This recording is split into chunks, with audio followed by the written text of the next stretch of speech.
Buenos días. Entramos a la quinta jornada de ClimateWeek Colombia 2021. A partir de las 10 de la mañana, hora de Colombia y de México, vamos a tener y por 5 horas continuas la transmisión de la competencia global de Climate Launchpad, presente en 53 países. En este caso va a ser la regional latinoamericana. En estos 20 minutos previos queremos compartirles a ustedes información que tal vez no hayan visto acerca de la Cámara Verde de Comercio, que tiene jurisdicción sobre Latinoamérica, sobre la US Green Chamber of Commerce, que es la entidad que representamos en Latinoamérica, la Federación de Estados Unidos de Cámaras Verdes de Comercio y finalmente de nuestra nueva organización, el capítulo de México de la US Green Chamber of Commerce, como su nombre lo indica, con sede en México. Voy entonces a proyectarles en este momento un pequeño PowerPoint que puede ser de su interés. Aquí estamos.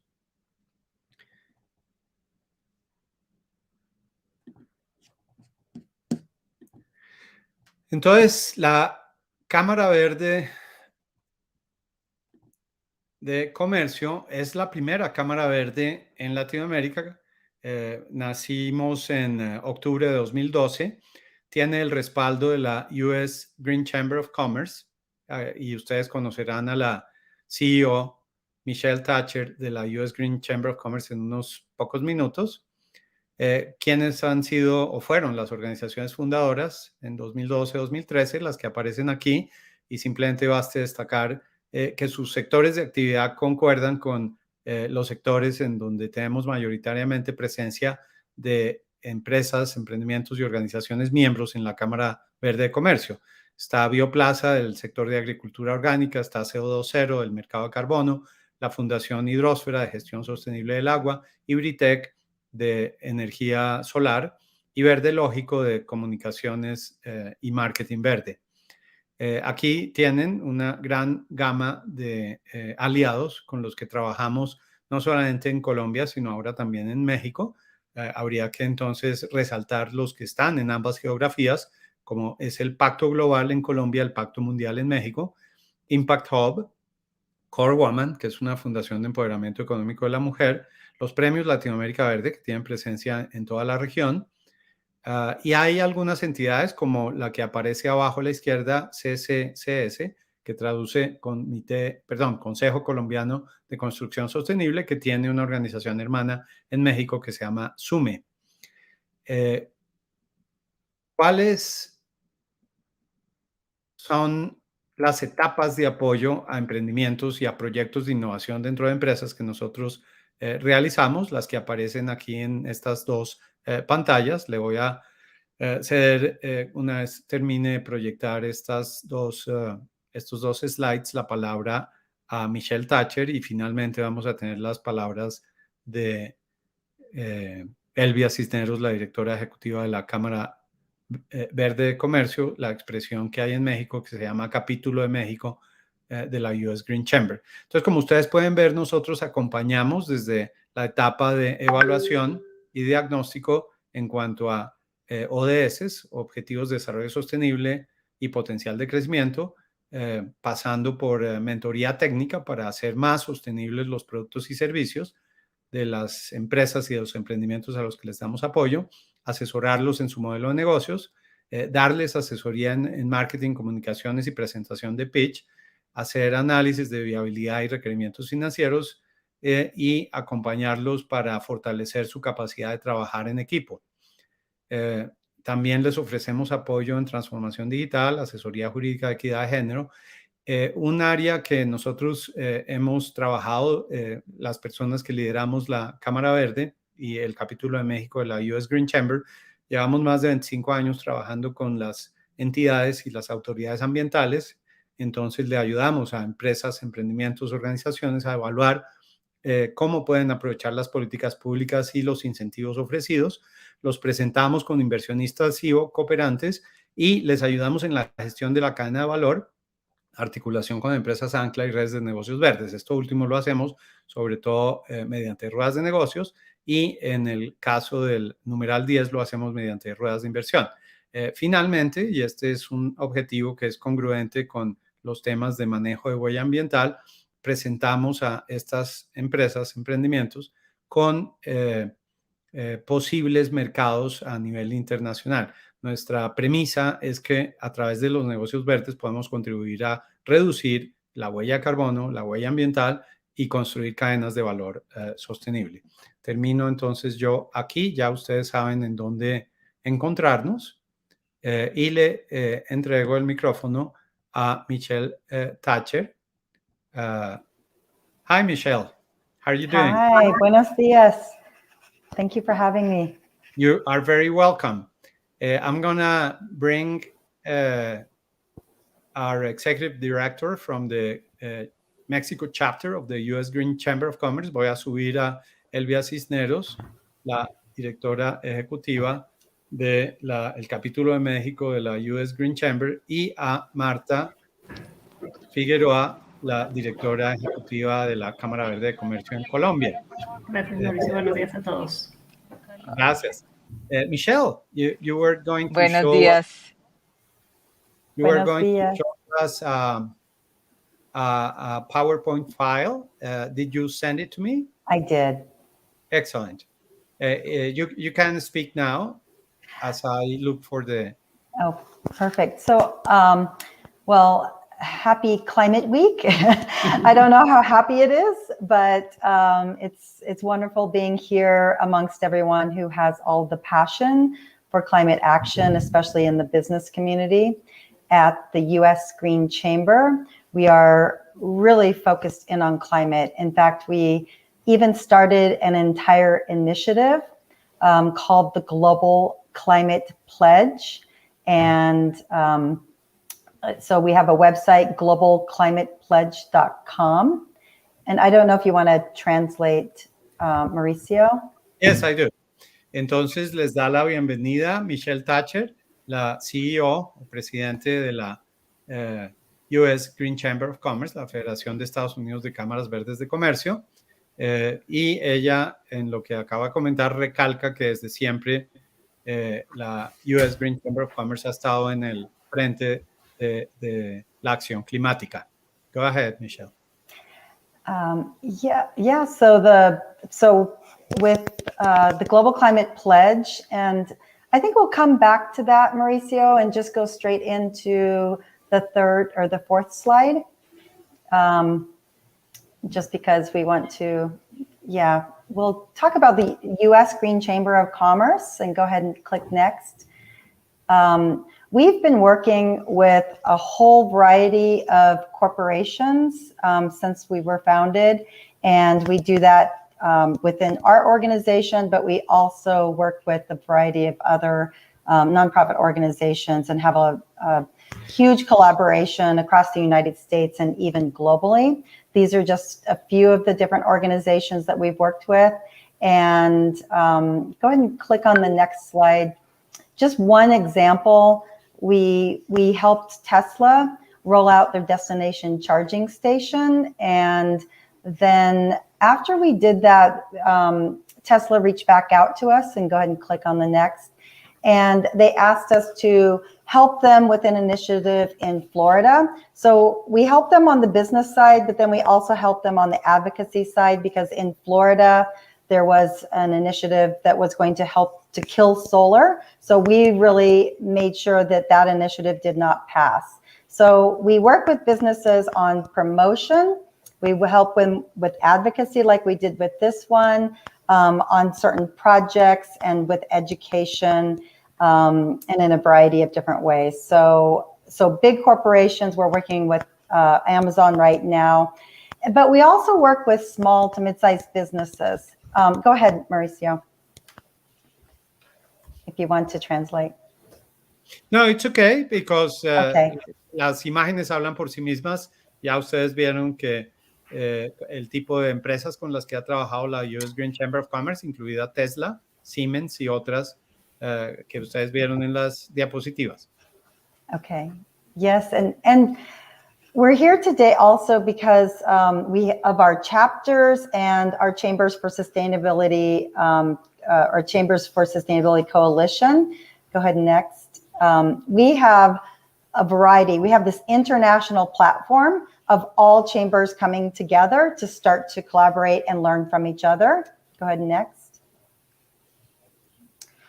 And for those of you, most people know there are chambers right down the street. I know chambers in South America are very large, and in the United States, we have at least we have about 4,000 to 7,000 chambers, maybe even up to 10,000. And chambers were started in 1599, and they're all very diverse. So we're helping to bring these different chambers and leading them on sustainability. Ok, aquí hago entonces la aclaración de que una de las iniciativas de la US Green Chamber of Commerce y con una sombrilla global de la que forman parte la Cámara Verde de Comercio y el capítulo de México de la US Green Chamber es trabajar de la mano con las cámaras de comercio que existen globalmente. Ustedes ven que hay alrededor de 13,000 de ellas, la tercera parte en Estados Unidos, y pues existen cámaras de comercio en el mundo desde 1599. Go ahead, next slide. This is just a sample of some of the coalition members that we have. And that's all. Next. And we have a variety of opportunities. We just finished our 10th webinar series where we bring in different chambers from all over the world. So whether it be Singapore, Hong Kong, we just had Chile, so in Santiago, as well as Argentina on our last webinar series. Mauricio and the Colombia Chamber spoke not that long ago. And so we're all learning from each other. And our mission, just to see their, people, planet, profit, our mission, vision, and goals is really just to create the largest chamber movement revolving around sustainability in the entire world. And that's it. And if we go back to the... Yeah, if you want to click on the Global Climate Pledge, just because I know we're talking climate today. And that's a really important part of what we do as far as trying to lead the world in, a variety of different ways. So we do have a pledge, like I said, for the individual.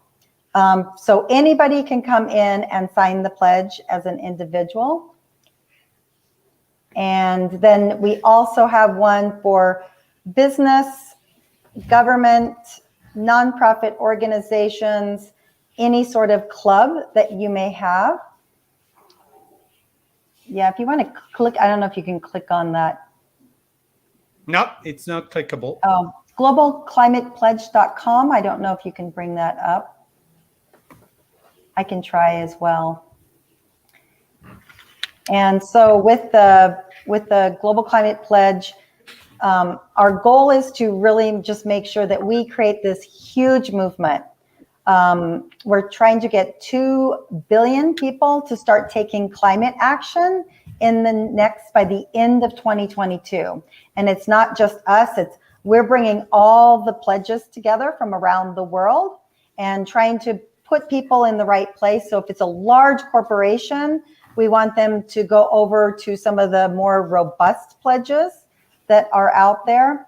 And the reason that we have a pledge is because when people take a pledge prior to taking that action, there's an 80% probability of sticking to that commitment. And when you add social pressure on top of that, there's even more of a commitment that is followed through with. And I don't know if you want to share any of that, Mauricio. Sí, por supuesto, y ya para darle entrada a Elvia para que nos dé 3 minutos de lo que va a estar ocurriendo en el capítulo de México de la US Green Chamber of Commerce, simplemente resaltar de las palabras últimas que que nos comunicó Michelle ha venido desde hace ya 3 años largos la US Green Chamber of Commerce promoviendo un compromiso tanto a nivel individual como de empresas y organizaciones con acción climática. Si quieres, Elvia, proyectar de nuevo el link al que pueden ir las personas que están siguiéndonos a firmar ese compromiso. Y por supuesto, ClimateWeek. It's actually .com, just FYI. Yeah, globalclimatepledge.com. El link correcto es globalclimatepledge.com. Muy bien. Thank you. Thank you, Michelle. You have 2 to 3 minutes, Elvia, before we go into climate launchpad mode. Tienes 3 2 minutos. Elvia, Sí, muchas gracias, Mauricio. Thank you, Michelle, for being here. And quiero decir que estamos muy agradecidos con tu presencia y pues en línea con las cámaras de comercio y con la US Green Chamber of Commerce vamos a trabajar de la mano, ya estamos trabajando desde el año pasado con la US Green Chamber of Commerce realizando actividades que se alineen a cuestiones relacionadas con cambio climático, con desarrollo sostenible, con todas las actividades que podamos apoyar a las empresas pequeñas y medianas y unirlas y conectarlas también con las empresas grandes. De la mano de Mauricio Cárdenas, pues estamos aquí a la orden y de la mano también de la Cámara Verde de Comercio de Colombia. Entonces vamos a dejar que la anfitriona de toda la semana, Marta, concluya con unas palabras de invitación a unirse a Cámara Verde de Comercio y por supuesto al capítulo de México. Marta, ¿nos escuchas? Parece que no. Entonces, con esto damos... espectacular porque ver que esta iniciativa conecta a muchas personas.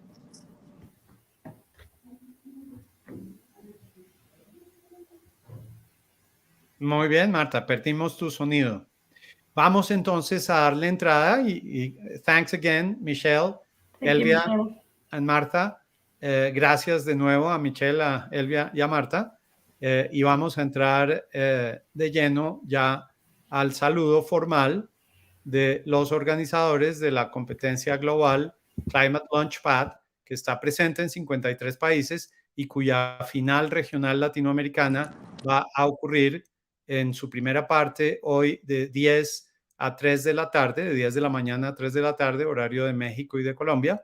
Y mañana será la gran final entre los que hoy clasifiquen y va a ocurrir entre 8 de la mañana y 11 de la mañana. Va a contar con la participación de Alejandra Torres, que es Shark de Shark Tank Colombia, del canal Sony.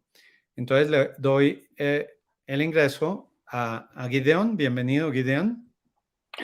Buenos días, Mauricio. Un gusto de estar acá en este espacio. Maravilloso. Y tenemos a Fernando, que opera Climate Launchpad desde México.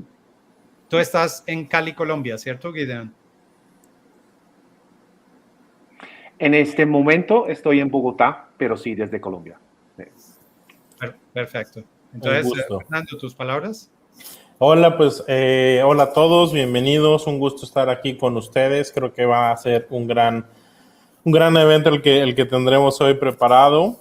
Y pues Mauricio, muchísimas gracias por este espacio.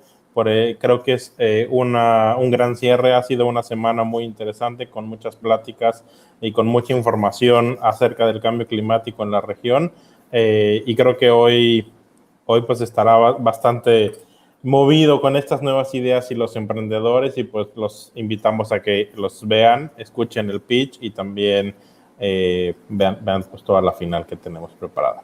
Perfecto, yo los dejo, esta es su casa. Gracias, Mauricio. Bueno, pues nuevamente muchas gracias a todos los que están viendo. Estamos muy contentos, Gideon y yo, de poder estar aquí moderando la final regional de Climate Launchpad. Y para ello tenemos una pequeña presentación con la cual nos gustaría empezar.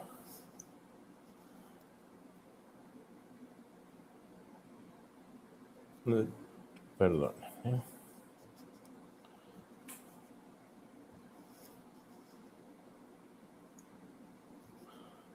Y ya la deben de estar viendo. Entonces, pues, ¿qué son las finales regionales de Climate Launchpad? Y primero, ¿qué es Climate Launchpad, que es llevado por ClimateWeek?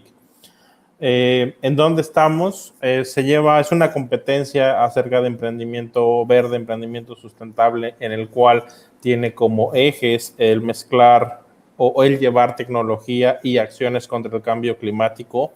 Y es un semillero totalmente de ideas, es un proceso de incubación que ocurre en 55 países al mismo tiempo, que no es un esfuerzo menor, y del cual además han salido ya, se lleva desde el 2014, y han salido muchas empresas con muchas innovaciones que ya hoy en día están participando en los mercados y en los sectores en los que se especializan. Entonces realmente ha sido un programa a través de todos los eslabones que ellos tienen, que este es el de incubación, y luego tienen un proceso de aceleración, que han realmente logrado llevar de las ideas a los mercados cada uno de estos emprendimientos. Entonces es algo que hay que admirar en este aspecto, y sobre todo que pues está orientado al cambio climático, que como lo hemos visto alrededor de toda esta semana, pues ha sido un gran motivo del por qué y qué es lo que tenemos que estar haciendo a nivel regional. Estamos en la final regional de las Américas. Son 7 países los que vamos a participar. Ahorita vamos a ver todos los ganadores, pero bueno, son Climate Launchpad de Argentina, de Brasil, de Colombia, Jamaica, México, Perú y Uruguay. En todos estos países se realizó todo un programa específico para sus emprendedores y se tuvo una final nacional. Entonces sí es importante que esta final de las Américas solamente reúne a los participantes o a los ganadores de cada uno de estos países. Y tenemos a Climate Clean Tech Hub de Colombia, que es obviamente quien está organizando este espacio en la final regional de Américas, la cual además pues dirigen Job Bloom y Gideon Blau.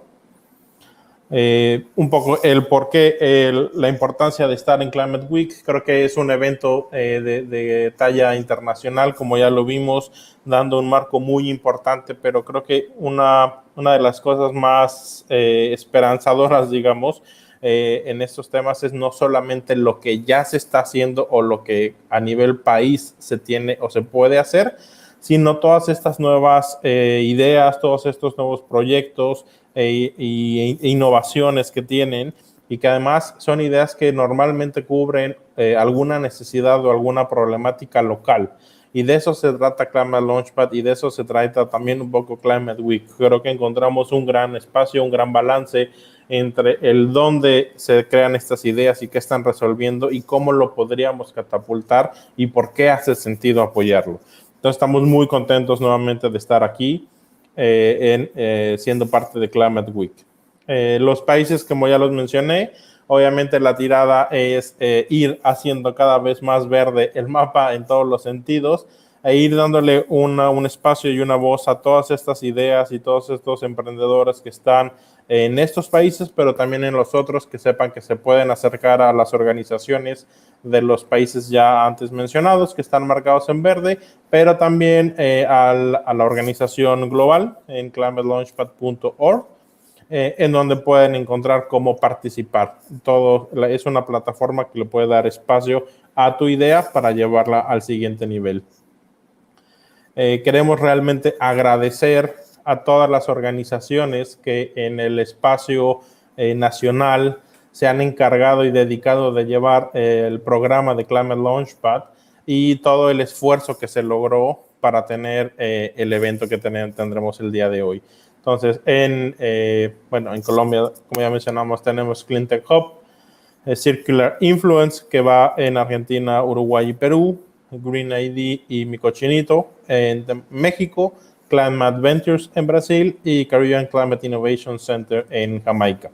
Entonces, muchísimas gracias. Sé que ha sido un esfuerzo de muchos meses y unas finales nacionales muy emocionantes que nos pudieron compartir y veremos ahora ya a nivel regional cómo van estas ideas, cómo van los campeones de cada uno de estos países y cómo se logra, quién serán los ganadores. Y quiero también reconocer el esfuerzo de todas las aplicaciones, de todo, realmente, digamos, reconocer, y perdonen la interrupción, toda la trayectoria que hay detrás de los participantes que vamos a tener hoy.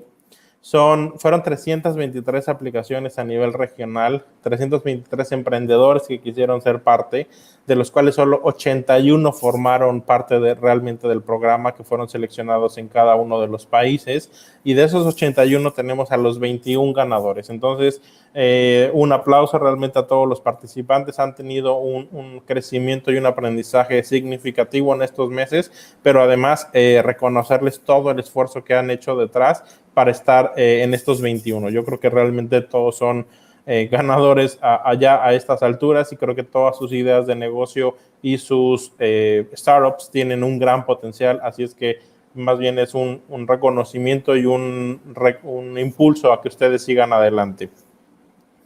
Los temas que vamos a estar calificando y cómo se va a estar dividiendo son Adaptation and Resilience, Circular Economies, Urban Solutions, Clean Energy, Sustainable Mobility, Food Systems, and the Next Big Thing. Estos temas son a nivel internacional. Todos los programas de Climate Launchpad los tienen, y también en estos temas se van a competir a nivel en la final global. Entonces, es importante para todos los que nos están viendo y están apoyando a alguno de los equipos que vean cuáles son los temas y cuál va a ser la agenda del día de hoy. Vamos a tener 14 participantes que vamos a mandar a la final global. Van a ser 2 participantes por tema. Y vamos a tener al final el día de mañana una gran sorpresa. Y la agenda para todos los que nos están viendo desde Colombia, tendremos la primer final es Urban Solutions y Food Systems. Ya nos platicará Gideon más acerca de ello. Circular Economy, The Next Big Thing and Sustainable Mobility es la segunda final. Y tendremos Clean Energy y como último bloque Adaptation and Resilience. Estos son los horarios para quienes nos están viendo de Colombia, Jamaica, México, Perú. Y para los que nos están viendo de Argentina, Brasil, Uruguay es a las 12 y significativamente vamos sumando dos horas. Entonces, estos son los bloques. Y sin más, quisiera ya darle un pie a Gideon para que nos diga cuál ha sido toda la experiencia, cómo has visto la organización de esta final y qué esperamos ver. Fer, thank you very much. It's great to finally be here. It has been quite an exciting year. I think for every organizing party of every country being involved, it has been quite a journey. 2021 wasn't what we expected. Let's say on a personal level, we all thought that the pandemic would be over and we would be doing these events already face-to-face again. We're doing this online, which is also a great opportunity because it allows us to connect a lot more people. In Mauricio Cardenas from the Green Chamber here in Colombia, we found a great partner in partnering through the Climate Week. Climate Week, as Fer already mentioned, is something that happens every year in September during the UNGA, which is the United Nations General Assembly. This is a great place to talk about green entrepreneurship and climate action. So this is what we're going to do. We're going to take a lot of action today. Everybody's going to do pitches. Everybody's going to listen to questions coming in from jury members. But of course, there's a couple of rules by which we play. and those rules are set by global. In order to get through these finals, you need to comply with a couple of rules. Basic rules, still we need to abide by them. So we're going to do it in the following way. As Fer already mentioned, we are organized through 4 different blocks. Different themes are included in different blocks. Why are we working with themes? Because at a global level, there will be theme finalists and theme global winners. So that's also why we organize our regional finals through the different themes that Fer already referred to. Those are 7 themes, and all the themes are represented by the 21 teams coming out of the national finals. Every team, and we'll start with block 1, every team has 5 minutes to do their pitch. We're very strict on this. So if you go past your 5 minutes, audio will be cut and we move straight to the jury members. Also for the jury members, we requested various jury members to ask questions. Of course, if one jury member turns out to be a little bit long-winded on asking their questions, it will take time away from the other jury members to ask questions. So that's why we also asked the jury members to keep it short and sweet, which allows them to ask a number of questions. We have max 3 minutes to ask questions from jury members, and this is, of course, for every startup that comes through. We have, this is going to be a live session, so this is exciting and nerve-wracking at times. So means that your pitch is going to be live here through the Facebook Live and YouTube channels that are all connected to this platform. So make sure, of course, that you're all ready to start when the clock starts ticking, okay? Also important to know that all the jury members that that are working with us are not part of the organizing committees. They might have been involved as a mentor during the programs. They will never be judging their mentee. That has been taken care of. The jury members in that sense also need to follow rules on what kind of scoring they can provide. There's a scorecard provided by Global. So that means that all applications, all participants at global level are judged the same way. So it doesn't matter if you're in India, South Africa, or here in the finals of Latin America, the scorecard will be exactly the same. These rules are already communicated, of course, with the jury members. This will be also monitored through us as the organizing committee of the regional finals. So I think those are the basic rules that we're going to abide to today during these finals. It's going to be exciting. There's different blocks. You're going to see Fer, you're going to see me. We're going to do a little switcheroo here and there. Also the same with the jury members. So yeah, without further ado, I think Fer, it's about time that we need to start kicking it off. So let me know what's on. Sorry. Just to be clear, all the event will be in English because it is a global competition and international competition. Of course, all the participants already know that beforehand, sorry, and all the pitches also are in English.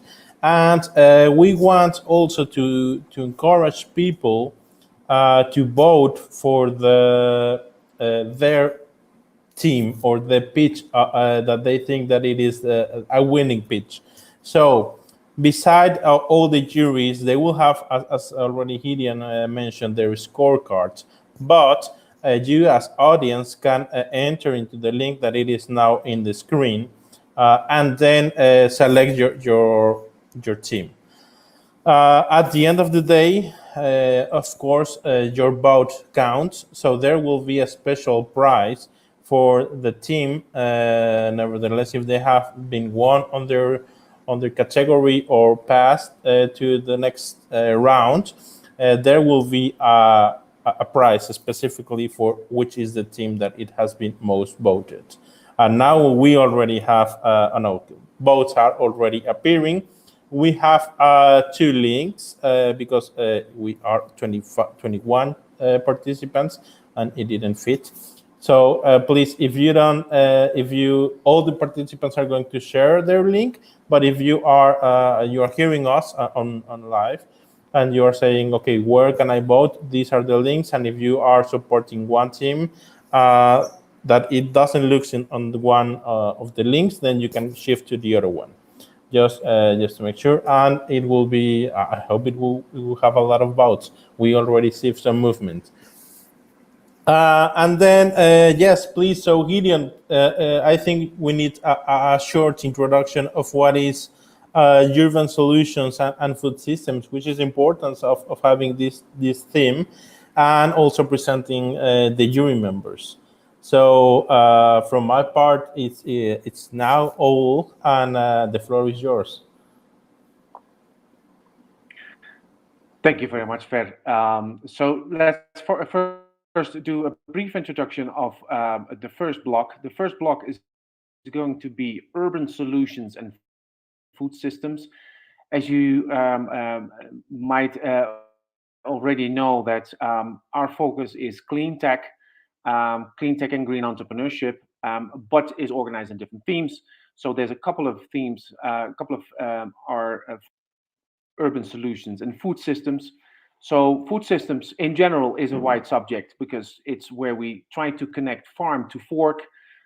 It's one of those big movements that we currently see around the world. It is anything and everything to do with, it could be ag tech, it could be in the distribution channels, it could be connecting consumers directly to farmers.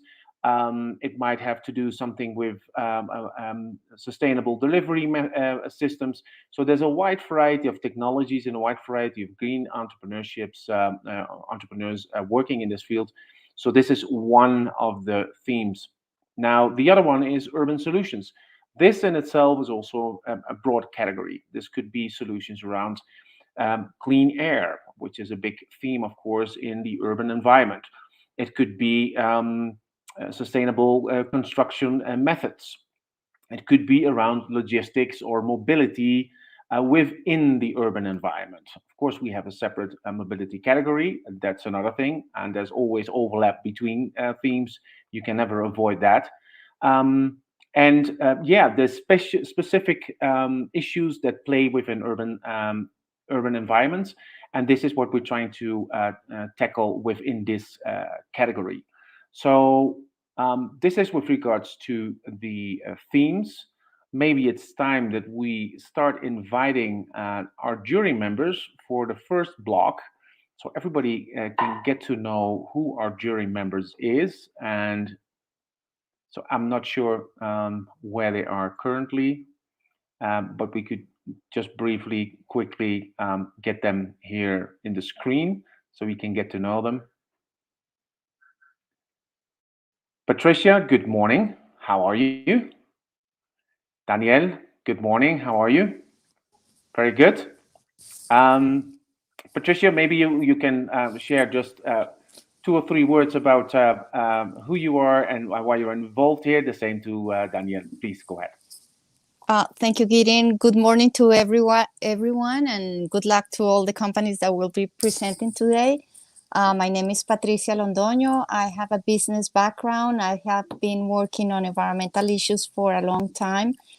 And from all the work I have done on my life, I find this the most exciting one, working with entrepreneurs, seeing what they come up with, and thinking that, or believing that they are a big part of the solution right now. I was a mentor. I have been a mentor twice in this wonderful competition, and I'm going to be a jury for the first time. So I'm excited, and thank you. Thank you, Patricia. Danielle. Sure. Also, good morning. Good morning. How are Thank you? you so much. Can you hear me? It's fine. Yeah.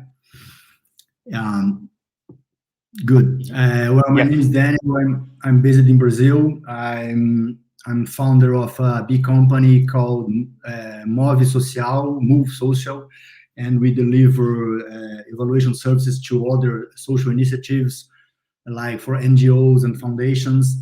And I also have another hat that I'm the impact manager of Vox Capital. Vox Capital is a Brazilian asset managers, and we work mainly with VC, financing for VC capital for seed and early stages companies seeking for a Series A round of funds.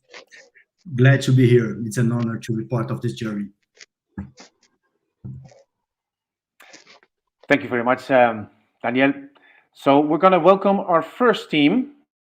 And I already see, according to the schedule, we're here together with Carbon Neutral. I see Fede here, and I see Roberto. Good morning to you. Good morning. Good morning, everyone. So very good. Okay. We're short on time, so we're going to dive into your pitch right away.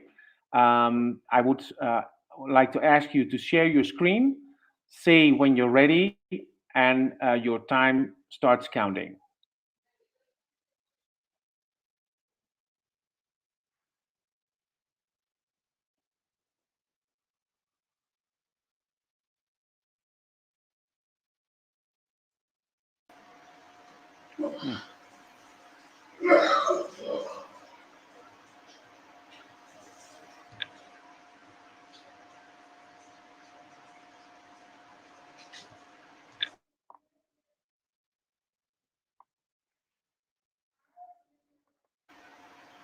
Are you seeing my screen?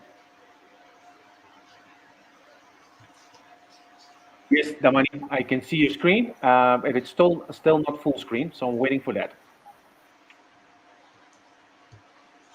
Are you seeing my screen now? Yes, please make it full screen so everybody can see it. Full screen now? Yes, go ahead. Your time starts now. All right. Small island developing states are the most vulnerable and first to feel the effects of climate change. Isn't it only fair that we provide the solutions to save the world and profit from it, rather than wait to be rescued? Good day. I'm Damani Thomas, founder and CEO of Carbon Neutral Initiative, the climate crisis professionals founded to tackle global environmental issues and help other countries reach their sustainable development goals through the creation of climate resilient technologies. The transport sector is the largest contributor to greenhouse emissions causing climate change and air pollution. Have you ever noticed the difference in air quality before commuting hours as opposed to after? Imagine a world where we could have that fresh air all hours of the day and not before everyone else starts moving. Allow me to introduce you to the Carbon Attack Attract. We sell biodegradable carbon capture filters for $40 to car owners. In our beachhead market, we have 600,000 potential customers at a $19 million market valuation. The US market with over 108 million passenger cars with a $2.8 billion market valuation and 1.3 billion cars in the global economy with a $40 billion market valuation. Now, compared to other filters, the Carbon Attack filter is much more affordable and have much more applications, such as being upcyclable and recyclable. Other technologies of filter are twice as expensive, yet are single use. Without our filter, your vehicle lets out all the exhaust into the air, causing respiratory problems, which claims more than 4 million lives each year and cause many more to suffer. You know the age-old saying, prevention is better than cure. Our filter also increases the performance of vehicles by preventing backlogging of exhaust. In our prototype, we have accounted for biodegradability, user-friendliness, and using smart engineering to maximize design aesthetic by making it compact without compromising functionality. Our product is made from biodegradable essential minerals and is readily compostable.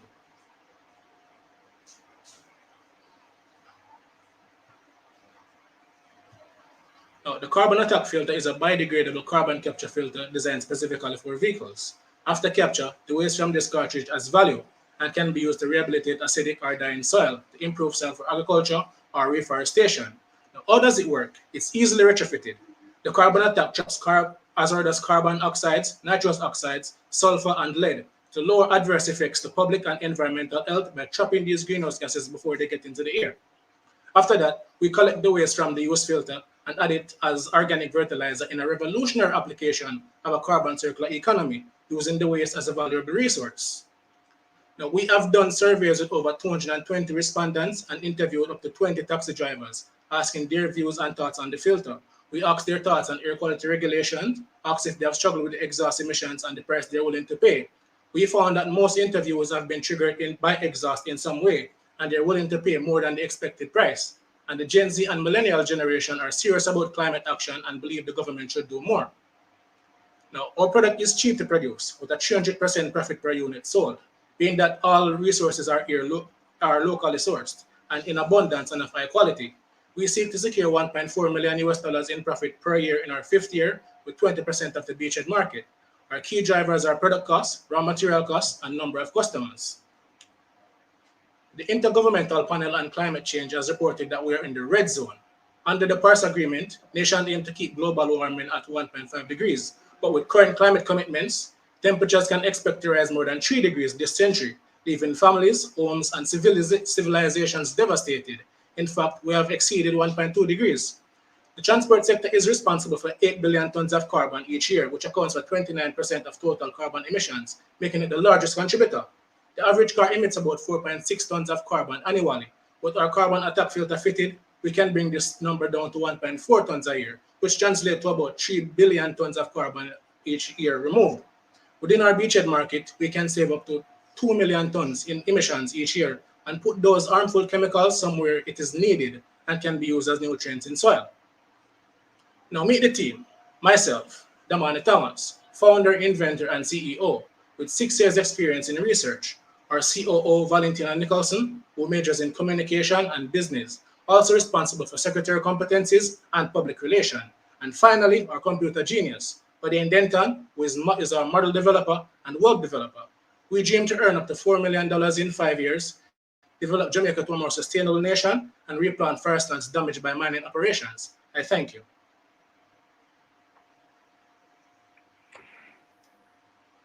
Damani, thank you very much for the pitch.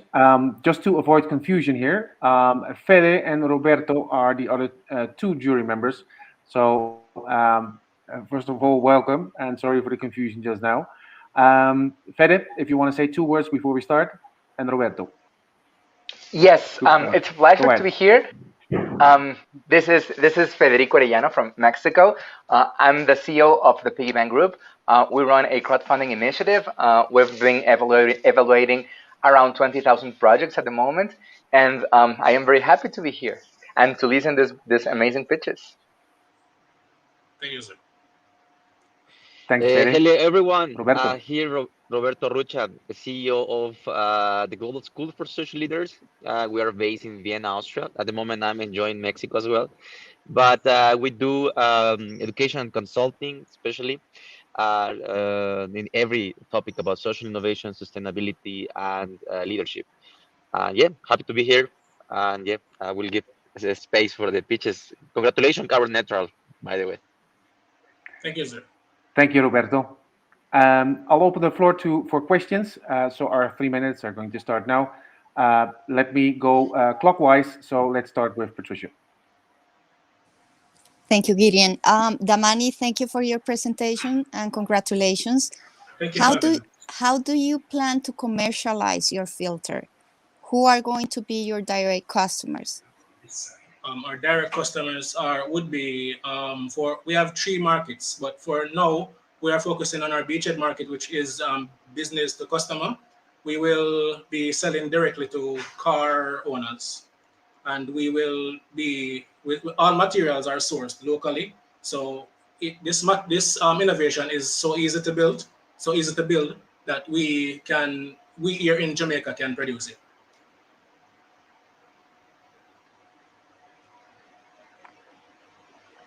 Does that answer your question, miss? Thank you. Daniel? Yes, thank you so much. Thank you so much, Damani, for your presentation. I'm interested in learning a little bit more about your technology and learn about the research that you have behind carbon neutral. Well, the sharp question is, how do we know that it works? Well, we have done our beta testing. We have done our prototype testing and our stress testing. So yes, we are sure that it works. The prototype testing, we used a two-step engine, which is a much less efficient engine than what is used in cars. It burns more carbon monoxide, more carbon dioxide. It basically burned very dirty. And we also use that to stress test our prototype. And our new or more developed, we have developed our model twice after that prototype. So to make it even last even longer and even more efficient. And just another question, please. And for how long can I use your technology in my car? All right, so the filter is reusable. So the filter itself would last up to a year, but it will require the cartridges to be changed every 3 months. I have a question, Demian. Where are you standing regarding your competitors' map? Because I think you didn't present this. It would be really great to see what other solutions are there in the market.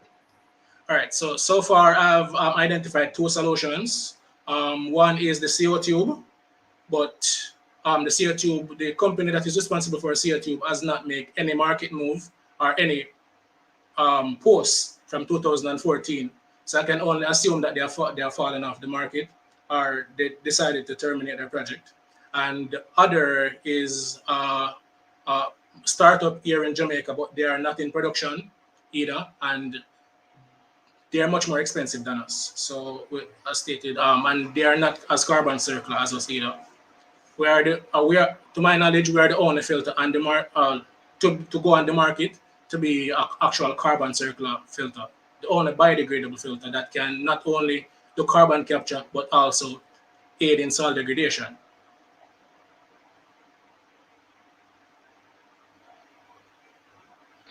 On my side, Damani, first of all, congratulations. I think it's very, very impressive, especially the way you have focused on the impact, on the environmental impact, and I congratulate you because of that. My question would be on the market side. How are you planning? I saw your team, and I think it is amazing. How are you thinking on selling your product, especially on convincing the users that they may need this as a feature for their cars, either in Jamaica or in the whole region? Are you thinking about marketing strategies, and how would you convince your users to use you? Yes, sir. So far, we have identified 3 marketing strategies.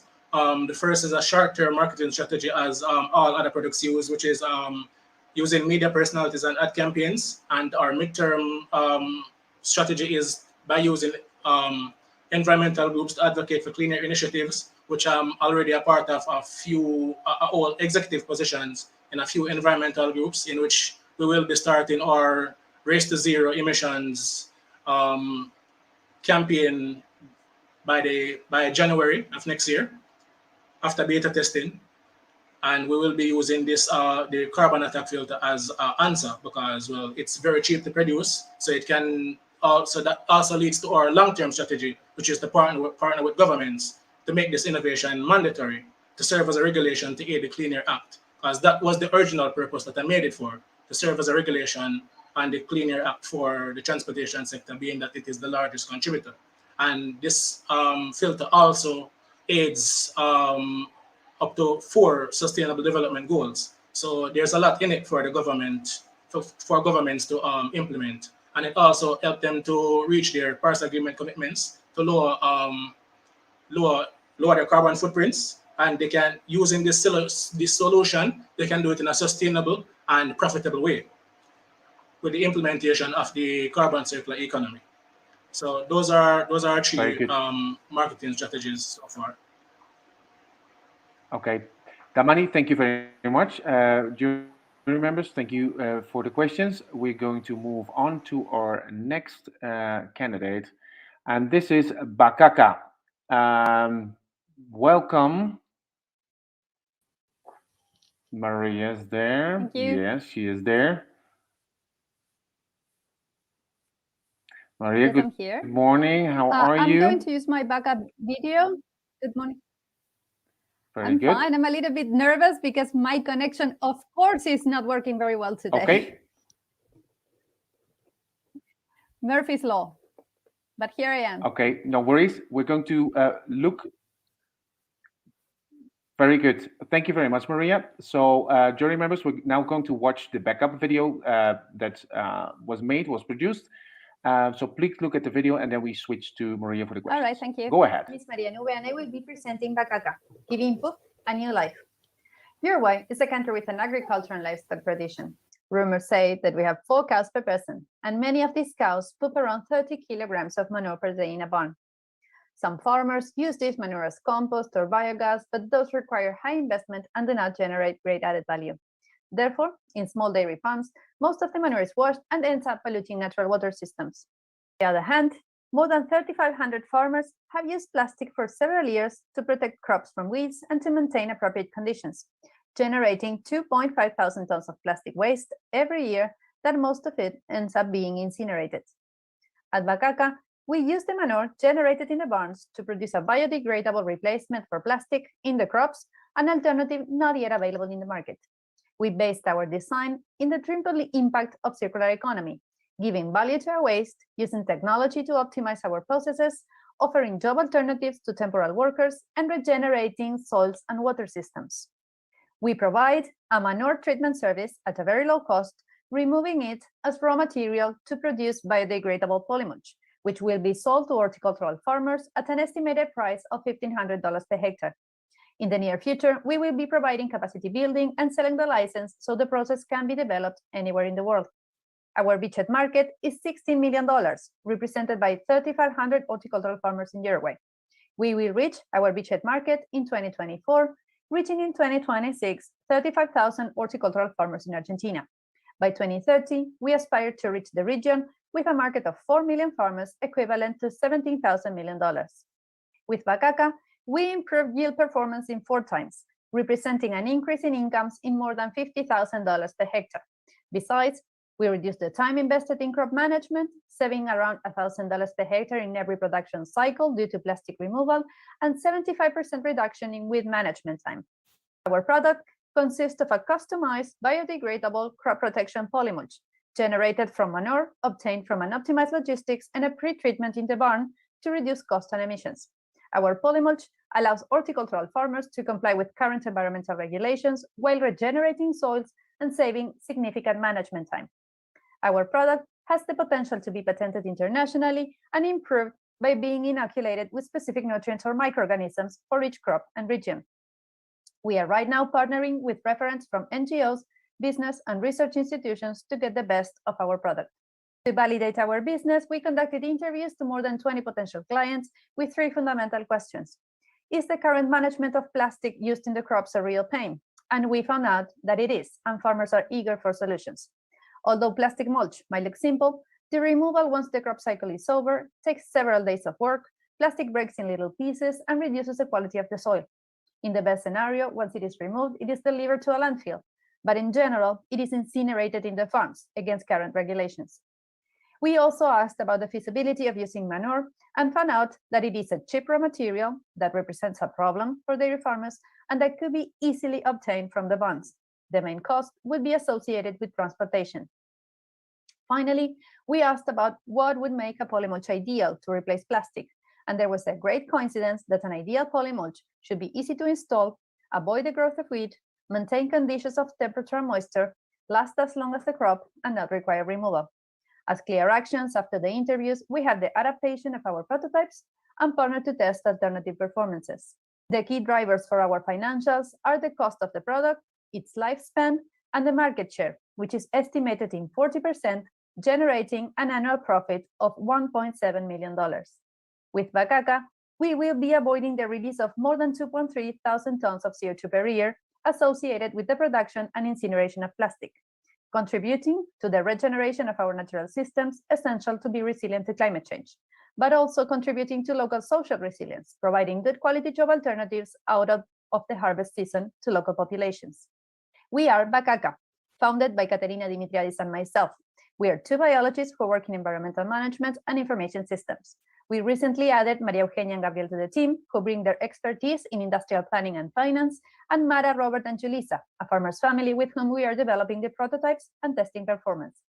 Our dream is to eradicate plastic from horticultural crops in the southern cone of Latin America by 2030, with an annual profit of $500,000, positioning ourselves as a leading company in circular solutions for agriculture and giving poop a new life.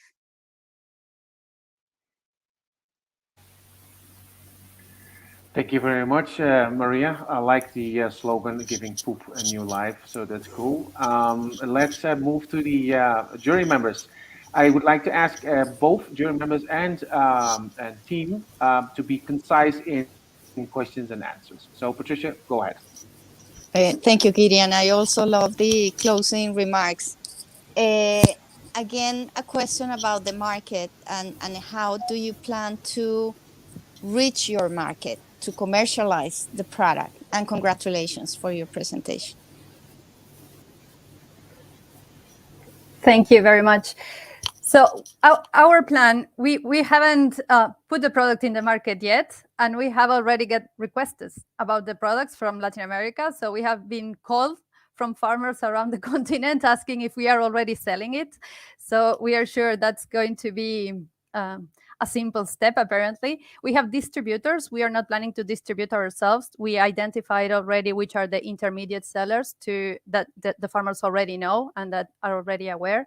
So we have them mapped and where they are located and how the prices that they are selling the plastic products, so we can reach the same value of the same price. So we are planning to not sell ourselves, but sell through these intermediate distributors. Thank you. Thank you, Maria. Danielle, go ahead. Thank you very much, Maria, for your presentation. Very interesting. To be adopted, this should be affordable and easy to use. So compared to plastic, how cheaper or easier is it to be applied in a farm? It's the prototype is a carpet, a rolled carpet, so they can use the same tractors that they use already to display the plastic. So they are going to be shorter because we cannot create a carpet as long as the plastic because it's thinner plastic, but it is a carpet that can be used by the tractor. So the deployment is going to be as simple as plastic, probably take a little bit longer in time, but then you avoid all the time in removal. And that is what farmers identified as a real pain, because plastic gets these really, really tiny pieces that they need to remove from the soil, and that is quite messy to do. So it's going to be much simpler because it doesn't require removal. And then the price, we are testing the price. We are based on the pre-process in the barn, we are going to save the most expensive cost, that is transportation. So and being located specifically in the same places where the dairy farms are settled, trying to avoid all the cost of transportation and doing it very locally, it is another way to compete in the price with plastic. But plastic is going to be illegal very soon. Very good. Thank you. Roberto, go ahead.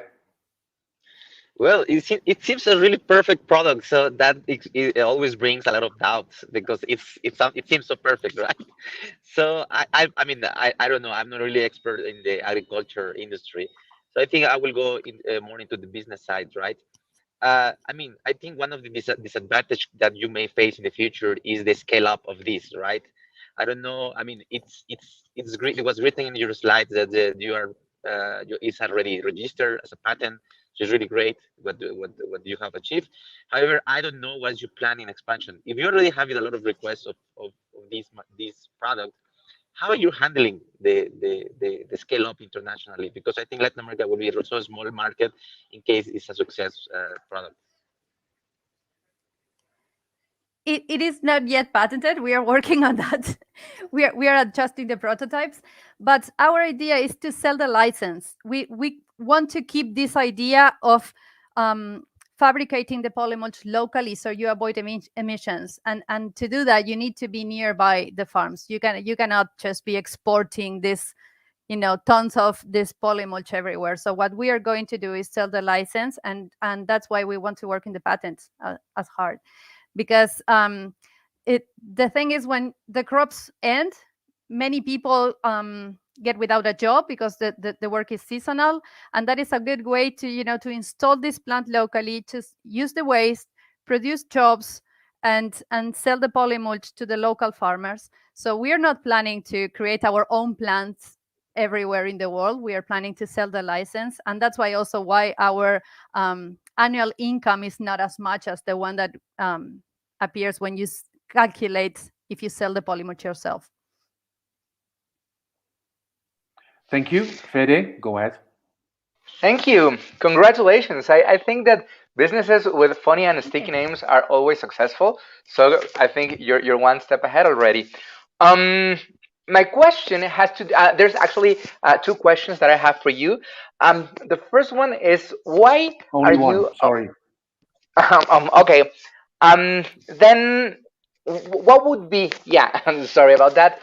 What would be another industries or another uses other than agriculture that you may think about for this product, for this polymulch?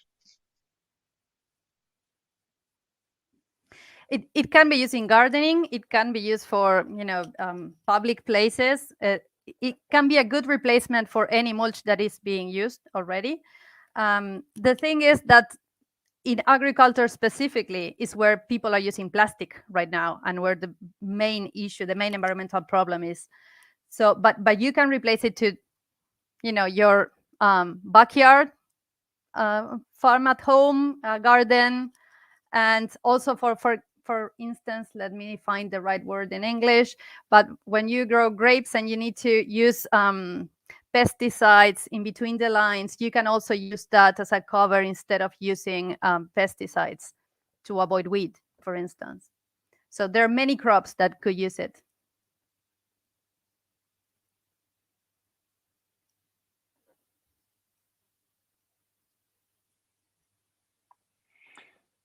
Thank you very much. Another exciting startup. Thank you very much, Maria. We're going to move to the next one. Next one on the roll is Air to Water. Air to Water. Good morning.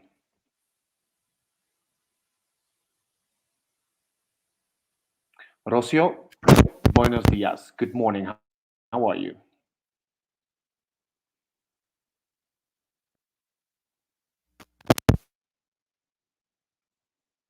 Good morning, Rocio. You hear us? You're on mute. There?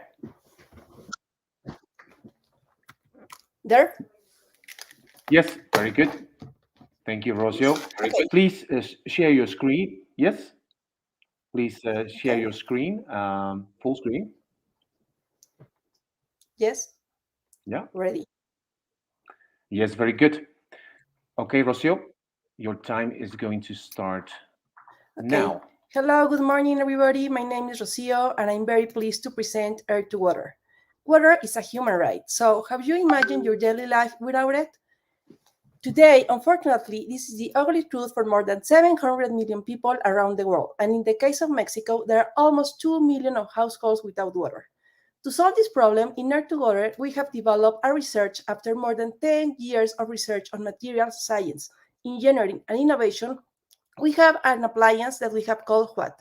For $800 and a lifespan of 10 years, we can secure a daily supply of 10 liters of drinking water. Our beachhead market are the households related in the arid regions in the north of Mexico, which don't have the supply of water. Therefore, they have to buy bottled water. Did you know that bottled water sales in Mexico have increased almost 8% per year? We want to guarantee that we are going to increase in this market at least in the same way. Now, think about those nights when you arrive home and you forget your glass of water at night. Oh, sorry, there's something with the presentation. Wow. Okay. So imagine that you arrive home and you don't have just a glass of water for your cup of tea or brush your teeth. Now imagine that you have to take all the water just by bottled water. So in this case, water is a really what problem with what reaching a large number of households in similar scale as other appliances. We are confident that we will reduce at least 60% the cost of the vital liquid. Did you know that the cost of water is just the 10% the price you pay for it? Additional to the cost savings, the environmental impact will also be minimized. So Air2Water offers an affordable and a really solution in the short term. Our WHAT is a water collector through a highly efficient molecular absorption system to provide drinking water at home. WHAT will become a conventional appliance bringing comfort, health, and efficient use of resources at home. Our competitive advantage is that with WHAT we can solve one of the problems of the global warming related with the increase on desertification. And since it's not based on condensation, the energy requirement is similar to 1 volt of 50 watts. At first, we consider that we are going to target the market related with farmers, hotels, and restaurants. But after 50 interviews during our customer discovery, the major feedback that we got over and over and over was the really concern that people have if they didn't have enough water for their daily life. We learned that people spend a lot of time and money in sourcing bottled water. Let's realize that in plain 21st century, we get home from a long working day and you don't have the water that you need, unless you have previously carried a large and heavy container filled with water. We learned that WHAT will be a viable and desirable appliance for families with young kids and elderlies, and it will also make a difference in case of natural disasters when drinking water is so scarce. So, with the 5% of our beachhead market, we will target a profit of $100,000 per year. Our key drivers are air humidity, cost of water, and cost of materials. From our researches, we find that the bottle production creates a humongous climate impact. With our proposal, we will contribute in 4 ways. First, we were a beachhead market. In 10 years, we save virtual water, equivalent to 7,300 Olympic pools. Second, we will reduce the solid waste of almost 90,000 tons of PET in 10 years. Third, we will reduce the emissions of 600,000 tons of CO2, as well as reduction of all the byproducts generated during the drinking water treatment. And finally, but not less important, we will reduce the deaths related with lack of water or consumption of polluted water. In the world, almost 10,000 people die every day, and 45% of them are children. Consuming polluted water is the first killer over the world, 3 times the deaths from war and HIV. Therefore, we will be contributing with the Sustainable Development Goals 3, 6, 9, and 12 of the 2030 Agenda. We are Omar, Jorge, and me, Rocio, and together we are Air2Water, a group of scientists and engineers committed with the society to guarantee them 10 liters of daily drinking water. We want to achieve sales of 2,000 of watts in 3 years. And as Franklin said, don't pull off until tomorrow what you can do today. Therefore, our commitment in Air2Water is to build better conditions for tomorrow's world. We are doing this because we want to guarantee water as a human right. Thank you.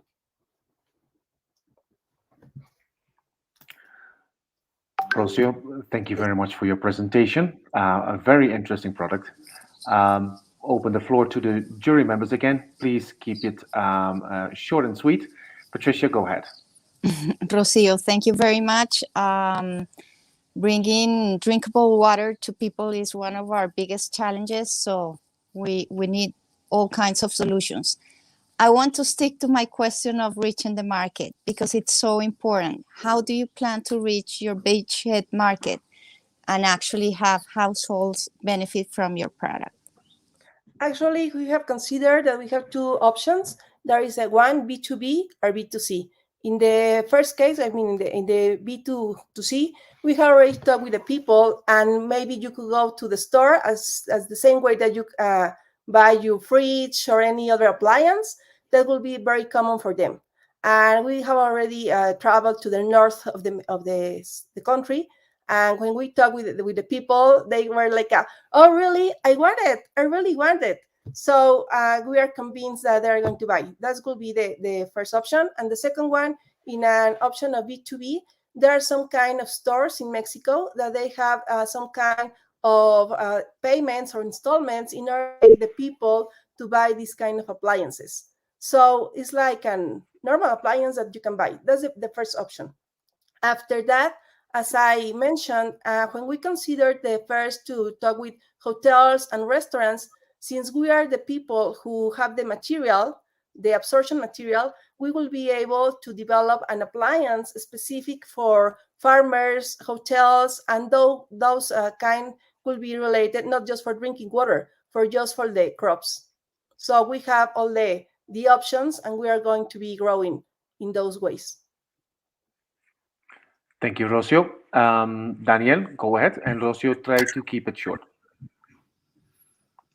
Congratulations, Rocio, for your solution. I have many questions, but I have to be sharp, so I'm choosing this one. So how long does it take to fully fill this machine, this water to your solution, and how much, in average, how much energy does it require?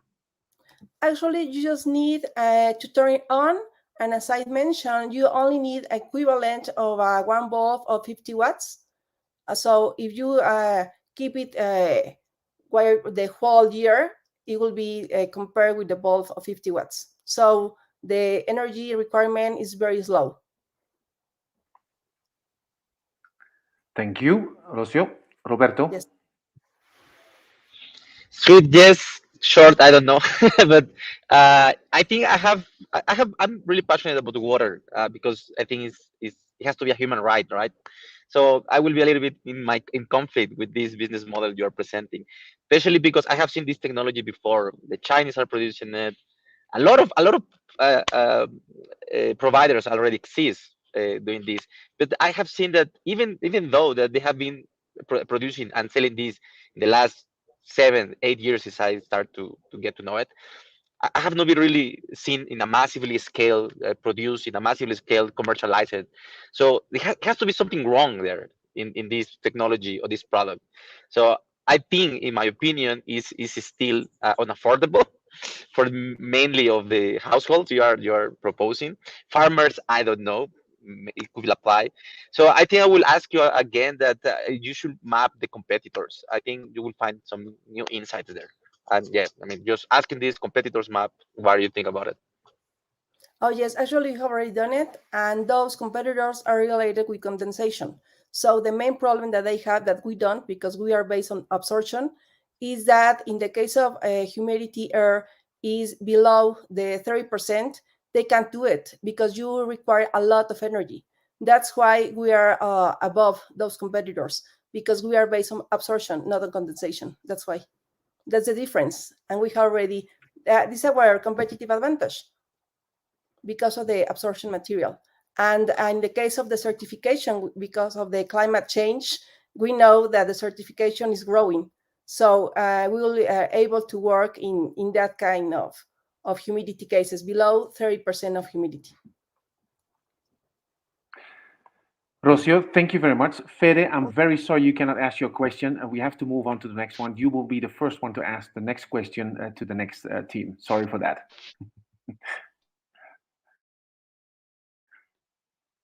So we welcome our next candidate, which is Rescue Labs. Who is here together with us today from Rescue Labs? Wayne here, Robertson. Hi, Wayne, how are you doing? I'm doing well. How are you? Excited to be here. Great. Please share your screen, put it full screen. All right. And we'll tell you when to start. Noted.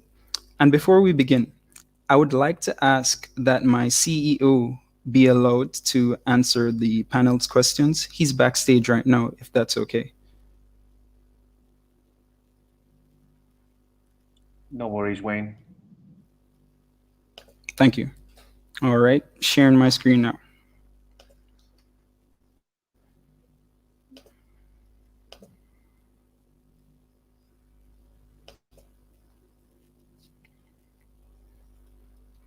All right, is everybody seeing me? Are we ready?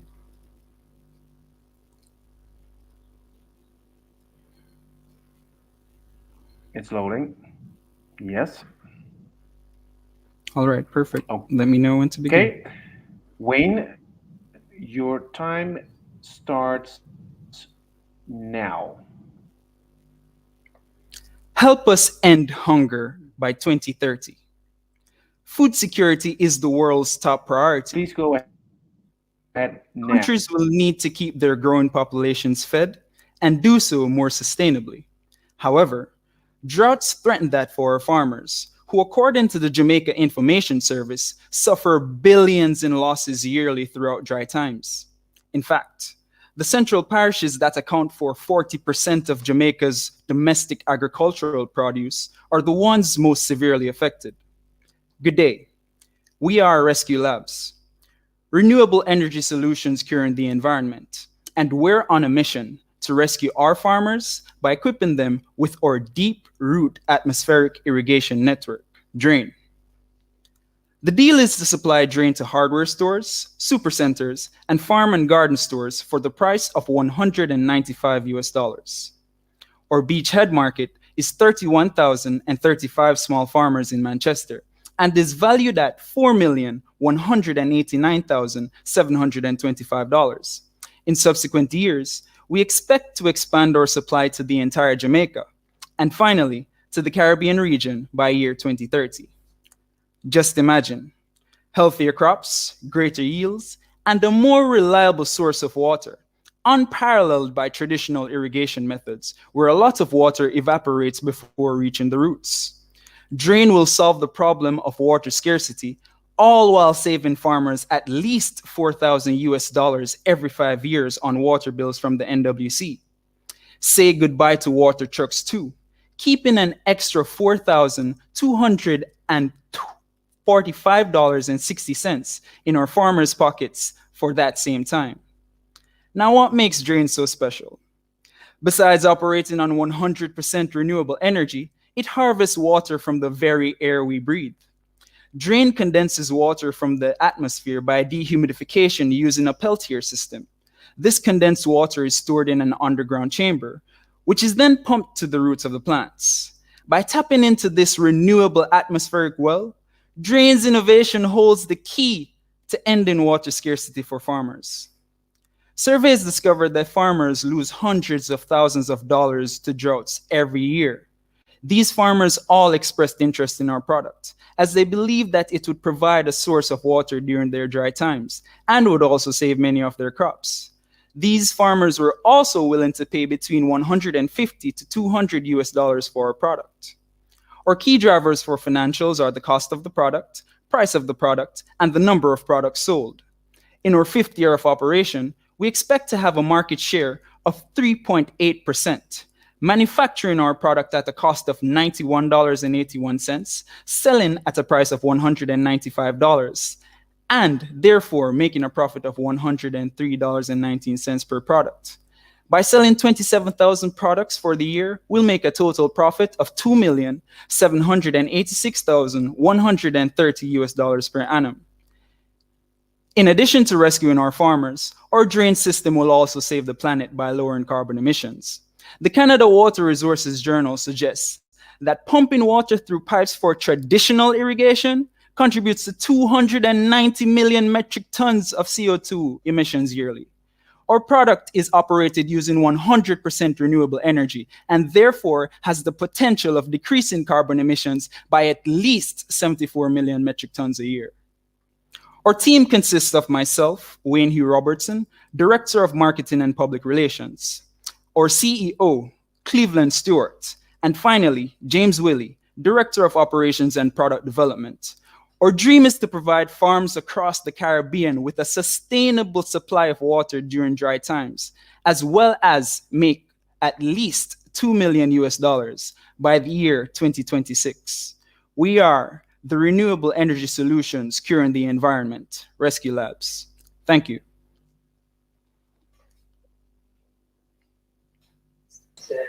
We would have been second guessing, distancing from one another.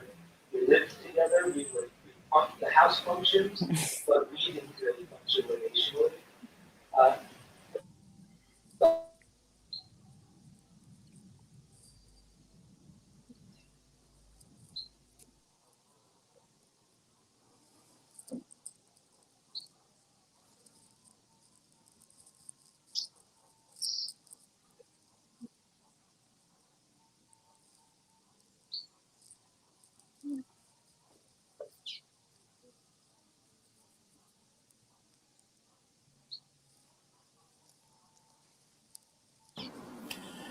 Hi, Patricia. I think Gideon has a technical problem, but can you start with your questions, Sure, please? sure. Thank you, Wayne, for your presentation. You bring a lot of energy.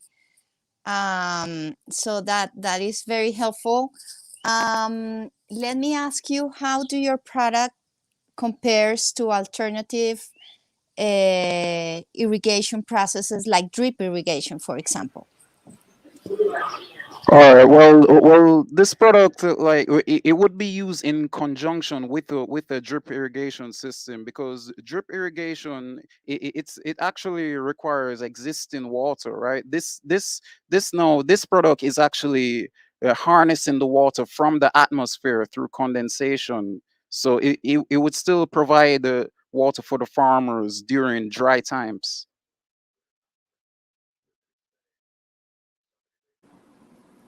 Thanks. Fede, I think we have your time because you didn't ask it before. Thank you. My question is kind of different this time. I would like to ask what motivated you and your team to develop this product? Is there any specific experience that you had that drove you to develop this idea? All right. Well, the experience, to be honest, it came from us living in the parish of Mandeville, Manchester. Like we were going to university at the time in Mandeville, Manchester, which they had serious water problems, and because there were farmers who we used to purchase from as well, and these farmers, they really experienced the problems similar with the lack of water, right? And this would result in us not being able to access those certain foods that we wanted to. So this kind of motivated us for this solution. Thanks. Daniel, questions? Yes. Thank you very much, Cleveland, for your product. I missed the price that you are willing to charge for this product. So please remember me that. But my question is, assuming that this price is for 1 unit of your product, what is the size? Wait, could you repeat, please? I think my connection kind of fell Maybe off. it's my connection, sorry. Please remember the price that you are willing to charge for your product, but I would like to know the size of the area that can be irrigated by this product.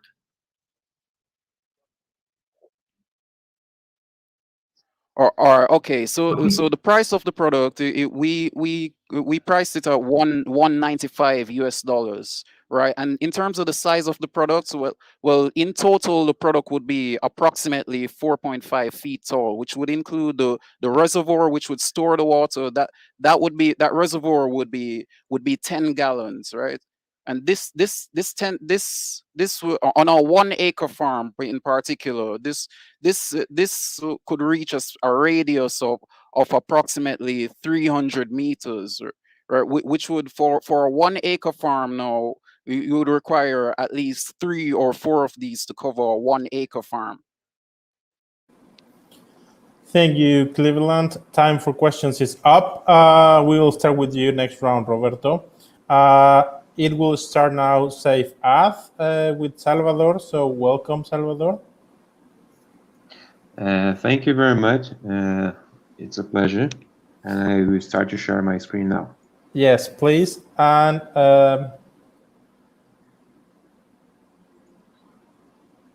everybody are seeing my screen? No, not yet. Now we are seeing it. Yeah, I will try. I start the presentation.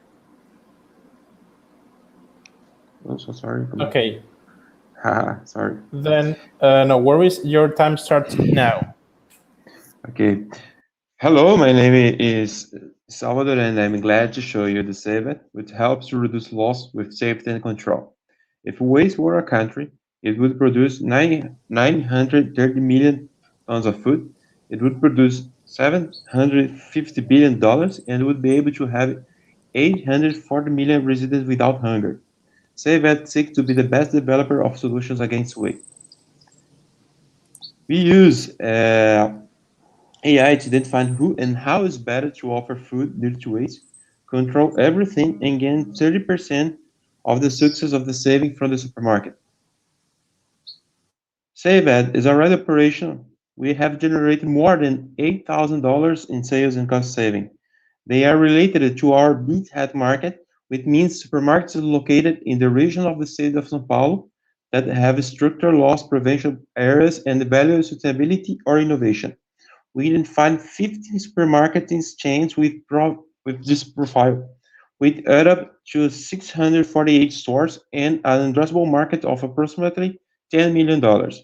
After conquering these markets, the next step is the consolidation with the state of São Paulo, which already represents 46% of the national market, which means $125 million. The Brazilian market is $270 million, and worldwide, the market can reach $200 billion. But we focus on countries that have the same problem as us in Brazil, like Africa countries, Latin America, Oceania, and Asia. And when we think about the customer value, we then find that they want to increase the profitability, more country, and recognition to attract new customers. They want to avoid the operational increase, difficulty in communications, conflicts between sectors, and legal issues. With that, we then find three decision factors: profitable, easy to operate, and safety. With SaveAd is considered the better option in the market. Our product consists of a software that integrates machine learning and automation controls that choose the best strategy to reduce waste in a replicable, safe, and profitable way. Additionally, we use smart contracts to control and track every action to improve our solution's security itself. SaveHead has generated 400 transactions involve around 50 direct users. Also, we conduct interviews with 33 shoppers and 10 supermarkets. Many supermarkets do not know the implication of the process and were unaware of the weakness point of through the interviews. They realized that the value of the SaveAd is the trust in their process and technology. Our earnings come from the value generated by transactions audited. Therefore, we want to be present in 25% of all stores in Brazil within 5 years, which means more than 1,000 supermarket chains and get more than $110 million in profit.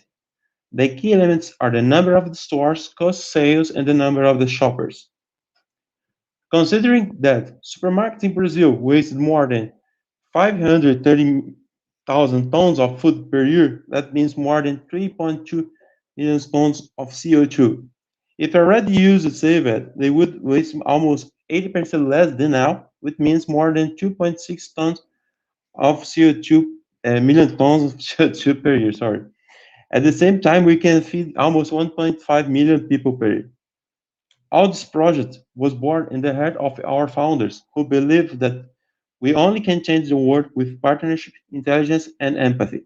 The team is formed by Ruben Licio Reis, CTO, me, myself, Salvador, as a CEO, Arno Krug as an advisor, and Marcelo Ventura as a data science.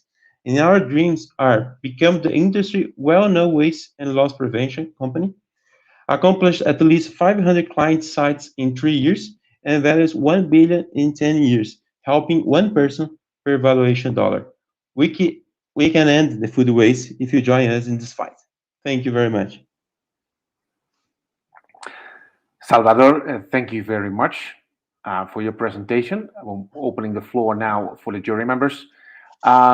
First one up is going to be Daniel, who hasn't had a chance to ask the question last time. Daniel, go ahead. No, I had a chance. Please, let's keep. Go on. Let's move on to Roberto. Great, thank you. Congratulations. I love the food waste initiatives as always. I have seen these initiatives in a different kind of approach. I don't know if you know Too Good To Go, which actually is a really successful startup in Europe. But I think they have even more simplified model, which is just a business to directly consumer as a way of matching, right? But I think you are incorporating a lot of complex things such as artificial intelligence in a massive way, right? So you want to go to big fishes. I'm wondering if this is actually it will not complicate your operations in the future. And well, I'm just wondering if you are already considering the complexity of what you are offering as well, and if it's also affordable. Thank you. No problem. That's true because why we choose that this technology? Why we develop that? Because when we think about Europe or United States, you have more consolidated markets. You have more, how can I say, audit process well known and recognized for consumers, and a different kind of consumers behavior. In Brazil, in other countries in development, like I said, we don't focus on Europe. We don't focus in the United States. We are focused in countries are in development because the market is not already so developed in process control like loss prevention. Also, we have difficulty to create, how can I say that, trust with the sector. You have a lot of field transparency process, and that makes a lot of difficult to do that. Too Good To Go is really simple when we think about a country that almost the companies have already the process of food controls, different in that in Brazil. So when we think about countries, it's a reality from Switzerland. That's a focus here is to tropicalize this kind of solutions. And Too Good To Go has no space in Brazil, not because it's not a good option, because it's really hard to be scalable with this model in a country that has no such a process or such a look. How can I say? Sorry, my English complicates me. That's me. I hope to answer your question. Thank you, Salvador. We have 30. Yeah. Okay. 30. Okay, Salvador, thank you very much. We have one question left, 30 seconds. Patricia, please go ahead. Very simple question, Salvador, and congratulations. Are you going to include in your service perishable and not perishable food? Both. We already work with perishable. I can say in Brazil, FLP, vegetable, fruits, and I'm sorry. Because this process makes the more safety in this kind of situation. We can work with food that will be almost 3 days to waste, because it's too more safe than just offer for normal people, like offer to companies or NGOs or donation as well. It's possible. So we make this intelligence choose the better options for any kind of food in any kind of process.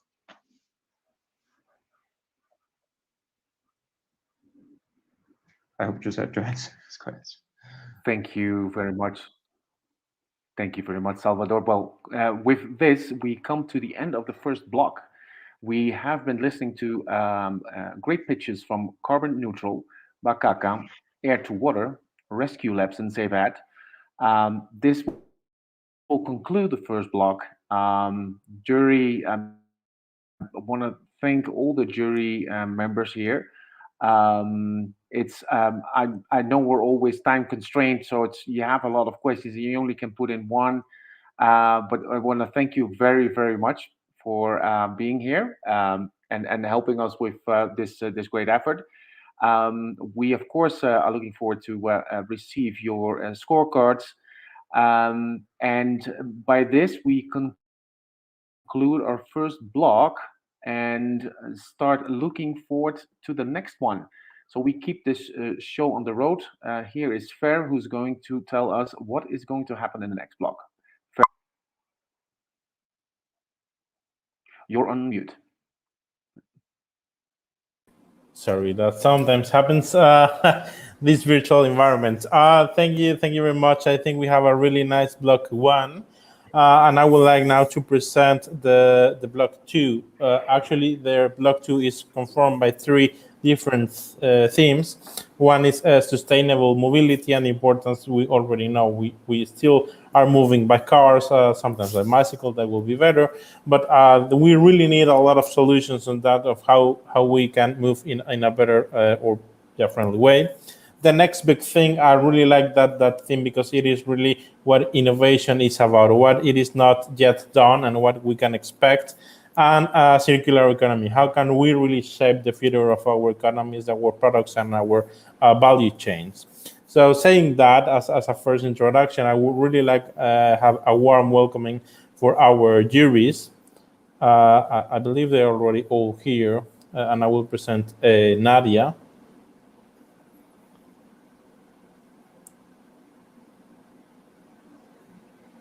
Okay, Karin Berrune from Holland House, Mexico. Welcome, Karin.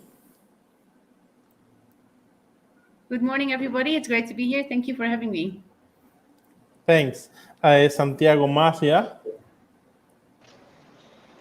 Hello, everyone, and thank you for the invitation. Welcome, Santiago. Thank you. The next one you already know, Fede. Thank you. Hello again, everyone. Thank you, Fede, for being here. And let's see if Nadia is now here with us. Okay, then let me just see. Okay, well, we will start with the first presentation. That it is a company named Biotalega. I don't know if we have already the representatives here. Oh, there is Nadia. Welcome, Nadia. Hello, everyone. How are you all doing? Good morning. Now, with all these members, please, we welcome Biotalega to listen to their pitch. Jeffer, welcome. Hi, everybody. The rules, hi, Jeffer. The rules are the same. You will share your screen. We will see the presentation, and then your time starts. I will point you out. Okay, let me 1 minute, please. I sharing the. Okay.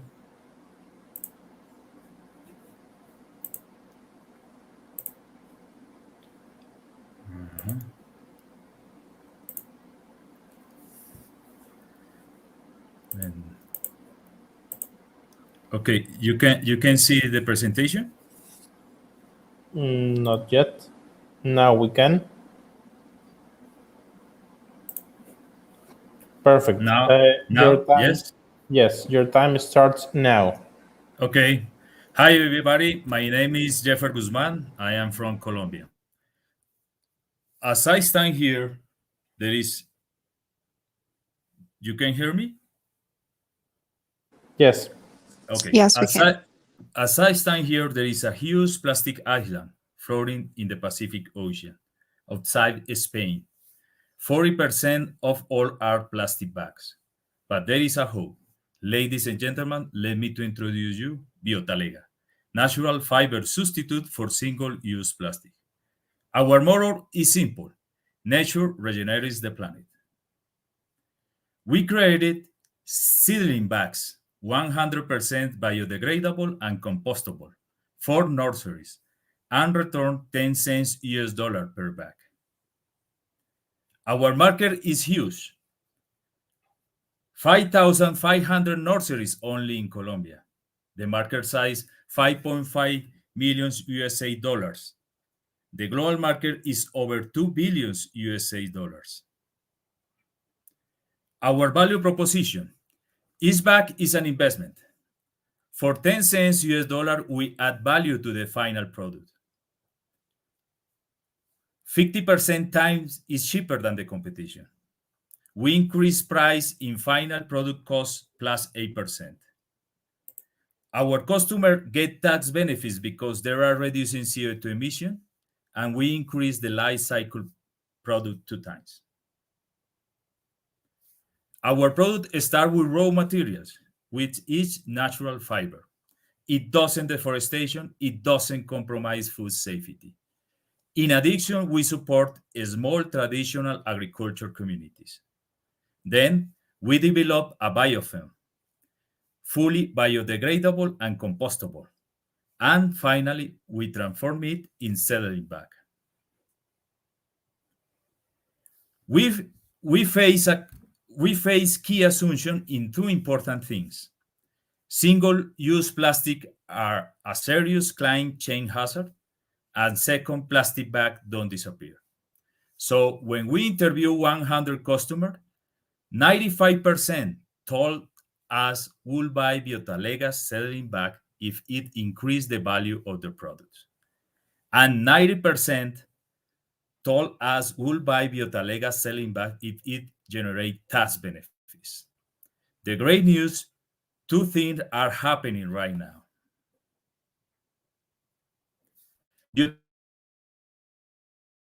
Millions USA dollars of revenue in the first 3 years with the follow drivers: high scalability production, market share of 10%, and low material costs that result net price per bag 10 cents US dollar.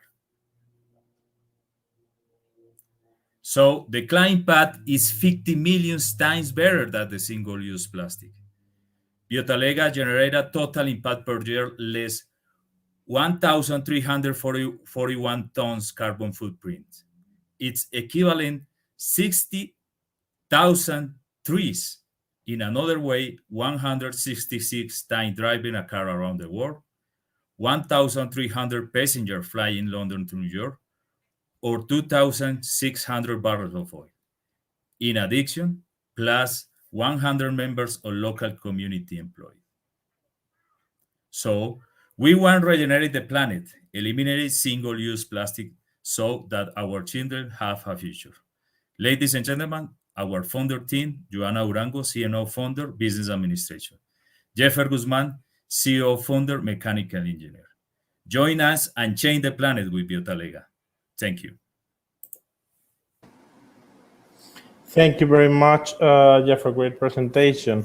You just a reminder, we only have 3 minutes for questions, so please keep it accurate. Karin, you start.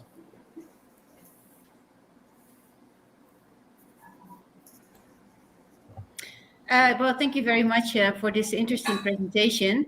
I was just, I think it's a really interesting pitch that you just gave to us. I was wondering about the scalability. You said it's very scalable.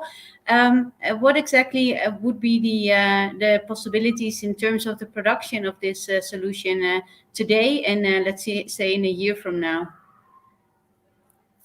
Okay, the important is that the solution with the interview our customer, the interest for the big sector in Colombia, coffee, palm, showed the big interest in for our product, and we have finished the test for the testing for the product with our partners. I think that the next year is probably to have the first production in the market. Okay, thank you. And are you planning to do all the production in Colombia or in each of these countries? So what is the idea behind that? Yeah, the focus first is in Colombia, and the scalability production is in the other places around the world because this is a big market. Thank you. Thank you. Santiago?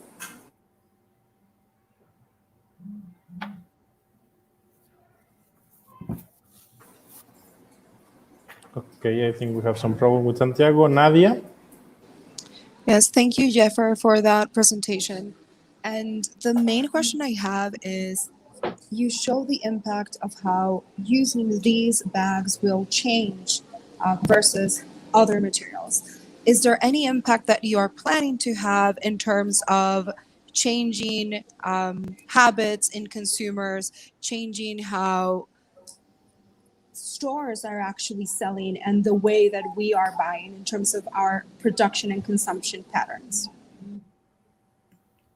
Yeah, the idea is to increase the intention that the customer to buy our product, but because we need the introduction of our products slowly with a big sector, because they have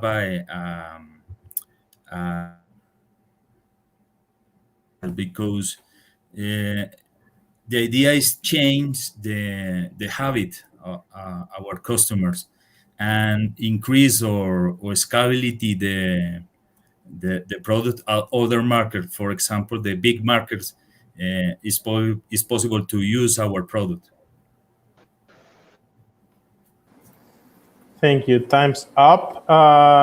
Thank you very much, Jeffrey, for your answers, and Juris for your questions. We will go next round with Fede and Santiago starts. Please welcome the next team that it is called Trace Surfer. Hello, everyone. Hi.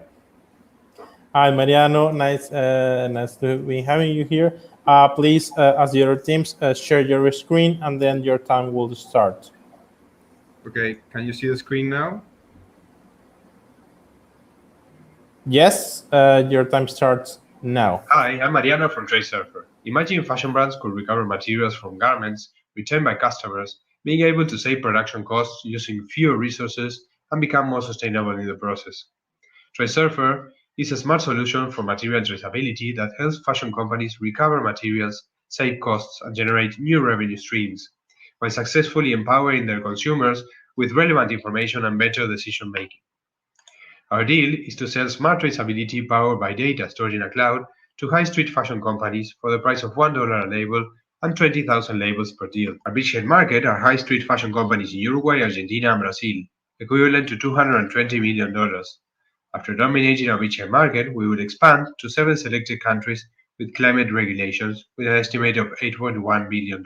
Our customer value proposition is helping companies save money by recirculating their production materials. With Trace Surfer, companies have a return of investment of $2.5 per label, as they will save money in material cost production. This way, they will use fewer resources and reduce costs in their future products. We will also have a big impact in waste.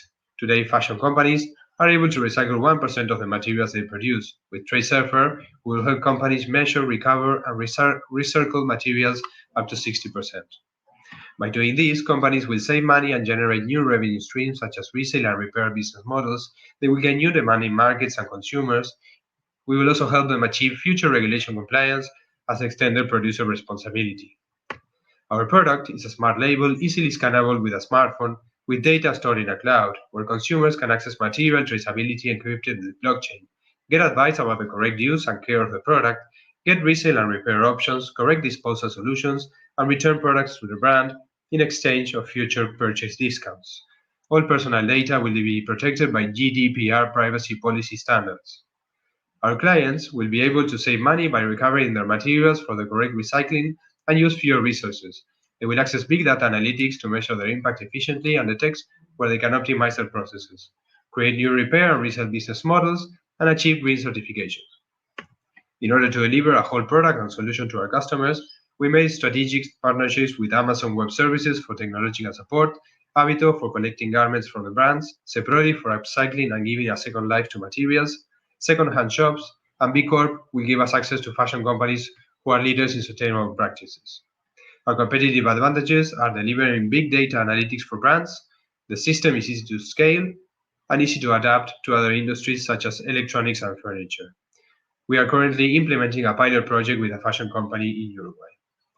To validate our assumptions, we conducted more than 20 interviews with potential clients and a survey of more than 300 possible users which will adopt this technology.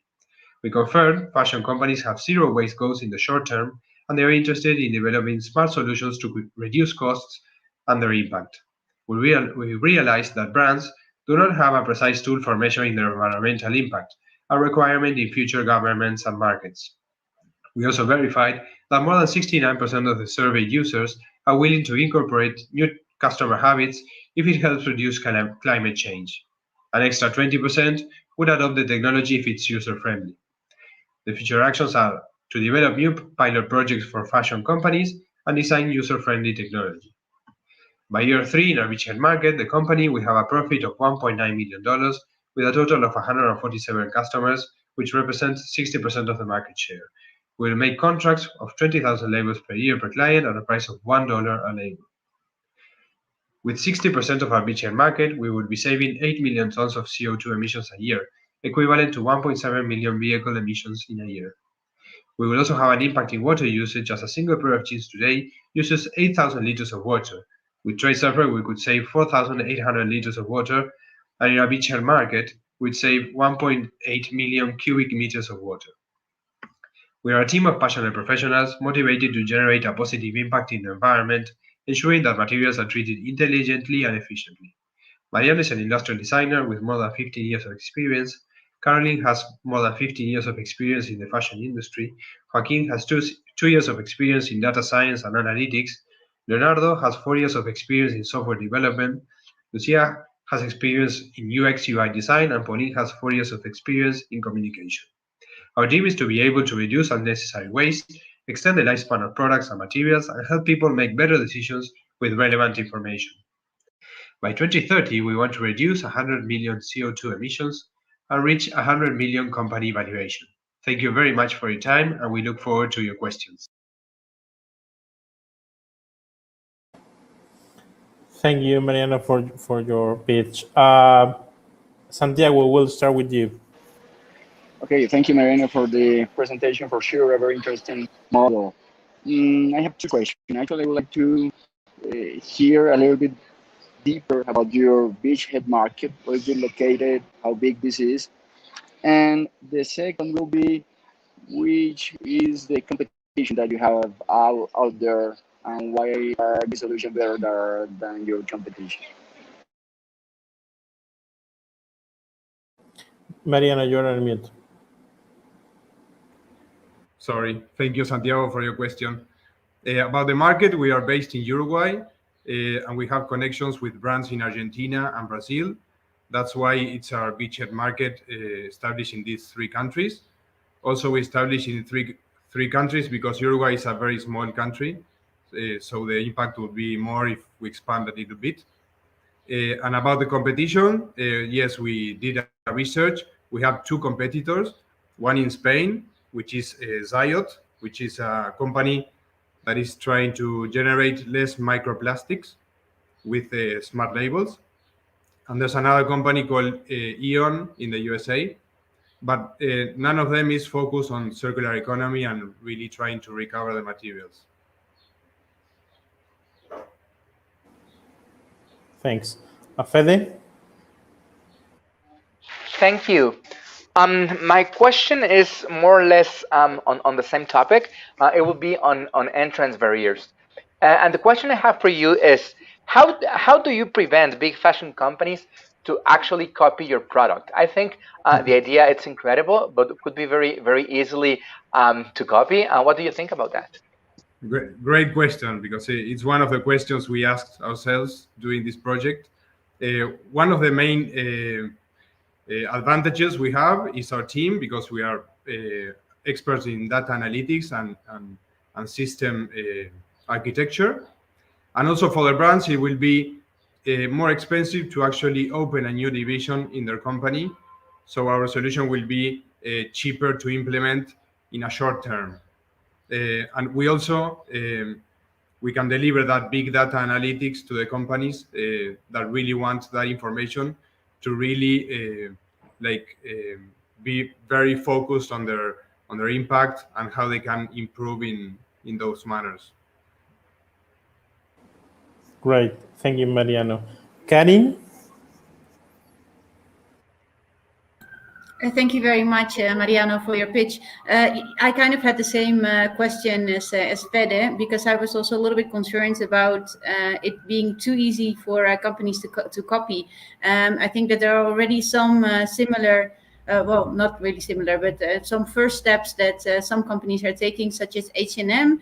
You can take your used clothes and get a discount from them. So I do think it is going to be a highly competitive market if you are thinking of expansion. And I understand the reasons you just gave, but perhaps you could elaborate a little bit more on that, how you very practically think that you could deal with this type of competition. Yes, first of all, we are the first in South America doing this type of technology, so we have a competitive advantage of being pioneers in this area.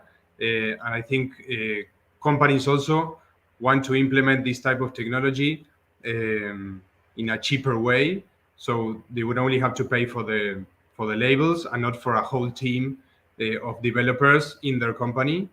So they could easily hire a contract or product to implement in their garments. Thank you, Mariano. The time for questions is end. Thank you for your pitch. We will then receive the team Nibbler.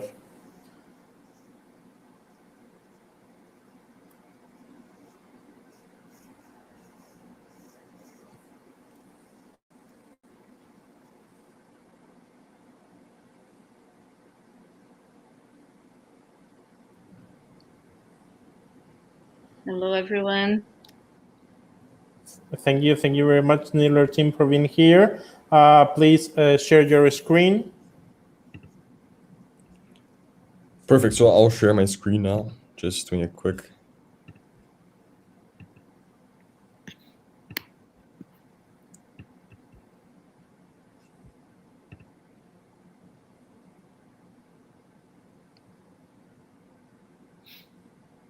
Okay, we see it. Your time starts now.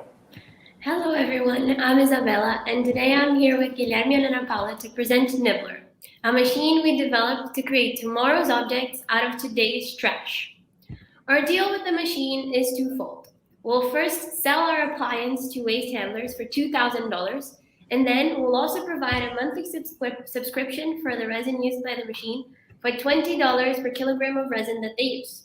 And currently we work on a B2B model, selling our product to waste cooperatives.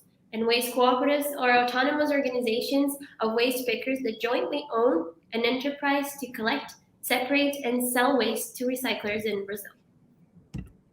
So in Brazil alone, there are approximately 2,000 waste cooperative companies and 600,000 waste pickers that collect trash every month. We initially plan on targeting these waste handlers as our beachhead market. We see that Nibbler can also naturally bring value to other markets. We will therefore adopt multi-segment marketing to use each segment as a national channel to following ones. The interesting thing about our value proposition is that Nibbler inputs value into something that was previously valueless. By selling objects produced with our machine, consumers can now have a profit of $6.8 per kilogram of waste that they produce. That means that the average cooperative that produces approximately 15 tons of waste per month can have an increase in revenue of $102,000.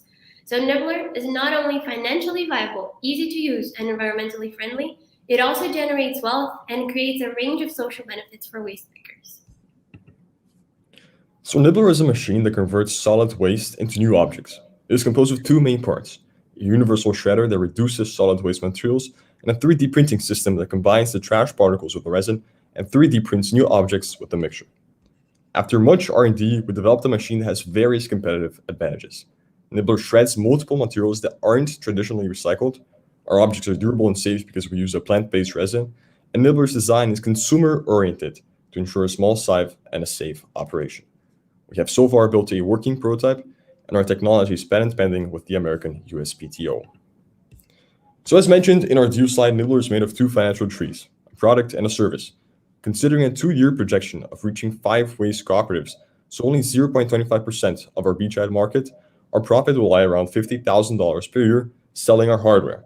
The meat of our operation would really come through our service selling our custom-made resin on a subscription model for cooperatives, we would reach 7 figures, profiting almost $3 million every year within 2 years. Our main goal with customer discovery this semester was evaluating a range of market segments to pinpoint the one that would be the best fit for Nibbler. So we interviewed makers and waste pickers to understand their relationship with waste disposal, the fees that they pay, the effort associated with it, and the general need for a more sustainable option. And we found that 30% of the waste received by waste picker cooperatives in Brazil ends up in landfills because it's too contaminated or mixed, and they can't sell it to traditional recycling companies. So Nibbler can really come in to fill that market gap, improving the sustainability, the financial viability, and the social impacts of the recycling system. And finally, there's no doubt that Nibbler will drastically have an impact on climate. Today, only 16% of the waste we produce globally is recycled, and just the 5 cooperatives that we interviewed send 181 tons of trash to landfills every month. So Nibbler can drastically change that situation because according to a study performed by the United States Environmental Protection Agency, taking waste out of landfills could save up to 7.8 megatons of CO2 equivalent every year. And apart from that, Nibbler also diminishes the carbon emissions involved in the transportation and in the production of object converting materials. So Nibbler finally turns the recycling industry into an environmentally and economically beneficial process. Our team is formed by global researchers and engineers, and our members in São Paulo are Dr. Ana Paula Jorge, who's been working with environmental science for over 25 years, Isabella Gomes, who is studying environmental engineering, and myself, and I'm currently studying mechanical engineering and business. We together dream of preventing the emission of 8 megatons of CO2 equivalent per year in Brazil, revolutionizing the consumption and disposal chains, and creating at least 2,000 new jobs within 5 years. Thank you, and let's make recycling great again. All right, thank you. Great pitch, and I like the duo. Nadia, we start with your questions. Thank you so much, Nibbler team, for such a great pitch. I have 2 questions right away. The first one is, have you validated this price with your direct customers? Do you think it's feasible for them to afford both the product and the membership fee? And aligned with this, how many machines do you see a company buying? So your average customer, will they buy just one machine, or will they have to have several machines in place in order for timing to be able to print out all of the objects that they would want to print out with the system? So these are 2 great questions. So in terms of the second question, we think that we have estimated that waste cooperative companies would buy from 5 to 10 Nibbler machines based on the amount of waste that they receive and generate every month. And going back to the question of, can cooperatives actually afford Nibbler in the first place? And the answer is yes. We have validated the price with waste cooperatives, with their managers. And the great thing is that with the profit that Nibbler brings to cooperatives, the return on investment of these cooperatives is only 1 month. So in 1 month, they could already pay back the amount for one machine, or for the 5 or 10 machines that they would be buying? Yeah, from the 5 to 10 machines plus the resin. And not only that, we have also thought of a plan of subsidizing initially this installation of the Nibbler appliances. So in Brazil, and I suppose in Latin America as a whole, governments tax private companies who actually end up sending their trash to landfills, to public landfills. So these private companies can also subsidize the purchase of the Nibbler appliances, and so that they don't get taxed for sending their trash to landfills. And cooperatives could also diminish this initial investment for the purchase of Nibbler appliances. Thanks. Please be accurate. We just have 1 minute. Go, Santiago. Okay, given that you are developing this technology, my first question would be, how long will it take for you to be with the technology in the market? And how much investment will you need in order to make it a reality? So Isa, if you would like to answer this question. Yes, that is a great question. Thank you for the question. Right now, we're in a phase where we are looking for resources to build and manufacture the machines. And the price that we have calculated is that we need 170 million to be able to achieve 90 customers in 1 year. So that's our current investment that we need to be able to put the solution into market. Thanks. Quick question from your side, Karin? Thank you very much for this interesting presentation. I have some doubts about what the customers could do with the end product. You said that there is a 3D printer. What kind of products could they be printing? Is there some guidance from your side as to what this could be, where they could sell these products? That is an awesome question. And the interesting idea with a 3D printer is that you can print almost anything. So 3D printing is a technology that already exists, and there are many products that have been developed that you can print using your trash now with Nibbler. And so you could print a vase, you could print a block that you can use to build another object. So the options are infinite, and you can use, there are many files on the internet available right now that consumers would be able to use with our machine. So it's very adaptable. Thank you very much, Nibbler team. Great presentation. And we now be welcoming Claire team.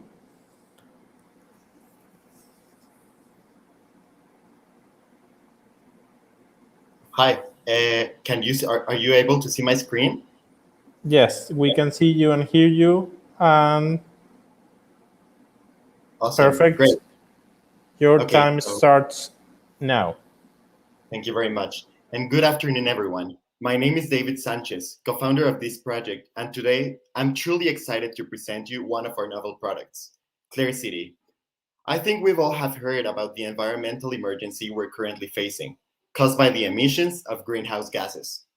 Well, this has even affected multinationals. In 2020 alone, the largest logistic companies in the US produced emissions with estimated costs in the billions of dollars. Clear City will mitigate Scope 1 and 3 emissions, specifically those related to road transportation, reducing the environmental impact of corporate fleets in an efficient and affordable way. With a 4-year contract of $1,640, organizations will have access to our solution, which consists of a mobile carbon sequestration system, along with a monitoring software to keep track of the reductions made. Our total addressable market includes all road vehicles around the world. However, our beachhead market aims only at those owned by logistic and freight companies, as they are the ones with the greatest capacity to reduce their emissions. Altogether, 6 of the largest logistic companies in the US own more than 700,000 land vehicles, winding up in emissions worth more than $1.8 billion and a commercial vehicle fleet with a year-on-year growth of 1.5% worldwide. Fleet owners will be able to save more than 60% of the expenses made on emissions reduction strategies. That's right, more than half of the money previously spent on this type of strategies can now be used for the business while reducing the impact of their vehicles efficiently. Clear City is a bioreactor that contains microalgae, an organism 400 times more efficient than trees at removing CO2 from the atmosphere. Designed for road vehicles, its unobtrusive fitting will not alter their structure nor affect their normal operation, and compared to current solutions, its price is significantly lower. Therefore, our initial hypotheses were related to solutions used to mitigate or reduce emissions, the way that companies acquire said solutions, as well as how painful the problem really is for them. More than 35 organizations held meetings with our team and made us analyze our previous ideas. For example, we realized not all companies participate in emissions trading systems. Instead, they prefer to acquire technologies that help them fulfill their net zero goals quickly through venture capital funds, direct investment, or internal competitions. And we confirmed the importance of decreasing the impact of their vehicles and the broad room available to develop powerful solutions. To create long-term relationships with our customers and to increase switching costs, Clear City will be available on a 4-year contract of $1,640. Out of this, our profit will be of $180 per unit. We plan to capture 1% of the market, equivalent to more than 7,000 land vehicles. According to our forecast, we will get net incomes of nearly $350,000 per year, helping us achieve a valuation of more than $1 million by 2025. Our key drivers, of course, will be a greater market share, suppliers that allow us to increase production capacity, as well as cost optimization. We're talking about offsetting more than 70% of the emissions produced by a heavy-duty vehicle driving 100,000 kilometers, cutting its impact from 21 tons of CO2 to only 6, a competitive result against the 7 tons emitted by an electric vehicle. We plan to open offices in California by 2025, helping us expand our business to the rest of the US and Canada. CLARE is a multidisciplinary effort to reduce the impact of active sectors of the economy in carbon emissions. Thank you very much. Stay safe and have a wonderful day. Thank you very much, David, for your pitch. Fede, we can now start with you. Thank you. Congratulations on the pitch. I think it is an amazing product. You look very young on camera. So my question would be more on the personal side. What motivates you and your team to actually keep on developing this initiative? And which, if you can share a personal experience or something that would be like your personal driver for developing this sort of initiative. Of course, thank you very much for your question. I'll be very happy to talk about what made us start this project. Basically, we all live in big cities in the center of Mexico. So I don't know if you've heard, but in 2019, specifically in May of 2019, there was like a giant environmental contingency where we could barely see the building in front of us. I think that's where most of us realized that climate change is not a game and that it must be solved right now and from different sectors of the economy, as I mentioned before. We realized that transportation is a sector that has not been treated and has not been given the required attention to decrease their emissions. And therefore, we decided to start this project by using natural elements and by, using the resources of nature in base of the respect. So yeah, I think that's basically it, to help us achieve a better future for us as well as for our children. Thank you, David. Nadia, questions? Thank you, David, for that presentation. And my main question is, the social impact, the environmental impact is very clear. Which incentives would companies and logistic companies have to actually purchase this product? It will be an extra expense that they would have to incur in. What additional benefit from the environmental impact will they be getting? That's an excellent question. Well, currently, companies are already spending millions, if not billions of dollars trying to reduce their emissions. So there is a lot of pressure from everywhere for them to reduce effectively these emissions. As from investors, customers, they're all requiring like these companies to have specific and well-structured plans to decrease their emissions.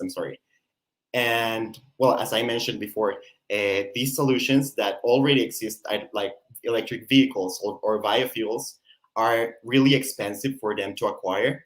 And most of the times they are not as efficient as they would want to. So yeah, basically what we're offering is a product that will help them achieve these goals, increase their revenues by getting new customers and new investors. And yeah, doing this by giving them an efficient tool to reduce these emissions. Thank you, David. Time for questions is up. And we will go with your next round, Karin and Santiago. Thank you, David. And we now welcome the team EcoPower. Edu, you are on mute.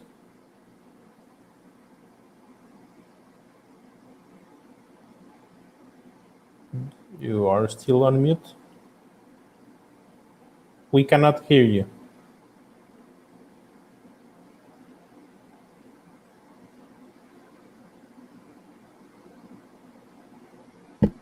Hello, can you hear me now? Now we can hear you. Oh, okay. I'm sorry. Don't worry, please. Can you share your screen? Yes, I think you are watching now. Yes, we are. Your time starts now.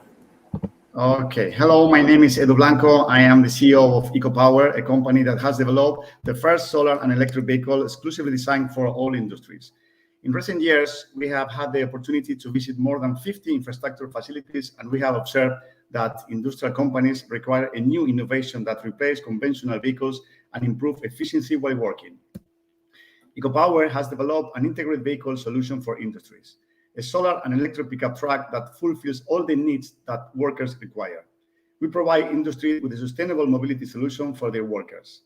For a down payment of only $3,000, a monthly fee of $940 for 5 years, and a final payment of $7,000, they get to have our sustainable solar and electric pickup trucks vehicle.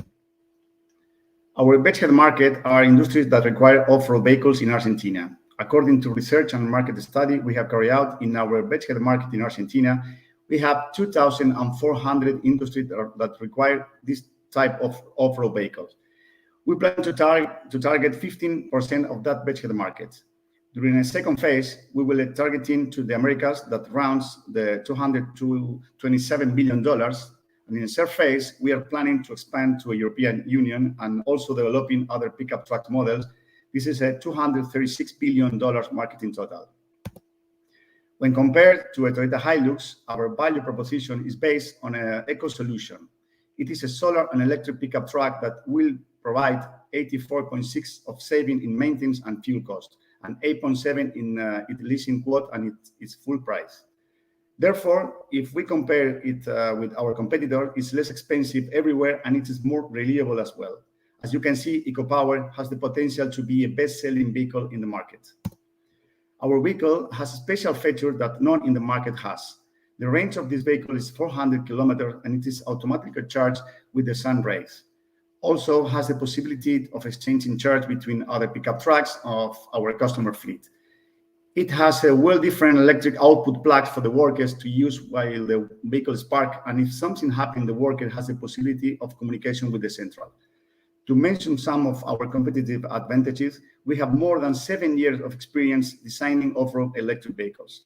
Finally, we have established a joint venture with other leading technology companies to deliver the most outstanding product in the market. During the more than 100 interviews that we have carried out with potential customers, we found out the companies wanted to adapt their off-road pickup truck fleet to a sustainable model. Therefore, with our pickup truck, we are offering 100% solar and electric pickup truck vehicle. Another concern was about the importance of the pickup range. So with our solution, we provide a battery that is capable of achieving 400 kilometers of range. The last concern was the price. As you could notice from our value proposition, our solution has cheaper maintenance costs and is also less expensive.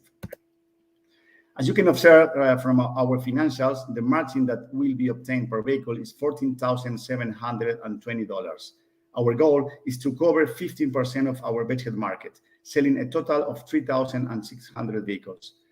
Considering the above data, the final annual profit result will result in almost $53 million. Did you know that combustion pickup emits an average of 8.75 tons of CO2 per year? With our EcoPower vehicle, we will have 0 emissions per year. Therefore, with 15% of the pickup trucks beachhead market, we will be contributing to, say, 31,500 tons of CO2 per year. We are the first and so far the only team capable of designing, manufacturing, and competing in the most demanding off-road race in the world, the Dakar Rally. The project has an important background behind us. I would like to introduce our team members who are leading the EcoPower project. Myself, Edu Blanco, I am a sustainable mobility entrepreneur and a pioneer developer of electric vehicles. Carlos Calvo is a mechanical engineer with a huge experience in the sector. And Gaston Escasuso is an electronic specialist with more than 30 years of experience in motorsport. Ilya Rose is a manager of technology companies related to electric mobility and the evolution of autonomous driving. Our team has a huge impact on designing and developing pickup off-road trucks. I would like to thank our national lead and their coaches for the help they provide us through the Climate Launchpad competition. This program really helped us to develop further our value proposition and business model. Our team is very committed to transforming the way that people move within the different industries and achieve the transition towards a circular economy. Thank you to everyone. I welcome your questions. Thank you. You were really on the 5 minutes, so that was perfection. Karin, we can start with your questions. Thank you very much for your presentation. I was wondering, it looks like a great solution. How does it compare to electric vehicles that are already on the market? Well, right now in the market, there's any vehicle for the industries. I mean, there's many projects in the States, in the United States, but not even in South America or in Europe. But even that projects are not still in the market. We are working in parallel with that projects. But if you want to buy right now an electric pickup truck, there is no any in the market. Thanks. Okay, if I can just follow up on that one, sorry. Yes. Yeah, I understand that, and I kind of suspected that as well. Nonetheless, I think if we look at the electrification of the automotive industry, we're all looking at other solutions that are not necessarily solar. So why is it that you think that this is the way forward? Well, because we were working many years in solar farms, in wind farms, you know, and we found that it really helped a vehicle that's finally you can finish all the circle of the economy. I mean, you can produce the energy, you can maintain the energy with the same energy you are earning with the solar energy or windmill, and you can close that circle, you know.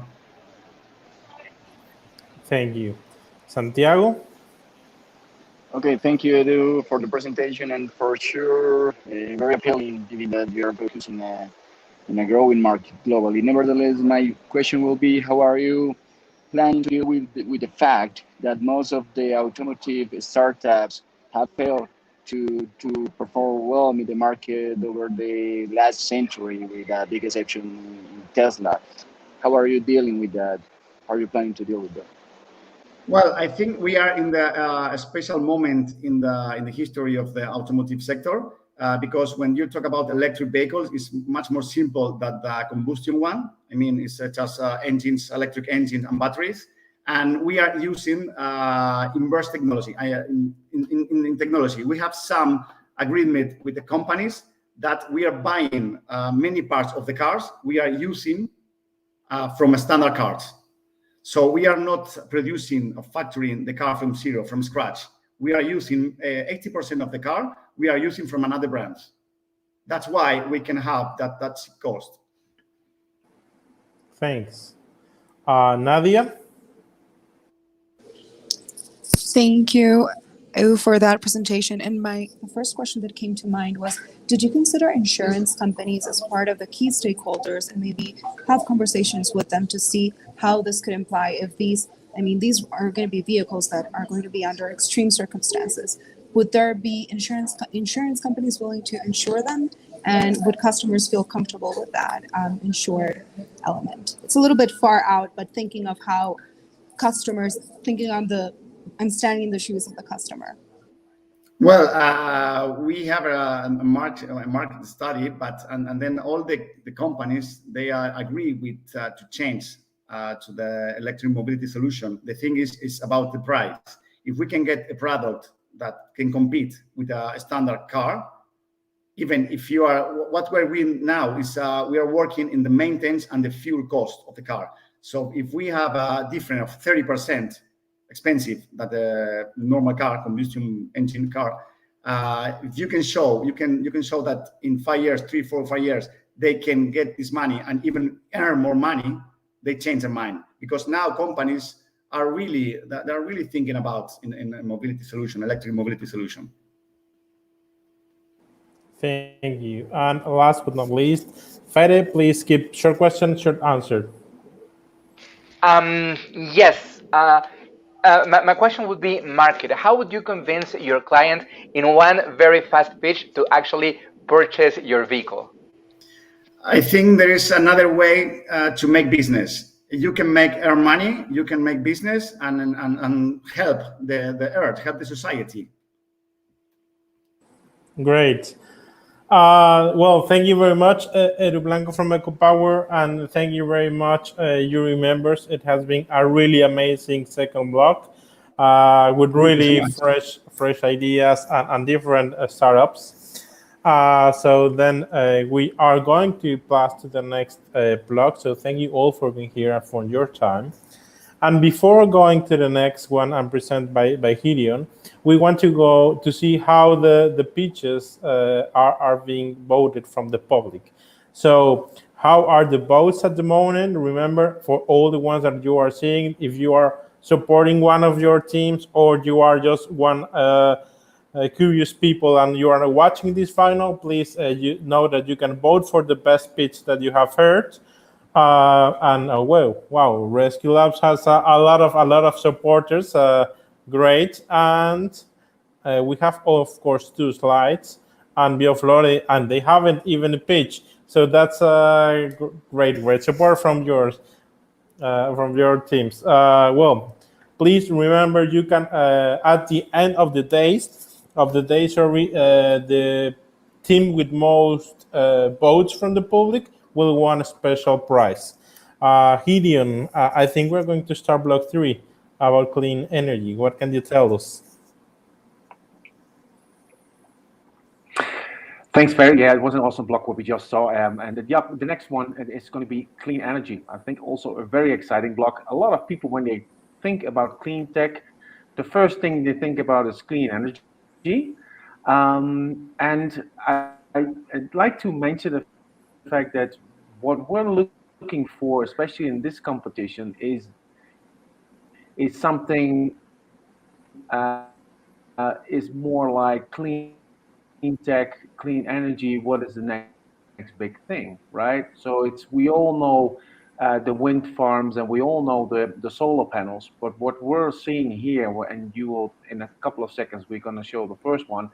Those are technologies that are next level. So that is definitely something that we want to promote with this competition globally and also in Latin America. So with that, and no further ado, I would like to present the jury members of Block 3, Clean Energy. Jose Miguel, good morning. Are you there? We're going to welcome Chete. We're going to welcome Sanchez.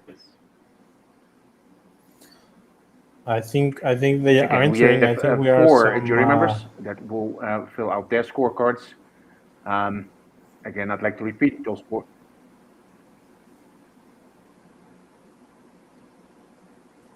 Then we just wait a couple of seconds for the jury members to join. Again, those jury members are from the region. There he is. Chete, good morning. How are you? Let's see if Chete is on audio. Video is working. And let's wait for the jury members to join so we can start off the first pitch, which is going to be CEO's Energy. As I said, the jury members are from different countries here in the region. The jury members, of course, are independent from us as the organizing committee. This allows us to give a very fair judgment on the teams that are there. All the pitches that are shown for the first time to the jury members. So this again will add to, let's say, the independence on the jury members. Chete, good morning. Do you hear me? I think he does. Still on mute.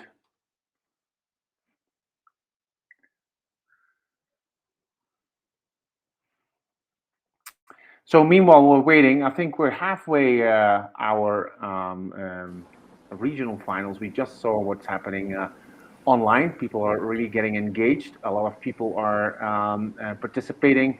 It's awesome to see that this is something happening across the region. We are still 2 blocks out before we can go to the award ceremony. What we have up front are the 2 main blocks, which are the main categories. Always a lot of competition going on in clean energy. And our final block, which we're also very excited about, is adaptation and resilience. Adaptation and resilience, especially in a region like Latin America, is crucial, is important.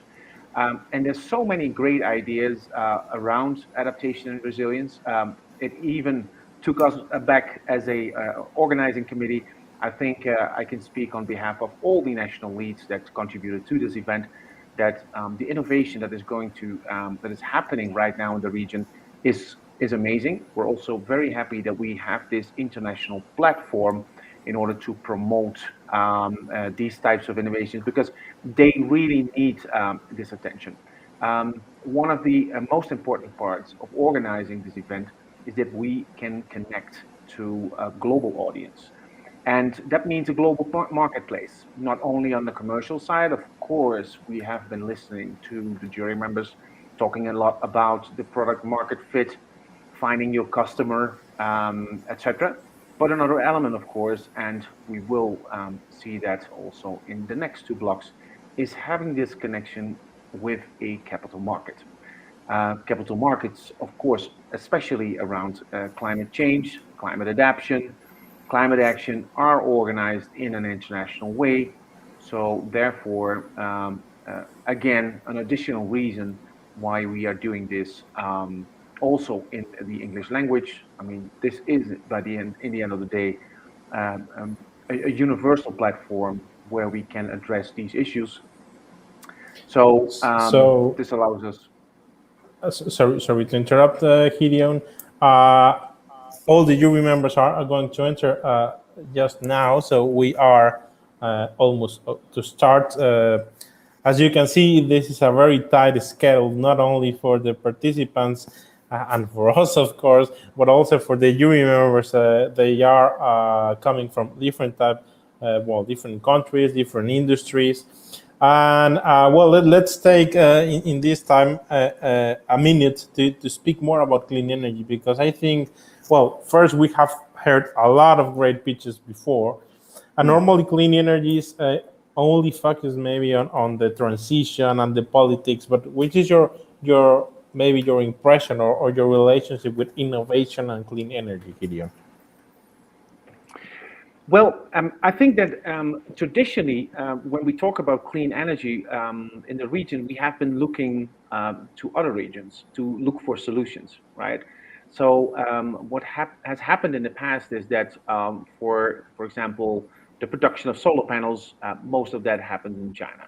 The production of wind farms, and especially wind mills, is happening, for example, in strong countries, again, like the US, Europe, and also China.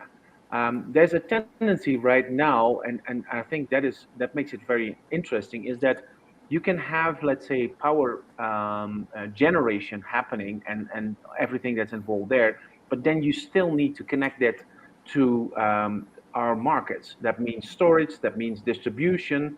And you will see in this block especially that a lot of these ideas that are coming forward are contextualized in our energy markets. This is something we saw in national finals. This will again be presented during this final, that you need to have contextualized solutions in the storage and distribution chains, because this is where you connect these types of energies to our particular energy market, right? So yeah, I think that is something fair that I've seen. I think you also have seen in Mexico. So I don't know how do you look at that? Yeah, I think you picked it up already. A lot of my points. I think it's a lot of how the industry, the entire industry is shaping, but also the mindset of now the prosumers, now the ones that not only consume but also produce energy, and how I mean, if you ask me, from my point of view, at the end, in some years, we will be producing ourselves our own energy. We will not need any more, let's say, big companies, maybe just as support. And of course, this has bring only not only new technologies, but also new business models. I'm really surprised when I see that with one solar panel, you can now have different business models related. So that's also something that it is very interesting. They are now the members here. So please, I welcome to our members.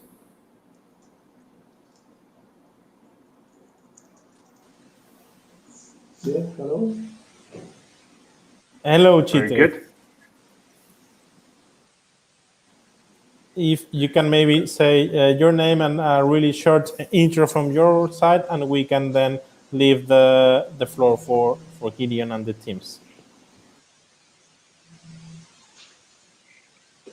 Okay, shall I start then? My name is Quinto van der Werf. I am Dutch, which means that I'm from the Netherlands, but I live in Brazil for more than 20 years. I work with internationalization of companies, and I'm also involved with the startups personally. So I have some experience to add, and I'm very excited to hear about the initiatives today.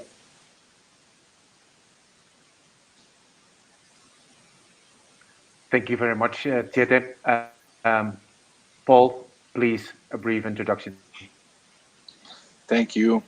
So I'm Paul Sanchez. I'm from Mexico. I currently work in Perceptia 21 Energía, which is a Mexican company helping businesses to transition.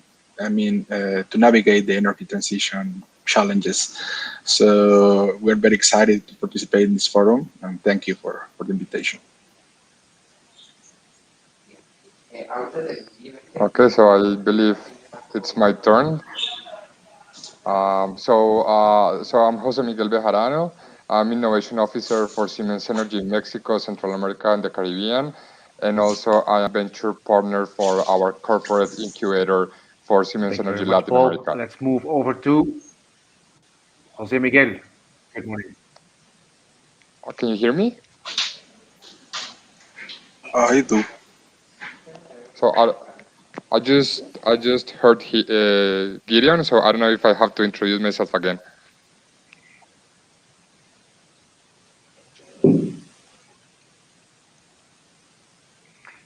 And finally, just joined Isabel. Isabel, good morning.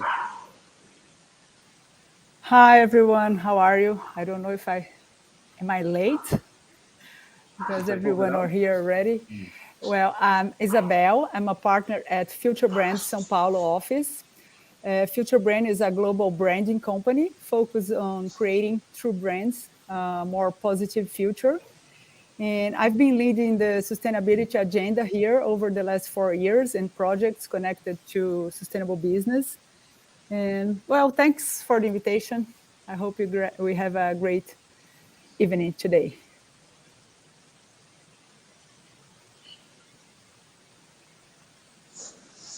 So I think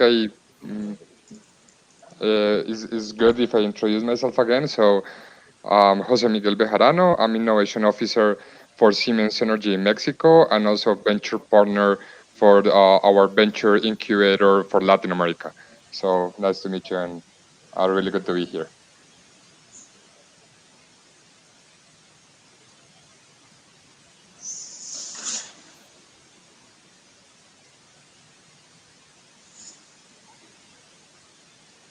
Thank you very much, Isabel. Jose Miguel, maybe can you...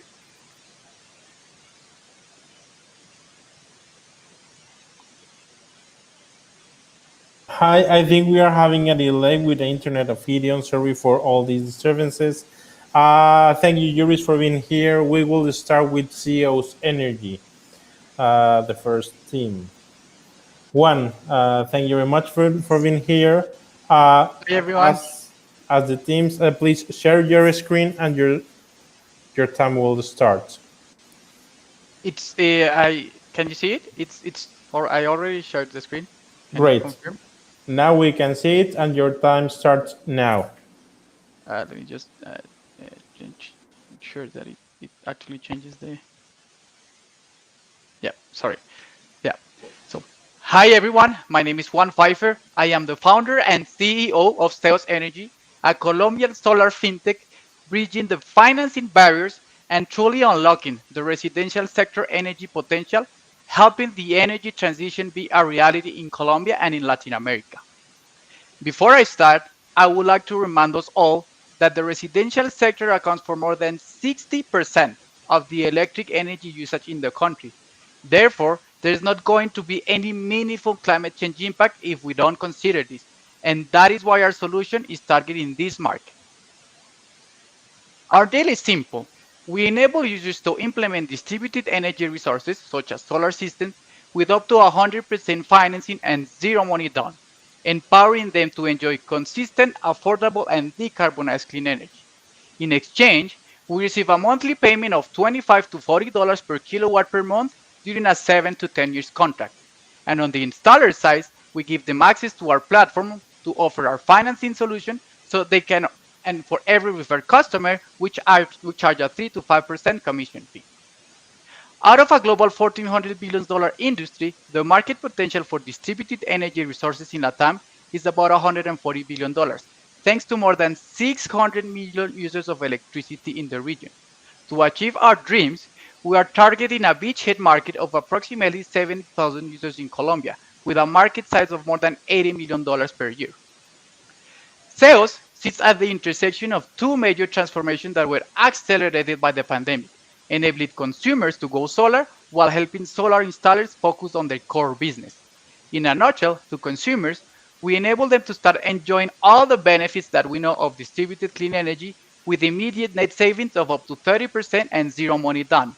And on the installers, we help them reduce more than 90% opportunity loss in sales due to the lack of financing options while reducing their wasted time in non-value-added activities such as lengthy quoting processes, finding financing for the clients, or serving unqualified leads.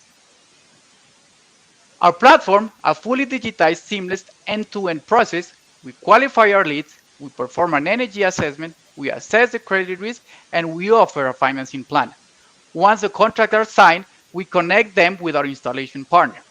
Our mobile platform allows our clients to know the status of the process all the way, and once the system is active, they will have 24/7 energy monitoring with a one-click payment button for the monthly installments.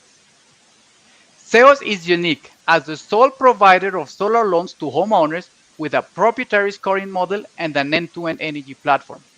And for the installers, we are the sole providers of POS financing with digital tools tailored to the local conditions that expedite their sales process.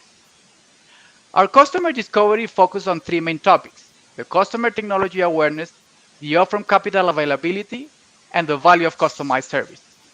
We first confirm our own past experience where more than 90% of the leads are lost due to the upfront capital requirements and the lack of financing options.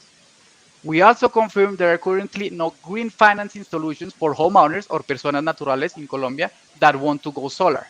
And in terms of technology awareness, we realize that as a new industry, we have to correct a lot of misbeliefs and the paradigm that solar is too expensive and not affordable. In 2024, we aim to have around 21,000 customers, representing more than $25 million in net profits per year. To achieve this, the key drivers that we are focused on are on three topics. On the financial side, the cost of capital both for borrowing and lending. On the technical side, the cost of the kilowatt installed. And of course, on the commercial side, or our ability to grow.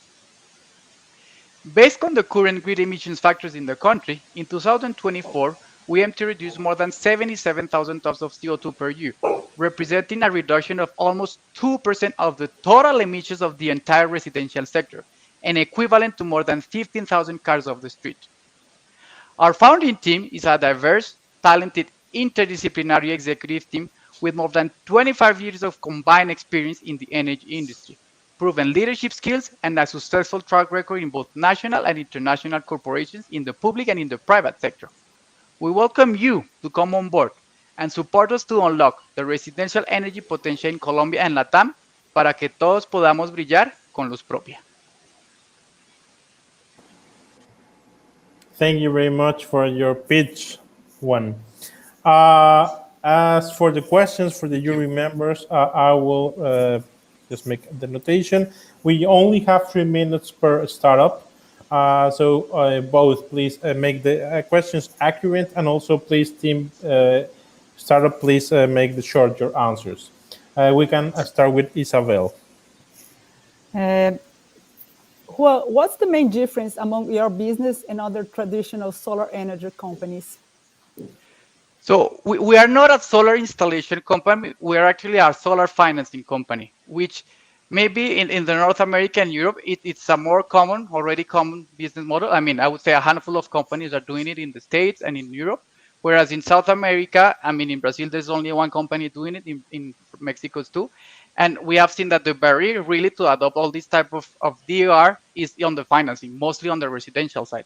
And that is the case in Colombia, right? So we are not really installing, we are actually helping installers, partnering with them so that they can install the systems. And of course, on the solar installation, there's a lot of competition. There's more companies coming doing installation. That's why we are focusing on the solar financing side and giving them digital tools to improve their process. Thank you, Juan. Paul? Thank you. I have just two questions. The first is how you will address the warranties risk, because you are having installers as partners, but they could disappear tomorrow, and the risk will be all in COs. And if you say that the risk will be on the installer, that's something that will be unacceptable for the customers. So that's the first thing. And the second is how you will assure a quality standard for all installers to comply with the international and national norms regarding solar panels. Thanks, Paul. So yeah, for the first question, in terms of the risks of the warranties, so yeah, it is sales that is signing the contract, and it is us, right, that we are, I guess, on the technical warranty side, that we will be, dealing with it when there's any issues. Of course, we are partnering also with manufacturers worldwide to ensure that we don't have like an intermediate step in case we need to process a warranty for the technical side of things. So that's on our side. And on the of course, on the installation side, which is really where the majority of issues can happen, we vet, of course, all the installers. It's not every installer can join us as an installation partner. They have to show proof of experience and actually be in Colombia, be a member of ACOSOL, which is the national, we just launched it, the National Association of Solar Energy. And of course, being part of ACOSOL, they have to comply with a code of ethics and a code of quality service, right?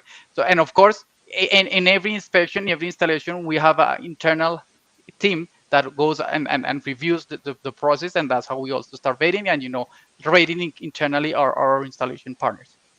And the second question, I think it also helps to answer the second question, which is how the risk. No, it is us, and we vet the installers. Not every installer can join us. They have to have proof of experience and quality work, right? And in South America, the market is we have to be careful of that. Yeah. Sorry to interrupt. Your time's up. For next, we will start with you, Chita and Jose Miguel, for next startup. Please welcome Valhare Solutions.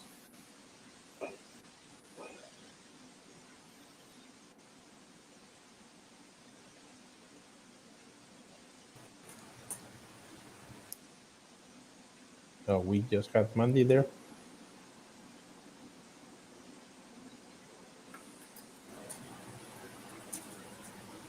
Welcome, Mandy. Thank you for being here. Please share your screen. Are you seeing it? I have shared it. Perfect. Now we can see it. And please, your time starts now. Hi, everyone. I am Mandy Mullings, the founder of Valhare Solutions, where we aim to revolutionize the energy industry by making solar systems accessible to hundreds of thousands of energy users. Solar systems have been available for decades. However, it is quite unfortunate that they are still inaccessible to millions because of the high purchase cost. We have also been impacted by the devaluing of the Jamaican dollar, the increase in oil prices, which then leads to the cost of electricity skyrocketing. Jamaica has one of the highest electricity charges in the world. There are only 4 countries that pay more for electricity than we do in Jamaica. Sadly, this will continue to be a serious issue if we are unable to find innovative and sustainable solutions. As such, we will be leasing solar system components to small and medium enterprises for $144 per month with outright ownership after 10 years. The global solar power market is huge, and it is expected to grow from 184 billion in 2021 to 293 billion in 2028 at a CAGR of 6.9%. We will enter the market targeting small and medium enterprises in Jamaica as our beachhead market, which is valued at 406 million US dollars, with a market of approximately 240,000 small and medium enterprises. Owning one solar power system outright is the best option. With most systems paying for themselves in 8 to 10 years, our customers will see reductions of up to 69% during the first 5 years, which translates to savings of up to 780 US dollars per year. After completing payments, if they have a hybrid setup, then they can expect to see reductions of up to 100% in their electricity bills. If they're still connected to the grid, then they can expect to see reductions of up to 70%. So, with our innovative business model, we will be able to reduce or eliminate electricity bills, remove the high upfront cost that is currently required to own a solar panel system, and finally, put money back into our customers' pockets, giving them greater spending powers and return on their investments. We will provide energy solutions through a team of experts by performing energy audits to recommend the best package to our clients based on their energy requirements, thus providing them with energy independence to power all their electrical appliances and needs. To validate our assumptions that small and medium enterprises in Jamaica believe that their monthly energy costs are too expensive, solar would be cheaper monthly, but the upfront cost is just too expensive, and they would be willing to install systems on their premises if the monthly cost is cheaper than the current utility provider. We interviewed over 20 potential customers and found that our assumptions were indeed true, and the market is in need of a viable and a cheaper alternative. We aim to make a profit of 12 million US dollars by year 5, having a market share of 20%, and our profit per system installed being 3,780 US dollars, with our key drivers being the cost of the products, the price of the products, and the number of customers that we have. Our climate impact sees us reducing up to 19,500 tons of carbon dioxide emissions per year, peaking at 20% of our beachhead market, allowing us to meet the UN 2030 Sustainable Development Goals to take urgent actions against climate change and its impacts. So, with our competent team of experts, myself included, Leon Costley, our marketing and HR expert, along with Glennie Strong, our scientific researcher, both with over 10 years of experience, Aisley O'Connor, an experienced executive director skilled in research, marketing, lean startup methodology, and strategic planning, along with Paul Jackson, our solar expert and advisor. We will be able to make solar power system accessible to hundreds of thousands of energy users, earn 12 million by 2026, and significantly reduce the world's carbon footprint. Thank you. Mandy, thank you very much for your pitch. Time for questions. We can start with you, Chite. Okay, Mandy, welcome. Congratulations with your nice presentation and your good idea. What do you think are the main risks of your business? You're a bit slow. Are you asking what are the main risks of my business? Yes. Yes. Okay, thank you for that question. Well, the main risks for our business first would be the upfront cost that we would be taking on for our customers.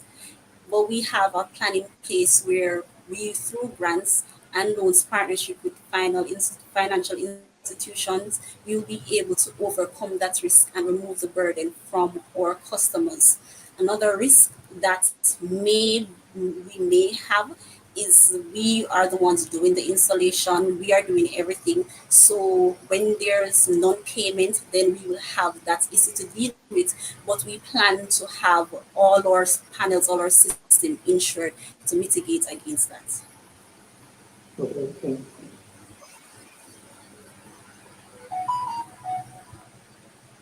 I can Thanks. go for one. Do you have time for another? Yeah, we have time, but let's make space for Jose Miguel, and then you go, Isabel. Oh, okay. Thank you, Mandy. Well done. A really well pitched. My question is related to the previous one. What is the biggest barrier to deploy your project? And secondly, how you're planning to mismatch when the energy consumption and the energy production from the on-site solar panels are not right there. So are you trying to do net metering, or how do you want to balance the energy needed for the end consumer? Could you repeat the second question? I wasn't hearing you clearly. How do you plan to manage the mismatch between energy production and the energy consumption from the end user? Are you planning to do net metering with the energy distributor? Okay, how we plan to do that is that the customers will have the systems. We do not want them to be connected to the grid, so they will have complete access to the energy. So we will not be monitoring it. So whatever energy output the system supplies, then that's why we will be doing our auditing to ensure that we meet their energy requirements. So they will have the best energy needs that their businesses need. And the first question how we plan to, could you repeat it? Your biggest barrier. Your biggest the barrier biggest to deploy. Yeah. Yes, the biggest barrier will be our upfront costs. And as I said earlier, we are planning to have access to grants and loans partnership through financial institutions to overcome that barrier. Great. A quick question, Isabel? Okay, what's the uniqueness of your business that will be hard for other people to copy? Okay, the uniqueness of our business is that there are other businesses like this, but in Jamaica and the Caribbean region, there's nothing that we have like this. And I'm not saying that others cannot copy it, but what we will do to ensure that we have the competitive advantage is that once we enter the market, we will be the first to market. So we will establish our brand and customer loyalty so that we can have the customers first within the market and ensure that our product is of the highest and best quality, and the service that we offer customers, we will be able to retain and maintain them. Thank you very much, Mandy and Isabel. It's time for our next team. Please welcome Genesis Hydrokinetic. Martin, hello. Welcome. Please, can you share your screen? Yes, hello everybody. I'm gonna show my backup video. Perfect. Then your time starts now. Sorry. Hello, I'm Martin Paladini, co-founder of Genesis Hydrokinetic. Rivers are powerful in many ways. They feed communities, support economies, and are one of the most productive ecosystems on the planet. They also provide a source of electricity to millions of people. But finding balance between river conservation and energy production is no easy task. That's why we started Genesis Hydrokinetic, where we design, build, and commercialize hydrokinetic turbines, a way to unleash all river natural power without damaging the environment and by producing renewable, continuous, and predictable energy without the needs of any dams. The deal is very simple. We sell and install hydrokinetic turbines to riverine municipalities and energy companies in exchange of $13,500 each. Our beachhead market is made up of 77 municipalities on the shores of the most important rivers of Argentina. They are accessible to us, they are in need to mitigate their greenhouse gas emissions, and they have the geographical conditions to implement our technology. Then we will expand to Latin America and finally worldwide, a $900 billion market of which Latin America represents more than 20%. Our turbines produce predictable, reliable, and renewable energy. This means a 20% lower cost of electricity to our customers, which means a 38% higher profit than solar energy. In addition, our turbines don't produce any visual impact and noise, and they produce baseload power for greater security to the grid. Our tested prototype is a plug-and-play axial flow turbine with a power capacity of between 0.5 and 5 kilowatts, depending on the river flow speed. It starts generating energy with only 0.4 meters per second and allows to replicate any numbers of units to make a rise to achieve the required electrical power from kilowatts to megawatts. The main competitive advantages are that we are pioneering LATAM with a patent in progress and that our turbines doesn't need any heavy-duty machinery. From our 30 interviews, we learned that many municipalities have climate action plans in which they seek to mitigate their greenhouse gas emissions. But both municipalities and energy companies need external funding that it is easily accessible for renewable energy projects. We've also learned that permits for the energy use of river are granted by provincial governments. That is why we now need to certificate our product to get those permits and seek for climate investment funds that are available for our customers. We aim to acquire 30% of our beachhead market. This means 23 municipalities. In this way, by the third year, we will be marketing 231 turbines per year with a profit of $1.2 million per year. The main key drivers are the products per deal, the value of Argentina currency, and the market share. In terms of climate impact, for every kilowatt hour generated by our turbines, we avoid the emissions of 423 grams of CO2. So, with 30% of our beachhead market, we save 11.1 tons of CO2 per year. We are a team of 4, myself, an environmental engineer with more than 10 years experience in the development of renewable energy projects, Ignacio Beutro, co-founder and mechanical engineer with more than 15 years experience in the design of heavy-duty machinery for the industry, Carolina Palladini, our CMO, with more than 10 years experience in the management of large companies, and Rocio Palladini, our experienced CFO.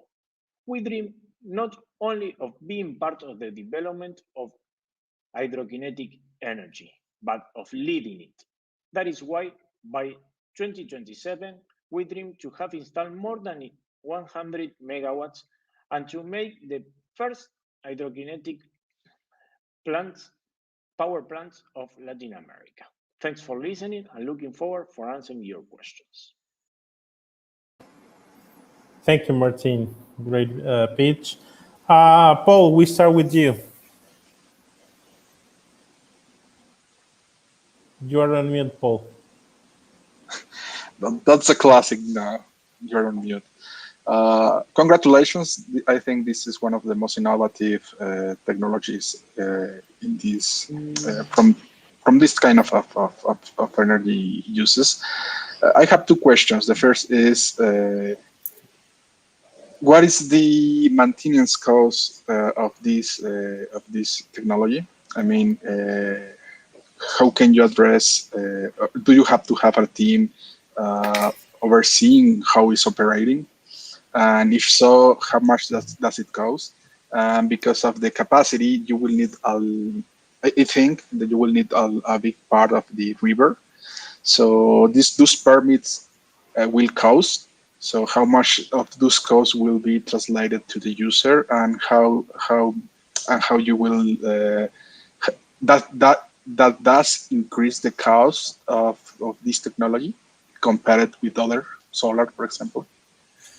Okay, maintenance is not very much. So, our turbines are designed for low maintenance. Of course, it has a cost. Of course, our customers must have people doing the maintenance, but it's quite low. Of course, is in terms of kilowatt of dollar per kilowatt, is little higher than solar energy, but the energy produced in the year, along the year, is cheaper than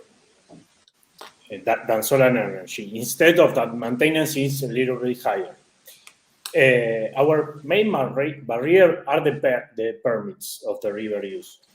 We don't have the cost that translated into a cost, but we know that it's the difficult part of our project. So that's why we aim to municipalities in our beachhead market. They have facilities to get those permits from the provincial governments. So that is why we aim to municipalities at beachhead market, let's say. I don't know if I asked you the answer to those questions. But...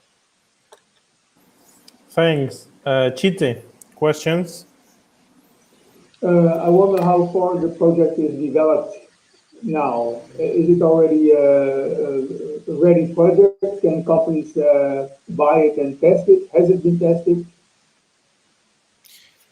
I didn't hear you very well, but you asked me if it is tested. Yes, we have been developing these turbines for over more than 10 years. Now, this prototype that is ready for sale, ready for install, it's already tested, but not yet certificated by institutions. But yes, it is proof, it is tested, and it works as we imagine that it will work. Thanks. We have already taken the 3 minutes. Jose Miguel, Isabel, you will be starting questions next to startup. Please welcome Hitting Hearts Up.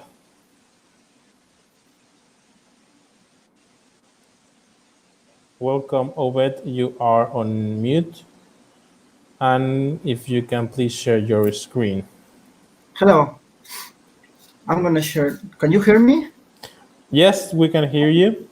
I can Your time starts now. Okay. Hello, my name is Obed Alexander. I am a co-founder of Hitting Hearts. I am from Huancayo in Peru. Would you like to have hot water available 24 hours, pay less monthly, and help the environment too? Well, Hitting Hearts Up proposes an affordable alternative for this. We propose to sell a single-family hot water production system based on a heat pump technology. Our customers are homeowners that use hot water. The price for this solution is $1,000 per unit. Our beachhead market is $92 million. We are focusing initially in Huancayo, families that belong to socioeconomic levels A, B, C, and D. That represents 30% of total families in Junín, Huancayo.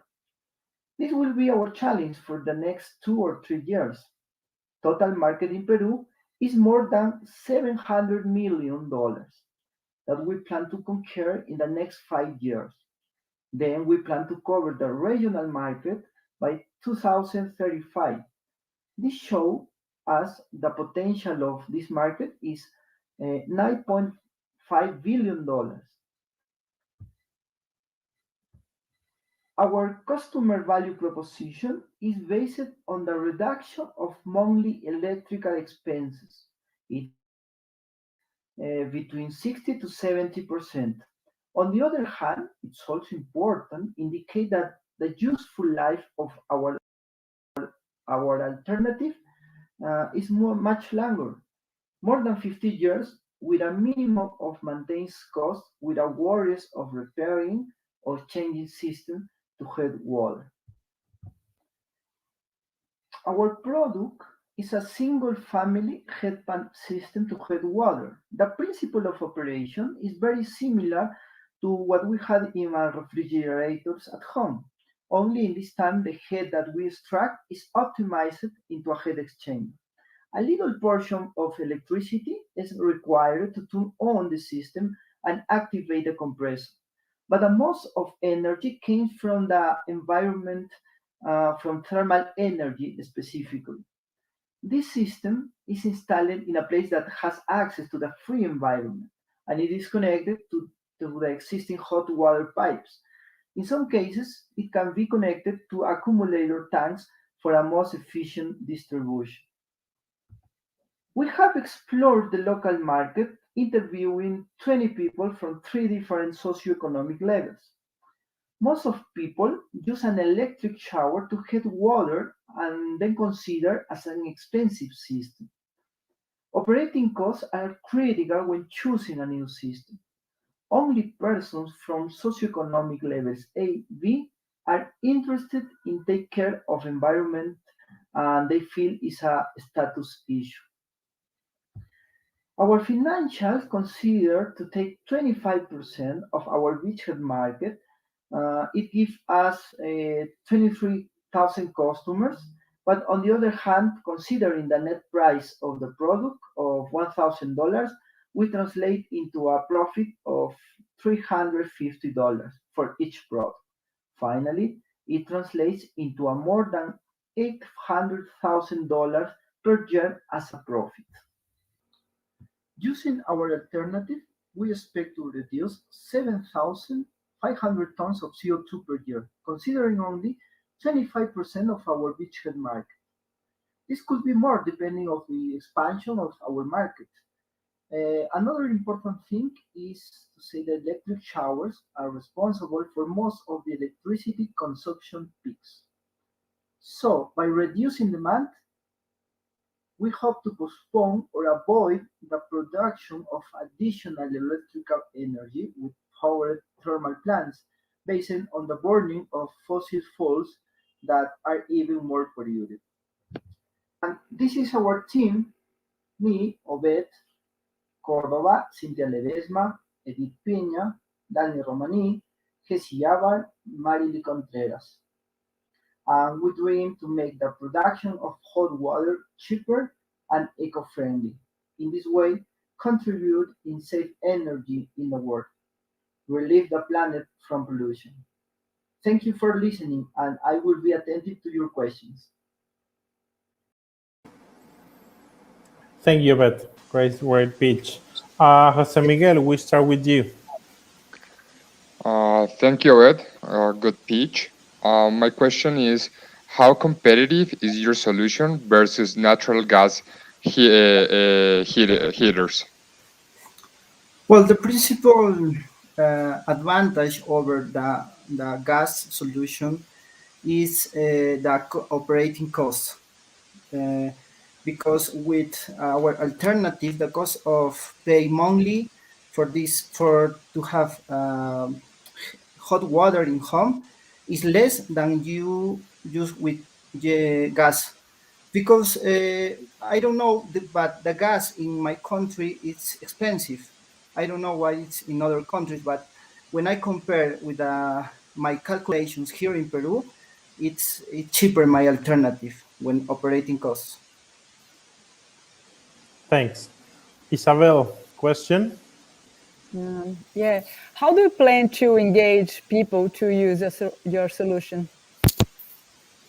Well, first of all, we have to planning to a sort of influencers to test my product, and then to make strategic alliances with construction building companies to test the product, and then they can recommend and sell in this way. Mm-hmm. Okay. Thank you for the question. Paul? Oh, well, my main concern is the financials, the technology. How will you address the cost of the technology? Excuse, can you clarify a little more your question? Do you have any financial risk on deploying the technology? Do you have to patent it? The patent is in process now, but we are making meeting with a companies that sell energy here in my city. I had a meet, and they are interested in reduction of a demand in peak hours, so they are interested to invest in our project. Thanks. And a quick question, Chita? How can I see the installation? Is it a big pump on a roof, or what does it mean for the house? Well, I'm sorry, I couldn't listen good your question. I'm sorry. How easy is the installation? How easy is the installation? How easy is the installation? Okay. This product can install to the exist pipelines at homes. It's very easy because to replace, for example, the electric resistance to put in the heat pump, it's instead of electric resistance, it's just change the system, but the pipes, the lines of hot water is the same. Thank you. We are now over with the time of the questions. Thank you, Obed. Please welcome next team, Teso Technogreen. Thank you so much. See you. Thanks. Bye. Jose Matias, can you share your screen? Sure, yes. Hello. Hello, perfect. Your time will start now. Okay. Hello, my name is Matias Joné from Argentina, and every day I'm surprised by the amount of energy that reaches the earth. Taking advantage of it is a challenge, and this is ours. Surely everyone started the day with a pleasant hot shower. Now, imagine for a moment if that shower were cold water. What do you feel? Or even worse, how you feel if you have to bathe your children with cold water. This feeling is experienced daily by thousands of people around the world, and many of them take it resigning as something natural in their life, due to lack of budget, ignorance, abandonment, or because they lack options. Our idea is to take advantage of the free and clean energy of the sun to improve people's life through a low-cost equipment called Teso. We use that energy to produce hot water. How do we make it low cost? Producing our own special parts, buying raw materials in a large quantity, and forming alliances with work cooperatives.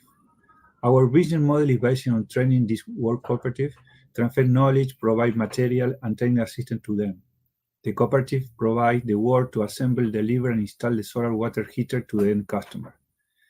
They are independent, but we have an agreement that allows us to obtain a product in time, form, and quantity. In this way, it's possible to further reduce costs and improve productivity.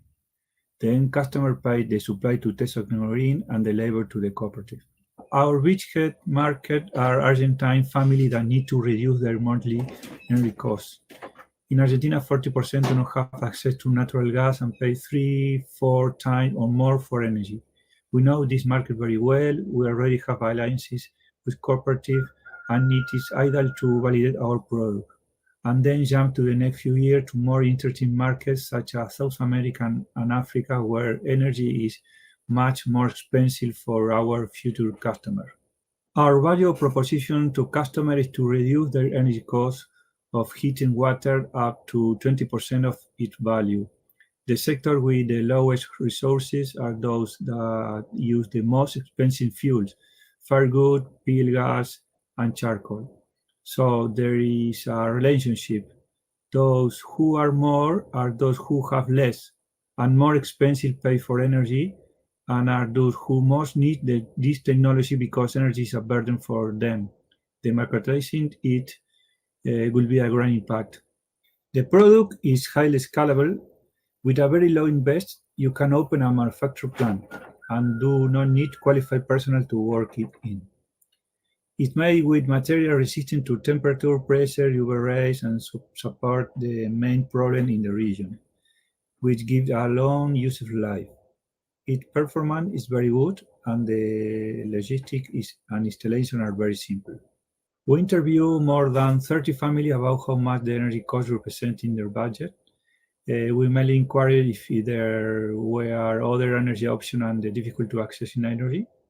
And we find an abandoned market devoid of offer of this type and a great need to lower monthly energy costs. The main key was that the invest must be low cost. This is our financial tree. In the 4 year, with 25% of our budget market, we obtain a profit of $4 million. Our climate impact is orange. With 25% of our budget market, we save 108,000 tons of CO2 per year.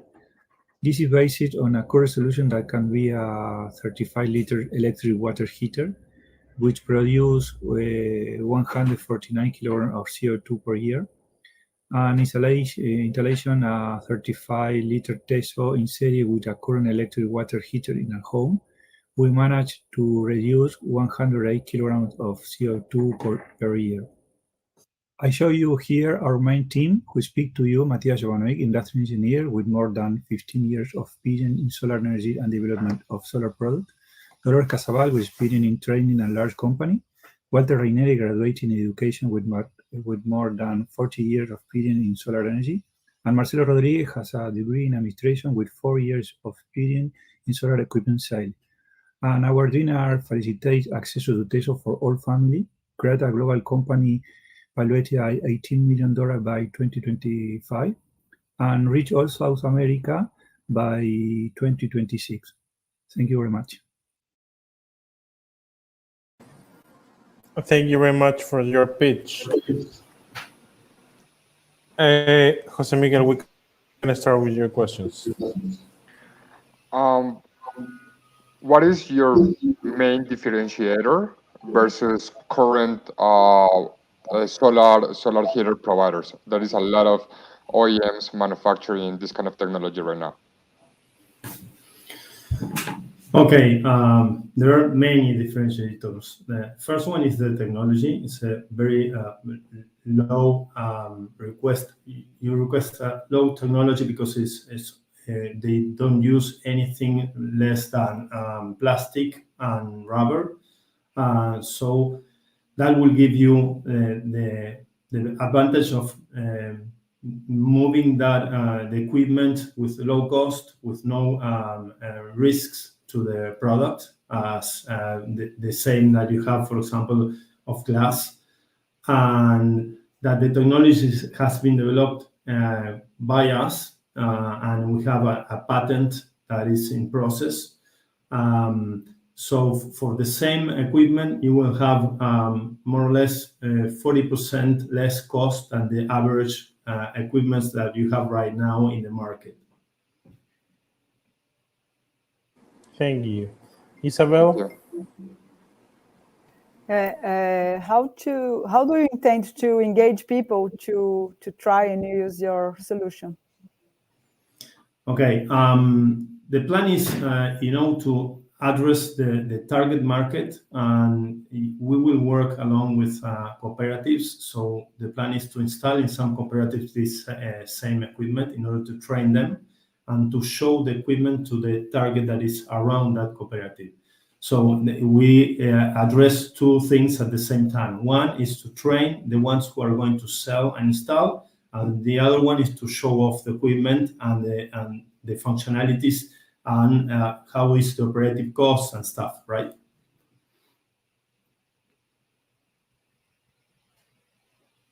Great. Paul? Thank you.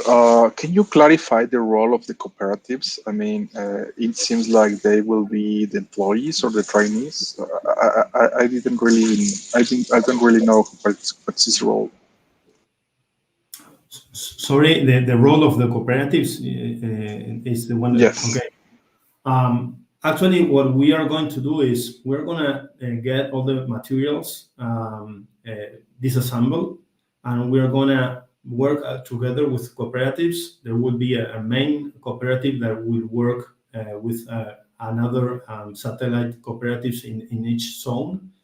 So we will train them in order to assemble the equipment, install the equipment at the one who is buying the equipment, and as this central cooperative for the zone is going to work showing off the equipment to other cooperatives, and and making some quality assurance of the installments as well. So the cooperatives are the main point, the central point of our business. And we are used to work like that with other equipment that we've had in the past. And we know that if you give them the tools and you give them a good business and you participate from them and it's beneficial, it's going to work. Thanks. Chite, we are over on the questions, so you will start next round. Please welcome Bioframing. Hello, Juan Pablo. Please, can you share your screen? Hello, sure.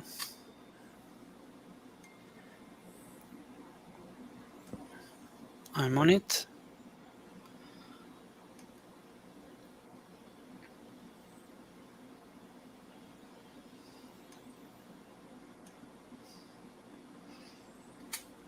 Okay, let me know when you can see the screen, please. We can see your screen. That's kind of an inception thing. Yeah. Okay, and now you can Your time see the video, starts now.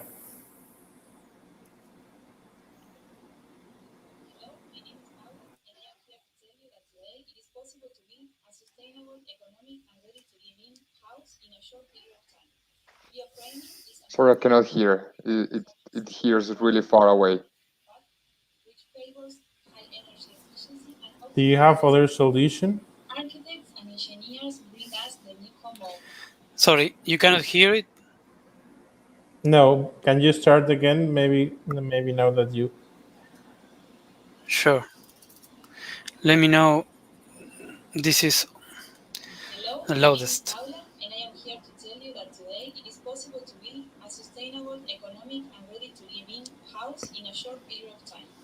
Bioframing is a modular, retrofitted construction system with a low environmental impact, which favors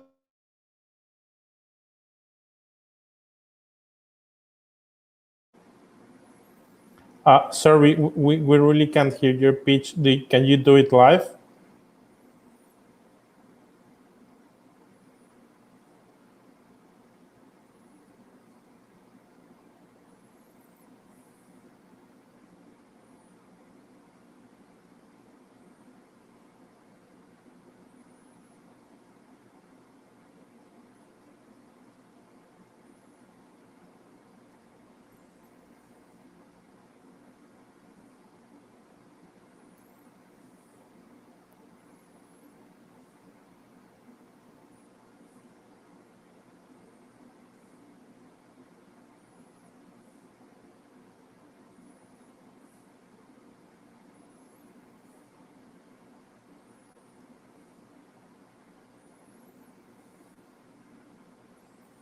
Juan Pablo, can you do it live or have another option?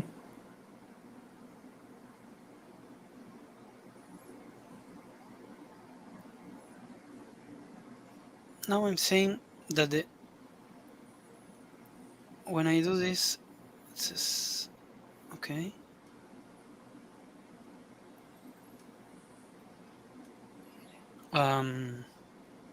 Give me a second. You can still hear me, right? Yes. Okay.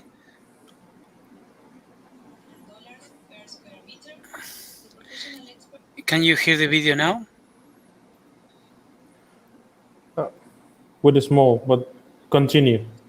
But were you able to hear what Paula was saying?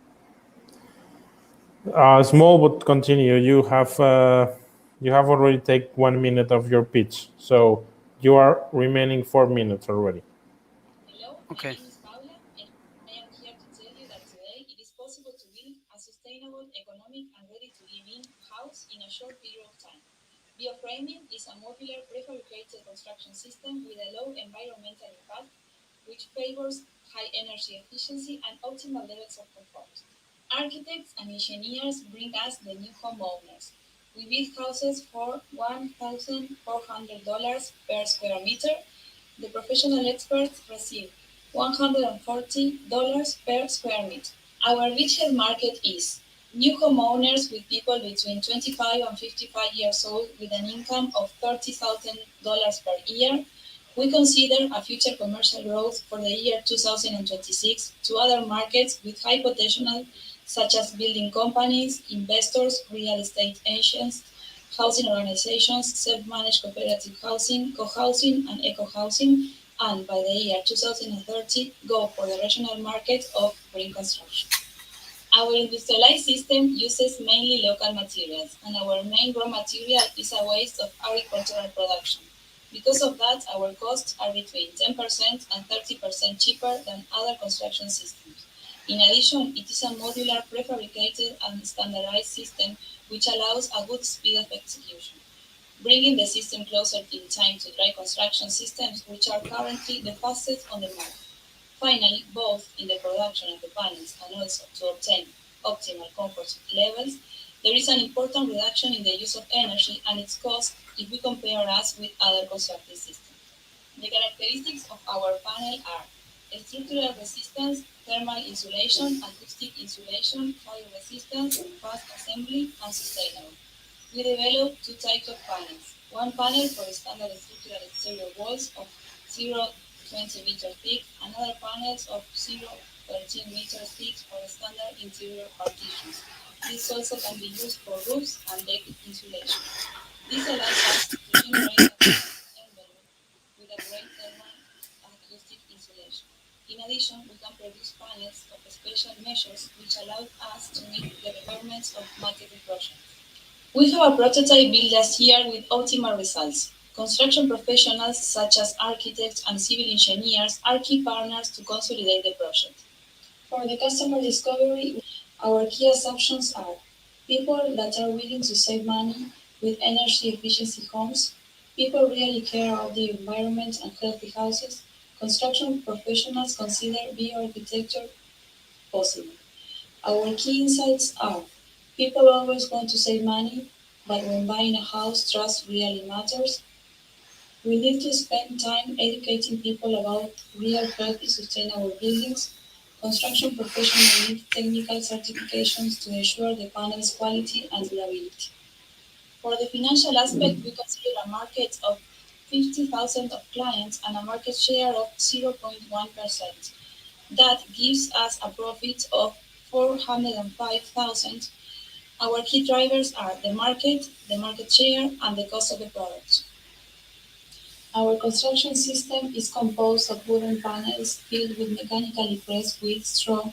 Both are bio-based materials that capture CO2 from the atmosphere during the photosynthesis process. This means they store the CO2 inside the building structure. In both manufacturing and construction processes, there is almost no waste of materials, and after the end of the useful life of the house, estimated to be more than 100 years, these are almost entirely recycled. To the excellent thermal insulation provided by wheat straw, earth plasters add the ability of the earth to absorb and release moisture naturally, generating extremely comfortable environments. Throughout the entire process, there is a proven reduction in energy expenditure and optimization of resources, as well as a large reduction in greenhouse gas emissions, thus mitigating climate change. We are a team of professionals and builders related to the construction industry with 8 years of experience in the market. Martin Varela, Management Coordinator, Andres Celis, Sales and Customer Service, Victoria Gonzalez, Project and Design Area, Paula Morales, Project and Design Area, and Esteban Lucotti, Project Management and Budget Manager. We dream. Build healthy, comfortable, energy-efficient houses that improves people quality of life and care for the planet. win $1 million in the next 4 years, and catch 1,000 tons of CO2 in the next 5 years. Thank you for your attention.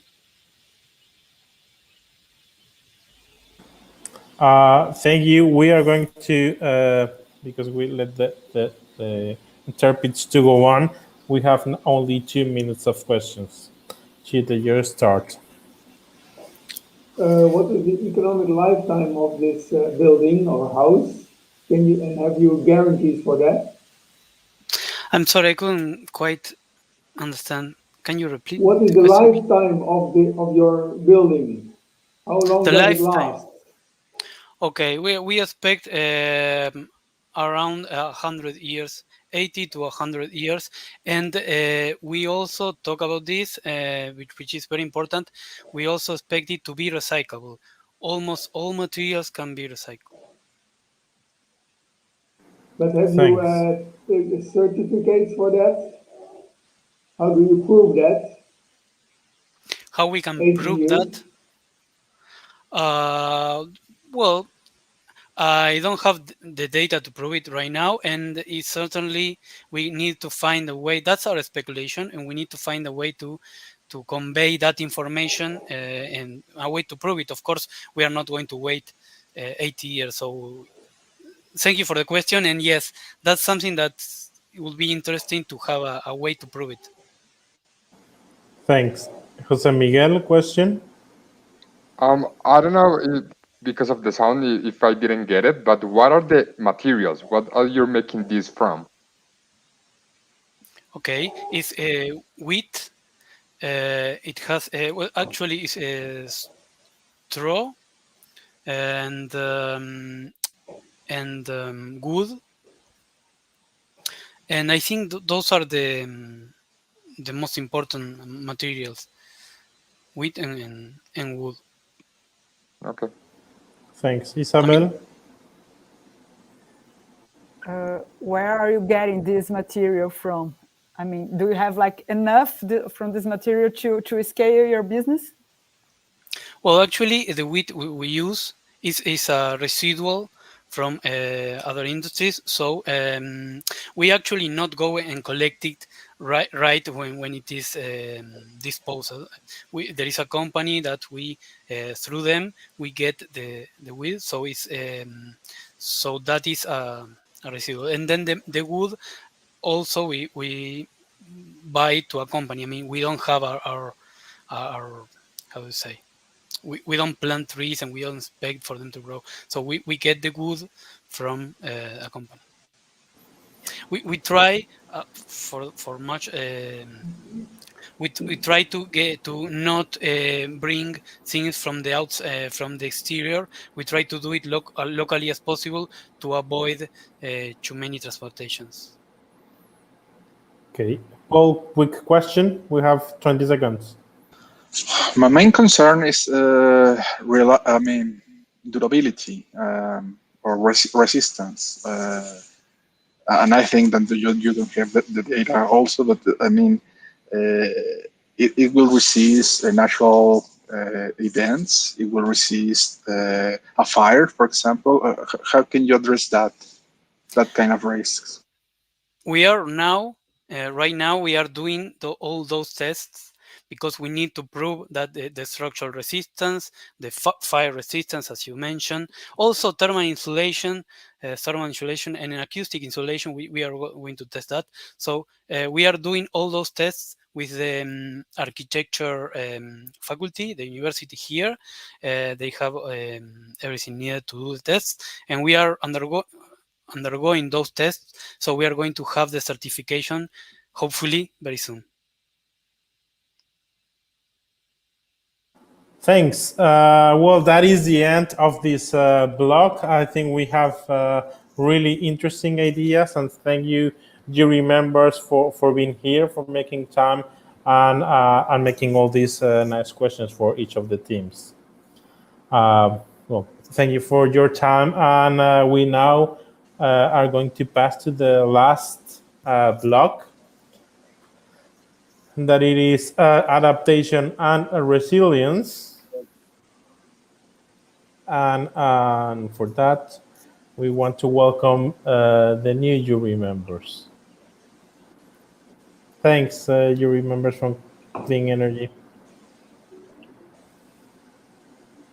Bye.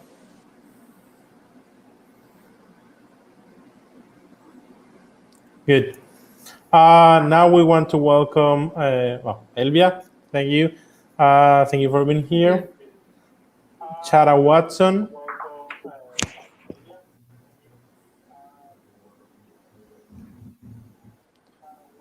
Nadia.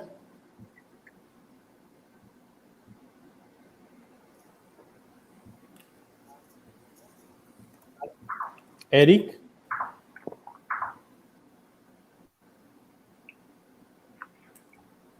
Okay, I think we are having also a small delay. Let me see with these judges. But please, Elvia, if you can tell us who you are for the audience that it is looking. Thank you, Fernando. Thank you, Gideon. I'm Elvia Cisneros. I'm executive president of the U.S. Green Chamber of Commerce here in Mexico, and I'm industrial engineer. I have a master's of quality systems and specialty on quality and productivity in Japan. So and my area of expertise is in micro companies, and I have been working as a consultant for them. Thank you. Welcome, Eric. Please, if you can tell us a short introduction from your side. You're well.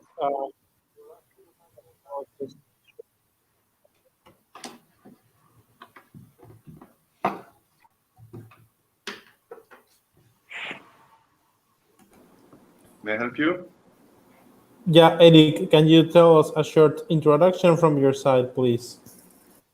Oh, yes. Who you are? Yes. So I'm based in Switzerland. I'm an investor. Actually, I've been a jury for different sessions since last year. And the Climate Launchpad is, I believe, a platform where we could promote excellent ideas. So let's help all those teams, whatever they may come from, and got to be with them. Thanks. Nadia is coming. She just texted me.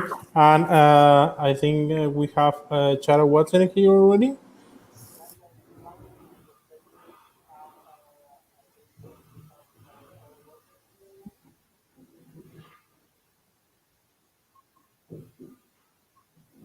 Okay, I think, sorry for this delay. We have already our next startup here.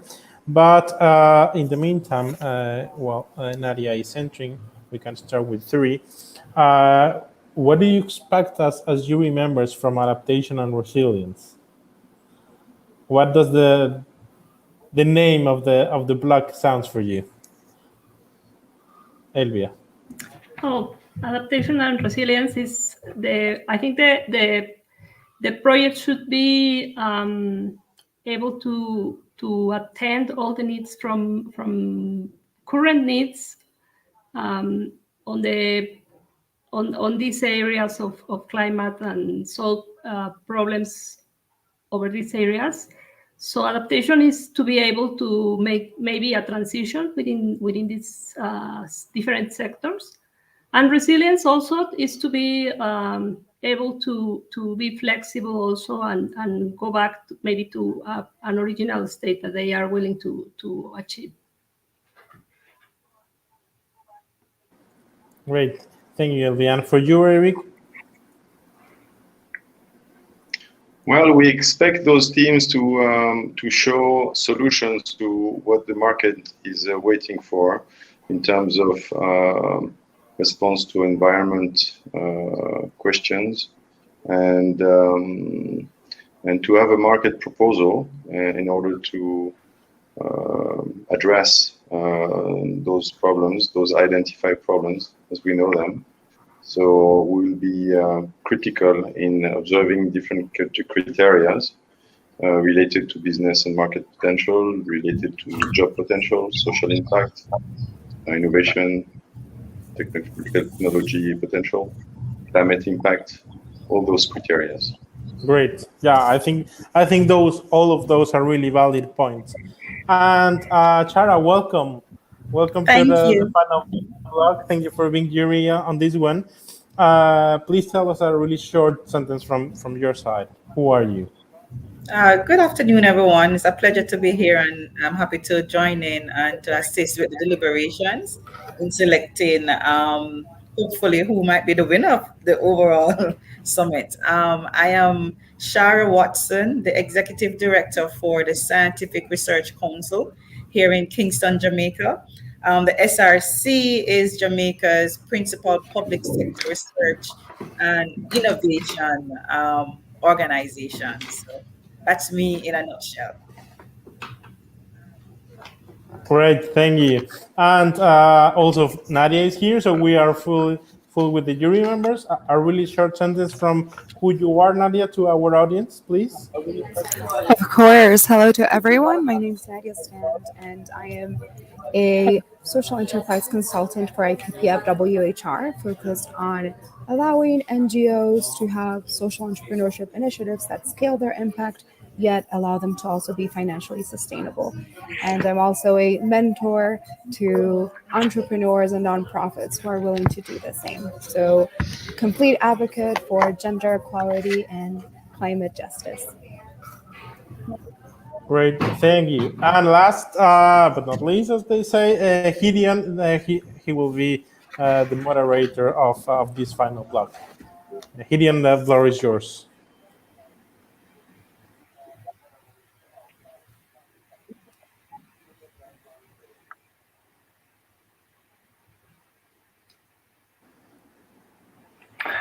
Thank you, Fer. Thank you very much. Okay, guys, let's start with the first theme of the block, adaptation and resilience. I think Endo GMEX is the first one up. Let's welcome Endo GMEX. Dana, are you there already? Yeah, hello. Hi, Dana.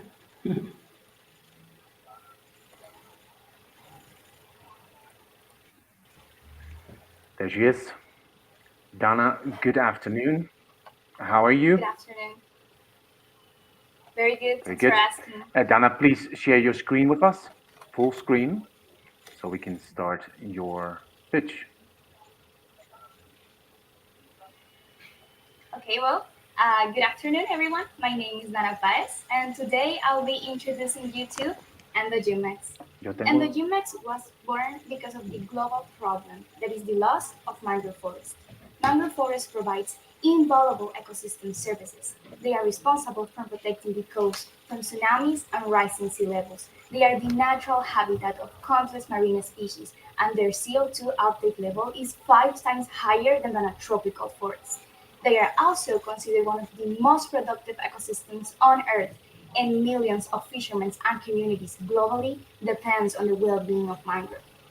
It's because of this that their recovery and restoration becomes a necessity. Our answer to the problem is a bioinoculant based on endophytic microorganisms of mangrove. This will allow the mangrove to adapt to hypersaline conditions that are present in the soils and in the waters of the Atlantic. It is also an initiative that will support research institutes, government entities, and NGOs that seek to reduce the effect of climate change by protecting the mangrove forest. In our deal, our product will be elaborated in the Microbiology Research Laboratory of Simon Bolivar's University and will have an estimate value of 75 euros per 2 kilograms in the market. In a thorough evaluation of our potential clients, we found that research institutes such as INVEMAR, as well as government entities like el Ministerio de Ambiente y Desarrollo Sostenible of Colombia, and NGOs like the Nature Conservancy, WWF, Global Mangrove Alliance, could be an excellent representation of our beachhead market. In our customer value proposition, we analyze and estimate that our product compared to others will not only have a lower price, but will also provide a higher mangrove adaptation rate and mitigation of climate change. In addition, reduces project costs and increases project savings. Our product is unique because it will be the first bioinoculant specifically for mangrove. It also allows inoculate seedlings adapt to conditions that other bioinoculants cannot guarantee. Only one application is required, and it is extremely advantageous in terms of the investment of our clients because it reduces project cost. In our customer discovery, we analyze the perspective of multiple research institutes in the country, as well as professionals specialized in mangrove, where we concluded that without extra help, in natural conditions, seedlings do not survive, and then the use of a bioinoculant becomes an ideal tool to counteract this. In our financial, we estimate that around 400 hectares would be recovered per year, where we know that there's more than 123 countries that have mangrove restoration potential, that being one of our key drivers, as well as the fact that in Latin America, there's 2 of the 5 countries with the largest extension of mangrove forests in the world, those being Brazil and Mexico. Our climate impact is given in the amount of CO2 that can be captured 18 to 19 months after the seedlings are planted, those being 2,750 tons of CO2. Yeah, you heard that right. 2,750 tons of CO2 with the help of our bioinoculant. Without it, 60 to 72% of seedlings do not survive to hypersaline condition, that resulting in the decrease of CO2 capture per hectare to only 772 tons. Finally, our founders, Dream Team, and the reason why we do this. We, GMEX, are a group of professional scientists in training from the Simón Bolívar University, with entrepreneurial spirit, with a high leadership capacity, creative, but above all, with a high sense of belonging to our ecosystems. It's that belonging that drives our dream to recover the mangrove forest. We, as Colombian citizens and as citizens of the world, have a responsibility with our ecosystems and their preservation. Thank you. Donna, thank you very much for your presentation. The floor is now for the jury members. I would like to remind all jury members there's room for one question. Please keep it concise also with the answering. Let's start clockwise. Elvia, please go ahead. Yeah, thank you. Thank you. Dana, you mentioned that you have applied 18 interviews. Yeah, that's right. So how are these 18 representative of the, well, why 18? Are these a representative number of, or what does it indicate for the results of the project? Yeah, indicates the amount of interviews we made. This was expanded through the whole country, where we contacted research institutes, as I mentioned, and professionals that have already worked with mangrove and projects about recovering mangrove. So we wanted to know their perspective and their ideas of how it can be possible to recover in a better way the mangrove. Okay, thank you. Thank you. My question relates first to kilos. How you structure the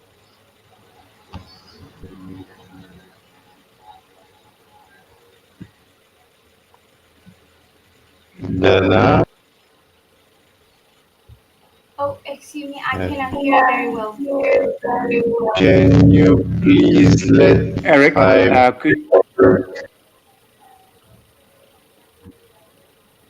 Okay. Eric, we have a little problem understanding your question.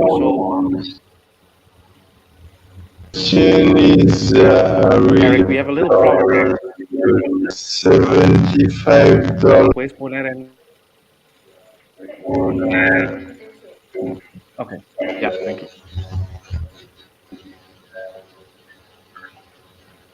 Yeah. Eric, we have a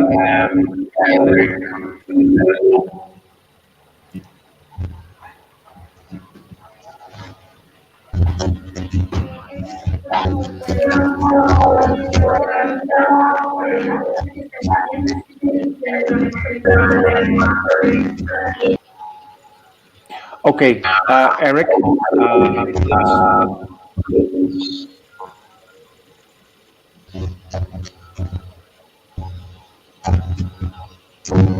Here it is.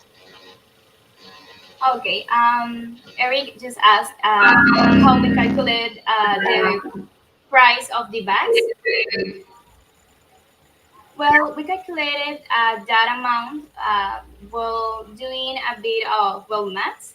We calculated how much the materials will cost to make the product, also like the personnel we needed to use, and overall the amount of the investment that we needed to put.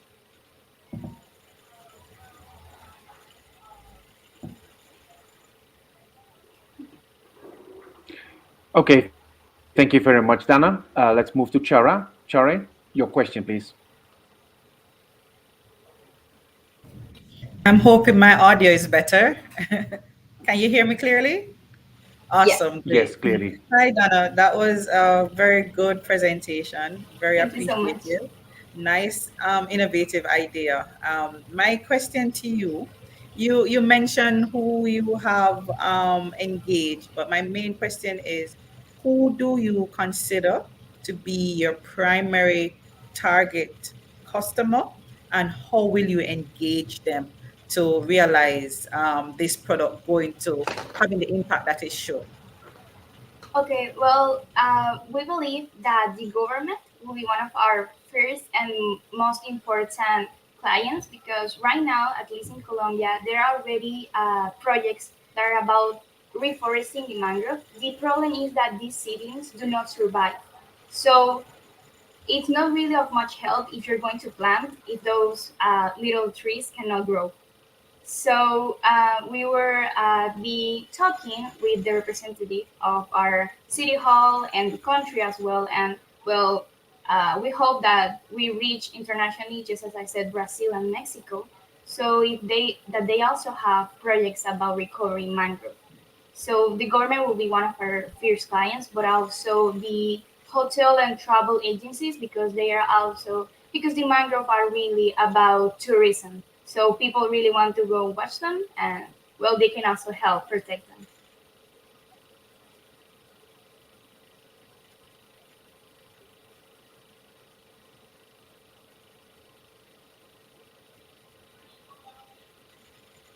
Nadia, your question, please. Thank you, Dana, for such a great presentation. And I see from the team that you're all very young. I commend you on that. That's great. Are you planning on having a board of directors or a supportive advisory team to help you, especially if you want to acquire contracts with the Colombian government, to sort of elevate that previous and corporate experience within your team? Or are you planning on doing it amongst the team that you presented to us? Well, one of our team members is in our university is our group leader. He is one of our professors. We study microbiology. So he is going to help us because he already has worked with mangrove in the past. So he is the one that is going to help us reach to these government entities. Thank you. Thank you very much, Nadia. Thank you very much, Dana. Let's move on to our next participant, which is Natur.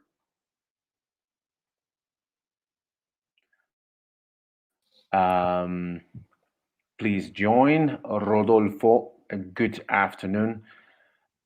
Hi, guys. Rodolfo, could you please share your screen with us so we can start your pitch?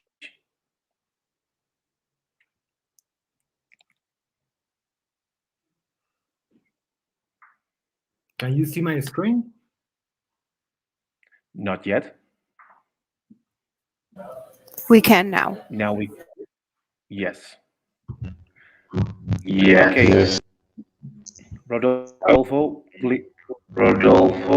I can't hear you. Can hear you.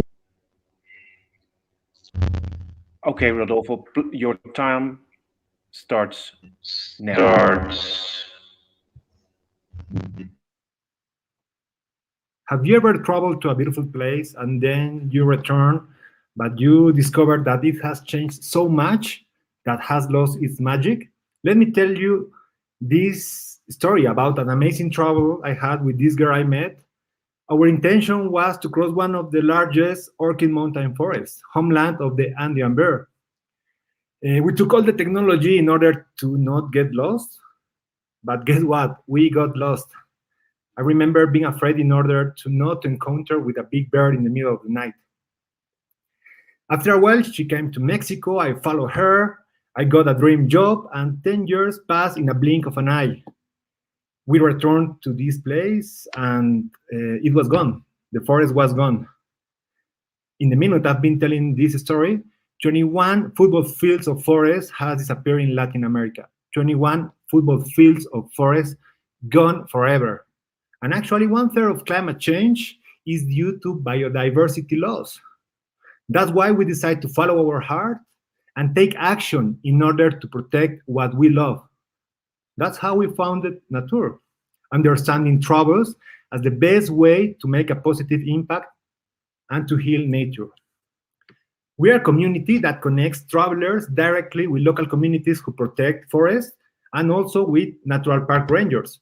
Every trip contributes to protect natural parks, boost local economies, while providing memorable travel experiences for you as travelers. We cash in with an extra fee per booking, and also we have a subscription system. Mexico is one of the most visited countries in the world. And actually, 1 of every 4 tourists in the world are nature tourists, according to UNWTO, generating a $34 billion market and $1 billion market in Mexico. Besides, after pandemic is expected to triple its size. Our beach and market is concentrated in Cancun and Mexico City.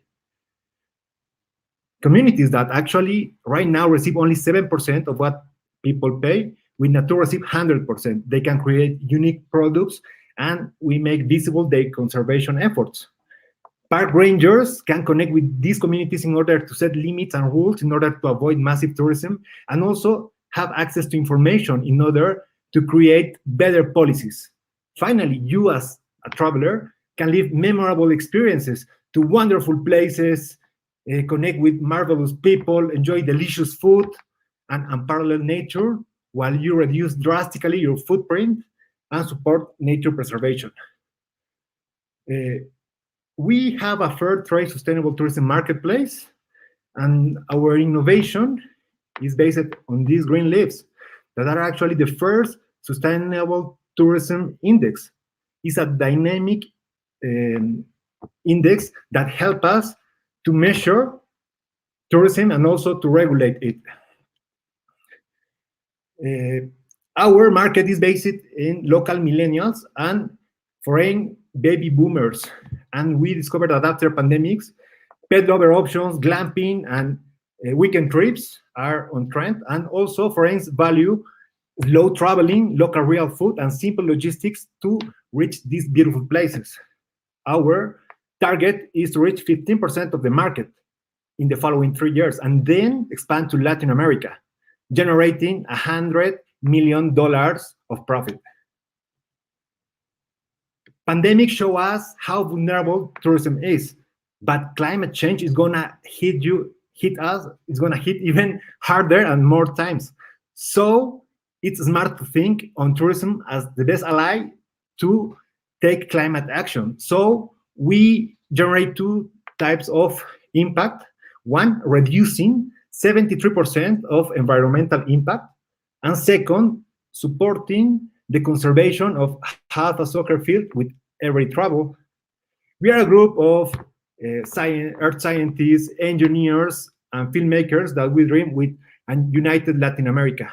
We need to be united for our cultural heritage and natural richness. I want to thank you because we were sailing with a beautiful wind until pandemic arrived, and we shipwrecked. But here we are in this island with the big opportunity to reborn and to continue doing what we love. And now, more than ever, it's very important to take care of nature if we want to have a future. My name is Rodolfo Salinas. Thanks for supporting us, and thanks for Be the Change.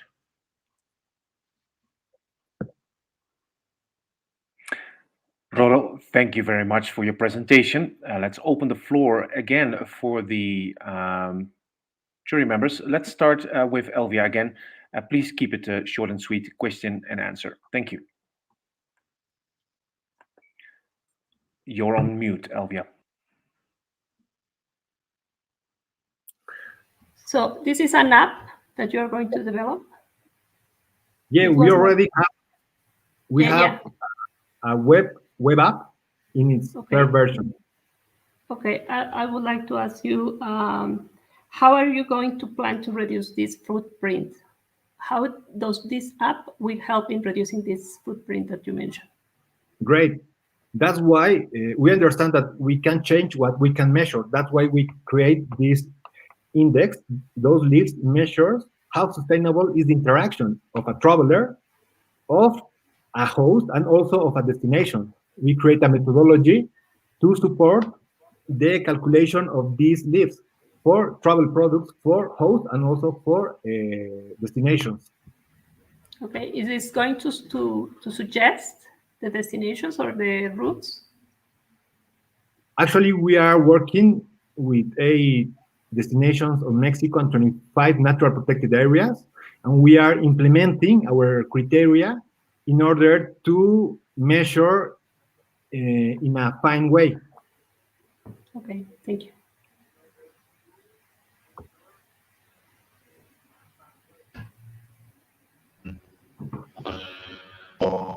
Do you hear me?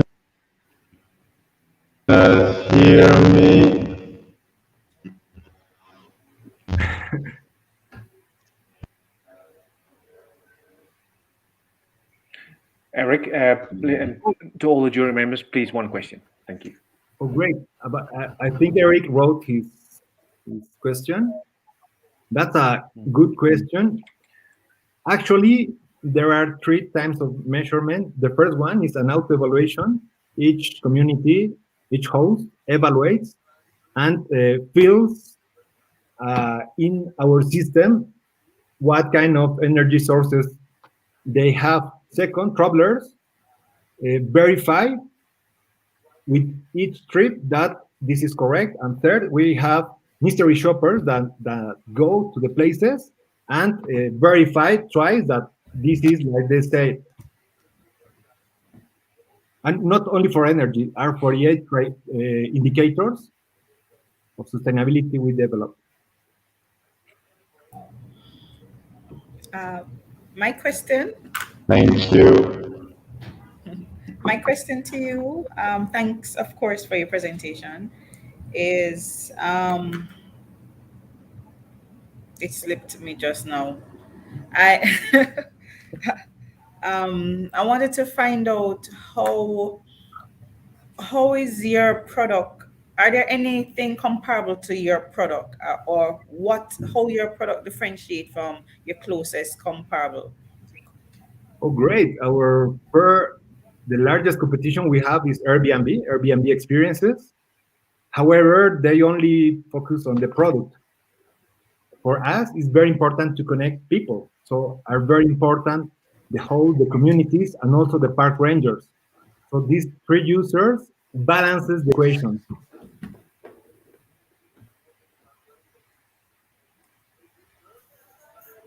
Right. Rodolfo, thanks so much for your presentation. And my question is focused as to who is your direct and target customer and or user. Are you going to be charging a fee only from users for the website or app, which I looked at and it's really nice? Or are you also charging something from tourism providers or experience providers? Great. Tourism providers don't pay. An extra fee of 13% in Mexico is charged for booking to every traveler. And we have subscriptions for destinations, for small local hotels and local restaurants. But in the near future, we want to have 0 commission in order to let the money pass directly. And in that moment, we won't have competition. Not even Airbnb will be a competition.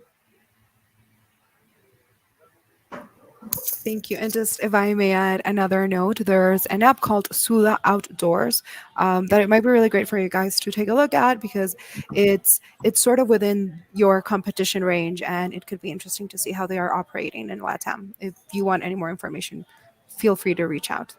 Yeah, great. I know the guys of Suda are from Chile. Yeah, are a bit different. They are like adventure tourism. So, but we can connect and make maybe join something. So that's cool. Thanks.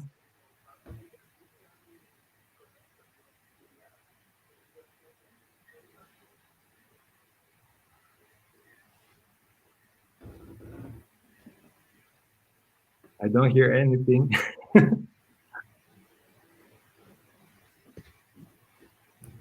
We're not hearing you, Gideon. Yeah.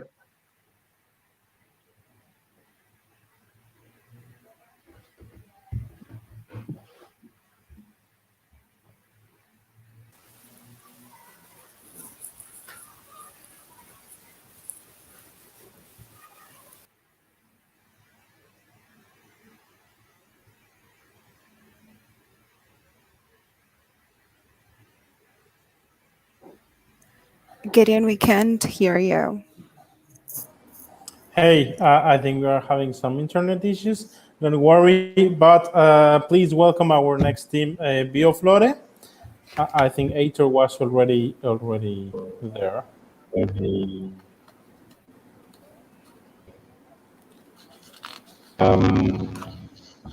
Okay, they said Bioflore. Is Aitor coming back? Or if not, we can start with Nereus and we switch.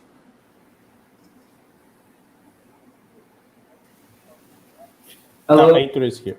Hello, Aitor. Thank you. I think there's something wrong with. Yeah, we have some troubles. Please, you members, remind to unmute your microphones. And Aitor, please share your screen. Can everyone hear me? Yes. Yeah. Yes. So just do some. I think it's what's happening.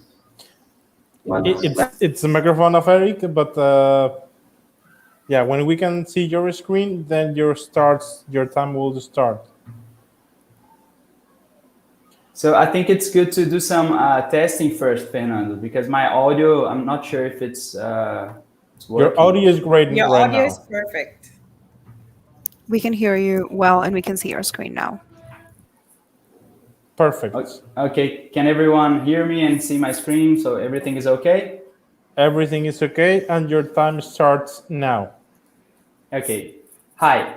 Have you ever thought about connecting people can actually become one of the most powerful tools to fight climate change? Can you believe that just here in Brazil, we have over 4 million smallholder farmers under non-compliance with the environmental law, which means that huge areas that used to be forests are now occupied by degraded lands. Imagine how much carbon we can store just recovering those lands. How many companies can become carbon neutral just promoting environmental regulation of its supply chain? And how many families can generate income just using agroforestry systems? My name is Heitor. I am one of the co-founders of Bioflore. We're going to connect both farmers who have land and need to generate income with companies who need land to neutralize their carbon emissions. To do that, let me show you how. Bioflore has developed a web platform to give visibility and engagement to Smallholder Farmers Association while building a strong database of available lands to make it easier for companies neutralize their carbon emissions and promote environmental compliance of its supply chain. Just to give it a start, we're going to focus on the southeastern Brazil, where we have 8% of the Atlantic forest left. By the way, one of the most threatened ecosystems in the world. And our beachhead market will be the coffee and milk industry, which has generated in 2020 $13 billion. 80% of all this production came from smallholder farmers, which 90% are under non-compliance with their riparian areas and legal reserves.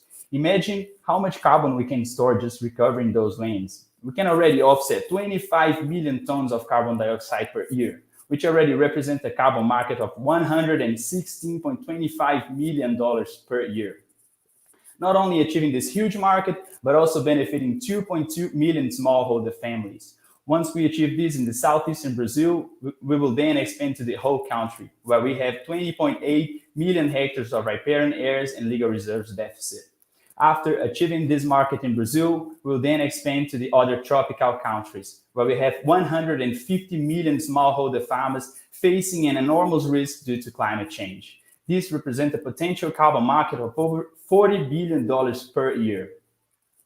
The value that we give our customer is great. By optimizing species selection through our system, our customer can save up to $465 per hectare. Not only save this money, but also using a range of innovative tools for generating automated reports, setting up agroforestry designs, monitor carbon stock, and use climate smart tools.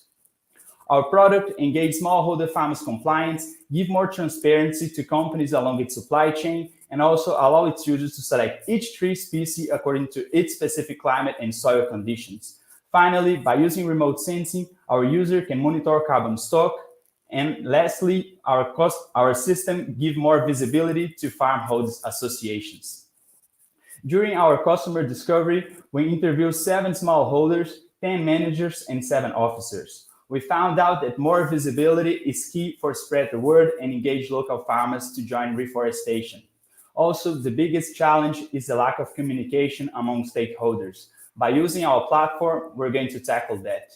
Finally, the major need is to improve family income through reforestation. So why not use agroforestry systems so we can restore lands and also generate income to the local communities?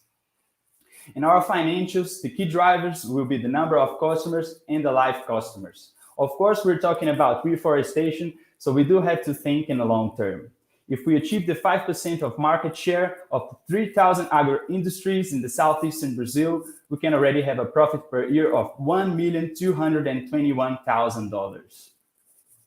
Our climate impact is huge. If we make sure we restore the 2.5 million hectares of the riparian areas and legal reserves deficit in the southeastern Brazil, we can already offset 25 million tons of carbon dioxide. These represent 2 times of the whole carbon dioxide emissions from the milk and coffee industry of the Minas Gerais state, which is the major producer of the coffee and milk in Brazil. Also, we can bring climate resilience to the 2.2 million smallholder families. Our team is very diverse, formed by meteorologists, forest engineers, and software developers. Our dream is to benefit 10,000 smallholder families in the southeastern Brazil through agroforestry system, make Bioflora platform the major driver of carbon offset and environmental regulation, and finally expand our platform to other tropical countries by 2030. Thank you very much. Thank you, Heitor. Great pitch and on time. We start with the questions. Elvia.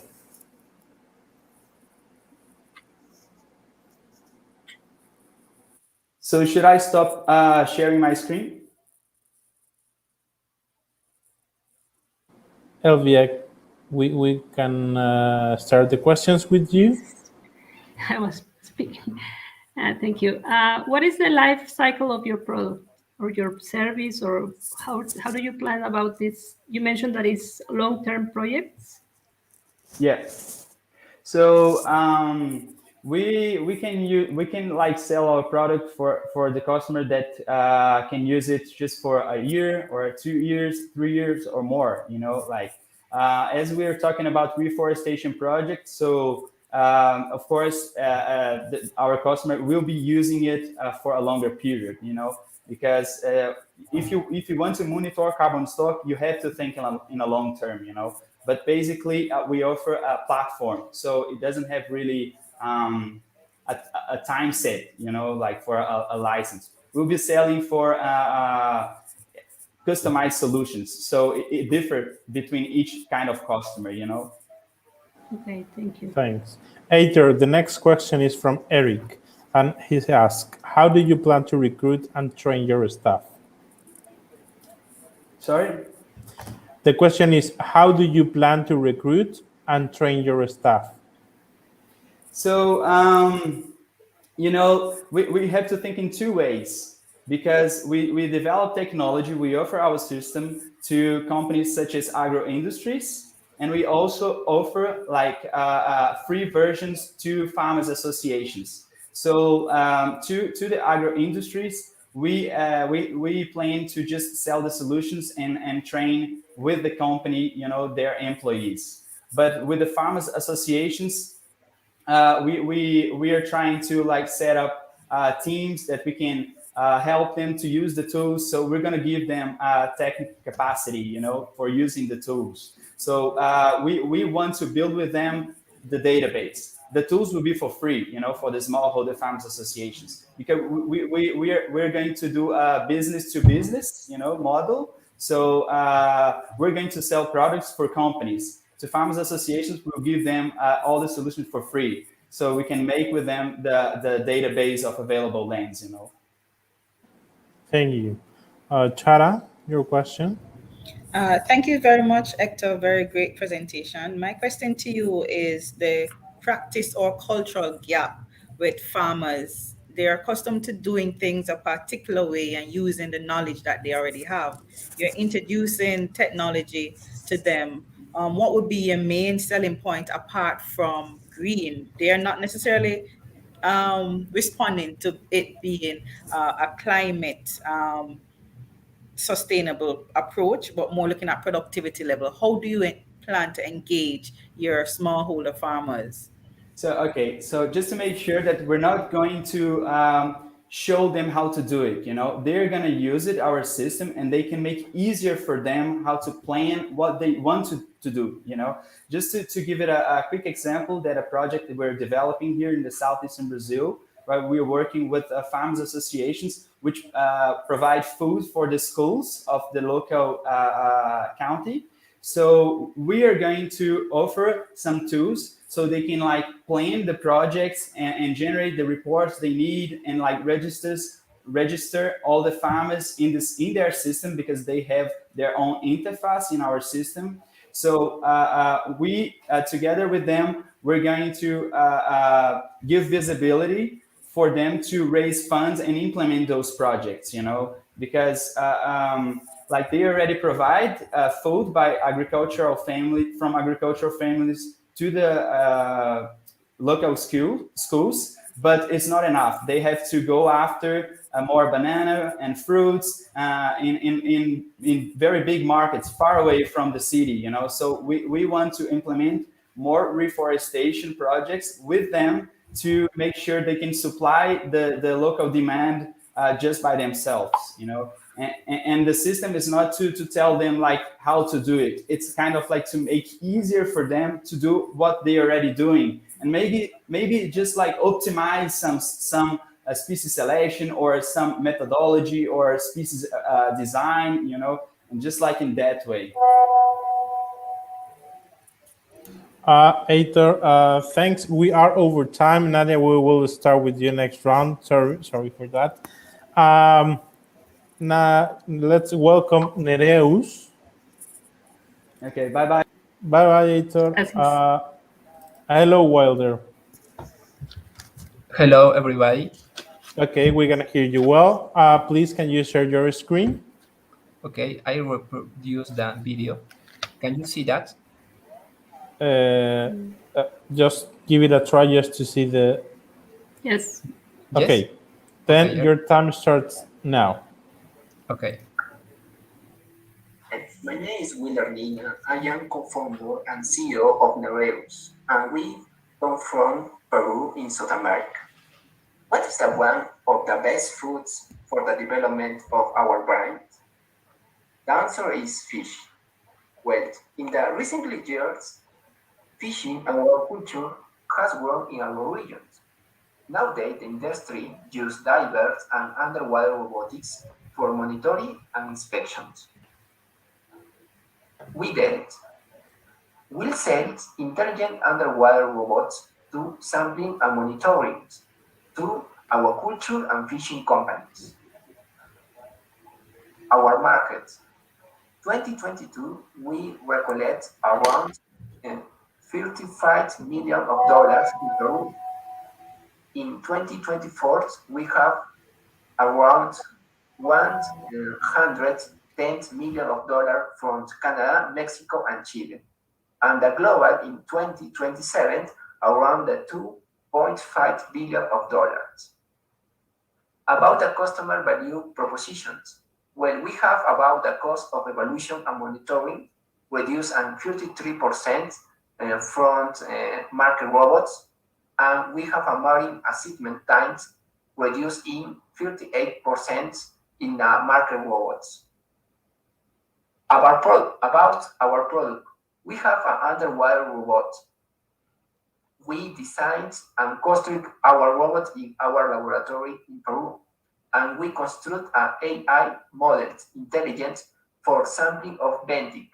We can see that in the GIF, you can see many benthic is automatically detected in our algorithms. And other activity that you can use using our robot is collecting of mortality from cake and maize and boat inspections. About the competitive advantage, underwater robotics is designed for tasks in fishery and aquaculture, easy to operate and with 5 degrees of freedom. AI models, easy to scale up like a software as a service to the other robots, and reduce the handling that of our robots. And private dataset of resource is a good advantage with the other models in the academic research. About the strategic delivery partner, we have many companies and many institutions of Peru, and we want to sell our robot in ferias, and the companies sell our product. About the customer discovery, we have a 20 interview to the independent scientific divers and the companies. About the financing, we have around the a profit of the $3,000 by product. We have around the 711 product by years, and we have around the $2 million by years. And we have 20% of our market is only for Peru. Okay, about the climate impact, we have a competitor is a manual monitoring and sampling, and it has 60 CO2 emissions, and the Nereus, like our robots, have only 8 CO2 emissions. About our teams, well, I am a master in computer science. My research line is artificial intelligence. We have a Rosa Maria Ventura. She is a master in economic. We have a Javier Neira and Paola Joseca, expert in the part of robotics and the part of electronic. About We Dreams. We Dreams to $6 million in 3 years. Research 1,500 companies in 3 years. Increase the sustainability of hydrobiological resources in the work, and boost fishermen and our cultures. Thanks a lot. Thanks. Great pitch, Wilder. Nadia, you start. Wilder, thank you so much for this presentation. I'm going to include 2 questions into one. The first one is, you mentioned software as a service. So are you actually selling the robots to companies, or are you selling a service that uses your robots and then the company pays for a service? And once the company has paid for this service or the robot, how do they actually achieve this impact? Okay, thanks. About the software, the robot includes a controller. In the hand of the controller have the algorithms to detect the benthic in the sea. The software is integrated in the hand, the controller. But when I see other countries like Chile, like Canada, we have a lot of robots that do many tasks like inspection, monitoring.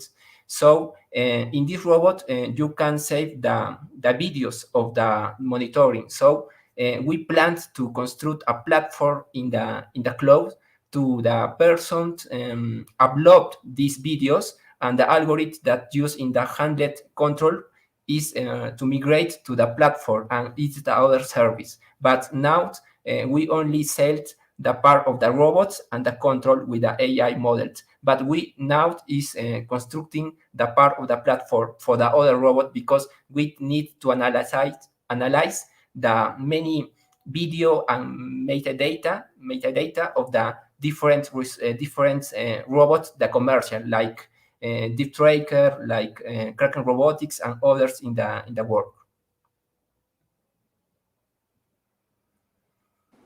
Thanks. Elvia, quick question. What are the variables you are going to get as a result from the data that you obtain on the underwater surveying? Sorry, I can't hear very good. Yeah. Can you repeat? What is the data, or what are you? Do you have a specific data? It's only for fishermen or biodiversity. What is the particular data that you are going to obtain, or the clients are going to obtain from your product? Okay, the robot is focused to the fishing aquaculture companies, because it's the activity that we designed and built the robots. But the other market that can see is the institution, the national institution that do many inspection in the sea, and other research of center that can use our robot too. So, for instance, for fishing, can you give us an example, or what are the data, or what is that you are going to obtain from that observations? About the fishing observations, okay, we have many tags, because the robot can't collect the depth of fishing in the place that the person to cultivate the fishing, and the other activity that the robot can do, many calculate the biomass in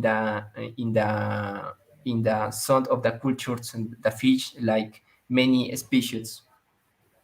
Okay, thank you.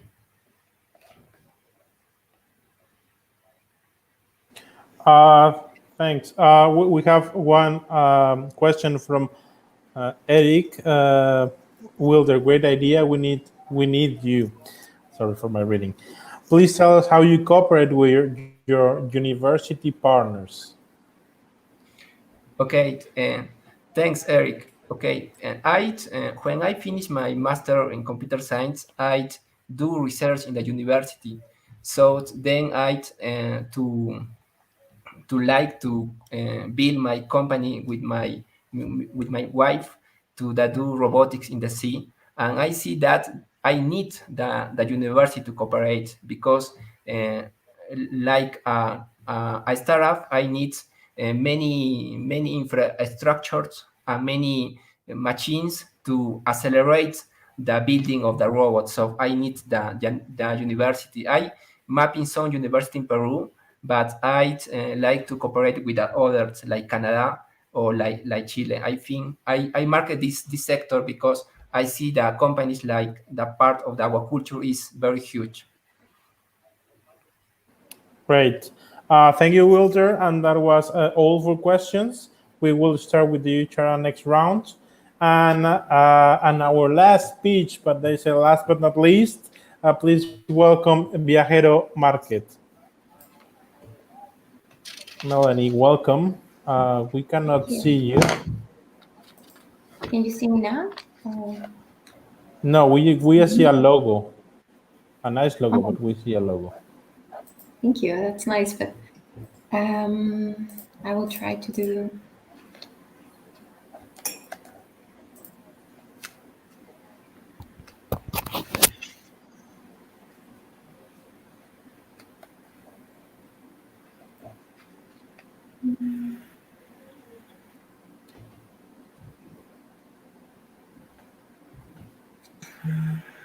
What about now? It's not working yet, right? No. Are you going to make a live pitch or by video? I do have a video, so if you want me, I'm not entirely sure if you can see my screen, but let me know if that is. Yes, we can see your screen. Yeah, at least that's good. We're seeing screen. All right. Okay, then you can start now, and we figure out your camera later on questions. Very kind, thank you. Thanks. Hi everybody, I'm Sergio Casquero, founder of Viajero Markets. The Peruvian Amazon is the second largest portion of the Amazon rainforest in the world. It's one of the most biodiverse areas on the planet, making it the perfect place as a touristic destination. However, the local entrepreneurs lack the means and know-how to promote themselves and the Amazon beauty, which makes their visibility and presence in the competitive travel industry close to none. That's the reason we present Viajero Market, a virtual platform that helps travelers plan their trip to the most unique Amazonian destinations in less than 15 minutes while making a positive impact in the local communities. Viajero Market bridges the gap and connects the global market of travelers with the Amazonian entrepreneurs via an app. The travelers can easily find all the available Amazonian destinations in one central place. Unlike traditional business, Viajero Market engages itself to promote and work directly with the local communities in order to create a more inclusive and sustainable entrepreneurial ecosystem. In exchange for having access to all of these unique options, our viajeros will pay a 4% fee based on the total trip purchase value, which in the example on the slide corresponds to $5. Our beachhead market are Peruvian viajeros from 30 to 50 years old from developing cities, representing a group of around 90,000 people, in total spending about $700,000 per year. They have a tendency to travel 2 times per year within the country for doing tourism. Financially, they are doing well and are willing to explore the Amazonian region if more information is available. The next segment will be the entire LATAM continent by 2024. And finally, by 2026, we aim for Viajero Market to be used globally for a value of $11 million. We solve 2 important pain points: the time you spend to planning the trip and the final price of the tour package. Via Viajero Market, the customer will be able to plan the trip up to 8 times faster. This is possible because we centralize all the required travel information in a user-friendly way. On top of that, the range of options to choose from will be doubled compared to other apps, and this allows to reduce final price in 21%. Our product includes a user-friendly mobile app where our viajeros will find all the information needed to plan the trip, all within 15 minutes. They will be able to view the stories and profiles of the local entrepreneurs that they are supporting, so they are directly linked to the impact they are making. Our team is proud to share that we have established a partnership with 3 different tourist companies in Maredios. And finally, we believe the product can be easily scaled and applied to other regions and markets. We interviewed 32 frequent Peruvian travelers and 5 local Amazonian entrepreneurs, and the Facebook advertisement was published during 3 days across the LATAM, US, and Europe markets. Based on the interviews, we learned that, indeed, 84% would like to travel to the Amazon, but the majority does not have an easy overview of the possibilities. And almost half of the people is willing to pay something extra via the app to get a unique experience in return. Our financials show that the Viajero Market can be self-sustainable and profitable. Our key elements are the net price per product, which is $5, a market share of 10% at the 5-year, and an average 1.5 products per deal. The numbers we can see on the slide represent year 5, and by targeting a market share of 10%, Viajero Market can make a profit of $851 to $190. Unlike traditional business, Viajero Market supports the development and growth of the Amazonian entrepreneurial sector and local economy. Due to the reduction in the time of use of different electronic devices, we can save 9.79 tons of CO2 emissions per year. Viajero Market wants to create 5,000 fair jobs by 2026, resulting in 250 new sustainable business with a yearly contribution of $24 million to the local Amazonian economy. This is our team: Mario Muñoz, our operations managers, Melanie Medina, our sales and product manager, and myself, Sergio Casquero, 10 years of experience in leading teams and developing entrepreneurial business. Our dream is to improve the Peruvian Amazonian economy and conditions for the local people. Our target is to increase the number of available destinations and expand the geographical scope in 7 regions by 2026. Thank you very much. Thanks. Well, we still don't see you, but let's go with a quick round of questions. Chara? Okay, thank you so much for that presentation. My quick question is barrier to entry. Can another competitor who has more financial resources duplicate your product? Basically, what is unique to you and what will separate you from someone else doing what you're doing? Yes, absolutely. And thank you for the question, Shara. Well, I think the competitive advantage that Viajero Market has is that in comparison to other solutions in the market is that we reduce the time spent on planning the trips to the Amazon by 6 times faster than using traditional ways. We also find more, or our users can find more available possible destinations, like more unique Amazonian destinations. So we double with Viajero Market the Amazonian destinations on the map. Additionally, I think our platform benefits the users because they can find everything in a central place. So it's a very intuitive mobile app, user-friendly. And next to this is also that we found information in 2 different languages, so Spanish and English. And this is very important to engage the local entrepreneurs in these regions. And the most important benefit about Viajero Market is that the client, the user, can have a clear understanding on how they are creating social impact. So by traveling and shopping with social impact via our platform, they are have a clear sense of what they are, how they are impacting in a positive way in these communities. So this is how can I answer to your question? You did. Thank Right, you. thank you. Nadia?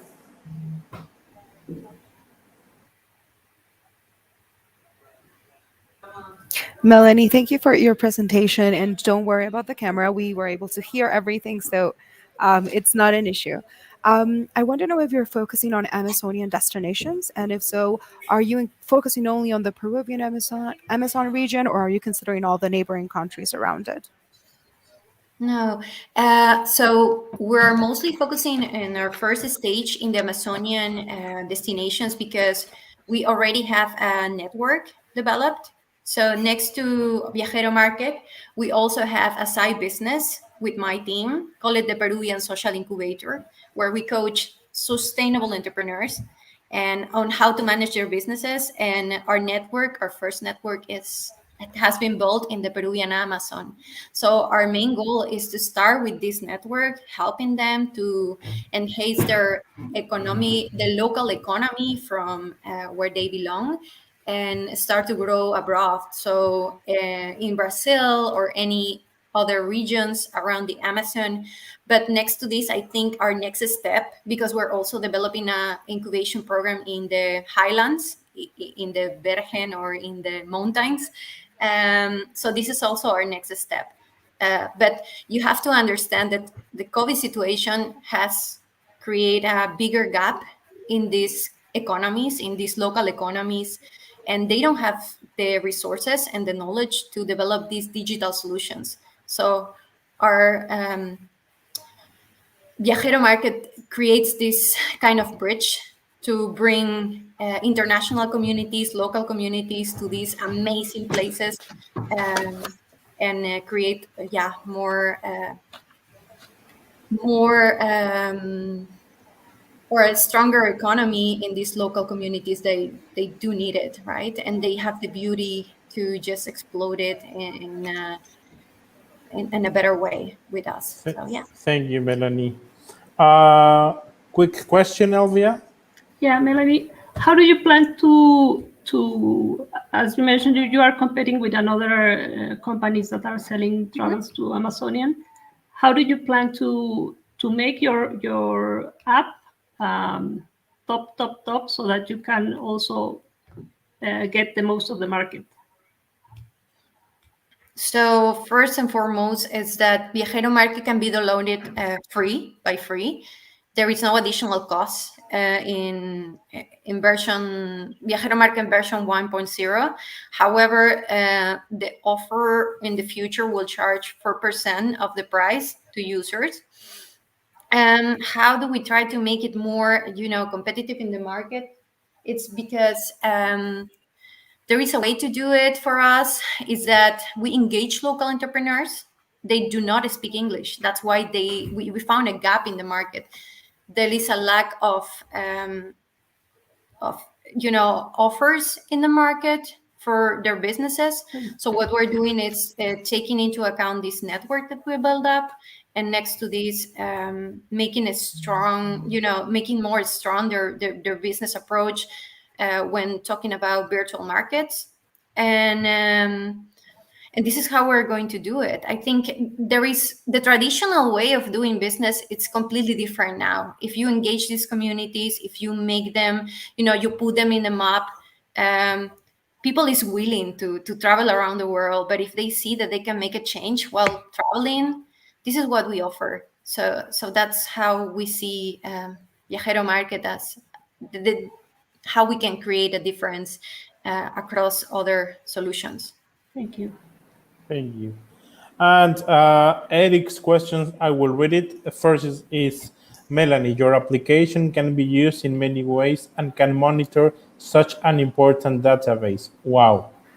Tell us, please, as a private company, will you be cooperating with local authorities to make sure your product reach the market? Of course, stakeholders, market stakeholders, any stakeholder is very important for our development. We not only work even in our incubator, we need to take into account every different authority or stakeholder in the market, in local markets, to make our business stronger. So I think as a private company, we will definitely be cooperating with local authorities. And I recall the question that you did, Eric, during the last challenge about the private data management, and we will doing some research. So there is a law also that it's similar to the I don't recall the name, in the GDPR in Europe, I believe it's the name. So this is something similar in Peru. So we're going to take that into account and engage the right authorities to understand how can we manage this database, this data information from our user. So definitely this is something that we're going to do. We need to collaborate. The ecosystem is very strong here, and we need to convince our stakeholders to move forward to digital solutions and cooperate with regional entrepreneurs in the same time. Yeah. Thank you very much. And well, that was our last pitch of today. Thank you, Juris. Thank you, Melanie. I think a big applause to all the participants and the jury members from all the blocks. Well, it has been a lot of transmission now. I think we are almost 4 hours and 51 minutes, 52 already. So for the ones that are watching from home, for your laptop or supporting your themes, thank you. Thank you for being here. And as the different blocks have been participating, all the juries have made excellent work for that, and we thank you. So we will put backstage our jury members now so they can finish their scorecards. And we now will start, thank you, we now will start announcing the winners from the first blocks. But first, before mentioning, Gideon, which was your impression of the entire event? I think it was awesome. I think it's such a cool thing to see all of these different teams from different countries in the region. Very unique approaches to local problems. And yeah, to be honest, I learned a lot myself today. So I liked it. Yeah, me likewise. For the ones that doesn't know what do I do, we are as Greenery international business developers, so we are normally looking for innovation from different type of countries to bring it to the Latin American market. And I can say, Gideon, these are really nice ideas. I'm looking forward to see all these startups in some years or maybe some months, some of them into the market and try to push it harder. I think we can speed up the fight against climate change, and all of these are really nice, good-looking solutions that are really tackling some real problems. No, definitely. Great. Okay, well then we will start with the well, it was by blocks, but first theme that we really see on pitch was urban solutions. So we have already winners on that, and now the team backstage will let us know who are the winners. Oh, we are almost there. Sorry. Sometimes I get excited and it is, yeah, I speak fast, so sorry about this. Very good. Oh my God.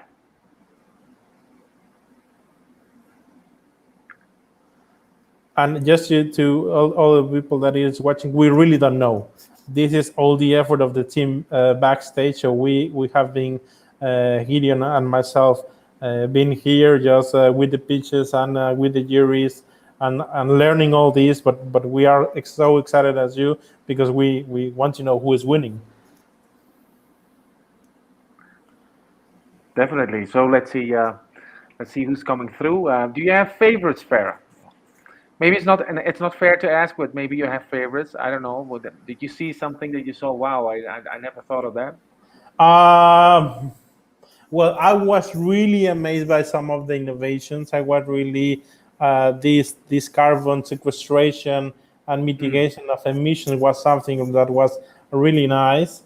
I think, I think also the adaptation and resilience, the last block was for me something really, really amazing because our solutions that can be really acting right now and with a really different point of view. I think, sorry for what I'm going to say, but in the block of clean energy, it's more the common pitches and it is more on the common sense. Although all of them were really nice innovations, if not, they will not be here winning from their finals, of course, but it is more, let's say, what we are used to see on innovation and climate change. But I think the rest of them have really opened my eyes. And maybe I do have one team that really surprised me. That was Nibbler. That's something that I have never seen. That was a cool one. Yeah, I think they have a couple of secret admirers won over. So no, that was a very interesting solution. And I have to say, this is also a solution that's really for the Latin American market. You might not see it in Europe, but it's a very good fit for the Latin American market. I agree to that, Fer. Yeah. I think we are ready. So we are going to announce the winner of Urban Solutions. So thumbs up, and we are going to see it now on the screen. Okay.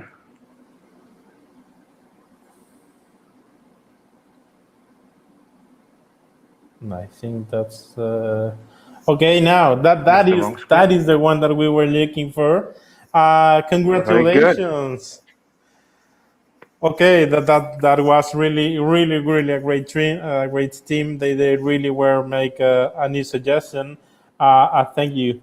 We are short on time, so we will not welcome you on the stage, but thank you. Really great pitch.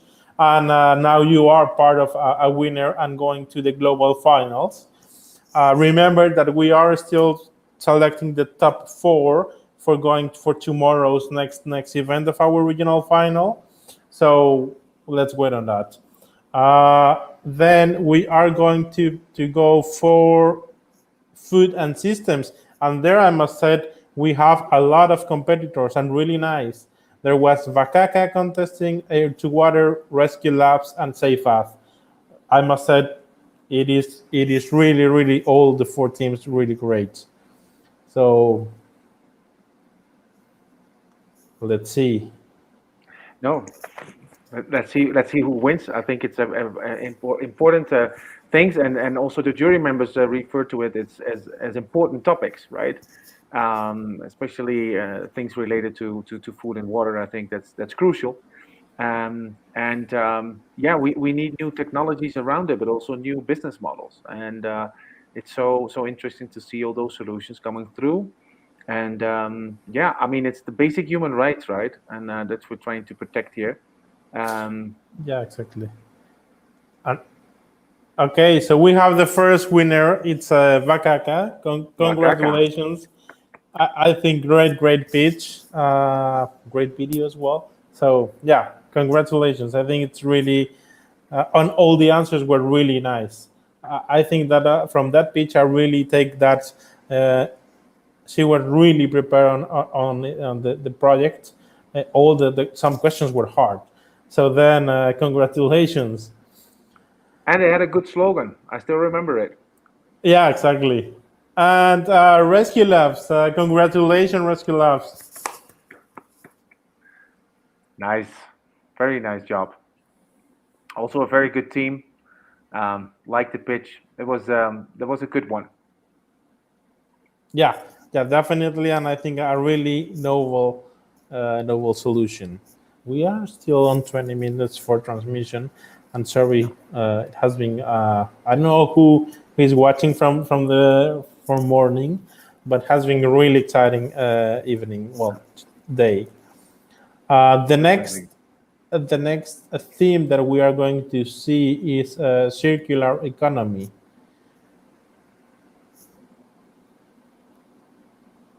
Yeah, circular economy always a big category, no? Fair. I think there's a lot of people looking at circular economy. Yes. Oh, it's Biotalega. Congrats. Oh, Biotalega. Well. Yeah, great done. team. And a local team, huh? Because remember, this is ClimateWeek Colombia. So, True. we have now one local team going to the finals. The Colombians can put on their jersey. Yes. And Trey Surfer. Great. Oh, Congratulations. Nice. Very good. Very good. Love it. Also great pitch. I think the next theme that we had on pitch, although it was on the same blog, of course, it's the next big thing. What do you think about that category, Fair?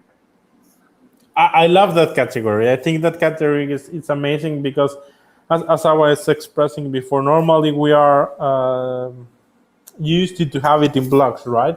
Like, okay, we are going to address food systems or trying to solve carbon capture sequestration. But the next big thing, it really opens the question of what is next. I mean, that's truly innovation. What can you really do what we have now and no one has to think about it?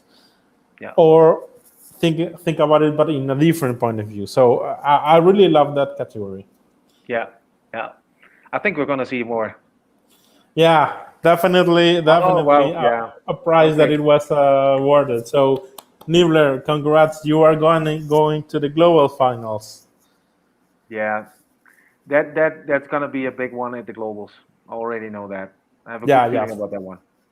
Me too. I really have a good feeling. And the presentation was also really nice. A nice duo, nice timing. It was really rehearsal. So that's something that we need to applaud. And sustainable mobility. I think those were really nice pitches.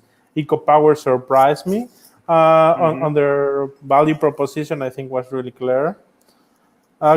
Nice. Oh, wow. Nice. Okay. So, good. Thanks. You got the crystal ball there, Fair? Yes. I think we can see through. And I think we have another finalist in that category.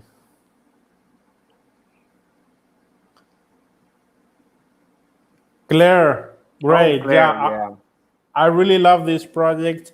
Just for the audience, that is from Mexico, and I'm the national lead together with Meca Chinito from Mexico, and we really love being working with David and his team. Really, really clever students. They are really sharp, and they are really making the tough questions. So I really like how and of course you cannot see, but when they start the entire process of Climate Launchpad and the team that they are now and the pitch that they have has been an entire change of 180 degrees. So I'm really proud that they are going to the global finals. Awesome product, love it. Then we have a lot of competition because it is block 3, that it is clean energy. Before seeing the winners, what do you think about it? You were guiding that block. Well, first of all, we had a tough jury, right? So the jury there was a very professional one, and they knew what they were asking, right? So I've listened to the questions that the jury members were asking. Those were not like shoe-ins. Those are no softballs, right? So it was a demanding one, but you really had to be on your toes as a team and know your product. I've heard some questions that really went deep into the let's say to the whole business model. So that was already a big hurdle. So I'm very curious to know, Per. Yeah, and before knowing the winners, that must be said. I think that was the panel of juries that were more keen on that block because all of them are really hard on clean energy. So all of them were really working and making a lot of innovations in their countries related on that. So the questions were not easy at all. No. I think even for the ones that were seeing that unknow the industry, there were really questions that it was okay, that was tough. Yeah. They didn't like that or like a lot that project. Definitely. Okay, I think we are ready to see the winner. Genesis Hydrokinetic, yeah. Oh wow, yeah, that was a cool one. That was a very cool one. I love that. Great. Yeah, me too, and really innovative. Yeah. And also, I like that they have been working a lot on so many years on that. So I think they really deserve that. It's really cool technology and well planned.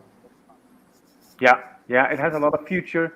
I mean, especially we're a water rich region, and yeah, so we have a lot of waterways where we could perhaps use that technology. So it's a very. I like also the name is very clever. So hydrokinetic. I love that name. Yeah, it says it all, right? Yeah. Yeah, exactly. Really deserved prize. And the second winner of that block is CEO's Energy. Great. Okay. Nice. Very good. Very good. And that I believe that's also a local team, right, Gideon? This is a local team. I mean, we are, of course, it's a great solution, we think. But I saw the competition. I said, well, let's see if they get through because it's just very tough. It's a very tough category. It's tough at the regional level. It will even be more tougher at the globals. But very happy, of course, to see that technology, which is very innovative, I think. And yeah, happy to see them here, of course. Good. And I'm also proud to say that we managed to do it on time. Oh, we are seeing now the next winner, and that was not. I was not prepared for that. So that's that was really nice. Well, Natur, thank you. It was really great pitch. I think you have really worked on the project. That's also one of the Mexican teams. That's why I can tell that all the hard work that has been. And I can tell, like, for all the teams that are participating in the 21, you can see are really long hours dedication and hard working on their pitches. So yeah, congratulations, Nadur. I think that's a very really well deserved prize. And then we are just expecting one more. We only have one left. My God, who's gonna be? Oh, Viajero Market. Wow, very nice. Good to see them here. Okay. It's really great. And I was surprised when they were pitching. I didn't see the pitch before of Viajero Market. I think they have really some similarities, but at the same time, different points of view. Yeah, I think both are great. Of course, they really deserve to go to the globals, and I think that's also very kind of an industry that normally is not that well represented, and it's that it is tourism, sustainable tourism. I think we need to put more attention on that area. What do you think, Gideon? Yeah, I think it's always adaptation and resilience. We need this category. I mean, we know that by mitigation we cannot close the CO2 emissions gap, right? We need to find. We know that the climate is going to change. This is a fact. We're not going to reverse it by just mitigating. So we need to start adapting, and then it becomes so important to look for solutions that can, let's say, put a business model on it and monetize this adaptation thing. And I think those two, like Viajera Market and Natur, have a very interesting proposition where you connect local communities with travelers through platforms, and this definitely is a way to empower local communities that could be safeguarding local forests and biosystems. So yeah, I think it is a very interesting approach. And let's see how they do at the Globals Fair. Yeah, true. And also to mention more, I think they also offer us as travelers as a new product, to see the world, but to do it in reducing our carbon emissions. When we are aware of this, maybe we can really make a better world and traveling at the same time. So I think both were really okay, really helpful. And also the local communities, I like both in that sense that they really were taking care of. It is not just, let's say, another hotel or another touristic destination. We are not taking only to the beach and the Caribbean or a mojito on the hands. We are really offering what it is to be seen on the countries, and let you know our culture. So I think that's really nice. I am receiving the news of which are the top 4. We don't have a screen for that, but I think we Would can. you like to explain what the top 4 means, Fer? Yes, of course. I think it's really interesting. We have all the juries have a scorecard that it was designed, and this scorecard, when they were pitching and they were making these questions, they were fielding by numbers, so they were really making qualifications of each of the pitches, and each of them has a different, of course, value. So then the top 4, like the pitches that have more points, here doesn't matter the theme. We are just seeing the number of points that they reach are the ones that are going to pitch tomorrow. Please tell in front of who is they are going to pitch, Gideon. I think that's a really nice surprise because I don't know.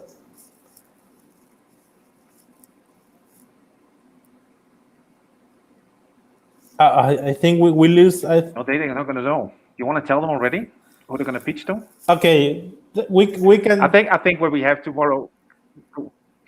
We can just maybe tell one name. I will say Very good. I will say that they can pitch in front of Daniel. That are really high level consultant, and they are being in front of him, taking some hours. I think that's already a win. I mean, we cannot even sometimes get a meeting with him. So That's very true. That's very true. So I think tomorrow's going to be an exciting day, and I think we're going to have something interesting for all 4. Let's say the top 4 to go to the let's say to the big LATAM final to find out who is going to be the 2021 Climate Launchpad Latin America winner. Because of course we listen to 21 pitches, we know who is going to the global finals, but we also want to select this very special team that this year is going to be selected as the number 1 climate launchpad participant. So we're very excited about that for tomorrow. And we have some amazing prizes ready for tomorrow. So we also want to ask you, everybody that was here today, please join us tomorrow when we start broadcasting again at the same channel. But different hour. But different hour. So that's important to remember. And we're gonna hear lots more about those 4 teams. So I'm excited to know who those teams are, Fer. I don't know if you already have information coming in, because I already, it is like it's kind of a secret, but we have the first team is Rescue Lab. So yeah, congratulations. I think you will really have a nice experience tomorrow. I wish I won't be pitching tomorrow, actually. The second team that has participate it's Claire. Claire is through to the one of the big 4. Nice. That's cool. One of the big 4 and really innovative. The next one, you will be proud of this. Okay, tell me. Sales Energy. Oh, sales made it through. Yeah, we're happy to hear that. That's very good. Nice. Great. And they say last but not least, and I think it's a really nice startup to be pitching tomorrow. It's Viajero Market. Congrats. Yeah, very good. I think very, very good. I think it's really, really nice, nice project, clean pitch, on time. So as from jury's point of view, really, really well done job. Well, I think we are on time already, because we actually were in a hurry. You didn't know that, audience, but we were planning to finish at 4, and because one of our internal mistake, and we need to finish at 3. So we were really on a hurry. But then we managed it on time, so we are proud of that. We having 21 teams, all juries, and having all these scores and internet problems sometimes, but we manage it. So please, Gideon, say the goodbye words, the farewell, and the welcoming for tomorrow. Very good. Thanks, Fer. I want to say a lot of thanks to all the jury members that were available for today, showed their flexibility, showed that dedication to the program, brought their experience, brought their professionalism. I mean, we could not have done this without you. So much is clear, and it's such a great community fair that we're in. And it's not just limited to one country; it's the entire region where we come together. We do these pitches, we evaluate them, and I'm 100% sure we're going to have a great representation at the global finals, where we compete with other communities, other global communities. And so of course, the invite is there for tomorrow morning, 8 a.m. Colombian time, which is 10 a.m. Brazil time. You can then tune in on the same channels. We're first going to listen to the 4 teams that made it through to the big 4. And then, of course, we're going to have this awesome Shark Tank model type of event. So I'm already telling a little bit of what's going to happen tomorrow at 9 o'clock, 9 a.m. Colombia time, which is 11 a.m. Brazil time. So please join us then, where we're going to select the number 1 of Latin America. And of course, I want to thank you because you guys did an awesome job in putting this whole thing together. Everybody's seeing what's happening on the screen today, but there's a lot of work that went into it before that. A lot of struggles, a lot of difficulties, a lot of technicalities, but very proud of Fer, of what you did. And behind the scenes, I also know that Esteban has been working very hard on this. So thank you very much, guys, for doing this. It was awesome. Great teamwork. And hope to see most of you tomorrow. So I'll leave it to you, Fer. Yeah, thanks, Gideon. I think we have been working together really nice. Thank you to all the participants. I hope that you can be looking tomorrow the pitches that are going to be on the contest and cheering them up. And just to solve one question, we will decide tomorrow about the votes of the public. There were some technical issues. Maybe we cancel that one. We are still, that's why we didn't announce it right now. So we will let you know tomorrow. But thank you, all the public and the audience that have been really voting and cheering them up. I think that's, as an entrepreneur that I have been many times, that's what you make it into the next morning. You can say, okay, I really am doing the right path, although it's difficult.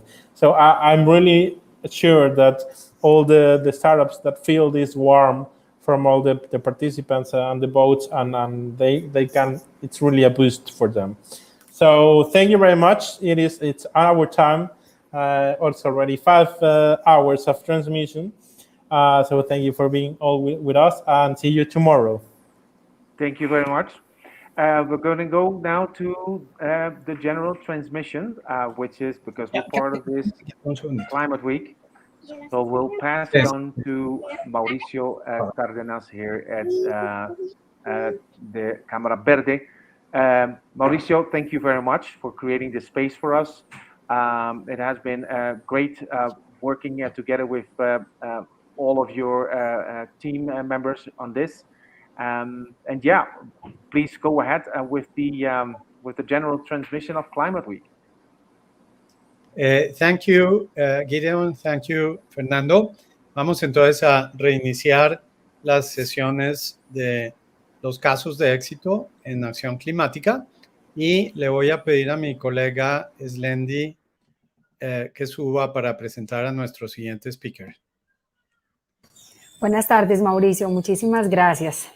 Entonces, bueno, aquí hemos tenido varias conversaciones sobre economía circular y aquí vamos a ver un ejemplo muy puntual de economía circular en la industria. Voy a dar la bienvenida a mi colega Nicolás Contreras de Organización Corona. Nicolás tiene una amplia trayectoria en la organización, es el director de asuntos corporativos, es una persona muy apasionada también por el tema de la innovación. Entonces, Nicolás, bienvenido, muchas gracias por estar aquí con nosotros, por haber aceptado esta invitación. Y bueno, cuéntanos un poco sobre tu trayectoria en la organización Corona y me dices si en qué momento deseas que pongamos tu presentación o si lo hago inmediatamente. Perfecto, sí, yo te agradecería, pues antes que nada agradecerles a ustedes, a la Cámara Verde de Colombia, a Mauricio, a ti, Slendi, la invitación. En Corona estamos muy comprometidos con todo este tema de la economía circular, incluso antes de que, mucho antes de que el gobierno decretara una estrategia de economía circular para el país. En Corona ya estábamos trabajando temas de economía circular y estábamos buscando soluciones que estuvieran enfocadas en eso. Si quieres, podemos ir poniéndola y vamos conversando. Muchas gracias. Claro que sí. Bueno, no, de acuerdo al pedido que nos hicieron, pues queremos mostrarles pues muy rápidamente en qué estamos trabajando actualmente y enfocarnos en unos casos particulares que son ejemplos de cómo hemos venido interpretando la economía circular y particularmente, digamos, la integración que eso tiene con otros componentes. Corona, digamos, ha venido gestionando una estrategia de sostenibilidad con objetivos de mediano y largo plazo. Actualmente tenemos una estrategia que abarcaba el periodo del 2018 al 2025, donde básicamente estábamos gestionando 4 grandes frentes de trabajo. Mitigación y adaptación al cambio climático, que es donde entendemos está todo el modelo de eficiencia energética. Nosotros como empresa manufacturera de materiales de construcción y de cerámica y más recientemente de cemento, pues somos un gran consumidor de energía y eso nos supone, por supuesto, tener un modelo de eficiencia energética bastante elaborado, que contemple, digamos, distintos escenarios, que nos permita, digamos, hacer todo el tránsito hacia la transición energética y adicionalmente, pues contemplar todo lo que va a ser el roadmap y la hoja de ruta hacia la carbono neutralidad. que es uno de los temas principales que en este momento estamos trabajando bajo la metodología de los objetivos basados en ciencia. Estamos también gestionando el agua al interior de los procesos productivos. Éramos anteriormente un gran consumidor de agua en las operaciones donde estábamos. Ya les voy a mostrar un ejemplo de cómo hemos venido haciendo eficiencia en eso y cómo realmente hoy por hoy tenemos una gestión que prácticamente nos lleva a tener una manufactura cero vertimientos. Pero adicionalmente, por supuesto, estamos muy comprometidos con las cuencas hidrográficas donde estamos y estamos trabajando muy activamente en acuerdos de conservación, esquemas de pago de servicios ambientales y otras maneras, digamos, de intervenir el agua desde la gestión corporativa en el territorio.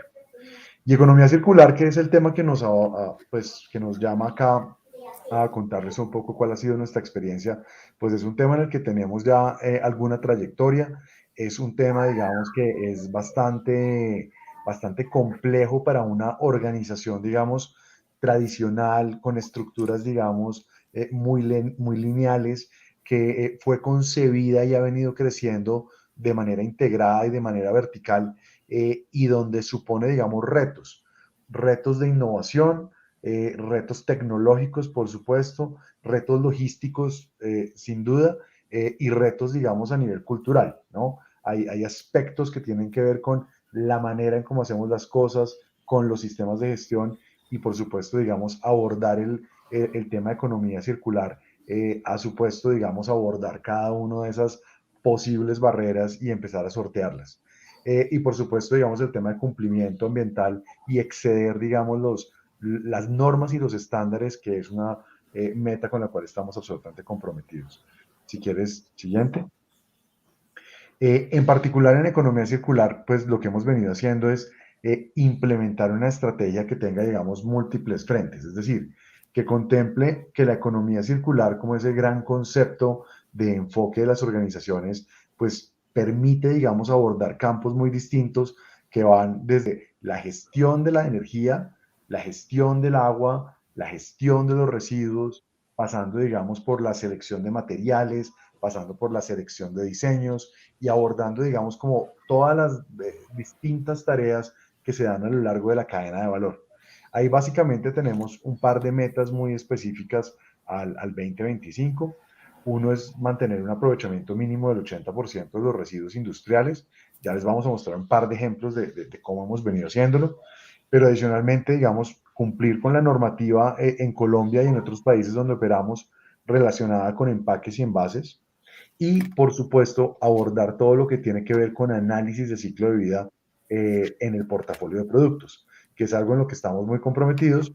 Ya tenemos un modelo, digamos, de innovación alrededor del cual hay ejemplos concretos de desarrollo de productos con análisis de ciclo de vida, pero adicionalmente, pues estamos recorriendo el camino para obtener lo que en Colombia se denominan los sellos, el SAC, que es el sello ambiental colombiano, que es lo que nos permite, pues, de cara a los clientes, de cara a los consumidores, ofrecer, digamos, un estándar verificado por un tercero que garantice que ese producto cumple con unos parámetros de sostenibilidad en su proceso de elaboración, pero que adicionalmente cumple con unos parámetros de sostenibilidad en términos de consumo, particularmente en los productos que consumen agua.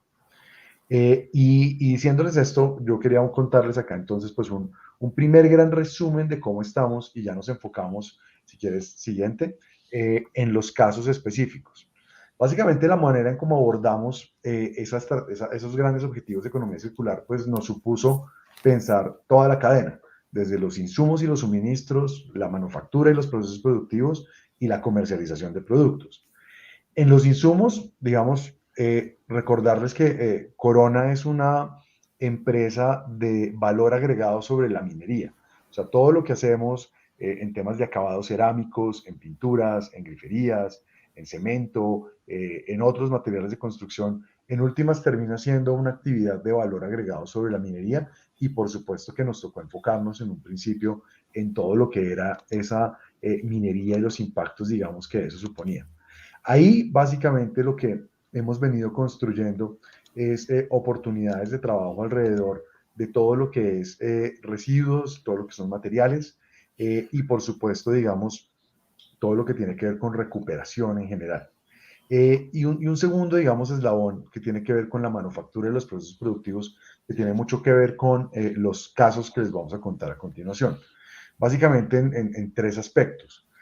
Uno, pues hoy por hoy tenemos unos procesos de eficiencia energética, digamos que son bastante sostenibles, donde hemos venido integrando distintos aspectos que tienen que ver con la recuperación de energía, pero más allá de eso, hoy por hoy estamos contemplando, digamos, proyectos de cogeneración y proyectos de autogeneración, que lo que nos permiten es empezar, digamos, a descontar esa energía y las emisiones de gases de efecto invernadero derivadas de esa energía necesaria para la producción. Un segundo aspecto es que hemos venido reincorporando materiales reutilizados, por ejemplo, en plásticos PET y en accesorios metálicos en el proceso de elaboración de griferías, tanto en la inyección plástica como en la fundición, y eso nos permite, digamos, abrir un campo nuevo y es tener un porcentaje de material reciclado o reusado cada vez mayor en los productos que comercializamos. Un tercer aspecto es que hemos venido desde hace ya varios años elaborando, digamos, procesos de innovación alrededor de el manejo del agua al interior de los procesos productivos, básicamente reemplazando y modificando los sistemas de tratamiento de aguas, y eso lo que nos ha permitido hoy por hoy es tener operaciones de manufactura cero vertimientos, es decir, donde toda el agua nueva que se inyecta, tanto industrial como doméstica, termina siendo reutilizada y únicamente se sustituye aquel porcentaje de agua que son pérdidas básicamente por procesos de evaporación. Exactamente. Por último, hemos venido gestionando rotura cerámica y muchos materiales. Este es un dato del año pasado, pero el año pasado logramos gestionar 91.000 toneladas de materiales, tanto, digamos, considerando la rotura como subproducto de otras industrias. Ya les vamos a contar, ese es un ejemplo clarísimo, evidente de simbiosis industrial con el sector cementero, y adicionalmente, digamos, reincorporando parte de esos materiales dentro de las mismas cadenas productivas nuestras.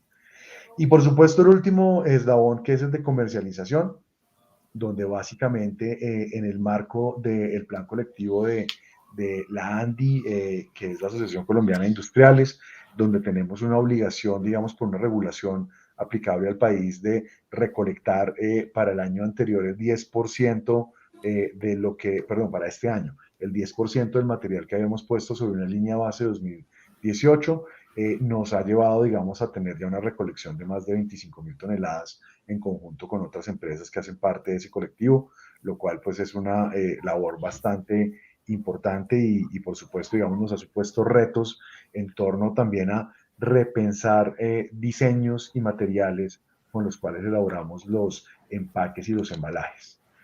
Entonces, acá en este punto yo quisiera, digamos, como concentrarme en mostrarles como el detalle muy rápido de tres casos. El primero es el de energía.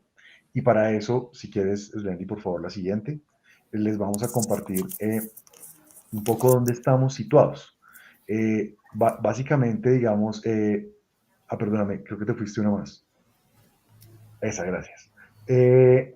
Básicamente, dónde estamos situados actualmente. Corona es un gran consumidor de energía, particularmente de energía térmica.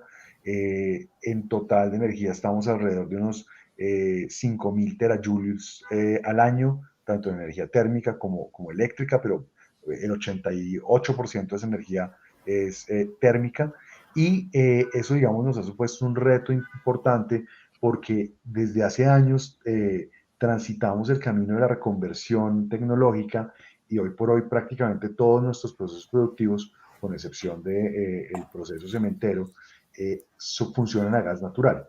Entonces, siendo el gas natural, digamos, un energético de transición, pues eso nos ha supuesto un reto importante en términos de la definición de metas de reducción de emisiones. Actualmente tenemos una meta al 2025, que prácticamente este año la vamos a alcanzar ya, de reducir el 25% de las emisiones sobre una línea base 2010. Perdón, 2011. Eso, digamos, ¿a qué nos va a llevar? A que seguramente vamos a tener que, en el ejercicio que estamos haciendo de objetivos basados en ciencia, formular unas nuevas metas al año 2030 que estén alineadas con la propuesta del gobierno colombiano de cara a la conferencia y a la convención de marco de cambio climático, de tener pues una reducción significativa de nuestras emisiones, pero adicionalmente nos supone recorrer todo lo que es el camino de la transición energética. Y para eso les vamos a mostrar lo siguiente, que es básicamente un proyecto que está en este momento en implementación. Si quieres pasar a la siguiente, por favor, que tiene que ver con la implementación de 3 sistemas de autogeneración. Estamos en las plantas industriales de Sopó, Madrid, en Cundinamarca, y Girardota, en Antioquia, instalando unas granjas solares que nos van a permitir sustituir en promedio entre un 18 y un 20% del consumo de energía eléctrica propio de esos parques. Estamos hablando, en el caso de Sopó, de 5.9, perdón, de 7 megavatios, en el caso de Girardota de 3.5, y en el caso del parque industrial de cerca de 4 megas. Eso, digamos, ¿qué nos supone? Pues por supuesto, digamos, unas inversiones, unas adecuaciones del espacio, pero nos permite de manera, digamos, deliberada empezar a recorrer ese camino de la transición energética, que la verdad hace un par de años lo contemplábamos muy de largo plazo, y hoy las condiciones se están dando para que podamos implementar tecnologías de autogeneración, ser nuestros propios consumidores, seguramente eventualmente incluso, ¿por qué no, en la medida que esto tenga una escala mayor, generar excedentes que vayan a la red y, por supuesto, descontar las emisiones de gases de efecto invernadero asociadas a esas nuevas generaciones de energía? Ese es, digamos, un primer eslabón y tiene que ver con, como les decía, con energía. Un segundo caso tiene que ver con gestión de agua, donde básicamente, como les adelanté, hemos venido implementando proyectos de cero vertimientos. Antes, ¿qué nos sucedía? Para la fabricación de los materiales de construcción y particularmente de la cerámica, requeríamos inyectar agua a las arcillas y generar unas pastas cerámicas que son las que van a través de unos procesos de prensado, de extrusión, a moldearse en unas piezas que terminan siendo después sanitarios, lavamanos, revestimientos, ¿no? Esas piezas básicamente lo que tienen es un porcentaje muy importante de agua, una parte de la cual se evapora, cerca del 10%, en el proceso de cocción, pero un porcentaje muy importante de las aguas eran aguas residuales, cerca del 90%, iban a una planta de tratamiento de aguas, pero terminaban en una superficie de agua. Hoy por hoy realmente, a través de la implementación de estos modelos, hemos tenido ya en promedio en toda la fabricación industrial de Corona una recuperación de agua del 81%, es decir, recirculamos el 81% del agua que consumimos. Eso, para darles órdenes de magnitud, nos ha significado lo siguiente. Hace 10 años vertíamos a cuerpos de agua cerca de 1.1 millones de metros cúbicos al año.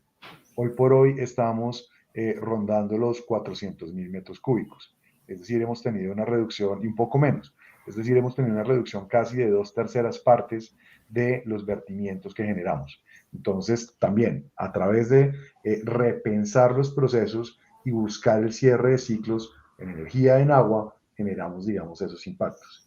Y un tercero, si quieres, adelántate un par de slides, otro. Eso. Tiene que ver con esto. Esta era una imagen, digamos, típica, o es una imagen típica en algunos procesos de fabricación de materiales de construcción. Hay un porcentaje de la línea de producción que, como consecuencia, digamos, de cosas inherentes al proceso productivo, termina no siendo apto en términos de calidad por temas estéticos o por temas funcionales. Y ese producto, digamos, terminaba generando para nosotros lo que denominamos en nuestro argot rotura cerámica. Esa rotura normalmente ustedes la encuentran a veces incluso para reparación de vías y demás. Ese es un posible uso, pero realmente no es el uso adecuado. Es un material, digamos, que está valorizado y tiene unas características físico-químicas que deberían permitir usarlo en otros ejemplos. Nos dimos a la tarea de explorar en el territorio con aliados quién podría, digamos, utilizar parte de estos materiales dentro de su cadena productiva, y nos dimos cuenta que lo que considerábamos un residuo realmente es un subproducto para la industria del cemento y para otras industrias de materiales de construcción. Si quieres, pasa a la siguiente. Entonces, en promedio, el 4.5% del material que ingresa a las plantas de producción se vuelve rotura, y eso hoy por hoy ya no lo disponemos en escombreras o en vertederos de residuos sólidos, sino que lo estamos llevando a través de procesos, digamos, de innovación que arrancan en pilotos y que se han ido a escalas industriales, a procesos de aprovechamiento, básicamente mezclándolo con clinker y con otros aditivos necesarios para la fabricación de cemento en procesos en seco, y eso nos ha permitido entonces sustituir una parte importante del consumo de clinker y adicionalmente pues disponer adecuadamente este material ya no como residuo sino como un subproducto. Eso por supuesto tiene otro impacto que es interesante en el contexto de todo este evento, y es que pues hay un efecto indirecto en términos de la disminución de CO2 por sustitución del clinker. Recordemos que la elaboración del clinker es la actividad productiva industrial que más CO2 genera. Entonces, por supuesto, digamos, ahí hay un impacto bastante interesante. Es un ejemplo claro de simbiosis industrial entre la industria cerámica y la industria cementera, y donde, digamos, eso nos ha abierto las puertas para empezar a explorar otras posibilidades con la industria ladrillera, con la industria de vidrios, etc. Y un último caso que les queríamos contar tiene que ver con lo que generamos en términos de empaques y envases una vez, digamos, los productos son utilizados y son consumidos. En Corona, en promedio, estamos en una generación de unas 15.000 toneladas de residuos al año. No somos, estamos dentro del top de las como 12 o 15 empresas que más residuos de empaques y envases pueden estar generando en el año, digamos, basado en la data que ha venido recogiendo la ANDI. ¿Eso qué nos supone? Pues un reto enorme en términos o de implementar proyectos de logística inversa o repensar el tema. Entonces, si ustedes lo ven acá, el 80 y más del 80% del material que utilizamos en nuestros empaques es cartón. Y hay una coyuntura actualmente, digamos, particular sobre desabastecimiento de cartón, incrementos de precios de materias primas, y eso, digamos, ya lo veníamos explorando, pero nos ha acelerado, digamos, como el recambio de algunas materias primas o la repensada de los diseños, y estamos pensando entonces en términos de ecodiseños de productos. Si quieres, pasa a la siguiente. Listo. Un poco, digamos, bajo esta perspectiva. Yo tengo varias opciones. O puedo simplemente no hacer nada, o me dedico a hacer logística inversa, que es simplemente tratar de recuperar ese material para que no termine en sitios de disposición o en rellenos sanitarios, o empiezo a implementar, digamos, otros procesos de innovación alrededor del tema. Procesos que tienen que ver, por ejemplo, con el cambio de materiales, con la reducción de la cantidad de material que empleo, o incluso, como lo hablamos hace un momento, con el rediseño de sus envases y empaques. Un poco, digamos, aquí hay ejemplos de lo que nos sirvió como de benchmark para poder hacer este tipo de cosas. Y si quieres, pasa a la siguiente, ya para mostrarles un ejemplo muy concreto de cómo estamos repensando el empaque actual de un producto, digamos, icónico de Corona en Colombia, como lo son las vajillas cerámicas, para efectos de que esos empaques tengan o bien otras funcionalidades, se puedan volver portavajillas o puedan tener, digamos, unos diseños propios más adecuados, o puedan, digamos, sustituir parte de los materiales que tienen, ejemplo, llevando, digamos, menor contenido de material o sustituyendo unos materiales por otros, e incluso, que este es el ejemplo que más me gusta, explorando materiales alternativos, por ejemplo, materiales de base biológica, que tengan el potencial de ser biodegradables de verdad, es decir, sin aditivos y sin este tipo de otras sustancias que ayudan a esa biodegradabilidad, y que nos permitan realmente, digamos, tener un empaque pensado en función de reducir el impacto ambiental y de generarle, digamos, una mejor experiencia al consumidor, y sobre todo al consumidor que quiere tener la posibilidad de elegir un producto un poco más sostenible. Hasta ahí, Slendy, pues eso era lo que queríamos compartirles, un par de ejemplos pues muy concretos alrededor de cómo en Corona estamos abordando desde nuestra estrategia de sostenibilidad distintos temas de economía circular y cómo los vemos integrados todos como alrededor de una gran gestión. Bueno, entonces pues ya queda claro por qué hoy esta organización Corona en el quinto día de este evento, porque pues hemos estado hablando de economía circular desde diferentes perspectivas, pero claramente pues este es un caso de éxito en la industria en economía circular debido a que es una solución integral. Felicitarlos por este trabajo y también el propósito de esta invitación es que sea inspiración para otros que ven la economía circular como algo lejano, como algo soñador, distante, pues si una organización del rigor de organización Corona lo implementa, significa que esto es viable desde todas las dimensiones, técnica, económica, social y ambiental. ¿Qué destaco aquí de cara a lo que implica la economía circular? Que ustedes pues toman sus decisiones con base en los análisis de ciclo de vida y esto es muy importante, muy relevante para tomar mejores decisiones, que ustedes están aplicando el ecodiseño en su estrategia, en sus productos, entonces quiero destacar eso. La gestión de los residuos, esas roturas de cerámica que tú mostrabas, yo las recibía en la planta de aprovechamiento en Bello, desde la planta de Girardota nos llegaban y se gestionaban, pero qué bueno que ustedes pues ya lo hacen en planta, porque pues a pesar de que lo estaban enviando a planta de aprovechamiento, ahora se reduce, ¿qué impacto? Pues el del transporte, las emisiones del transporte para llevarlos desde Girardota hasta Bello, que siempre son como 16, 20 kilómetros.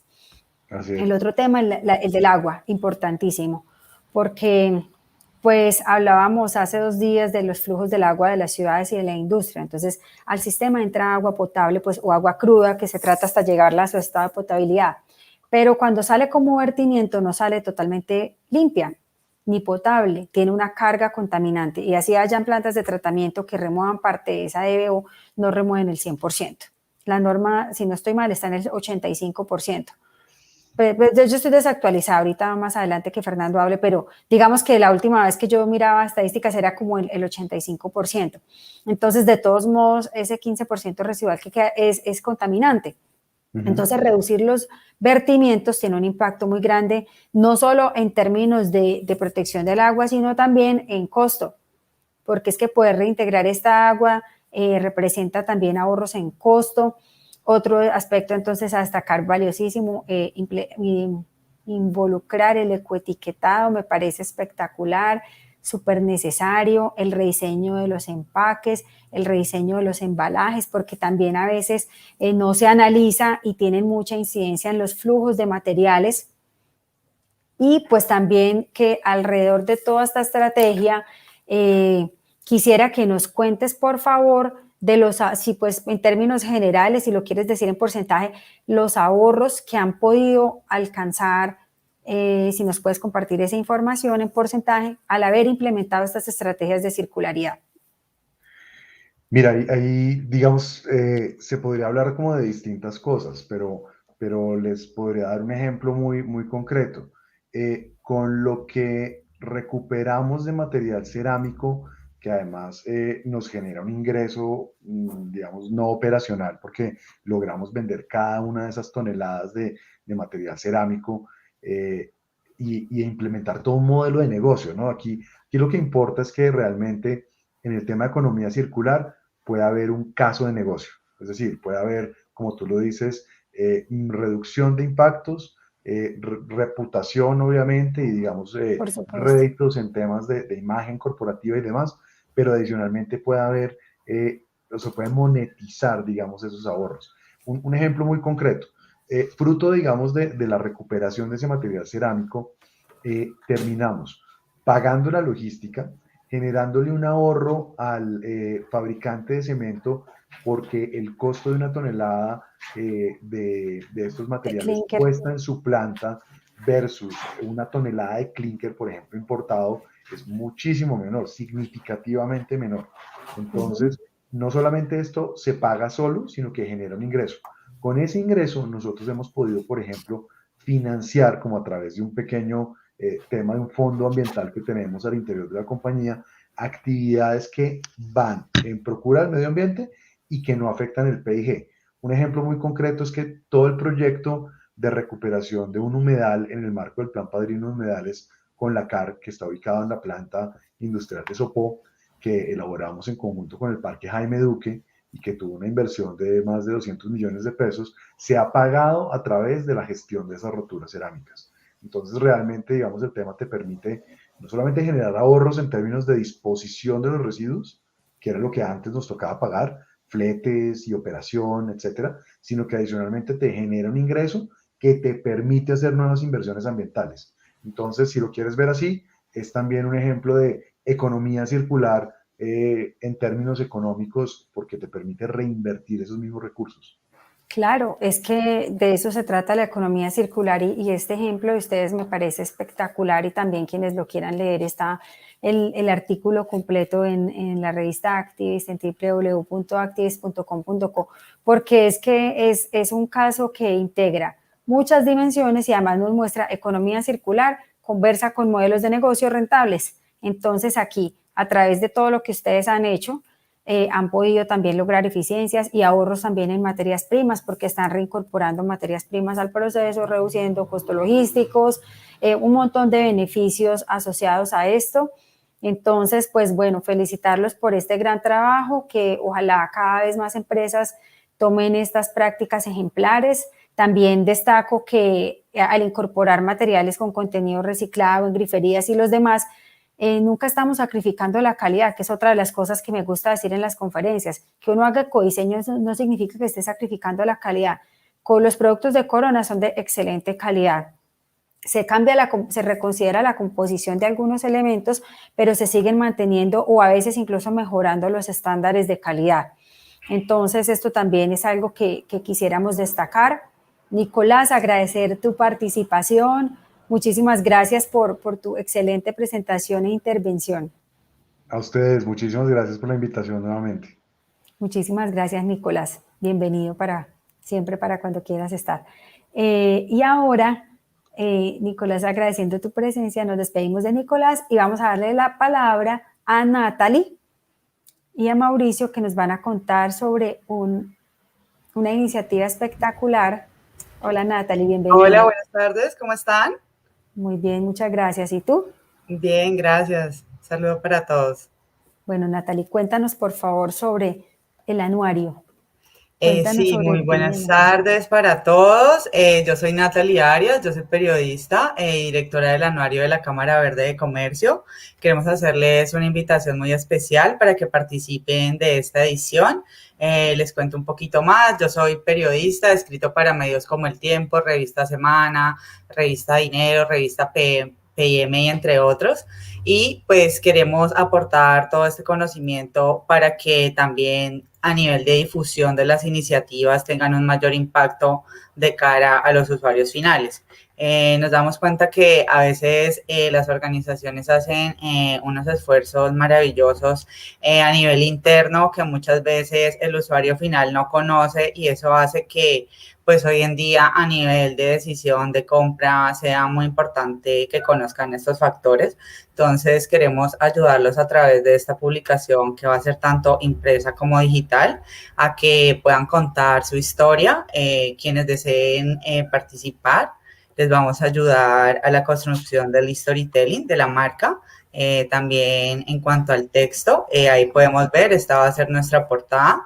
Vamos a contar con la fotografía de Paola Sánchez, que es una reconocida fotógrafa de naturaleza, que fue fotógrafa para el Instituto Humboldt, entre otros. Al inicio del libro, podemos avanzar un poquito, por Slendy. Vamos a tener los integrantes de la cámara, nuestro índice, y van a estar con temas especializados. Vamos a estar teniendo una abogada que nos va a explicar desde un punto de vista de debate si podremos, qué tanto estamos cerca de cumplir la COP21, los acuerdos de París. También desde un enfoque científico con Fernando Pinzón, que es científico del agua, nos va a estar como dando esa mirada de un tema que siempre podamos tener todos los enfoques. Después de esto hay un espacio para autores, que es la primera opción de participación que tienen quienes deseen participar como autores, más desde una columna de opinión, defendiendo un punto de vista, y esto más enfocado a quienes quieran posicionarse como referentes y fuentes de autoridad en la materia, pues considerando la importancia también desde un enfoque argumentativo. Y otro enfoque en el que pueden participar más desde el branding son reportajes para las marcas. Más adelante podemos ver, hay de 2, 4 y 8 páginas. Entonces, podemos ver también cómo, dependiendo de la imagen, ese es un estilo de participación, ¿sí? De 2 páginas. Bajemos el siguiente. Ese es como se vería nuestro anuario. Ese también sería de 2 páginas. Siguiente. Ya va de acuerdo a lo que cada uno queramos contar. Les ayudamos en la selección de las fotografías, en la redacción, en la corrección de estilo, hasta la publicación final. Estamos en convocatorias hasta ahorita, ya iniciamos hasta el mes de octubre. Entonces, estamos súper felices de poder contar tantas historias y tantas cosas lindas que han quedado de manifiesto en todo este ClimateWeek. Ese sería de 4 páginas para los que desean como más espacio. También dependiendo de lo que deseen escribir, ahí lo vemos también de acuerdo al storytelling que construyamos. Y pues ya más adelante tenemos diversos diseños. ¿Sí? O sea, la idea es que quiero que sea algo totalmente que invite a la lectura para que las personas realmente consulten esta información. O sea, no es como una publicación más, sino que está realmente pensada en los usuarios, en poder conectar con ellos. Y ya aquí es de las 8 páginas, dependiendo si tenemos un proyecto más amplio, también podemos contar con este espacio de 8 páginas. Entonces, muchísimas gracias, de verdad, esta es la invitación a que participen. Pues nuestro contacto nos pueden escribir al correo info@cámaraverde.org con el asunto anuario de la Cámara Verde. También si nos desean poner sus teléfonos para que nosotros los contactemos directamente. Y ya, como les digo, están abierta la selección de las empresas que van a participar y también de los autores. Entonces, muchísimas gracias. Eso realmente es muy importante, sobre todo en este contexto que vemos tanto de pandemia como pospandemia, donde los contenidos y el content marketing es fundamental para la subsistencia de las empresas. Entonces, no podemos dejar de lado seguir invirtiendo en consolidar nuestra marca, que es algo muy importante, sobre todo que cuando lo fortalecemos con atributos de protección del medio ambiente, la marca se enriquece y tenemos que eso reflejarlo y que el usuario se dé cuenta. Entonces, muchísimas gracias. Cualquier duda, estamos súper conectados pues para atenderlos. ¿Listos? Listo, Natalie. Excelente. Entonces ya saben dónde hay un espacio para comunicar nuestros avances, nuestros aportes y los trabajos notables en términos de sostenibilidad. Gracias, Natalie. Felicitaciones y muchos éxitos con esta gran iniciativa. Ahora damos la bienvenida a nuestra colega Vivian García, quien también labora en Pacto Global. Vivian, pues, ya tenemos acá tu presentación en escena, Vivian. Entonces, por favor, te presentas y nos cuentas sobre los objetivos basados en la ciencia. Gracias, Slendy. Yo estoy muy contenta de poder hacer parte de este selecto grupo de profesionales que han estado en la Semana Climática aquí en Colombia. Y pues gracias también a la Cámara de Comercio, a la Cámara Verde de Comercio por brindarnos esta oportunidad de poder presentar este tema. Pues de alguna u otra manera hoy oficialmente empiezo a evangelizar en aspectos de los objetivos basados en ciencia desde Pacto Global Red Colombia. Siguiente, por favor. Y teniendo en cuenta que esta es una iniciativa, por sus siglas en inglés, Science Based Target, que es una alianza entre las organizaciones CDP, Pacto Global a nivel mundial, WRI y WWF. Así que pues estamos atentos a que si surge cualquier duda, nos la vayan formulando en el transcurso de la charla. Adelante. Bueno, entonces primero quiero decirles de qué se trata la iniciativa o por qué se llama Iniciativa de Objetivos Basados en Ciencia. Es simplemente que desde estas 4 organizaciones, a raíz de lo que está establecido en el Acuerdo de París con respecto a disminuir el aumento de la temperatura a nivel mundial a 2 grados centígrados, por debajo de 2 grados centígrados y llegar a la meta de 1.5 grados centígrados, entonces se impulsa a la acción de particularmente el sector privado, porque hay que tener presente que esta iniciativa es únicamente para el sector privado, pero esto no quiere decir que todas las acciones que se realicen con base en esto, pues obviamente van a tener una trascendencia y un impacto frente a las metas que tiene cada uno de los países. Y es simplemente que cada empresa que se adhiere a la iniciativa pues empiece a establecer unos objetivos reales de sus reducciones de emisiones basados en la ciencia para cumplir esas metas que están establecidas en el Acuerdo de París. Siguiente. Bueno, entonces, esta gráfica que nos presenta, sencillamente es como esa montaña o ese recorrido que hay que hacer cuando se innova, ¿cierto? Entonces, quienes empiezan son esas personas que se le miden o esas organizaciones que se le miden a lo nuevo, ¿sí? Y luego empiezan a correr la voz para que otros, que son esos primeros adoptantes, ya establezcan esta iniciativa y se empiece a formar una masa crítica a nivel global. Bajo esta visión es que se establece la iniciativa y estamos creando esa masa crítica en el mundo. Luego de creada esa masa crítica, pues ya no hay punto de retorno. Entonces empieza el efecto dominó y empieza esto a establecerse como una buena práctica por más empresas hasta que finalmente, después de haber derribado barreras técnicas, pues ya empieza a ser algo que de manera institucional se desarrolla en el sector privado. Entonces, hacia allá vamos.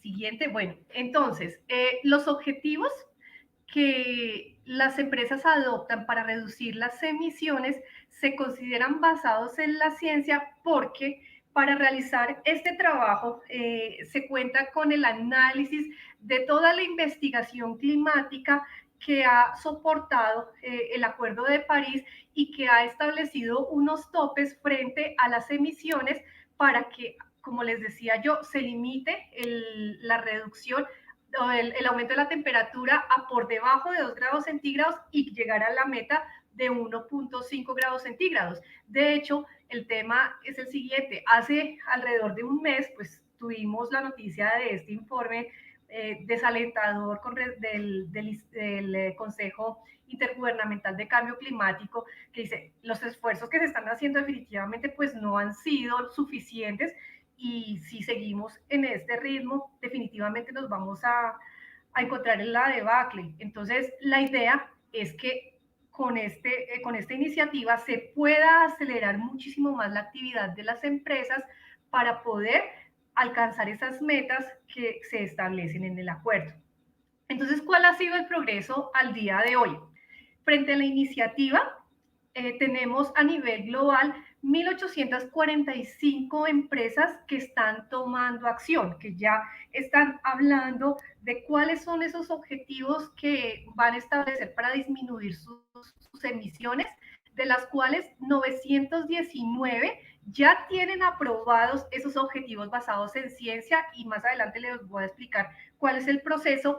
Y de esos 1.845, 815 tienen compromisos para reducir sus emisiones y lograr que la temperatura desde su acción no aumente más de 1.5 grados centígrados. Siguiente, por favor. Bueno, es bueno decir que el tema en 2020 definitivamente lo que hizo fue acelerar la acción de diferentes países en el mundo. Entonces tenemos que 16 países en la OCDE alcanzaron la masa crítica del 20% de empresas, o sea, del total de los países que pertenecen a la OCDE, el 20% de las empresas de esos países con un alto nivel de emisiones empezaron a establecer objetivos basados en ciencia, excepto en India y Singapur, que están por alcanzar esa meta crítica, pero ninguno de los países de la OCDE se ha quedado atrás. Asimismo, entonces, en 2020 se alcanzó el umbral del 20% en 6 nuevos sectores, incluyendo el sector del cemento, del concreto, que constituyen grandes emisores de emisiones por combatir. El potencial para elevar el nivel de ambición y mejorar el progreso, tanto en países no miembros como miembros de la OCDE, en sectores con gran generación de emisiones es muy alto, y esos sectores son sectores de las constructoras, los fabricantes de automóviles e instituciones financieras. Bueno, cabe anotar que a pesar de que la metodología de objetivos basados en ciencia establece que se pueden fijar metas hasta para disminuir por debajo de 2 grados centígrados las emisiones, la temperatura, a partir de junio de 2022 ya no se van a aceptar empresas que entren a la iniciativa y que escojan esta alternativa, porque de ahí en adelante todas las empresas se comprometerán a establecer objetivos que permitan que el aumento de la temperatura sea hasta 1.5 grados centígrados. Entonces esto es muy importante para tenerlo presente, porque, como les decía, el informe del Consejo Intergubernamental definitivamente no está dando unas noticias muy halagüeñas.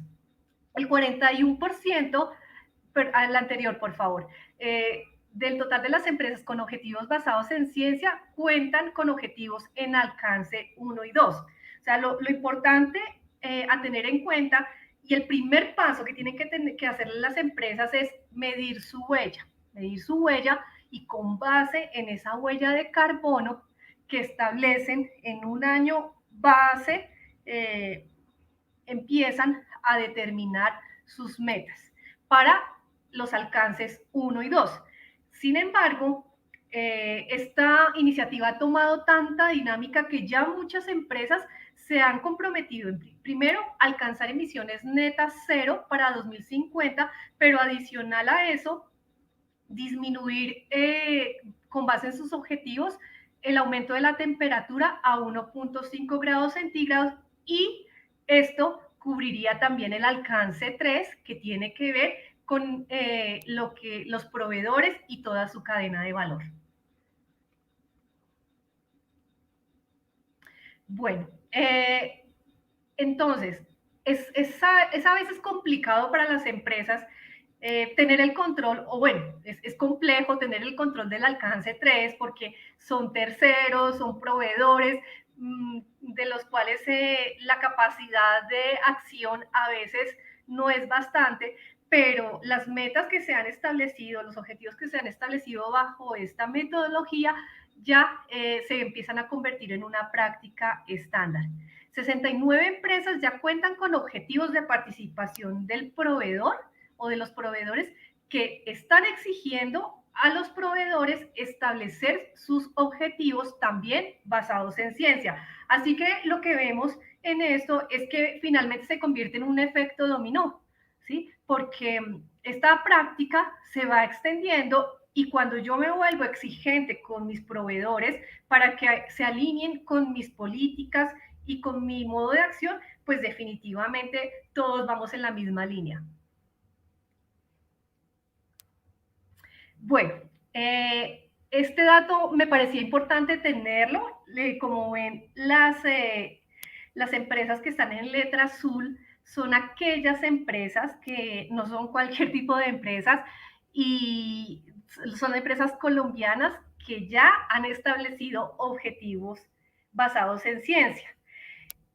Finalmente, pues vemos otro tipo de empresas que son muy reconocidas a nivel latinoamericano. Está Natura, está el grupo Bimbo, pero pues está Cemex, Coca-Cola, FEMSA y otra serie de empresas de sectores diversos.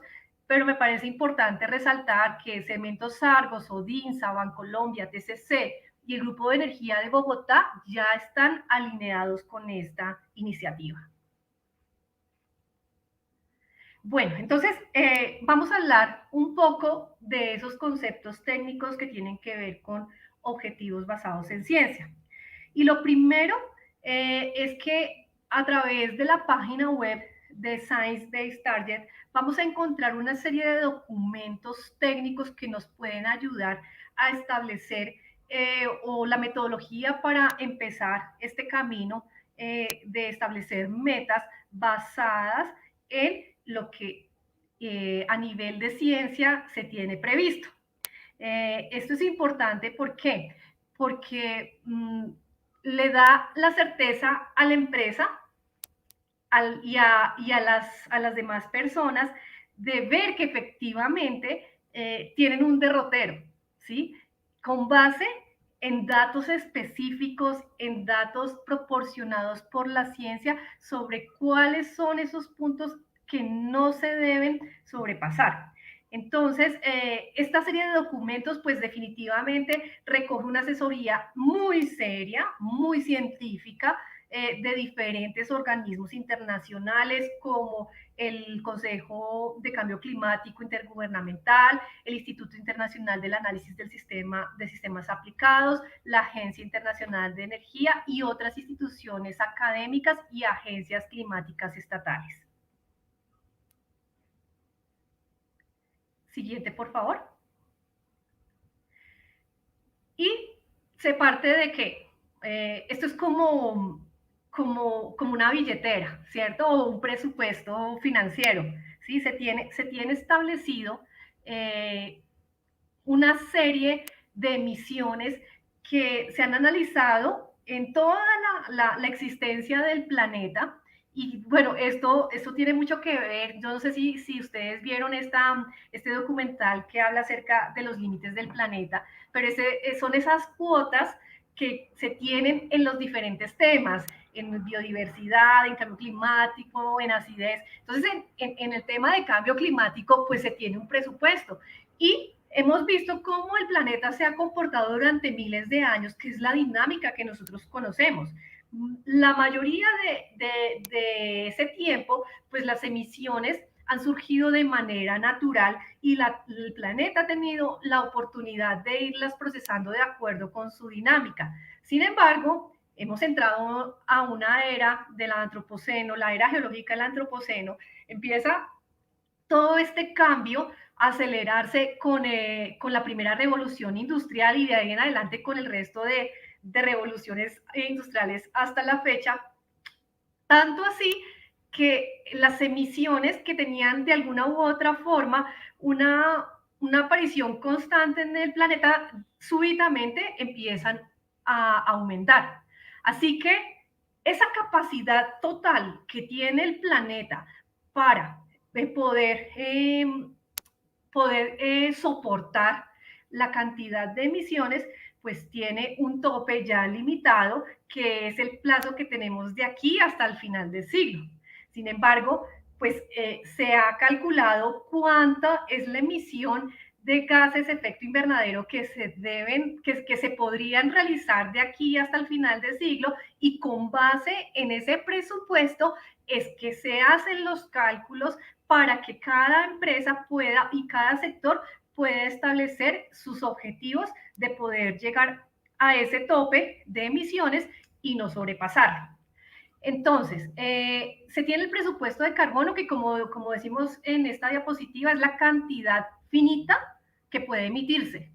Existe un escenario de emisiones que lo que hace es distribuir ese presupuesto de aquí hasta final de este siglo.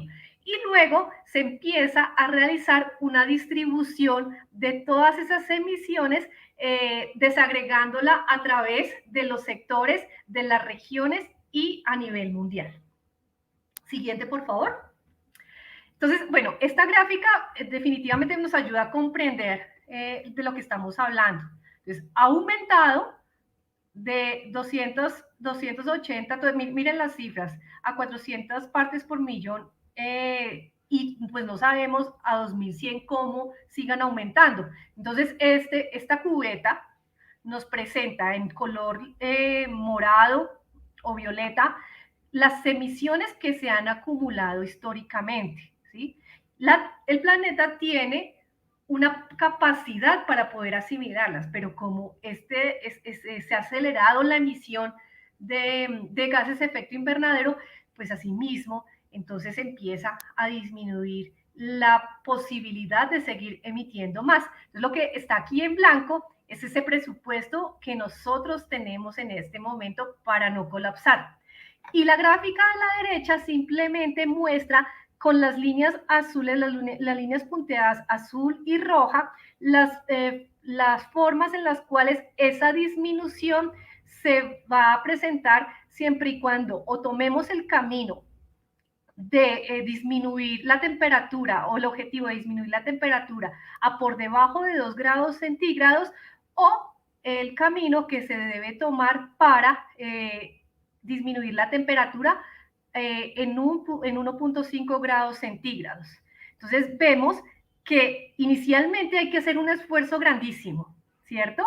Pero que después de 2050 casi que empieza a ser constante, y esto pues está comprobado. Finalmente, todos los esfuerzos que nosotros debamos hacer en este momento, digamos que requieren un costo, pero la inversión de eso se va a empezar a ver con el tiempo, y al final las inversiones que se hagan pues van a ser muchísimo más baratas. Es como en este momento analizar cuánto vale la energía por un panel producida por un panel solar, o producida quizás de manera a través de carbón, ¿sí? Vamos a ver que ha disminuido tanto el costo de un kilovatio producido a través de energía solar, que finalmente va a llegar en un punto en el cual sea más alto el costo por contaminar que no por aplicar las acciones pertinentes. Siguiente.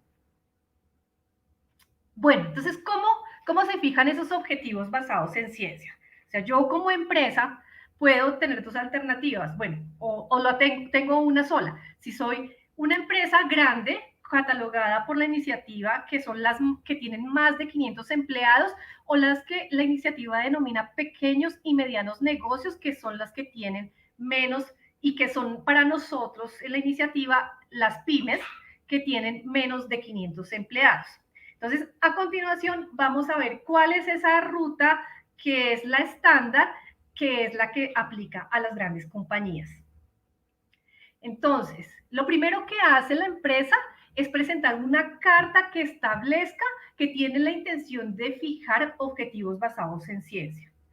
Luego, la empresa empieza a trabajar en esos objetivos para reducir sus emisiones con base en los criterios que están establecidos por la iniciativa. La empresa luego le presenta a la iniciativa esos objetivos para que sean validados, y la iniciativa anuncia si son válidos, si hay que hacer algún ajuste, pero si son válidos, la empresa lo que hace es comunicar cuáles son esos objetivos e informarle a sus grupos de interés. Entonces, cuando yo le estoy informando a los grupos de interés, pues estoy hablando también de alcance de 3 en muchas circunstancias, y esto pues definitivamente se va a convertir en una forma de acelerar que otras empresas empiecen a involucrarse en esta acción. Luego de aprobar los objetivos, lo que tiene que hacer la empresa es comunicar, ¿sí? Entonces, esto es muy importante, porque así como cuando uno tiene la huella, cuando una empresa empieza a medir su huella hídrica, ¿sí? Su huella ecológica, lo importante de esto es la transparencia, ¿sí? Aquí yo no estoy jugando o simplemente hablando bonito, sino que con hechos y con cifras yo estoy verificando y estoy dándole a conocer a todos mis grupos de interés los compromisos que yo he adquirido y las acciones que he establecido para comprometerme en objetivos basados en ciencia. Entonces, el primer paso es comprometerse, se hace a través de una carta, es un formato que se tiene preestablecido que tendría dos caminos. El primero, comprometerse con objetivos basados en ciencia que garanticen que la disminución va a ser para alcanzar hasta 1.5 grados centígrados la temperatura, o la otra estándar que sería hasta 2, sin embargo, hasta por debajo de 2 grados centígrados. Sin embargo, como les decía hace un rato, a partir de junio de 2022 ya no se van a aceptar, sino únicamente objetivos basados en ciencia que estén estableciendo una meta de del aumento de la temperatura hasta 1.5 grados centígrados. Siguiente. Luego, entonces, se establecen las reducciones con base en el tiempo. Entonces, tengo una línea, un año base, y las medidas que voy a empezar a tomar van a partir del año base entre 5 y 15 años. Y estas trayectorias van alineadas con las emisiones de la cadena, van a ir alineadas con las emisiones de la cadena de valor en el año 2050. O la opción 2 es el llegar al objetivo de cero emisiones y unos objetivos de reducción de emisiones. Pero entonces lo importante aquí es tener claro que más allá de 15 años no se pueden establecer objetivos, ¿sí? Pues, tiene que ser en un lapso entre 5 y 15 años a partir de la información que se tenga en cuanto a la medición, al inventario en un año base determinado. Siguiente, por favor. Bueno, entonces se firma esa carta de compromiso donde se fijan los objetivos, se pueden, o sea, lo fundamental es que las empresas establezcan esos compromisos para su alcance 1 y 2, pero ya muchas empresas han incorporado, independientemente de que no sea un porcentaje mayor del 40% de sus emisiones, algunas empresas o algunos proveedores que estén en su alcance 3. Siguiente, por favor. Para desarrollar el objetivo, entonces se deben seguir se tienen una serie de herramientas que se pueden descargar de este vínculo de sciencebastarget.org y a través de la pestaña de recursos podemos acceder a toda esta información. Así que yo los invito a que hagamos el ejercicio y empecemos a indagar y ver toda esta maravillosa documentación que es muy útil en este sentido. Lo que establece, la principal herramienta que tienen las empresas para esto es un documento en Excel, un archivo en Excel que le ayuda a establecer la disminución de emisiones con base en el tiempo hasta 15 años. Y es empezar a hacer el ejercicio con base en la producción, con base en el número de empresas que van a incorporarse. Si es una empresa que tiene muchísimas sedes o varias sedes, es la empresa quien determina quiénes va a incluir en esto, o cada una, o lo va a hacer solamente una, etcétera. Siguiente, por favor. Y también se tienen otros documentos que tienen que ver con recomendaciones y criterios. Hay un video que es un pequeño curso de 30 minutos que los invito también a realizar acerca de, que explica qué son los objetivos basados en ciencia, para que uno ya vaya incorporándose en este mundo de cómo fijar objetivos que estén acordes con lo que establece el Acuerdo de París. Asimismo, pues existen manuales ya se están, ustedes van a poder encontrar guías para diferentes sectores. Hay otras guías que en este momento están en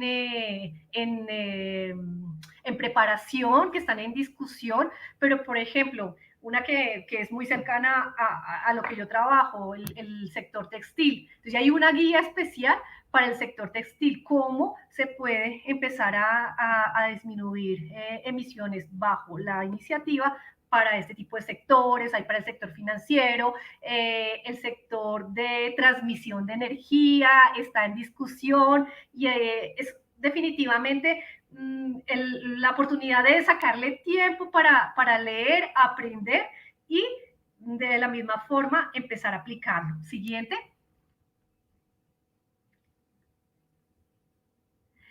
Bueno, entonces, un objetivo se desarrolla primero teniendo en cuenta que lo que hay que hacer como primer paso es medir la huella, ¿cierto? Tener ese inventario de emisiones y que estén incorporados los alcances 1 y 2. Luego, entonces, empezar a establecer a partir del año base en el que se establece ese inventario, la ambición en el tiempo, ¿sí? Y que no sea más allá de 15 años, tiene que ser entre 5 y 15 años. Y tienen que ser todas las emisiones de la empresa, como les decía, que sea el mayor del 95% del total de las emisiones. Para el alcance 3, que ya es un poco más complejo, es obligatorio empezar a establecer por lo menos un objetivo basado en ciencia de ese alcance si las emisiones totales de la empresa son mayores en ese alcance o de ese proveedor, ocupan el 40% del total de sus emisiones. Siguiente. Y esto se hace mediante dos métodos. Tengo la opción de escoger en uno de estos dos métodos. El primero, que es el método absoluto o de contracción, en el cual pueden entrar diferentes empresas de diferentes sectores y todas se alinean con esos presupuestos de carbono que establece el panel intergubernamental de cambio climático, y los porcentajes de reducción son los mismos. Entonces, en el año 1 va a ser el mismo porcentaje para todos, en el año 2, en el año 5, ¿sí? Hasta llegar a ese presupuesto o al techo de ese presupuesto de carbono. O la otra opción es el método sectorial, que es el método de convergencia, que pueden aplicar cualquier, o sea, para el método absoluto pueden estar todos los sectores, pero para el método sectorial es obligatorio que estén empresas, así sean pequeñas o sean pymes, que son del sector de energía, de petróleo e hidrocarburos, pues porque estos sectores son los que tienen una mayor incidencia frente a las emisiones. Así que, ¿cómo actúa los objetivos en este método? Se tiene establecido cuál es el presupuesto de emisiones para ese sector.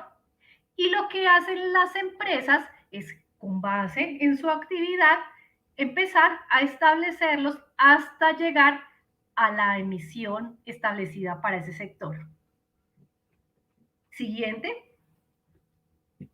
Entonces, para resumir lo que acabo de decir, el enfoque absoluto lo puede hacer cualquier sector excepto los de generación de energía, de petróleo y de gas.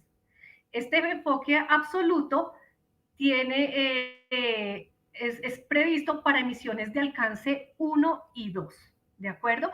El enfoque sectorial, en cambio, tiene unas cifras determinadas para cada sector. En este obligatoriamente tienen que estar todas estas empresas que pertenezcan a generación de energía, petróleo y gas, ¿sí?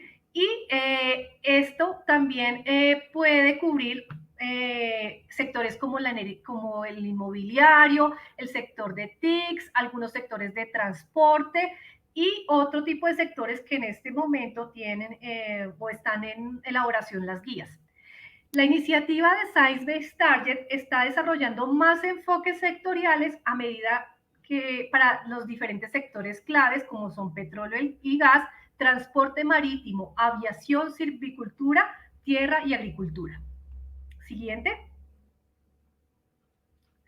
Bueno, entonces esta es simplemente la herramienta, es una foto de la herramienta en Excel que ustedes, si indagan en la página de Science Based Target, van a poder encontrar. Entonces, es una guía rápida, es una herramienta en Excel que les va diciendo el paso a paso de cómo establecer los objetivos basados en ciencia, basados en su producción anual, basado en esa cantidad de emisiones que tienen, eligiendo el año base, dándoles la opción de poder escoger el método, si es el absoluto o es el sectorial, etcétera. Siguiente. El paso 3 es que yo ya establecí esos objetivos basados en ciencia, ¿cierto? Ya sé cómo va a ser mi meta de disminución en ese lapso entre 5 y 15 años, pero yo tengo que someter estos objetivos a validación. Entonces, lo que se tiene que hacer es enviar esos objetivos y ponerlos en evaluación de unos expertos que van a analizar si la pertinencia de ellos, y luego esos objetivos se van a pasar a un ente final que es quien los va a aprobar. Siguiente, por favor. Luego, se emite esa comunicación en la cual se validan, si se validan efectivamente esos objetivos, y se comunica la decisión que tiene la empresa. Entonces, la empresa recibe un informe de validación del objetivo y una carta de decisión en un plazo de 30 días hábiles. Siguiente. Bueno, algo que siempre se tiene que hacer, ¿no? O sea, lo que de manera coloquial decimos cacarear. Hay que comunicar todo. O sea, esta es una forma de que la gente sepa, o sea, esto no es greenwashing, ¿sí? Estamos actuando bajo hechos, bajo datos, bajo información científica, y lo que debe hacer la empresa es comunicar. Entonces, publicar en su página web. De hecho, si ustedes también indagan en la página web de Science Based Target, van a encontrar el listado de compañías que ya están incorporadas. Las pueden ubicar por regiones, por sector, por país, etcétera. Y pues inclusive aquellos que ya han establecido sus objetivos por debajo o para las metas de aumento de la temperatura hasta 1.5 grados centígrados, pueden verse las metas que han establecido. Y definitivamente, pues primero, hacer público ese inventario de emisiones. Las empresas tienen que hacerlo, y cuáles han sido sus avances anualmente. Entonces, lo que generalmente se realiza es la comunicación a través de los informes de sostenibilidad anuales, a través de la página web o a través de la divulgación de un cuestionario anual que tiene CDP. Siguiente, por favor.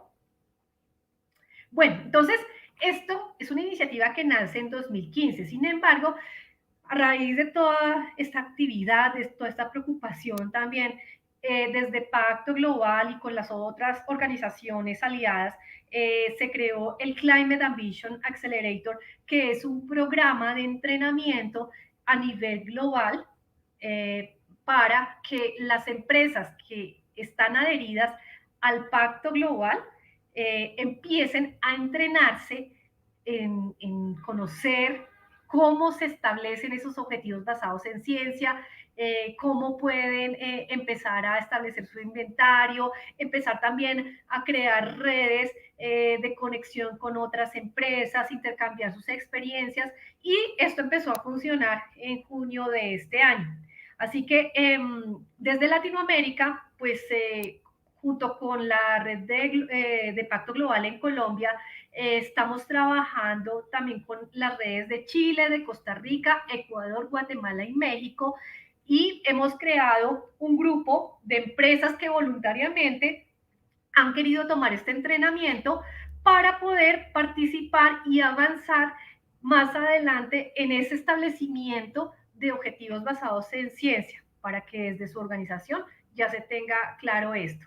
En este momento están participando 110 empresas de diferentes sectores, pasando por sectores de servicio y de producción de estos 6 países, incluido también algunas de Argentina y de Nicaragua, para que se puedan entrenar y tomar al final, en diciembre, la decisión de creo mi compromiso, o más bien voy trabajando y me preparo más para poder llegar a establecer objetivos basados en ciencia. Vivian, perdón, te interrumpo.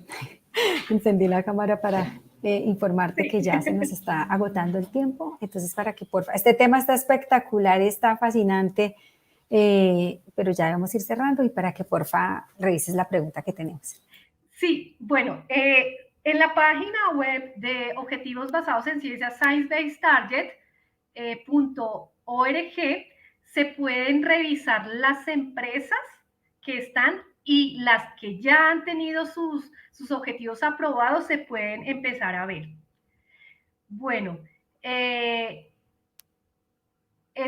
la otra pregunta son las guías. Por ejemplo, la de la industria textil, pero hay otras de aluminio, de metales, etcétera, son guías especiales para establecer objetivos basados en ciencia. No sé si hay otra pregunta. Sí, ¿qué pasaría si una empresa no cumple con los objetivos? Pues no queda en una lista negra ni nada por el estilo, ¿sí? Simplemente pues sale de la iniciativa. Pero pues digamos que no hay una penalidad ni lista negra, simplemente es eso. Bueno, esta gráfica es importante, perdón, esta diapositiva, porque son las empresas que en este momento se están entrenando desde Colombia para alrededor de 10 empresas, universidades del sector de energía, sector financiero, que en este momento están tomando el entrenamiento del Climate Ambition Accelerator para poder determinar más adelante sus objetivos basados en ciencia. O sea, ellos están en este momento muy juiciosos estudiando. Yo creo que aquí termina mi presentación. Discúlpenme, se engoma uno mucho con estos temas, pero les agradezco. Aquí están mis datos. Si quieren hacer otra consulta, con muchísimo gusto. Y gracias. Vivian, muchísimas gracias y felicitaciones, porque la verdad, pues, muy buenos comentarios, no los podemos leer todos, pero están fascinados con tu presentación, y pues efectivamente, muchísimas gracias por tu compañía, por tu excelente trabajo. Y ahora vamos a darle la bienvenida a Ángela Viviana Borges, que va a moderar un panel sobre blockchain en compañía de Alejandra Mora. Bienvenidas. Bueno, buenos días, gracias. Hola, Slendy. Bueno, muchísimas gracias por la introducción. Tenemos a 2 invitados el día de hoy para liderar blockchain. Uno de ellos ha trabajado en la industria durante los últimos 4 años. Él se llama George Levi, y la otra persona que nos va a acompañar es Ana María, y ella está acá ya. Entonces me encantaría presentarte. Entonces la idea pues es presentarles un poco los casos de estudio, presentarles qué es blockchain, y además de eso pues obviamente estamos abiertos a preguntas, todas las que tengan. Entonces la idea es hacer este panel más que todo conversado, contarles un poco acerca de las posibilidades que tiene blockchain respecto a combatir el cambio climático, y también desmitificar mucho pues de las noticias que hemos oído. Entonces, pues nada, te cedo el espacio, Ana, para que te presentes y nos cuentes un poco acerca de tu experiencia. Claro que sí. Pues antes de empezar, quiero agradecer de nuevo a la organización de esta semana del ClimateWeek en Bogotá, en Colombia, y bueno, todas las manos que están detrás de toda esta organización. Muchas gracias. A ti, Alejandra, también gracias por invitarme para compartir mi experiencia.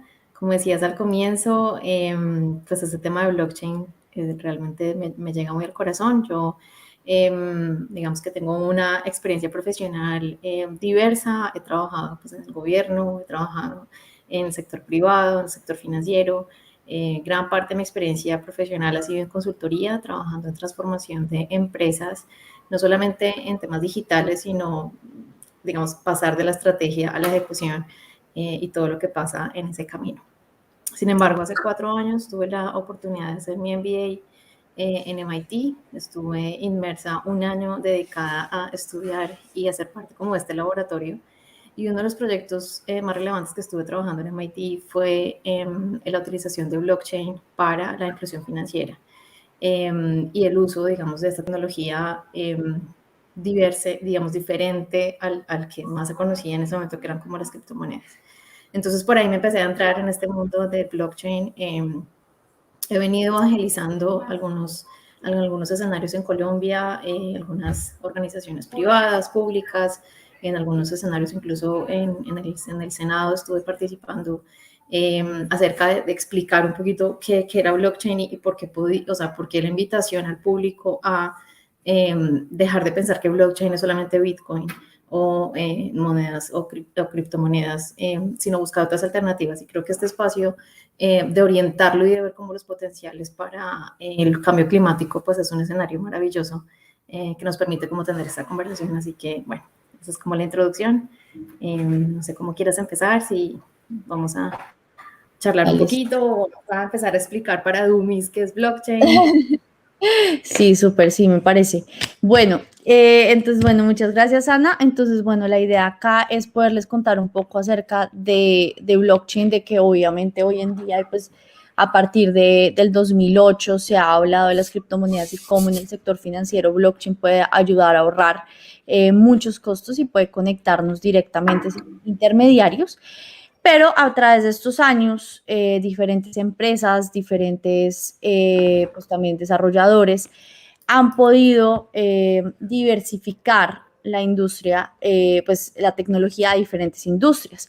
Y eso realmente es lo que queremos mostrarles. Entonces, ¿cómo podemos ver blockchain? Una manera, digamos, fácil de explicar es una base de datos descentralizada.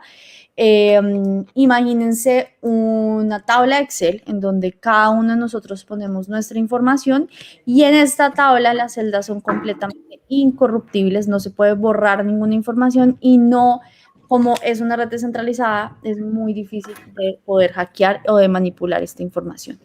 Entonces, basado en esto y basado en lo que hemos estado hablando también durante el Climate Week, todas las preocupaciones a nivel mundial que hay hoy acerca del greenwashing, acerca de que realmente sepamos, por ejemplo, las empresas que dicen estar realmente pues, se están responsabilizando por el cambio que necesitamos. Blockchain puede ayudar a llevar una trazabilidad, puede llevar a llevar la transparencia de esto. Entonces, pues la idea ahorita, digamos, de nosotros es poder también pues comenzar a discutir con Ana cuáles son los diferentes mitos que todavía hay respecto a esta tecnología, tanto a niveles de energía y a niveles de aplicaciones que existen hoy. Entonces, sí, creo que está muy al lugar el ejemplo y yo creo que es súper importante poder tener esa claridad del poder que tiene blockchain, ¿no? En el sentido de imaginarnos una tecnología diferente a la que estamos acostumbrados a tener, donde hay una centralización de la información, ¿no? Ya sea que la información está, no sé, yo creo que esto lo está viendo mucha gente, pero por los que están en Colombia, de pronto estamos acostumbrados a ir a una notaría, ¿no? Y a la misma notaría, el registro civil, y entonces es como que está centralizada la información. Pero podemos imaginarnos con este tema de blockchain que la información que esté absolutamente público el registro, pero que además nadie puede entrar a cambiarme la fecha de nacimiento, así quisiera quitarme unos añitos de más, no lo puedo hacer ni yo ni nadie, ¿no? Y que en el caso que llegue a hacerlo, queda absolutamente escrito y registrado quién lo hizo, cuándo y por qué. Entonces creo que Eso es, digamos, un poquito para dummies esa explicación, pero creo que es muy al lugar, porque de ahí pues obviamente se salen muchos casos de uso interesantes. Sí, exactamente. Y con el tema de identidades, también, por ejemplo, en temas de los historiales médicos, de las notarías, también de títulos, toda esta parte de verificación y falsificación, digamos, blockchain puede llegar a también ayudarnos a combatirla. También, esperen un segundo, que creo que George ya se está conectando.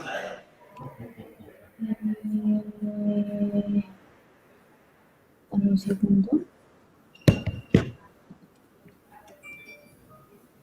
A ver si nos ayudan a que entre.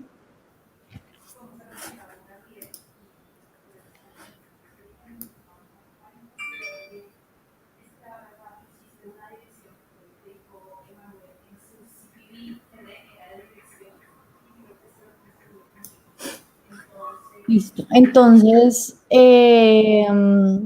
pues nada, la idea ahorita también es comenzar a discutir, por ejemplo, ahorita se está hablando mucho del impacto que tiene blockchain,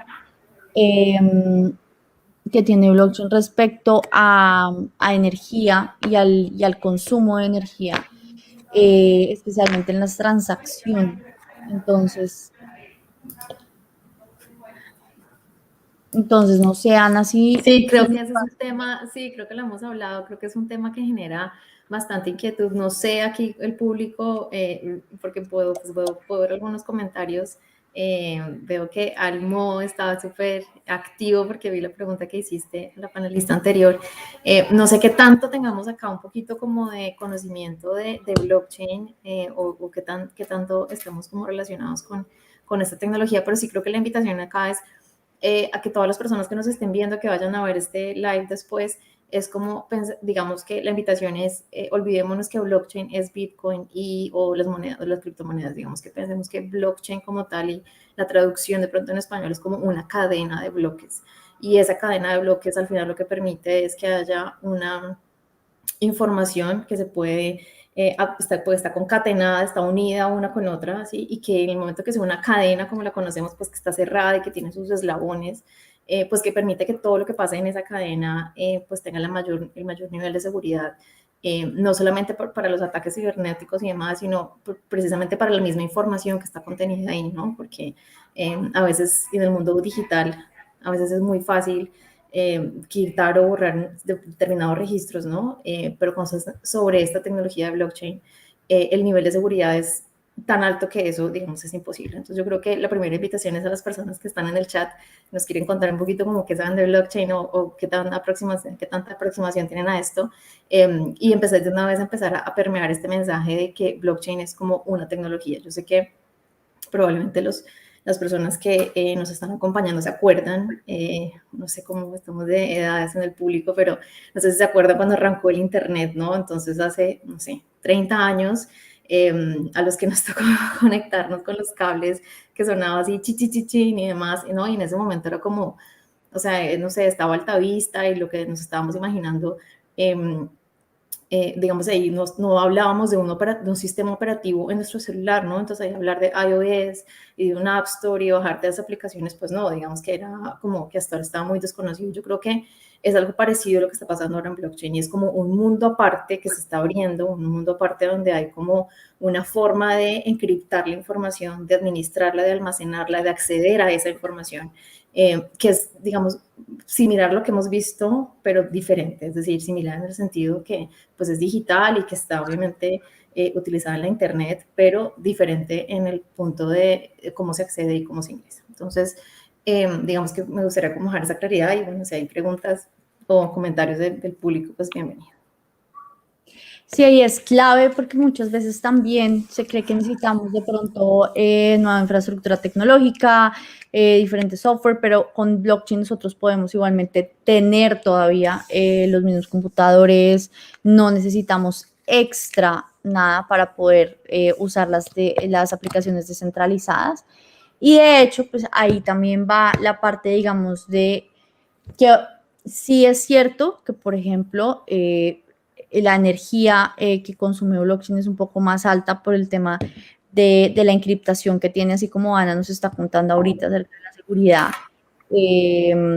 Pero también es muy importante tener en cuenta que eso también depende de la fuente de energía también, y de que ahorita se están generando diferentes tecnologías dentro de, o sea, como diferentes configuraciones dentro de blockchain que puede lograr disminuir el consumo, pero también depende mucho de la fuente.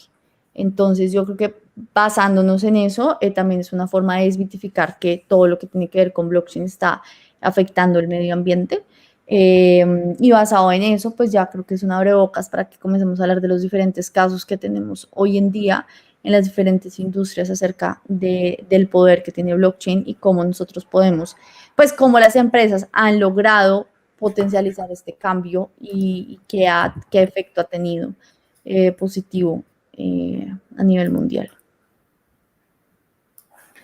Sí, si quieres, pues te arrancamos, les cuento en mi caso, pues en mi caso, digamos que un caso de estudio importante estuvo asociado con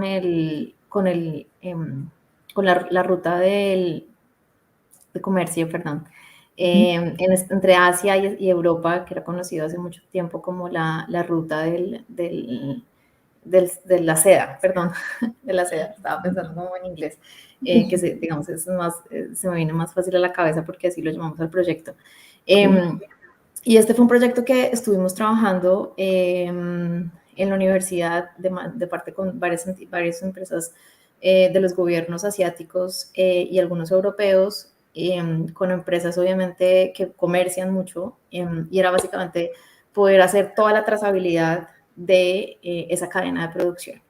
¿Y esto qué le estaba apuntando? Estaba apuntando a que si una persona en Europa se iba a comer un producto que había sido procesado o que había sido creado en algún otro, no sé, algún país de Asia, pudiera perfectamente tener esa trazabilidad de las horas hombres que se han invertido, si la contratación de las personas había sido, digamos, de una manera responsable, ¿sí? Si la producción se había hecho efectivamente con insumos orgánicos o no, porque los insumos orgánicos o los productos orgánicos generalmente en Europa pues tienen un precio diferencial.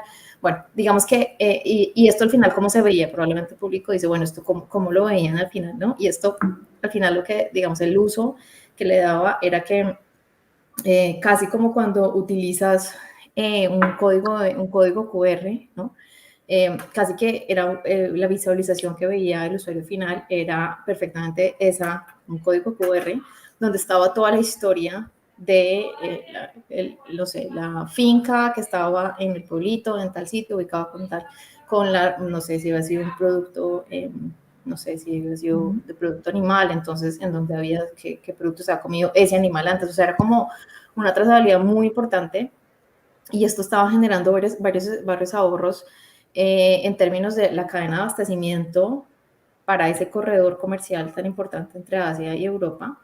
Entonces podía saber en dónde estaban y cómo venían siendo esos costos. Si había un momento en el que, por ejemplo, el comerciante que compraba eso antes de que le llegara al distribuidor final, podía saber si su pedido le iba a llegar en el tiempo que lo había estimado o si le iba a llegar después o antes, digamos. Entonces eso permitía pues tener muchas eficiencias en el proceso.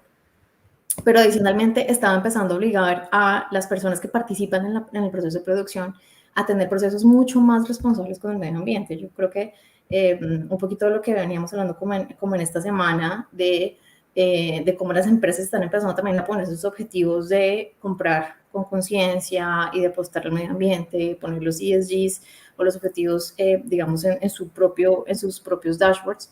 Esto lo que le estaba haciendo era ayudándole a esas empresas a confirmar que el productor o el provider al que le estaban comprando efectivamente estaba teniendo, no sé, protocolos desde el gobierno de seguridad ambiental, que no estaba utilizando pues menores en la creación o la producción del producto final.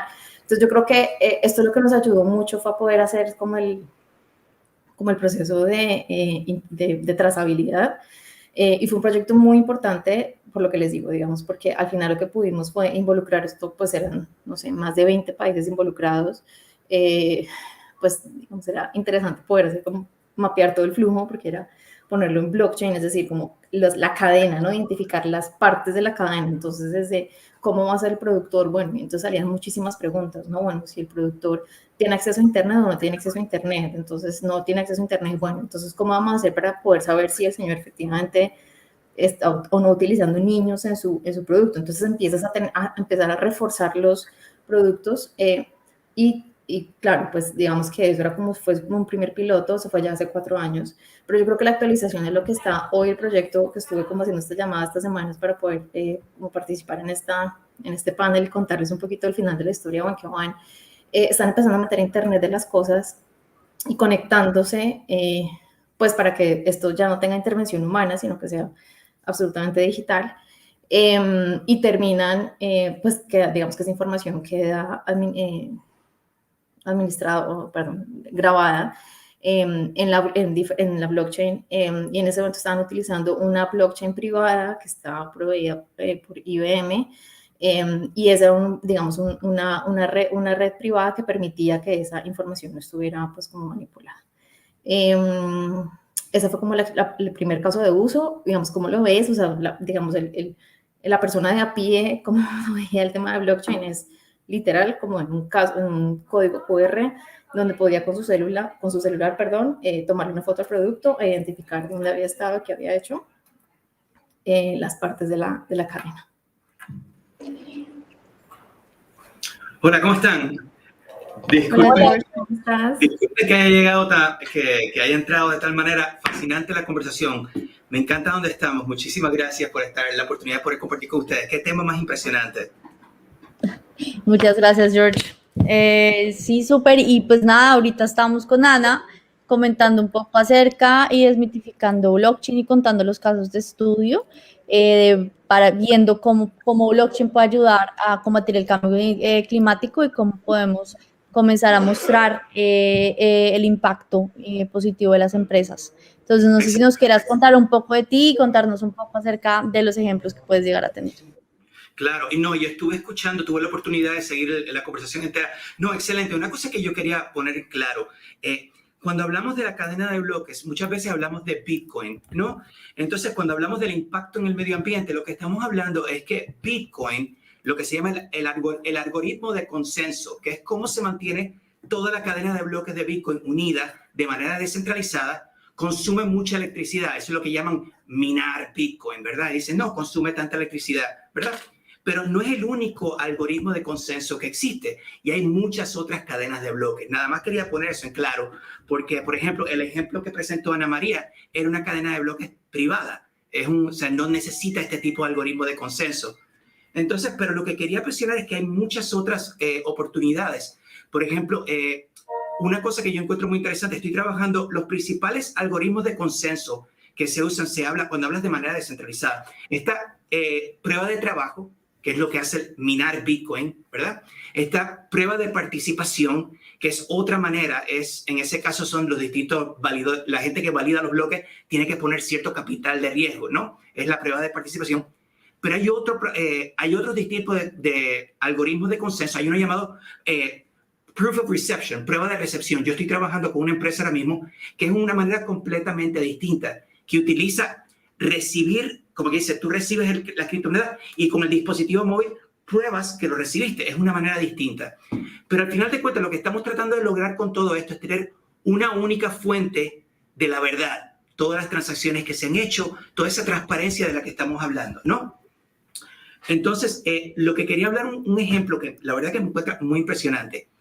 Quería volver al caso de lo que hace Bitcoin tan revolucionario, porque hablamos, ¿dónde empezamos con toda esta revolución de lo de blockchain, verdad? Bitcoin es la cadena de bloques mejor conocida y todas las transacciones que han existido en la historia de Bitcoin existen en la cadena de bloques de Bitcoin. It's the Bitcoin blockchain, ¿no? Pero lo interesante de toda esta jugada es que lo que hace un Bitcoin valioso es que si yo tengo un Bitcoin y te lo mando a ti sobre la internet, ya yo no lo tengo. Eso es muy distinto a, por ejemplo, si yo tomo una foto con mi teléfono y te la mando de mi teléfono, todavía tengo esa foto, ¿entiendes? Son como que dices, son archivos digitales. Por ejemplo, un archivo digital, tengo una foto y te la mando. Pero en el caso de un Bitcoin, no es un archivo digital, es un reto grabado en la cadena de bloques. Y cuando te lo paso a ti, ya no lo tengo. Eso es lo que hace un Bitcoin valioso. Por eso es que si yo tengo un Bitcoin, puede valer $1,000 y te lo mando a ti, ya no lo tengo. Es muy distinto. Yo tengo una foto y te la mando y no importa porque todavía la tengo. Y eso es lo que quiero poner de todo esto de blockchain, porque abre un nuevo mundo de oportunidades. Te quería hablar del caso de estudio que de verdad me resulta súper impresionante. ¿Puedo? Sí, claro que sí. Cuando hablamos del mundo, ¿verdad? Tenemos el mundo físico y tenemos el mundo digital, el mundo virtual, ¿no? Entonces, ese mundo virtual se conoce comúnmente como el metaverso, en inglés the metaverse, ¿no? Y existe todo un territorio de todo que existe digitalmente, el mundo entero. Puede existir un equivalente en el mundo digital. Hay una plataforma que se llama nextearth.io, nextearth.io, en donde la gente puede comprar territorio en la Tierra, en este mundo virtual, en este metaverse, ¿verdad? Y una parte de lo que tú estás... Y todo esto es posible, ¿por qué? Por la cadena de bloques. ¿Por qué? Porque yo soy dueño de esta pieza, igual que soy dueño de un Bitcoin. O sea, todo este concepto de poder ser dueño de un activo digital no podía ser posible antes de la cadena de bloques. Ahora con la cadena de bloques es posible. Lo que está haciendo NextEarth es que están vendiendo territorio. Tú puedes comprar, por ejemplo, un pedazo del océano y una porción de lo que tú compraste del pedazo del océano se lo están donando a distintas entidades que están limpiando el océano. Hay otra que es, si compras una parte de un bosque, parte de ese dinero lo invierten para poder plantar nuevos árboles. O sea, es una manera muy bonita de utilizar el blockchain para mejorar el ambiente. Me encanta, ese ejemplo de Dexter es fascinante. Sí, ¿verdad? George, Y ahí te iba a preguntar cómo se llama el sitio, cómo es la página web para Next Earth, es la próxima tierra, Next Earth, nextearth.io. Y entonces, literalmente, lo lindo que te abre de todo esto, te lo pongo nada más en el contexto. Tú estás familiarizada con lo que es un NFT, Non-Fungible Token. Sí. Perfecto. Pues un Non-Fungible Token es un token en la cadena de bloques que es único, nada más existe, ¿verdad? Entonces, un ejemplo perfecto puede ser, por ejemplo, yo tengo unos NFTs de gatitos digitales, unos CryptoKitties. Mis CryptoKitties, tengo múltiples de ellos, Satoshi Katamoto, tengo muchos CryptoKitties, son gatitos míos. Pero es muy distinto, por ejemplo, tener una fotito de un gatito. Porque si yo tengo la fotito del gatito, te puedo mandar la fotito y todavía tengo la fotito. Pero si yo te doy el token que representa a mi gatito, ya no lo tengo, ¿verdad? Ese concepto de poder ser dueño de cosas abre un nuevo mundo de oportunidades. Entonces, lo que está fascinante es, yo no sé si tú te acuerdas del contexto de, había un juego por mucho tiempo que se llama Pokémon Go, que tú podías echar los Pokémon, ¿verdad? Ahora, ese mundo de Metaverse existe y hay un mapa alrededor del mundo entero y la gente puede ser dueña de distintos lugares en el mundo. Y tú puedes ser el dueño de esta propiedad y puedes crear nuevas propiedades en ello. Ese es un nuevo mundo completamente. Y todo esto presenta oportunidades porque ahora, como ves, la gente está invirtiendo en territorios virtuales, pero al mismo tiempo, parte de ese dinero invertido lo están invirtiendo en mejorar el mundo físico. Es una manera muy bonita de que ambas versiones, física y virtual, existen.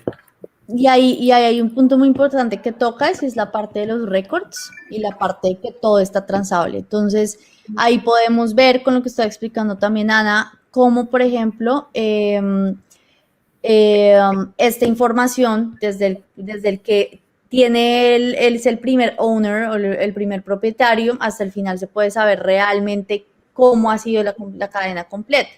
Y ahorita hablando respecto al tema de ownership, de propiedad, podemos también verlo como a través de la cadena de valor, por ejemplo, Volvo, por ejemplo, BMW, por ejemplo, Maersk, están utilizando blockchain para poder llevar toda la trazabilidad de los procesos, que esto aumenta la eficiencia, mejora, por ejemplo, en temas de proveedores, se puede saber qué proveedores están involucrados, cuál es el impacto social y ambiental, porque pues es muy importante nombrar que en diferentes partes del mundo ya las empresas tienen que reportar y tienen que mostrar realmente qué es lo que están haciendo, mostrar, por ejemplo, el tema de derechos humanos, el tema de cuántos son las emisiones de CO2, cómo están mejorando los procesos y todo esto tiene que ver también tanto con el sector público y privado, cómo blockchain puede ayudar a que las empresas puedan realmente demostrar esto de una manera transparente. Y si nos damos también cuenta, por ejemplo, el poder de los consumidores, de que cuando nosotros vamos al supermercado vemos una cantidad de etiquetas o queremos apoyar y no sabemos si el producto que me dice que es bio, o sea, toda esta parte de certificaciones y la parte de transparencia, digamos, blockchain nos puede ayudar a todos, tanto a nivel personal como a nivel corporativo, a realmente mostrar algo. No sé si quieran ahondar un poco más en este tema, tanto Ana, si quieres, para darle la palabra a Ana y después a George.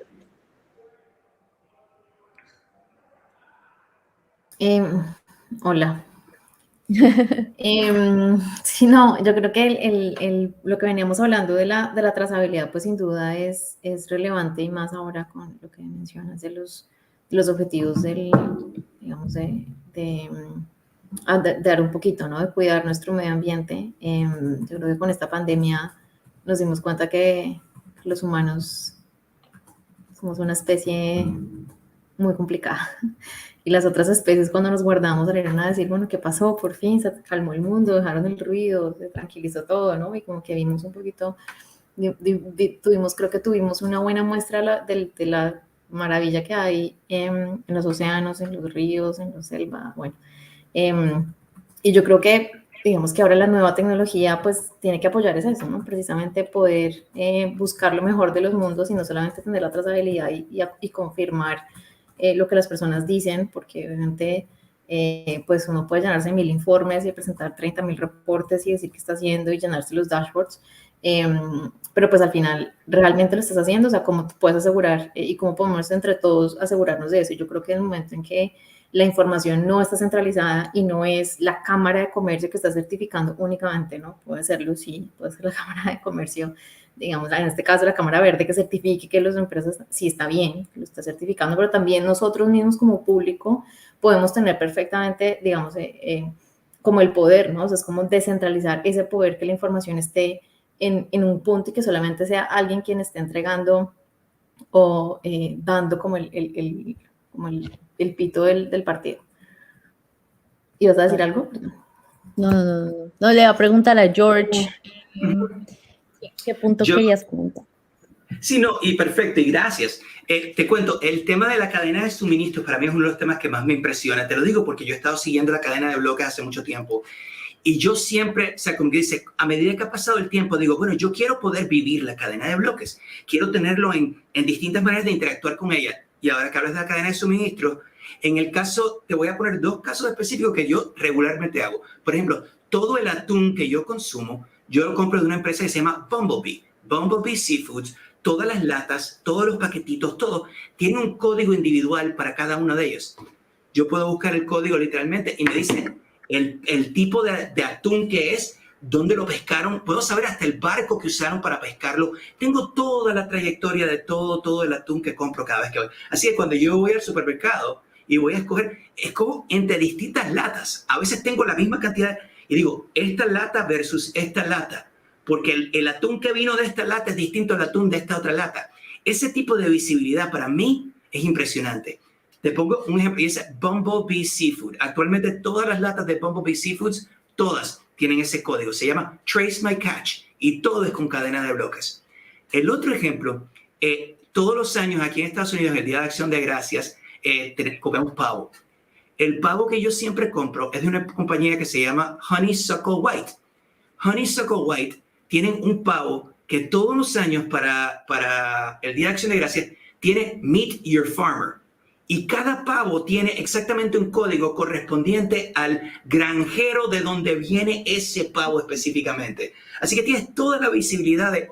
Y lo lindo de todo es que cuando se puede empezar cómo funciona. Te mencioné, si yo tengo una foto, ¿verdad? Y te la mando, yo no te mandé la foto, te mandé una copia. Pero si tengo un Bitcoin y te lo mando, ya yo no lo tengo. Ahora vamos a reemplazar eso con un código y vamos a asignárselo a este pavo. El pavo está en la granja y cuando pasa el próximo paso el distribuidor, ya el código no está aquí, está en el distribuidor y va pasando, hasta que al final yo, cuando lo recibo, ya está, yo tengo el pavo, ¿entiendes? Y lo mismo pasa con el atún. En el momento que pescan el atún, asignan un código para ese atún. Cuando pasa a la estación, ponen ese mismo código a medida que van pasando ese atún en toda la cadena de suministro hasta que llega al supermercado. Y eso es lo lindo que te permite la cadena de bloques y lo bello de todo. Si en algún momento, y que Dios no me pase nada, pero si yo me enveneno con ese pavo, se puede saber exactamente de qué granjero vino ese pavo. Ese tipo de visibilidad no existía antes de la cadena de bloques, porque todos los pavos eran iguales. Pero ahora puedo saber individualmente cada uno de los pavos. Y es ese tipo de transparencia que de verdad agrega un nivel completamente a todo lo que es seguridad en la comida. Fascinante el tema. Sorry. Sí, no, es interesante porque justo el primer ejemplo por el que empecé a contarles era ese caso de uso que hicimos en la cadena de producción entre Asia y Europa, y era muy parecido. Estaba justo contando un ejemplo de puedes tener trazabilidad. Yo lo que, digamos, a diferencia del ejemplo que acabas de contar del atún y del pavo, que me dio hambre, de hecho, lo que sí hicimos en otro proyecto en el que sí participé, digamos, de primera mano, fue con el Banco Interamericano de Desarrollo, donde podíamos tener la trazabilidad, en este caso, de los cultivos, de los productos, perdóname, que se utilizan para commodities, para sacar créditos. Ahí la información, a pesar de que se trasladaba, no se perdía, y se podía tener toda la, digamos, o sea, estaba con absolutamente todo el detalle completo de en dónde estaba, digamos, una integración también con Internet de las Cosas, pero digamos, en ese momento sí lo hicimos con Internet de las Cosas, pesando en la báscula cuántas toneladas de grano había, y eso al final lo que ayudó fue a reducir el spread de deuda, porque los bancos pues iban a tener menos riesgo en la medida en que puedan tener toda esa información y sabían en dónde estaban perfectamente el commodity que están utilizando como garantía de un crédito. Entonces, en ese momento el spread se redujo casi 900 puntos básicos, que era un montón para un campesino. Pues ese fue un caso de uso que hicimos en México. Y yo creo que, digamos que el caso de uso de ahí lo hicimos utilizando, eso sí fue eso lo hicimos en la blockchain de Bitcoin. Sí, en ese fue el primer caso de uso que lo hicimos en ese caso, en esa blockchain, pero estaba la trazabilidad completa, o sea, toda la información. Eso sí fue algo que, digamos, no fue algo muy, digamos, desde el punto de vista climático, pero sí es cómo ayudas a tener trazabilidad para que al final haya un beneficio financiero de quienes se portan bien y hacen su trabajo como se comprometieron a hacerlo. No, me encanta. Te voy a decir, hay un caso, te mencioné que yo estoy trabajando con una empresa que están lanzando un distinto algoritmo de consenso que se llama prueba de recepción, ¿no? Entonces, quiero hacer una aclaración. Si yo tengo un Bitcoin y te lo mando, ya yo no tengo ese Bitcoin, es decir, no lo puedo gastar porque ya no lo tengo. Pero el récord de que yo tuve ese Bitcoin existe en la cadena de bloques. Todas las transacciones que han existido están todas en la cadena de bloques. Pero lo fascinante es que ahora lo que está pasando, y esta empresa no es una empresa, es una entidad sin fines de lucro, lo que están poniendo a la visibilidad, la visión es claridad en caridad. Porque lo que pasa en la caridad es que hay muchas veces que se manda mucho dinero y el dinero se pierde. Es decir, invierten millones de dólares y lo hacen invierten en ayuda humanitaria y se pierde. Entonces, lo que están haciendo es trazando todo, desde la inversión en el producto hasta el momento de la recepción. Cuando la persona lo reciben prueba de que recibieron y eso lo graban en la cadena de bloques. Entonces, en el proceso están cambiando el consenso de algoritmo, porque en Bitcoin lo tienes que hacer con todos estos mineros. Pero en el caso de prueba de recepción, la persona final que recibe específicamente la ayuda caritativa, esa persona ya puede, como dice, confirmar que lo recibió. O sea, son distintas maneras de utilizar la cadena de bloques, pero en esencia todo es tener cada uno de los registros de todas las transacciones que han pasado de manera permanente e inmutable. No, pero muy interesante el caso que mencionaste. Y ahí abriendo, digamos, un poco acerca de lo que George nos está contando, me gustaría preguntarle a los dos, ¿cómo ven ustedes que en los próximos años blockchain puede llegar a aportar tanto a nivel climático como social, además de los casos de estudio que ya hablamos? ¿Qué poder ven que se esté cocinando en este momento que ayude tanto al sector público como privado para combatir y pues para ayudar a combatir el cambio climático y pues la urgencia que según el IPCC tenemos, pues ya avanzó 10 años de de la emergencia que necesitamos a nivel climático. Yo creo que para mí es un tema de accountability.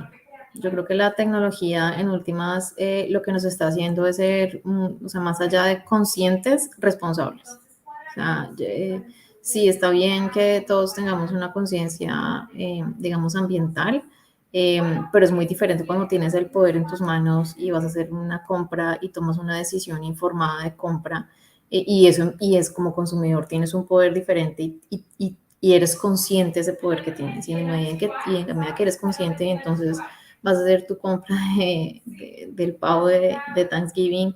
Hay una empresa o a otra, porque una te permite hacer la trazabilidad y la otra no.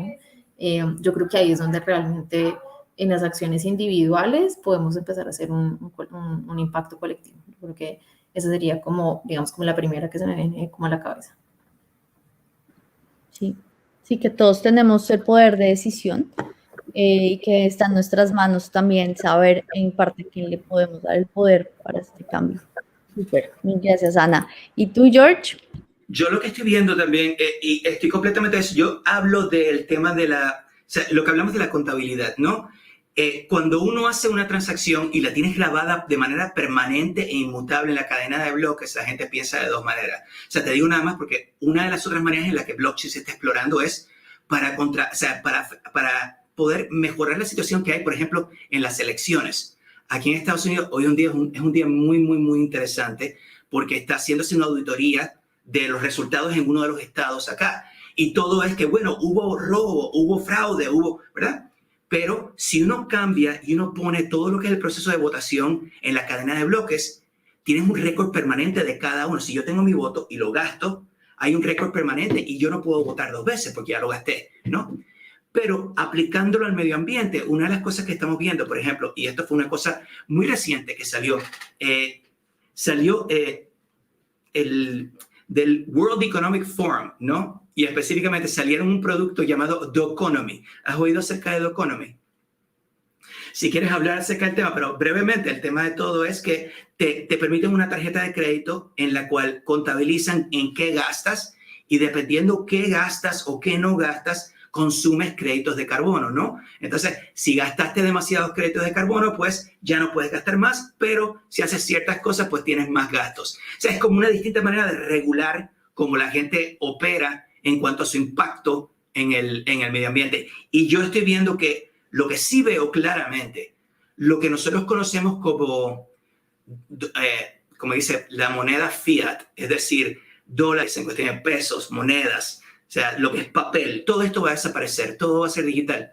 Y el caso de todo es que a medida que nos mudamos más para allá, cosas como esta van a ser más normales. Va a haber un wallet digital en el cual se va a poder ver qué está gastando uno, o sea, son distintas maneras las que están tratando de regular y controlar todo este tipo de cosas. Sí veo un impacto grande en todo esto y la cadena de bloques es parte de esa jugada. Y ahí pensando también, ahora que dijiste el ejemplo, yo creo que en Colombia ya hay un piloto, lo leí acerca del uso o de documentar todo el tema de registros notariales en blockchain, ¿no? Y pues yo solamente me puedo imaginar qué cantidad de ahorro en mucho sentido ambiental podemos tener, no solamente en el papel, sino también en, no sé, ya no tenemos que movilizarnos hasta una notaría, o sea, cuánto tiempo, cuánto dióxido de carbono vamos a dejar de producir por esas movilizaciones en Bogotá, además eternas. Entonces, pongamos en contexto, yo estoy ahora mismo en Miami y desde Miami no me tuve que montar en un avión para estar allá y aún aquí estoy aquí. Todo el contexto de que nuestro mundo se está convirtiendo más y más digital. Hablamos de este metaverso del que hablé brevemente. O sea, el tema de todo es que el mundo digital y el mundo físico se están uniendo. Y la única manera en la que, o bueno, las principales maneras en las que uno puede mantener el contexto de lo que es valor, esto es algo que yo soy dueño. En un mundo digital, eso solo se puede conseguir mediante un récord en la cadena de bloques que digan que yo soy dueño de este activo digital en el metaverso. Y nosotros nos estamos mudando hacia ese ambiente. Y lo que digo es que el mundo digital es mucho más eficiente, que no tengo que manejar a ninguna parte, no tengo que montarme en un avión, no tengo que hacer nada, literalmente todo desde donde estoy conectado. O sea, es un mundo que va a ser mucho, mucho más eficiente. Yo sí veo un impacto muy positivo en ese aspecto. Súper. Súper, súper, súper. Ana, ¿querías decir algo? ¿No? Listo. Pues nada, quería agradecerles por este espacio, pues por presentar, por contarnos su experiencia y además tan diversa, con digamos, unos perfiles distintos y ver cómo podemos sacarle lo mejor a esta tecnología. Y desmitificar que todo es para usarlo para cryptocurrency, para criptomonedas, y que hay otros usos que nos pueden ayudar a combatir, digamos, y ayudar a pelear por este cambio que necesitamos todos. Y la idea también con todos los casos que estamos dando acá en el Climate Week es que también podamos incentivar, digamos, la investigación, de incentivar cómo de realmente pensar qué casos podremos aplicar. Y pues nada, quería agradecerles a Ana y a George por participar, y pues que obviamente estamos realmente agradecidos con este aporte que le están dando desde la Cámara, pues a la Cámara Verde y a todo el Climate Week, y pues nada. No, a ti, mil gracias a ti por organizar, porque, por encontrarnos, por ponernos de acuerdo, por toda la logística anterior de este momento. A los organizadores, de verdad, mil gracias. Ojalá que todas estas conversaciones de toda esta semana, ojalá, no estoy segura que las conversaciones de toda esta semana van a dar resultado. Yo creo que así es que tenemos que seguir haciendo activismo. Yo creo que nos toca seguir con este activismo verde. Ya el planeta nos habló, y yo creo que ahora es devolver y ser mucho más conscientes. Yo creo que en la medida que seamos conscientes y, repito, tengamos accountability, que es una palabra que es muy difícil de traducir, es más allá de ser responsable, ser como dueño y aceptarlo, podemos lograr verdadero impacto. Muchas gracias, George, un gusto haberte conocido y compartir contigo este espacio también. Muchísimas gracias también por la oportunidad de poder estar aquí. Nada más quería cerrar con el contexto de que mucha gente no entiende que Bitcoin es solo una aplicación de blockchain, y hay muchísimas otras oportunidades. Y como mencionamos, muchas de estas maneras de utilizar el blockchain están afectando positivamente al mundo. Y la verdad que me encanta que esta conversación se pudo crear para que la gente entienda que hay mucho más de la cadena de bloques que simplemente Bitcoin. Bitcoin es una aplicación de blockchain y hay mucho más que podemos hacer. Gracias nuevamente por la oportunidad. Gracias, George. Listo. Muchísimas gracias. Y ahora nos gustaría darle la bienvenida a Ángela Bernal y a Fernando Pinzón, que ya nos están acompañando, y les cedo a ustedes el escenario. María Alejandra, buenas tardes, muchas gracias. Vale. Qué interesante, ¿no? Que pues es un campo infinito, todo lo que se pueda imaginar, poderlo volver a usar esta tecnología y esta manera de entender, me parece, de verdad me deja como la cabeza explotada. ¡Bum! Muchas gracias por traer estos estímulos tan importantes. No, gracias a ti. Bueno, mucha suerte en el próximo panel. Gusto saludar. Lo mismo. Bueno, buenas tardes a todos. Muchas gracias por estar aquí en línea, en audiencia. Este es otro de nuestros encuentros de Amazonía y Saberes Ancestrales de 5 a 6:30 y después de 6:30 a 7:30. Vamos a empezar con Blanca Lucía Echeverry e IRI, la iniciativa interreligiosa por los bosques tropicales. Hola, buenas tardes, Blanca Lucía, ¿cómo estás? Ángela, muy buenas tardes. Es un placer de verdad estar en esta conferencia de ClimateWeek Colombia 2021. Muchísimas gracias por esa invitación y estamos muy contentos de compartir contigo y estar acompañándote en este panel. Tan querida Blanca Lucía, muchas gracias. Nosotros desde la Cámara Verde estamos muy complacidos en que hayan atendido a nuestra invitación, porque ustedes son un ejemplo de una iniciativa de la sociedad civil. Y como venimos diciendo desde el día 1, y como lo dijo hace poco Ana María también en el panel anterior, el planeta nos llama y solos no se puede. Todos desde donde estamos, con nuestro conocimiento, nuestra óptica y nuestra manera de sentir, tenemos que andar para el mismo lado. Ya no hay tiempo para seguirlo dudando. Entonces, no sé, ¿quieres empezar a contarnos acerca de la iniciativa? Bueno, Ángela, sí, mil gracias y tienes toda la razón con lo que acabas de decir. Yo creo que es el momento de actuar. y tenemos que unirnos porque estamos ante una llamada de emergencia muy fuerte desde hace mucho tiempo de la ciencia, de los científicos sobre los efectos del cambio climático y que los gobiernos y el resto de sociedad todavía no ha asimilado. Así es pues que creo que definitivamente tenemos que conseguir muchos aliados para trabajar, muchos parceros para trabajar y para Claro que tratar de sí. cambiar las cosas. Pero no, les quiero contar. Discúlpame, Adelante, qué pena es que no te presenté, qué pena, qué maleducada, qué falta de no te cortesía. preocupes. Blanca Lucía Echeverry es la coordinadora nacional de la Iniciativa Interreligiosa para los Bosques Tropicales, IRI Colombia. Es abogada especializada en Derecho Penal, Ciencias Criminológicas y en Derecho Internacional de los Derechos Humanos y magíster en Ciencias Políticas, defensora y activista por los derechos humanos.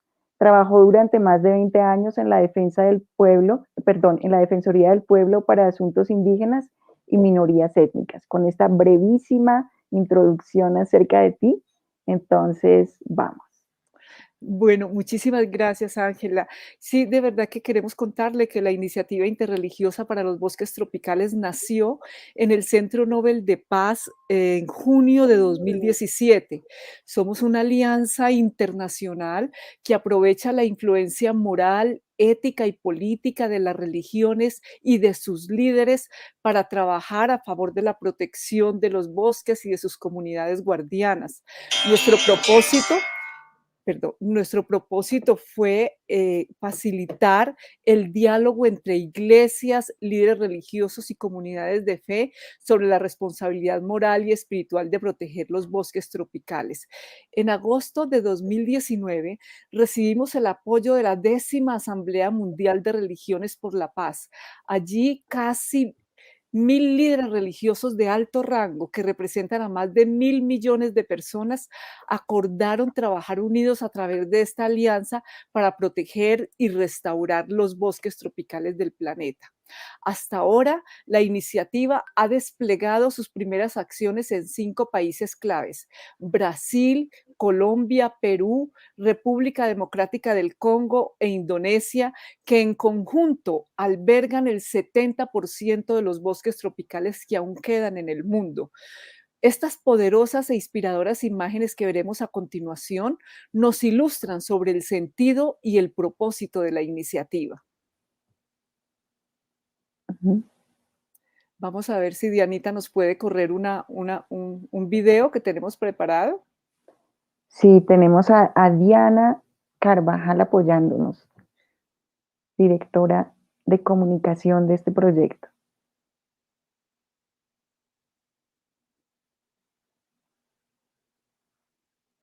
Bueno, parece que Dianita tiene dificultades.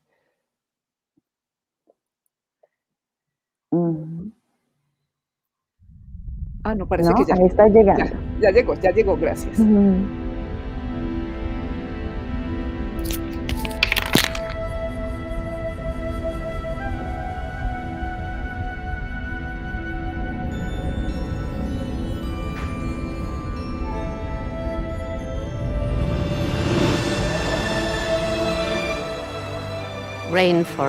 Los bosques tropicales, maravillas ecológicas, millones de años en proceso de creación.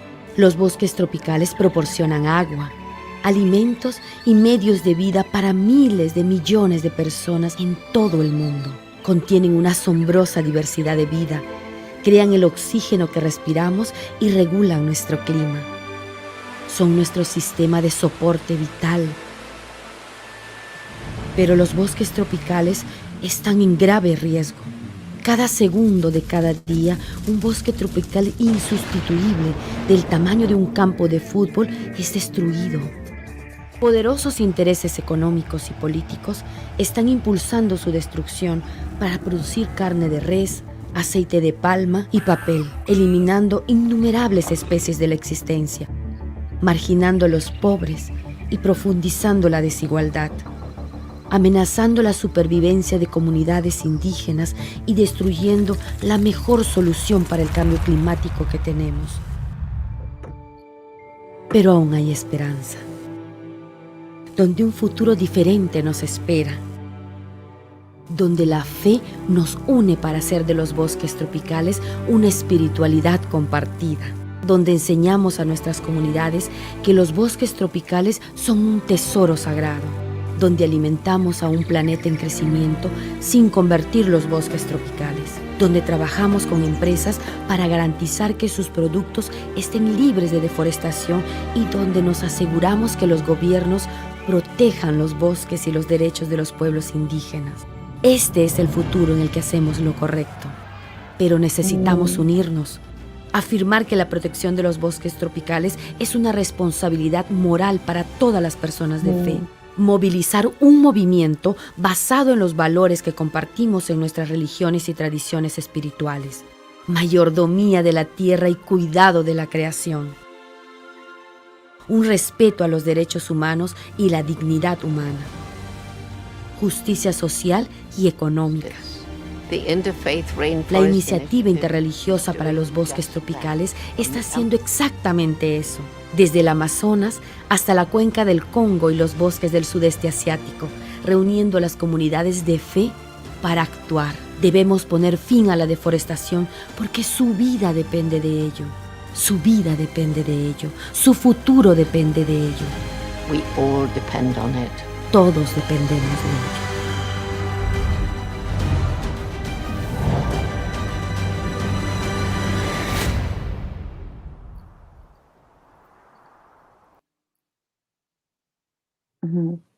Bueno, ¿cómo no dar razón a este video?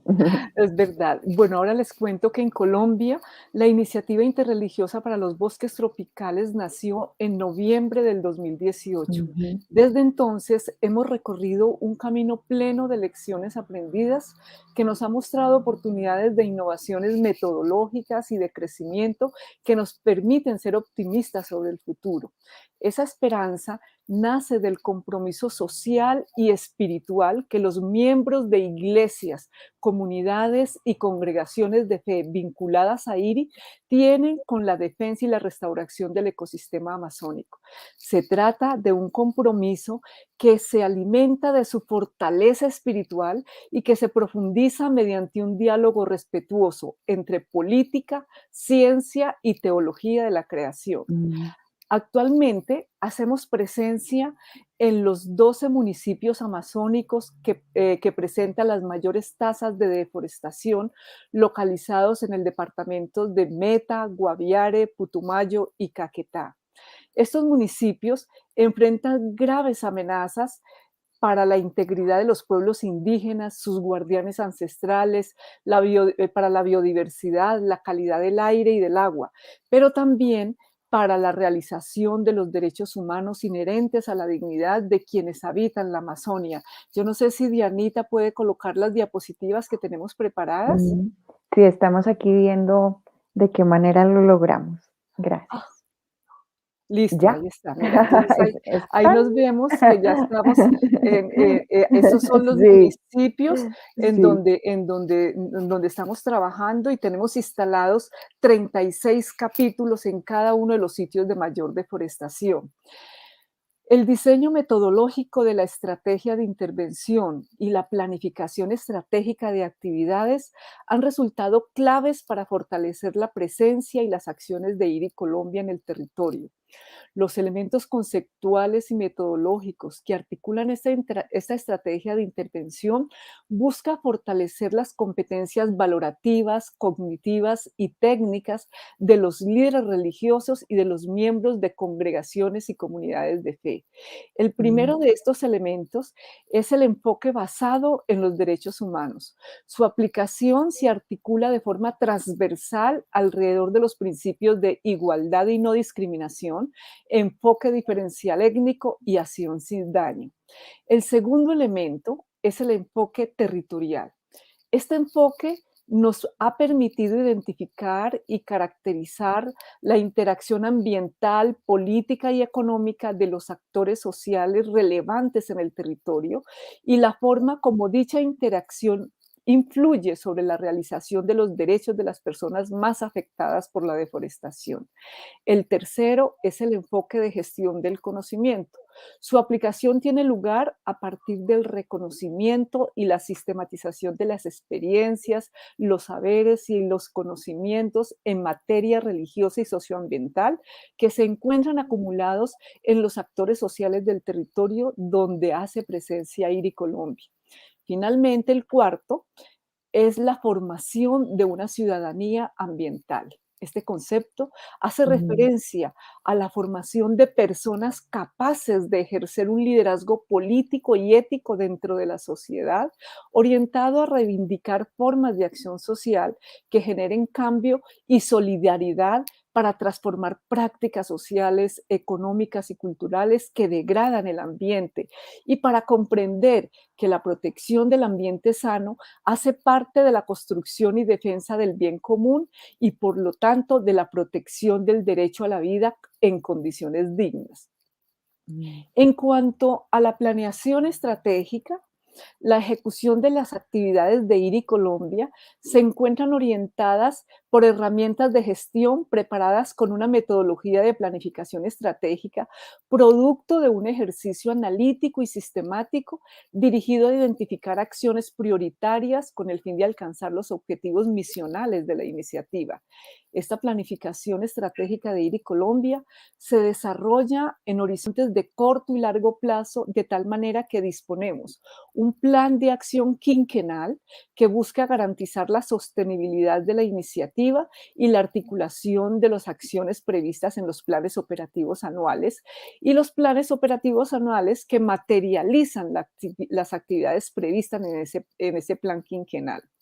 El plan quinquenal y el anual son dinámicos y flexibles, de tal manera que se pueden adaptar oportunamente a los cambios estructurales o coyunturales que eventualmente modifiquen el entorno político y territorial de la iniciativa. Por ejemplo, como resultado de esa flexibilidad, logramos ajustar oportunamente el plan operativo de 2020 a las restricciones derivadas de la pandemia por el COVID-19. Durante estos 3 años de trabajo, entre los principales logros de IRI Colombia están: primero, la formulación e implementación de planes de acción ambiental y de acción pastoral. Por un lado, los planes de acción ambiental articulan las actividades propuestas por los capítulos urbanos y rurales en cada municipio donde hace presencia la iniciativa y están estructurados alrededor de 3 ejes centrales: el pedagógico, el restaurativo y el preventivo. El eje pedagógico comprende acciones de formación y sensibilización sobre la importancia de los bosques y está dirigido a instituciones educativas, comunidades indígenas, iglesias y comunidades de fe. El restaurativo involucra acciones de reforestación y restauración de áreas de bosque y de pequeñas cuencas hídricas degradadas. Y el preventivo incluye acciones de control y prevención de la deforestación y la contaminación. De otro lado, los planes de acción pastoral buscan hacer de la espiritualidad eclesial un factor de cambio social orientado a la búsqueda de la justicia ambiental. El segundo logro está relacionado con el diseño de una estrategia de incidencia política en diferentes niveles. En el ámbito nacional, impulsamos la adopción de disposiciones para la protección de la Amazonia en el Plan Nacional de Desarrollo y apoyamos la aprobación de la Ley 2011 mediante la cual se creó el delito de la deforestación. Desde el nivel municipal, avanzamos en la creación del Frente Parlamentario para la Protección de la Amazonia.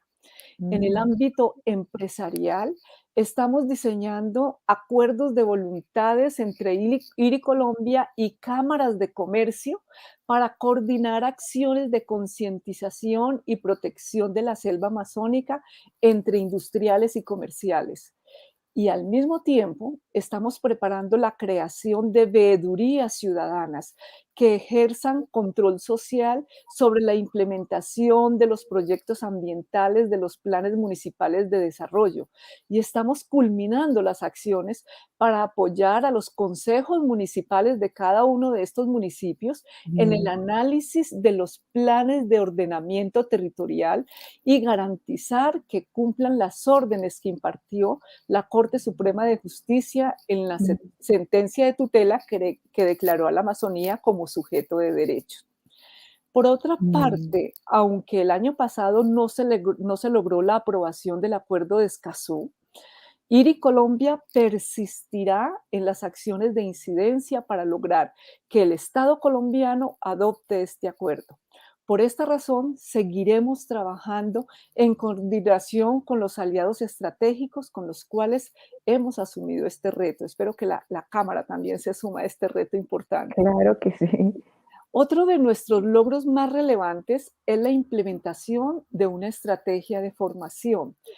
Uno de nuestros objetivos es fortalecer las aptitudes técnicas, cognitivas y valorativas de los miembros de nuestros capítulos locales en materia de protección de bosques tropicales y la defensa de los derechos de sus habitantes ancestrales mediante un programa de formación presencial que aborda, entre otras materias, las metodologías y estrategias de acción pastoral para la transformación ambiental, el diseño de planes de acción, los fundamentos de educación ambiental para el desarrollo sostenible y la participación para la protección del ambiente.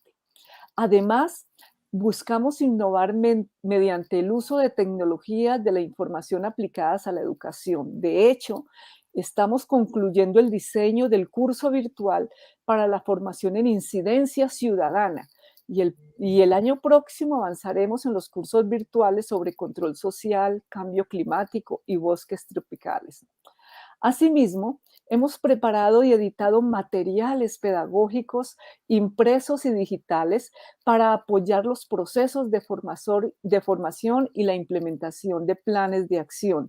Entre esos materiales se encuentran las cartillas ABC, la sentencia ST 4360 del 18, una cartilla de preguntas y respuestas, el acuerdo de Escazú, ¿por qué debemos decirle sí? Y las guías pastorales para la celebración del Día Internacional de la Tierra, de los pueblos indígenas y el Día Colombiano de los Derechos Humanos. Igualmente, hicimos la adaptación conceptual y pedagógica del manual para uso de los líderes religiosos y las comunidades de fe durante el decenio de las Naciones Unidas para la restauración de los ecosistemas. Adicionalmente, preparamos recursos pedagógicos audiovisuales. El video Colombia en acción, que apreciaremos a continuación, es un recurso pedagógico que facilita la comprensión de nuestra misión y nuestra forma de realizarlo. Entonces les pido que veamos el video que nos orienta muchísimo al respecto. Sí, Diana nos está apoyando.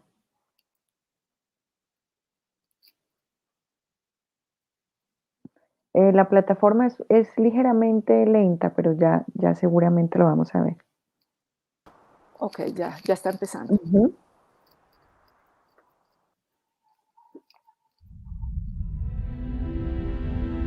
Oh, no, está repitiendo el video anterior. Ok, ya le vamos a decir.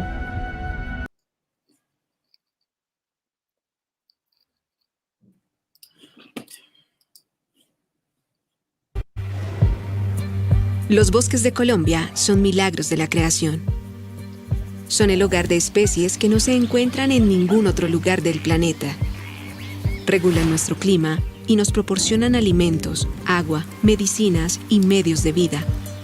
Trágicamente, están siendo destruidos ante nuestros ojos, para la ganadería extensiva, para la agroindustria, para la minería ilegal y para los cultivos de uso ilícito. Esto crea grandes problemas para nuestro pueblo, acelera el cambio climático e impulsa la extinción de especies, conduce a la inseguridad alimentaria, resulta en enfermedades como los coronavirus y amenaza a los pueblos indígenas que han preservado los bosques durante generaciones.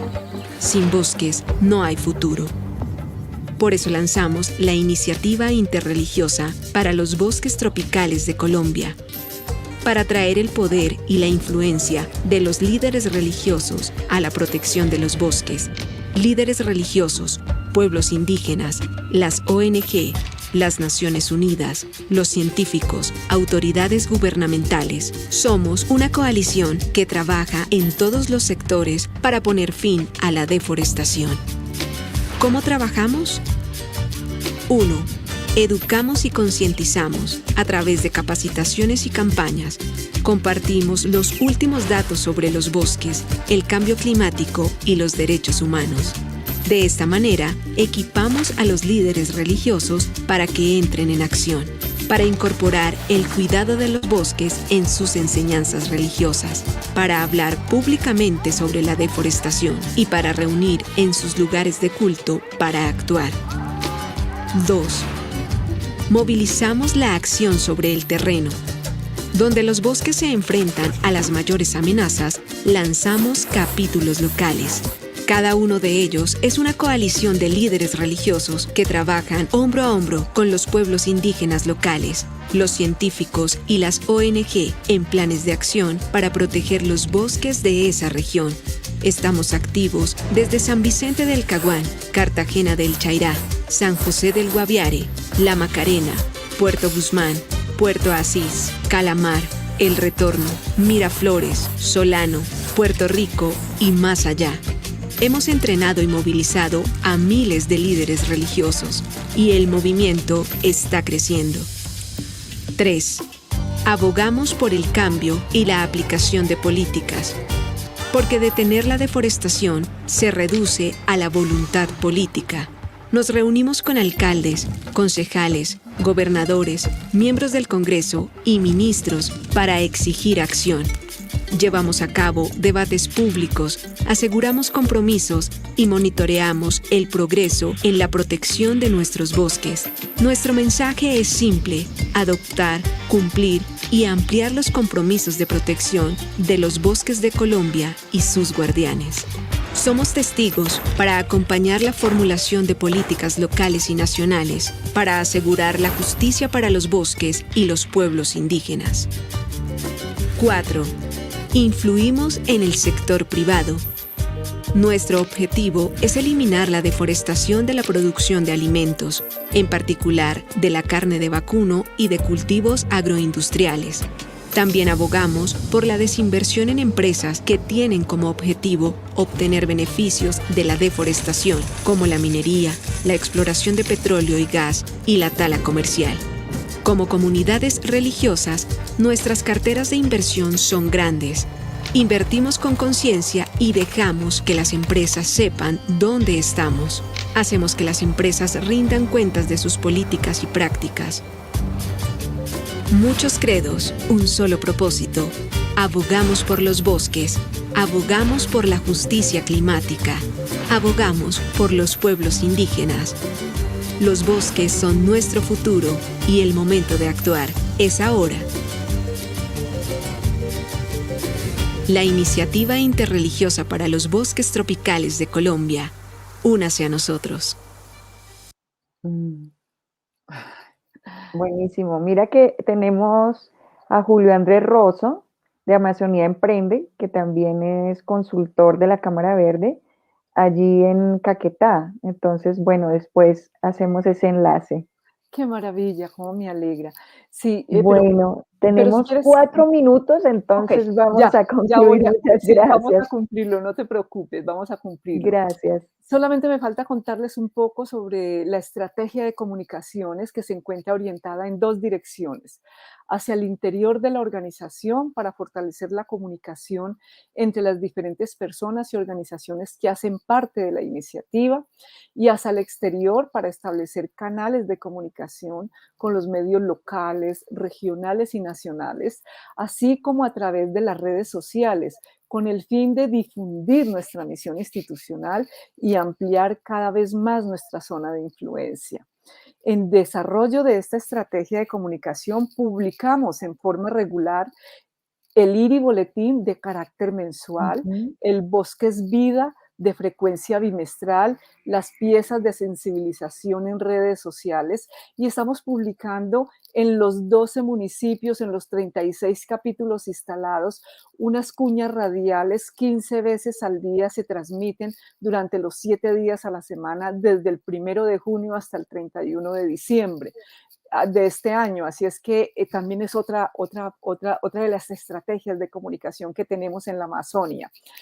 Así que IRI Colombia, lo que queda por decir es que reafirma su convicción de que el desarrollo y el fortalecimiento de capacidades de las comunidades locales constituyen uno de los factores más importantes en la defensa de la selva amazónica, y que el liderazgo de iglesias y comunidades de fe ofrece alternativas positivas en respuesta a la urgencia de alcanzar la velocidad y la escala de cambio indispensable para poner fin a la deforestación y restaurar la Amazonia.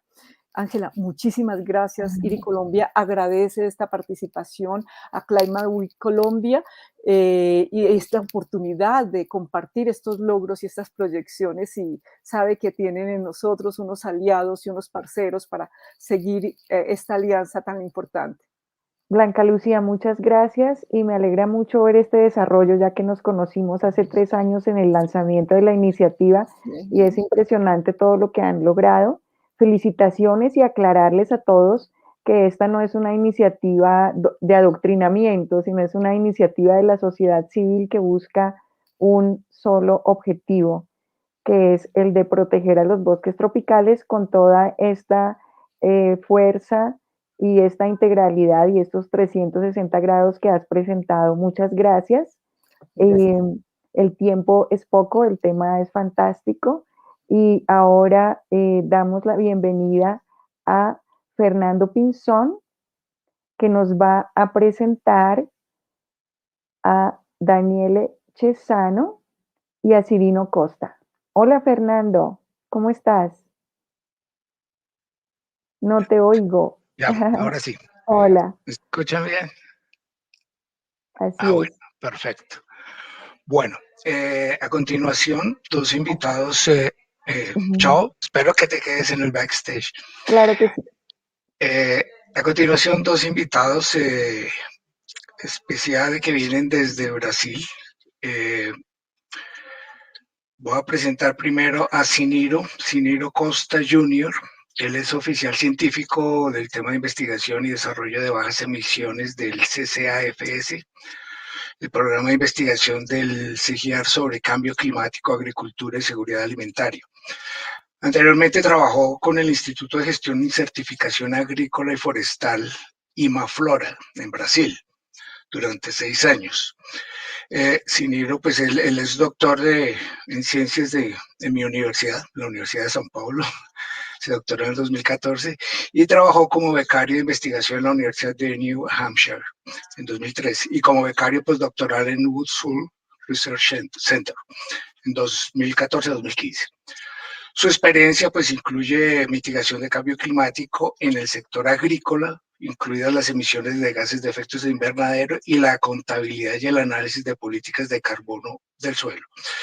Ha trabajado principalmente en América Latina, especialmente en las regiones de la Amazonía brasileña y del Cerrado.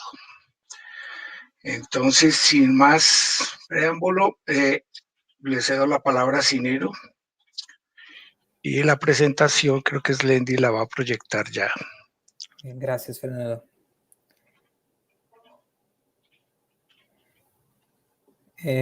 ¿Puedes ponerme mi diapositiva? Sí, ahí está. Gracias, gracias. Hola, buena tarde a todos. Mi nombre es Cirino Costa Jr. Soy oficial científico del CICAFS, el programa de clima y agricultura del CGIAR, que cuenta con una oficina en Cali, en la sede del CIAT. Es un placer estar aquí hoy para hablar sobre las emisiones de los sistemas alimentarios y potencial de mitigación. Fernando, por favor, siguiente diapositiva. Sí. Entonces, los sistemas alimentarios emiten aproximadamente 35% de las emisiones globales. 5 cadenas de valor contribuyen con aproximadamente el 70% de las emisiones. En este contexto, la carne de vacuno es el principal sistema alimentario en este contexto. Y las operaciones agrícolas a nivel de la finca son responsables por aproximadamente 50% de las emisiones totales. Por lo tanto, las medidas para reducir las emisiones a nivel de las fincas tienen el mayor potencial para reducir las emisiones del sistema alimentario. Siguiente diapositiva, por favor. Entonces, las principales prácticas de bajas emisiones de carbono en la agricultura son a través de reducción de emisiones y secuestros de carbono y emisiones evitadas. La mejora de la alimentación y la gestión del rebaño, de manejo de estiércol, manejo de pastos, construcción de materia orgánica del suelo mediante el manejo integrado de la fertilidad del suelo, conversión evitable de paisajes con alto contenido de carbono, son las principales opciones de mitigación a nivel de la finca. La reducción en desperdicio de alimentos y uso de energía en la cadena de suministro son las principales actividades de mitigación fuera de la finca, a nivel de cadena. Siguiente diapositiva, por favor.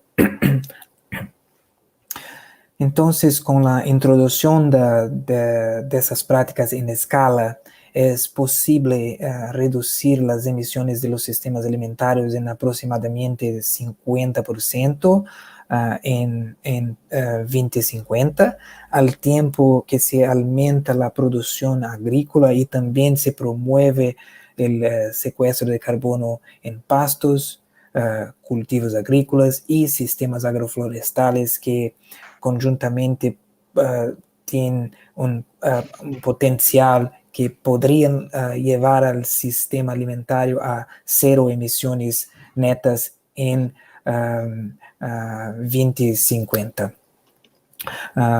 Siguiente diapositiva, por favor. Con relación a los costos, los costos de reducción de gases de efecto invernadero en la agricultura varía de $200 para $500 más o menos por tonelada de carbono. Entonces, por ejemplo, al invertir en la implementación de la agricultura de precisión, por ejemplo, los productores pueden ahorrar dinero en ser más eficientes en la aplicación de nitrógeno al suelo, reducir las emisiones y compensar las inversiones. Algunas otras actividades, sin embargo, son más costosas, evidentemente, para reducir las emisiones, especialmente las relacionadas con la producción animal, con el riego y la nutrición de cultivos especiales. Aproximadamente 73% de reducción de emisiones y 45% del secuestro de carbono potencial en la agricultura a nivel global están debajo de costo de $100 por tonelada de carbono, o que representa a nivel global aproximadamente 50% de la reducción total de emisiones en la agricultura. Siguiente diapositiva, por favor. Globalmente, América Latina es una región importante en este contexto. Tiene 15% del potencial de mitigación técnica global y 16% del potencial económica global. Que son actividades que cuestan menos de $100 por tonelada de emisiones reducidas. Siguiente diapositiva, por favor. Ahora me gustaría mostrarles algunos casos de estudio.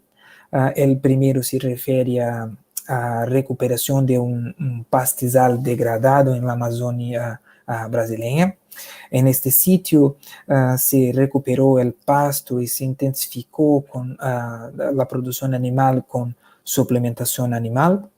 Por ejemplo, en este proceso la tasa de carga animal aumentó 5 veces, la productividad de la finca aumentó 7 veces y las emisiones se redujeron en aproximadamente 50% por cantidad de carne producida. En este contexto, una mejor nutrición animal y manejo de los pastos pudieron reducir la fermentación entérica de los animales en aproximadamente 40% y aumentar el secuestro de carbono del suelo en casi 2 toneladas de CO2 por hectárea en la Amazonía brasileña en ese ejemplo. Siguiente diapositiva, por favor. Otro ejemplo se refiere a siguiente diapositiva, por favor. Gracias. Otro ejemplo se refiere a la comparación de sistemas agroflorestales con pastos degradados y pastos mejorados. Entonces, con la introducción de árboles y cultivos en rotación con pastos, los sistemas agroflorestales pueden compensar todas las emisiones de los animales y de la finca. Además de eso, las fincas diversifican su sistema de producción con granos y madera, que se vuelven más resilientes ambiental y económicamente, evidentemente. Bueno, eso es todo que me gustaría presentar hoy. Espero que lo hayas disfrutado. Muchas gracias. Siguiente diapositiva, por favor. Muchas gracias. Bien. No sé si hay preguntas en el público. Bueno, mientras tanto, vean, nos están viendo desde Brasil. Cirino, hay dos preguntas. Una que tiene que ver con el cambio en el uso del suelo, principalmente con la deforestación mediante quemas, pues que ya se volvió algo cíclico y cada año peor en la Amazonía brasileña, pues en toda la Amazonía, pero en la Amazonía brasileña con especial énfasis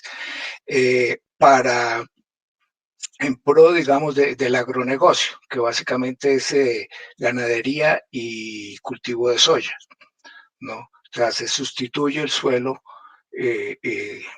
ahí se cambia el uso del suelo.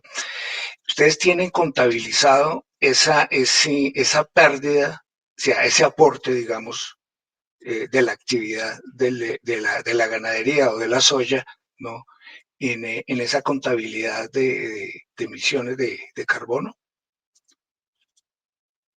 O sea, no es directamente de la actividad, sino del cambio del uso del suelo. Es una buena pregunta. Creo que si entendí correctamente, cuando contabilizamos las emisiones por la conversión de floresta en pastos, en ganadería, en cultivo de soya, evidentemente las emisiones aumentan mucho. Nosotros no podemos comparar las emisiones que ocurren a través de deforestación con las emisiones que ocurren dentro de la finca. Emisiones por la deforestación mucho más altas que las emisiones de la finca. Entonces, nuestra recomendación evidentemente es que se evite al máximo la deforestación, que emisiones no pueden ser compensadas. Bueno, otra pregunta tiene que ver con la parte de sistemas agroforestales. En la diapositiva señalabas el eucalipto como una especie, pues es una especie de rápido crecimiento, por lo tanto rápida captura de carbono, pero tiene otros inconvenientes ambientales, ¿no? ¿Cómo lidian ustedes con esa disyuntiva de malo por un lado, bueno por el otro? Sí, comprendo. Creo que debemos mirar esta situación como una alternativa, bueno, es una alternativa. Cuando hablamos acerca de sistemas agroflorestales más diversos, tenemos que considerar las principales barreras para implementar tales sistemas. Creo que las principales barreras son primeramente los costos iniciales. Tenemos que encontrar alternativa para implementar las mejores prácticas. En segundo lugar, también tenemos una barrera con la asistencia técnica, que muchas veces no es presente, y por tanto necesitamos de alternativas, ¿entiende? Entonces, creo que si conseguimos combinar o superar las barreras de los costos y asistencia técnica, creo que podemos encontrar más alternativas para esa cuestión. Bueno, si no hay más preguntas de la audiencia, quédate, Ciro, pues más adelante de pronto con la presencia de Daniele podemos cruzar más información. Bueno, muchas gracias, Fernando. Bueno, entonces llamo a Daniele Cesano. Hola. Hola, buenas tardes. Buenas tardes. Bueno, Daniel Cesano es cofundador y director ejecutivo de Adapta, que es un proveedor de soluciones y que ayuda a las empresas de alimentos y bebidas a escalar una agricultura regenerativa en sus cadenas de suministro. También es consultor de cambio climático del Banco Interamericano de Desarrollo, del BID. Fue coordinador técnico de Adapta Sertão, que es una coalición de organizaciones que desarrollan e implementan estrategias de adaptación y resiliencia al cambio climático en las regiones semiáridas del Brasil. Anteriormente trabajó como consultor del sector privado en energías renovables, edificios ecológicos y mercados de carbono, tanto en Brasil como en Estados Unidos e Italia. Tiene un doctorado en recursos de la tierra y del agua del Real Instituto de Tecnología de Suecia. Es becario Giorgio Ruffolo de la Harvard Kennedy School y recibió varios premios por su trabajo innovador con pequeños agricultores familiares. Daniel les va a hablar en portugués, ¿cierto? No, puedo hablar en español, no hay problema. Español. Ah, bueno, perfecto. Entonces, cualquier cosa, cualquier duda en relación al portuñol, pues me tienes aquí como apoyo. Bueno, perfecto. Entonces, por favor, Slendy, la presentación de Daniel. Gracias. Bueno, muchas gracias por la invitación. Es un placer estar aquí y poder presentar nuestro trabajo con Adapta. Yo soy, como Fernando dijo, el cofundador de Adapta. Adapta es una empresa que surgió después de un periodo de incubación que duró unos 15 años, que después de ese proyecto de Adapta Sertão, en el semiárido brasileño, donde testamos varias formas de trabajo con los pequeños agricultores para desarrollar formas de diseminación de prácticas de agricultura de bajo carbono, de agricultura regenerativa. Y aquí voy a presentar un poquito nuestro trabajo en esta presentación de la Amazonía.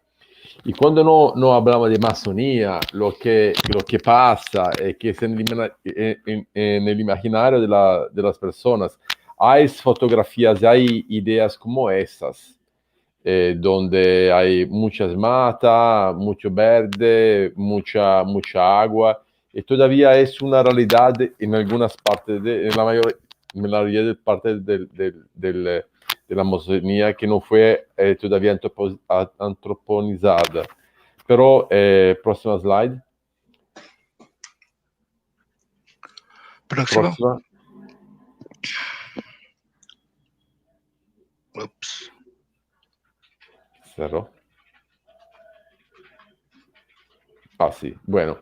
Pero lo que pasa es que tenemos una situación hídrica que está peorando en muchas partes de la América Latina y muchas partes de la Amazonía. Esta es una fotografía de Rondônia de ese mes y muestra cómo es la situación de sequía en la Amazonía.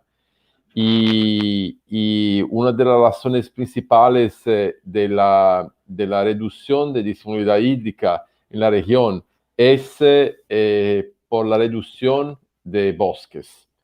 Y es algo que nunca se habló de forma muy clara en los últimos 20, 30 años. Es cuando muchos ambientalistas, no, tenemos que proteger y no podemos cortar más árboles y tenemos que proteger la biodiversidad y tenemos que hacer eso.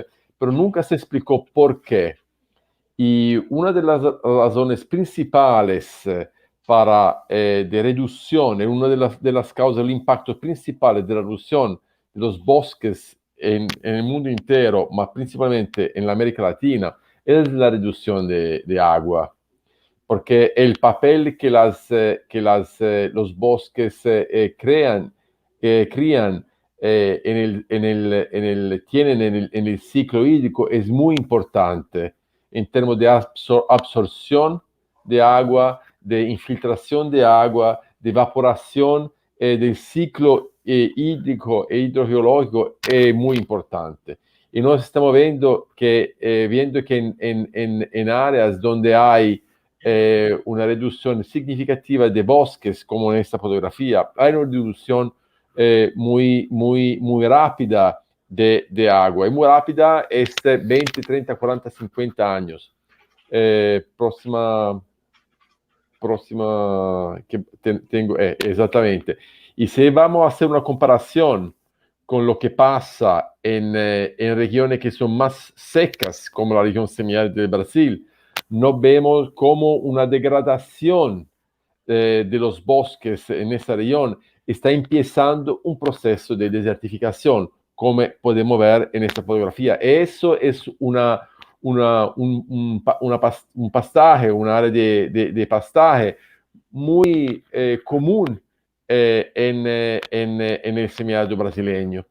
Entonces hay ese proceso de aridificación en la América Latina general, pero no solamente en el mundo en general. ¿Por qué? Porque los bosques, el papel de los bosques de generación de agua está reduciéndose. Próxima slide, por favor. Bueno, sí, próxima. Entonces, ¿y por qué vamos a hablar un poquito de pastaje en la Amazonía? Porque en realidad en la América Latina, en la Amazonía, más en la América Latina en general, el área de agricultura, de pecuaria es ocupada por el 70% de pastaje. De ese 70%, el 70% del 70% son pastaje degradada. Y esa degradación es el primer paso para un proceso de desertificación, de aridificación primero y de desertificación. No sabemos que la Amazonía, si vamos a pasar el 24-25% de corte de la Amazonía, muchos cientistas dicen que vamos a empezar a tener un proceso de aridificación que no podemos más controlar. Es algo que vamos a tener una degeneración del bioma de floresta pluvial para una sabanización.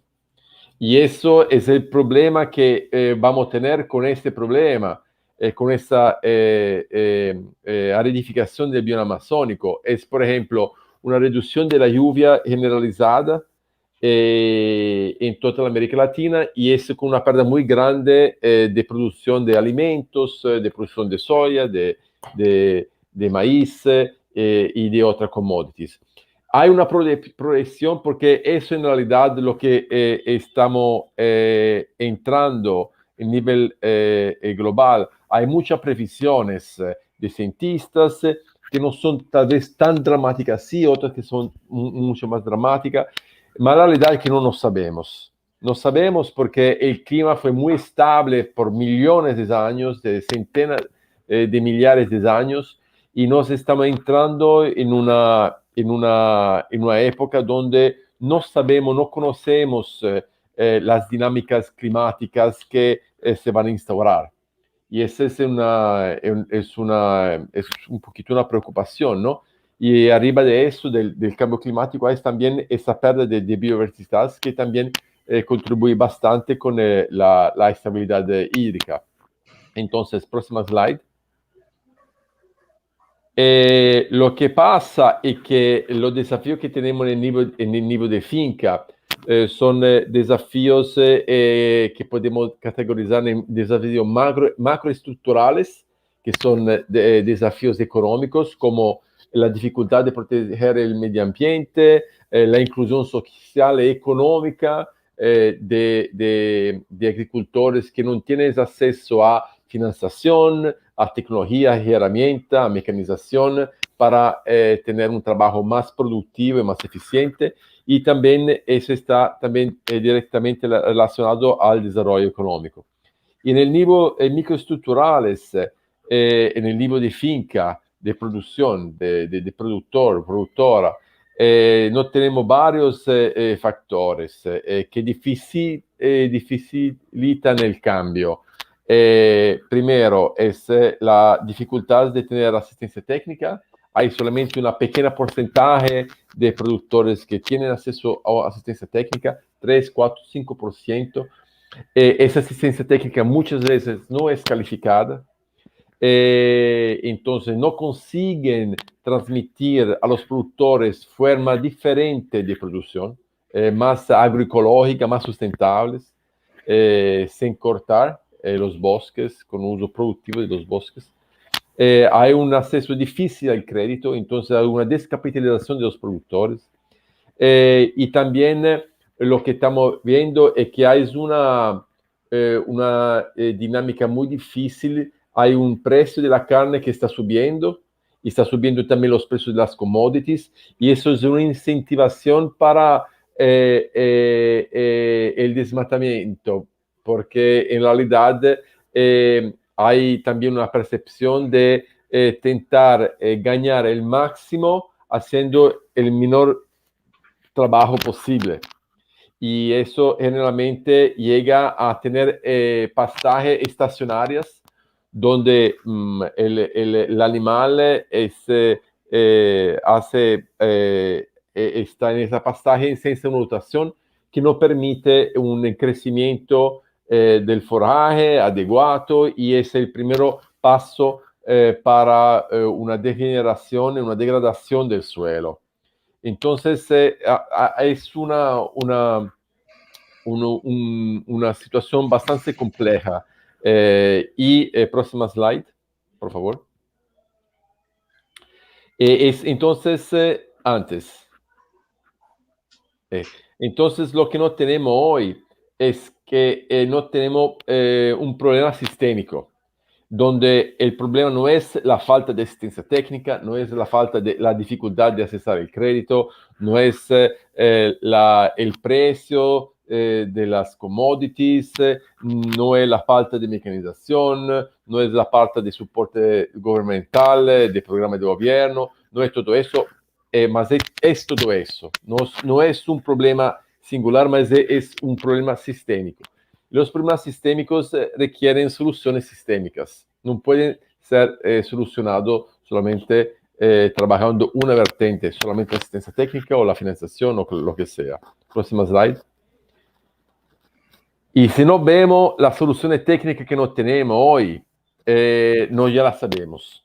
Y como Siniro dijo, no tenemos sistemas silvipastorales y sistemas agroforestales que son para América Latina la verdadera solución, porque sistemas silvipastorales, si pudiéramos implementarlos en 70% de la tierra de la América Latina es pastaje. Es pastaje para la mayor parte degradada. Y sistemas silvipastorales pueden recuperar la fertilidad del suelo, pueden intensificar la producción, pueden secuestrar carbono y pueden recuperar en parte los procesos hídricos y hidrológicos de los biomas amazónicos. Entonces, no sabemos que esa es la solución. Para la producción de granos, no tenemos varias formas de producción de agricultura regenerativas en commodities y hay que sabemos que pueden también aumentar, facilitar la infiltración de agua y también capturar carbono. Próxima slide, por favor.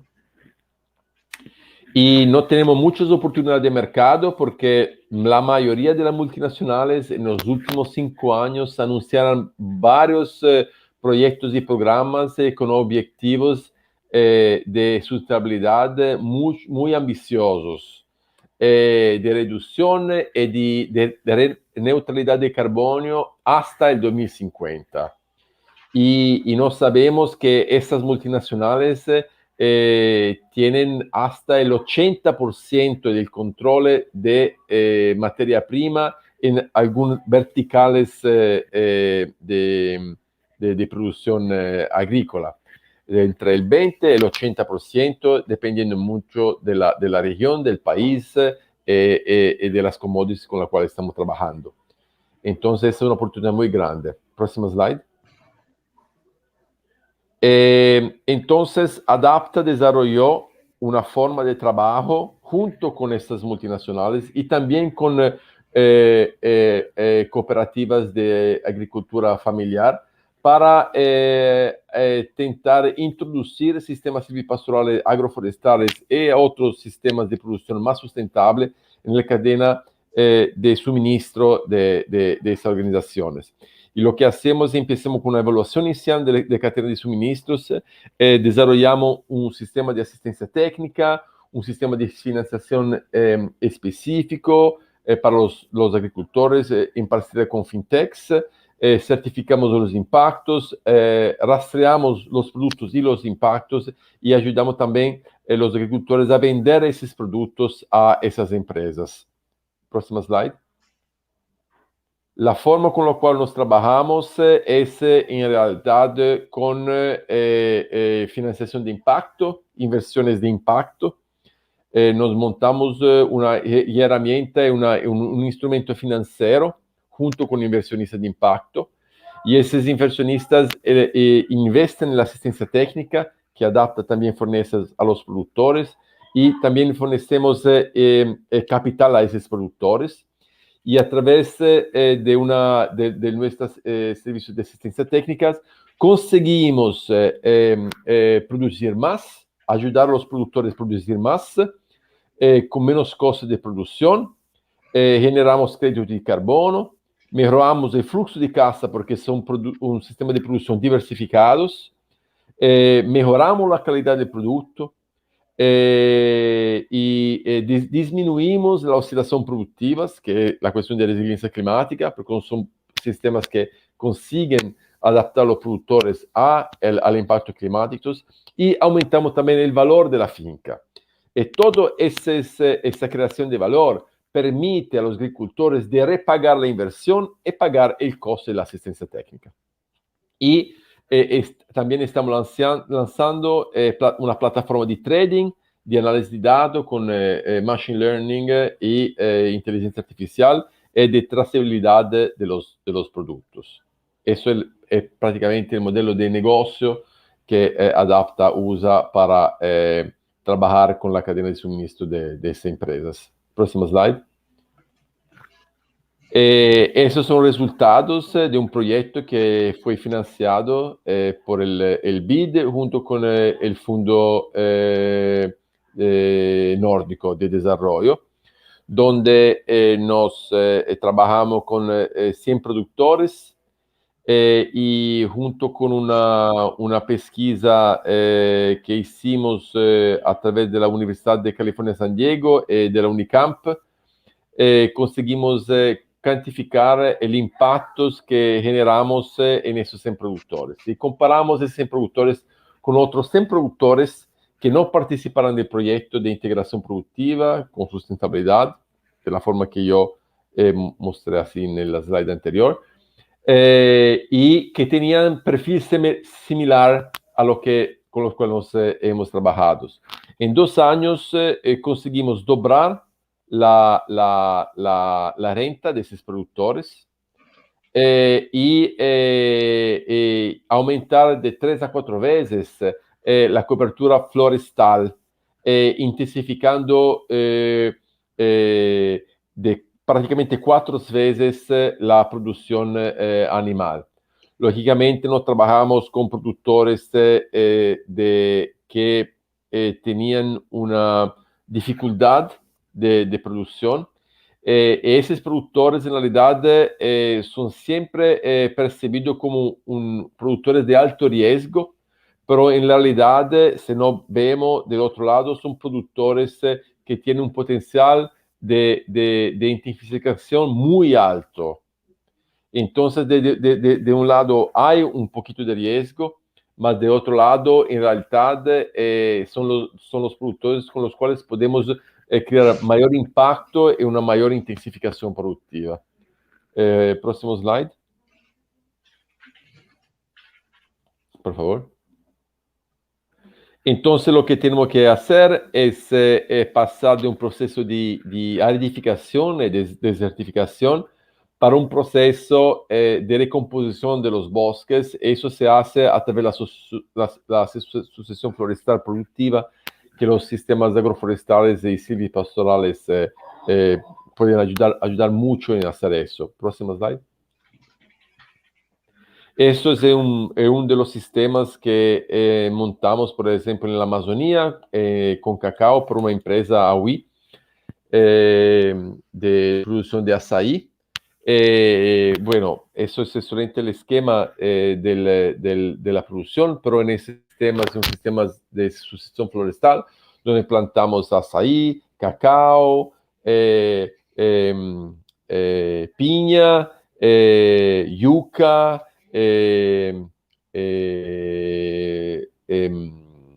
camu camu y muchas otras cosas. Y falta aquí también la parte florestal de madera. Y entonces hay una asociación donde los productores empiezan a ganar desde el primer 6 meses, 8 meses, porque pueden plantar también maíz, y después con el tiempo prácticamente flexibilizan y diversifican su producción. Próximo slide.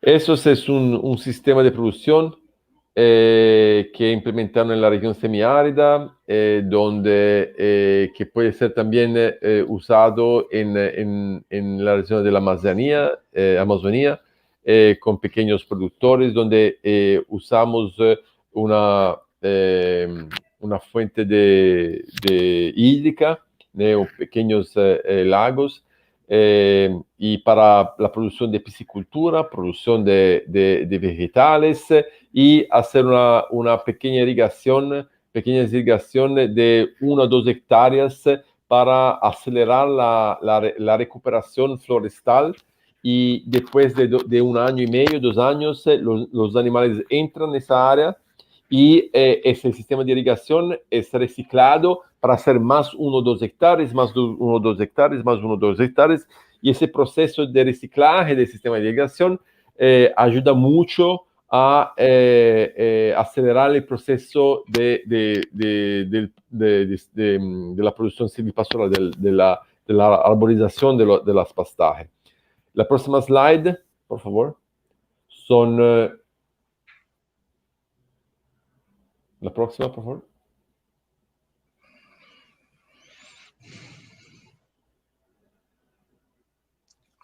Próxima slide. No, ahí puede seguir, porque son varias. Puede seguir, eso es el proceso, donde cogemos una área de esa forma. Próxima slide.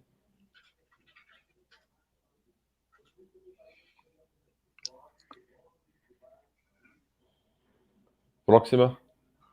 Creo que sea... ahí la motorización. Puede seguir más rápido, por favor. Que muestra, son varias slides que muestran el proceso de implementación.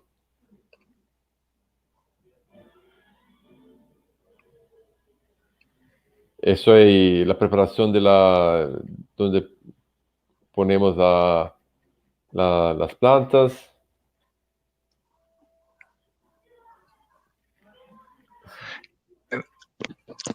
Disculpa, Daniel, ¿esas fotos anteriores son en el semiárido o en la región amazónica? No, son en el semiárido, pero es el proceso muy parecido.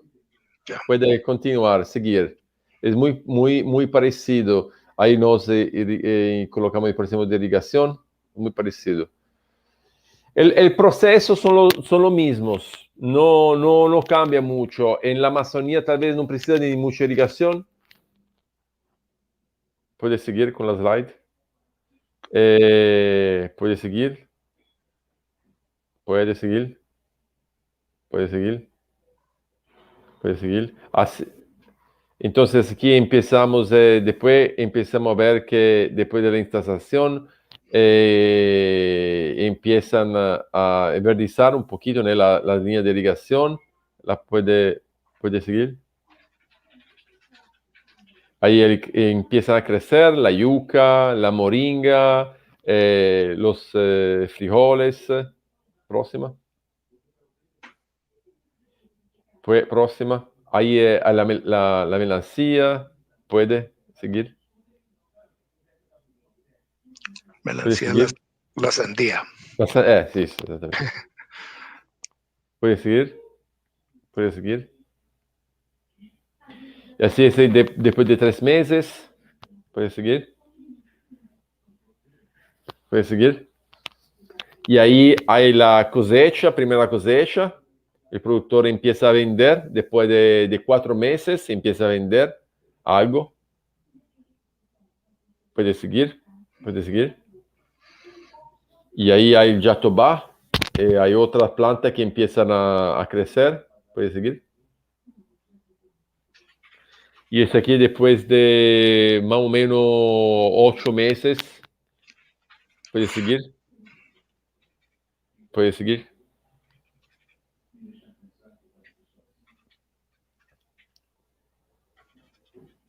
Eso sí, puede seguir. Esa es la construcción de la cisterna de enriquecimiento. Puede seguir. Donde hay la producción de tilapia. Puede seguir. Y ahí hay la producción de vegetales alrededor de la cisterna. Puede seguir. Y ahí también las gallinas, huevos. Y ahí las gallinas fornecen el adubo, ¿no? Los fertilizantes naturales para la producción de vegetales. Es todo muy cerca. Puede seguir. Puede seguir. Y ahí lo que pasa es que lo que hago muchas veces, así, me gusta mucho entender. Por ejemplo, ese es el test del machete. donde en la parte izquierda es el machete. Mi machete son más o menos un 50 centímetros. Y en la floresta secundaria de la Amazonia, 25 años sin cortar, el machete entra en el suelo sin problema, hasta un 30, 35, 40 centímetros. Si se ve el clic, por favor. Si se ve, en realidad, en la floresta secundaria en la Amazonia, 100 años sin cortar, en realidad entra solamente pocos centímetros. Eso es una pérdida de fertilidad del suelo. Y si no, vamos en el corte y quema. Eso es una foto de un proyecto que nos hicimos en el Maranhão, en la parte amazónica del Maranhão. No hay ni hay un 5 centímetros, no hay nada. En la última fotografía es el pasaje estacional en el semiárido, y que ahí no vemos cuál es la diferencia entre unas pasajes estacionales en semiárido y un corte que en la Amazonía. ¿Cuál es la diferencia visual? No hay, prácticamente. Y eso es lo que estamos haciendo con nuestro bioma. Eso es un problema muy serio. Vamos, próxima. Ahí quería agradecer mucho, ¿no?, por esa posibilidad, y aquí estoy a disposición, mi contacto, si quieren entrar en contacto conmigo. Muchas gracias. Qué bien, Daniel. Realmente algo me llamó mucho la atención en tu presentación, el tema de la sucesión florestal productiva. ¿Nos podrías explicar mejor de qué se trata este método? Entonces, si cortamos y quemamos una floresta y la dejamos ahí, sin trabajar así, solita, así, no, y voltamos a cada año, vamos a ver que hay una sucesión florestal, donde empiezan las plantas pioneras, colonizadoras, que son aquellas plantas que no necesitan de mucha fertilidad del suelo. Son plantas acostumbradas que están en el banco de semillas que están en suelos, y que empiezan y generalmente son plantas de ciclo corto, y con la evolución, el pasar del tiempo, las mueren, depositan, se decomponen, y esa decomposición crea un nivel de fertilización mejor, una condición mejor para germinar otro tipo de plantas de ciclos más longos, hasta llegar después de 50, 100 años a una floresta totalmente regenerada. Eso es la sucesión natural. Y lo que hay muchos ejemplos, muchos hoy capacidad de aplicar el concepto de sucesión natural al concepto de sucesión agrícola. Entonces nos podemos empezar a producir con sistemas agroforestales y silvipastorales usando la sucesión natural, mas en vez de usar plantas así de regeneración natural, no podemos usar plantas que son usadas en la agricultura y que tienen un potencial de renta para los agricultores. Entonces, y ese proceso puede acelerar mucho el proceso de recomposición florestal y el proceso de secuestro de carbono y de recuperación del ciclo hídrico y hidrogeológico de nuestro bioma. Entonces, en mi opinión, para América Latina, sistemas silvipastorales y agroforestales son, sin duda, la forma más mejor y más lucrativa de producción. Lógicamente, es necesito capacitar a los productores. Son sistemas que no son muy fáciles, no son tan inmediatos, tan simples de implementar como una monocultura. Necesita de mucho conocimiento, de otro tipo de financiación, y eso es el principal desafío de capacitación y de financiación de esos sistemas. Bueno, hay una pregunta de Laura. Muchas gracias, Daniel, por tu presentación. Una pregunta, ¿ves oportunidades en replicar el modelo de Adapta con agricultores en Colombia? ¿Qué pasos deberían tomarse? No, ese sistema es aplicable no solo en Colombia, es aplicable en el mundo entero, porque en realidad lo que hemos visto es que las estructuras de mercado, la estructura de trabajo es la misma. Y el modelo de agronegocio se estructuró de forma tal que es lo mismo en el mundo entero. Y es la forma con la cual Adapta está desarrollando ese proyecto. Se basean en dinámicas económicas que deberían estar muy ligadas a los mecanismos comerciales existentes, pero con una perspectiva de regeneración de los suelos y de regeneración de los biomas. Entonces, en realidad, lo que nos tenemos que hacer es coger las dinámicas de mercado actuales, que son degenerativas, y transformarlas en dinámicas de mercados regenerativas. Porque las dinámicas de mercado hoy son muy eficientes en la destrucción. Lo sabemos hoy, es eso. Nos tenemos que hacer es tornar esa dinámica muy eficiente para la regeneración de nuestros biomas, usando perspectiva de mercado. Bueno, otra pregunta que ya aparece en pantalla. Buenas tardes. ¿La estrategia utilizada como red de pastoreo actual está relacionada con la ganadería extensiva? Sí. Lo que no tenemos hoy es una ganadería extensiva, y lo que pasa es que, ¿por qué la ganadería extensiva no es eficiente? Porque cuando entra el animal en el pasteo e empieza a comer, ¿ok? El forraje, ¿no? Y después de 3 días empieza la brotación nueva, ma la energía de la planta para hacer la brotación viene de las raíces.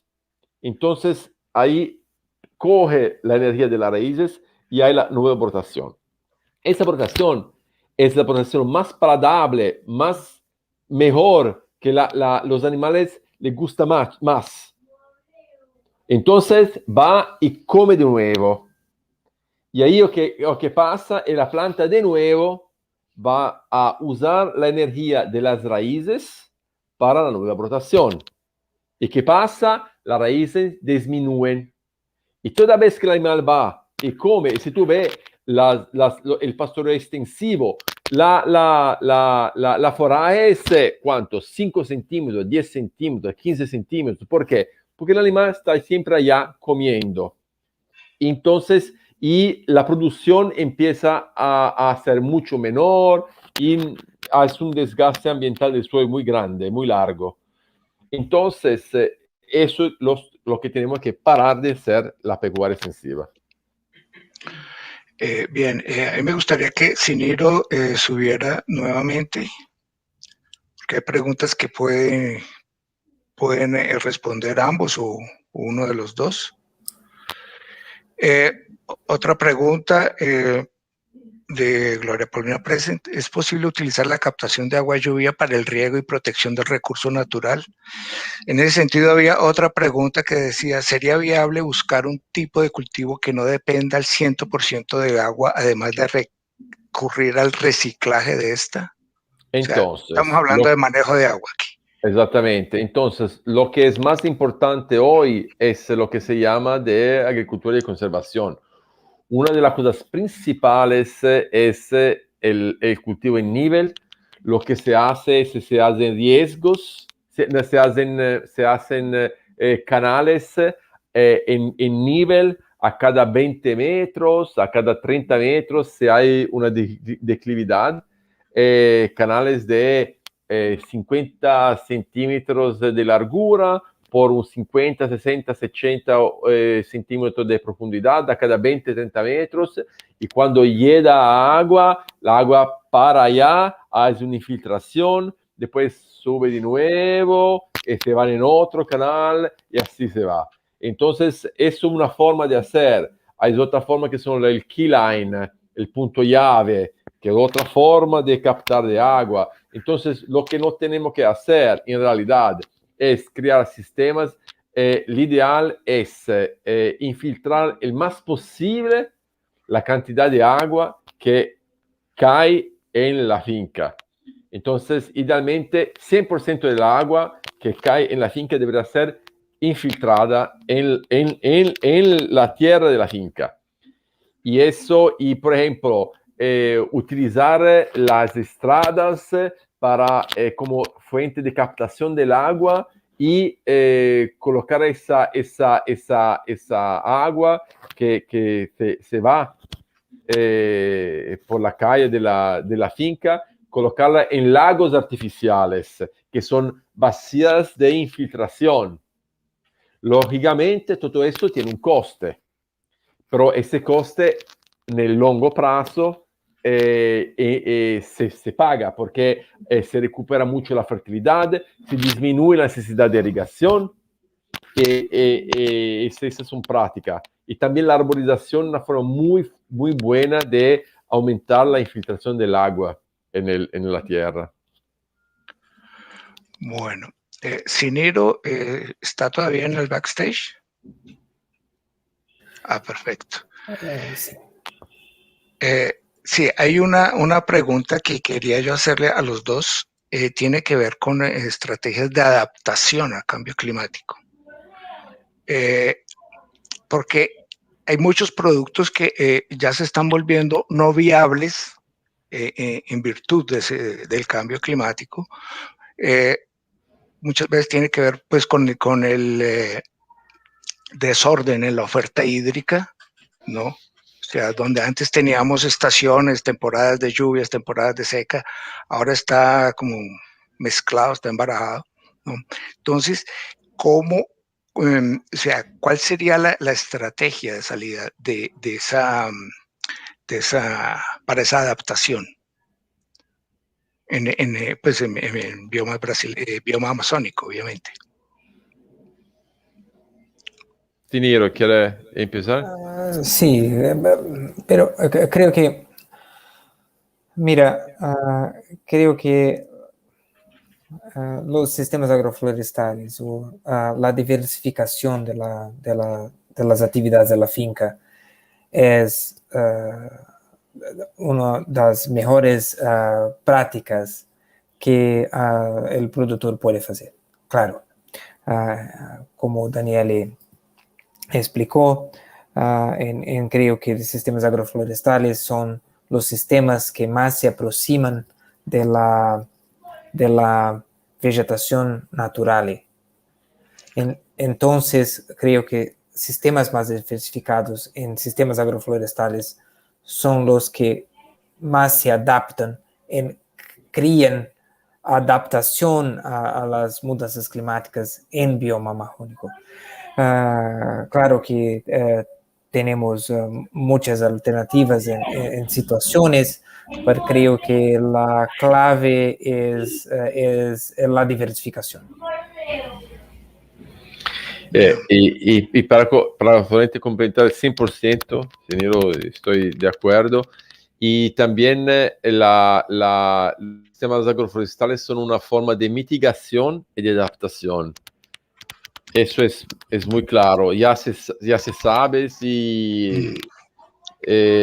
porque aumenta la infiltración de agua, se recupera mucho la parte hídrica, la captación de carbono, la diversificación de renta, todo eso es mitigación. Para mí es 50% mitigación, 50% adaptación.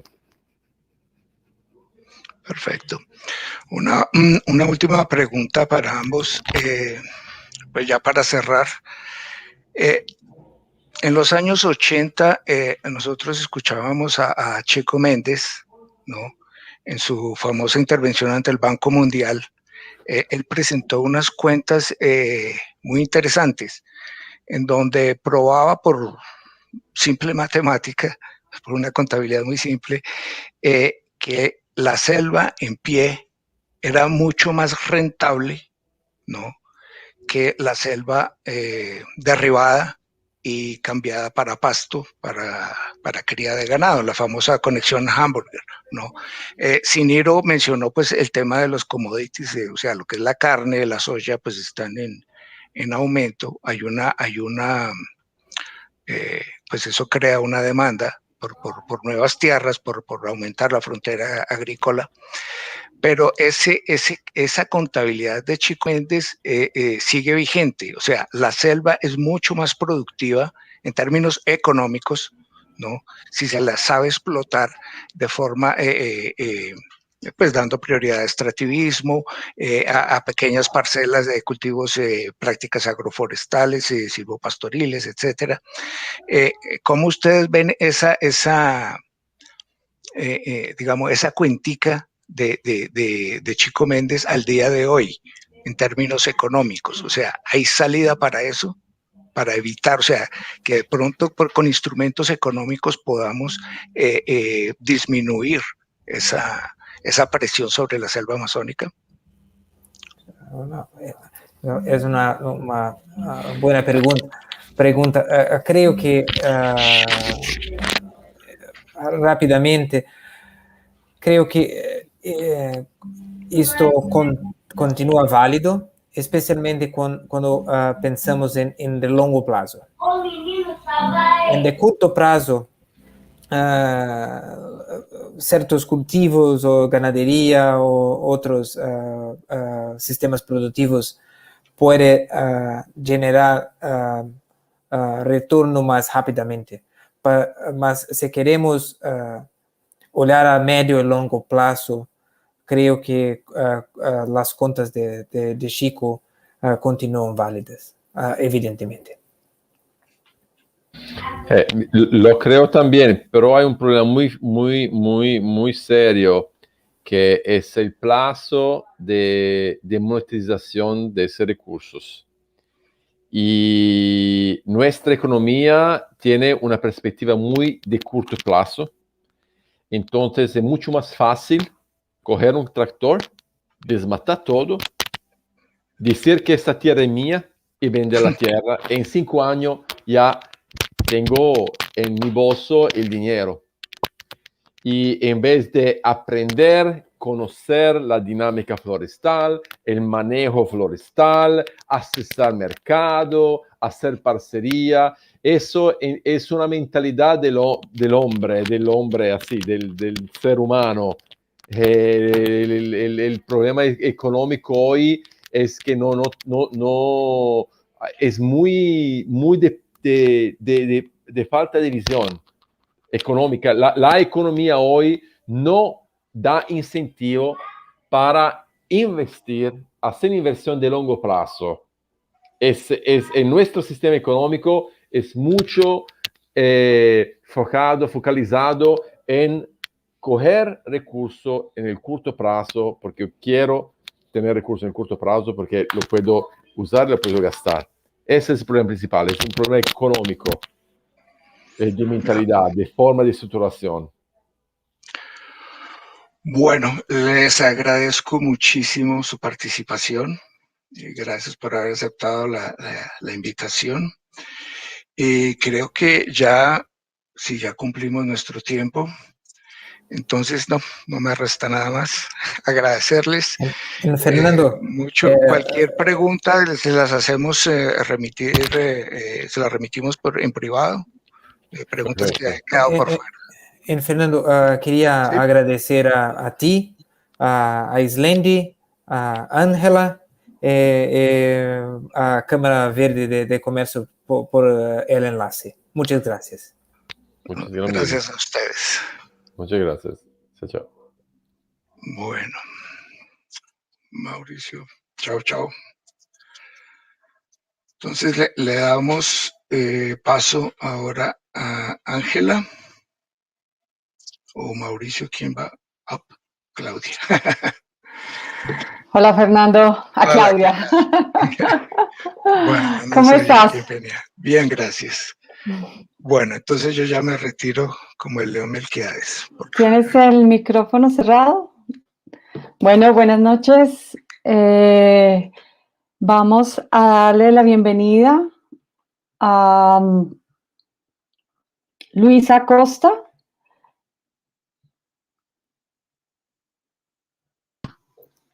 Y a Lilia Meneses.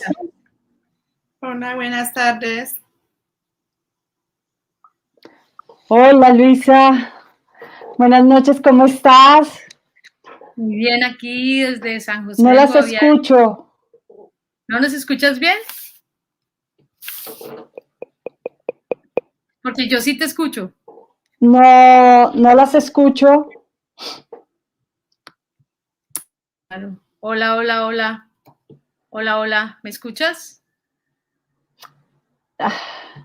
Hola, hola, hola. Muchísimas gracias por aceptar la invitación. Denme 5 minutos. Voy a cambiarme de ubicación para mejorar el sonido, porque no las estoy escuchando. Bueno.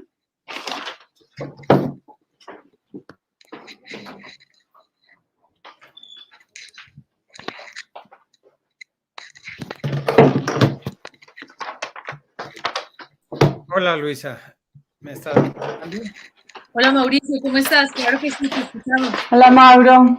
Hola Clau, ahora sí te escuchamos. Y tú nos escuchas. No, sí, yo los estaba escuchando todo el tiempo. Claudia, ¿nos escuchas?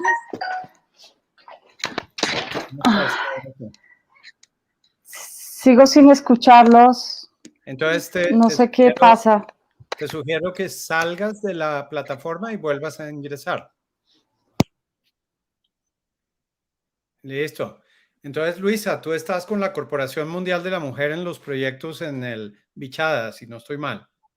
En San José del Guaviare. En San José del Guaviare. Estamos con un proyecto de Corporación Mundial de la Mujer, pues lo ejecutamos desde Corporación Mundial de la Mujer, pero estamos, digamos, en asocio con territorios de oportunidad, ¿no? Directamente como que trabajamos sobre el territorio con un proyecto que se llama Gastronomía, Cultura y Tradición para el Guaviare. Y pues bueno, aquí estamos con ustedes. Un saludo muy especial pues a toda la gente que está conectada en este momento, en este evento que ha sido increíble durante estos días, y pues también muy feliz de que Lilia haya podido venir hoy a compartir con nosotros del proyecto Suacé Gastronomía, que es aquí uno de nuestros emprendimientos que poco a poco les vamos a ir contando de qué se trata. Entonces, si quieres, le voy a dar un poquito la palabra a Lilia para que ella se presente también. Correcto. Bienvenida, Lilia. Bueno, buenas noches. Mi nombre es Lilia Meneses. Soy del resguardo indígena Panuré, de la corporación Miguel Ángel Holguín, SUACE, en el componente gastronómico.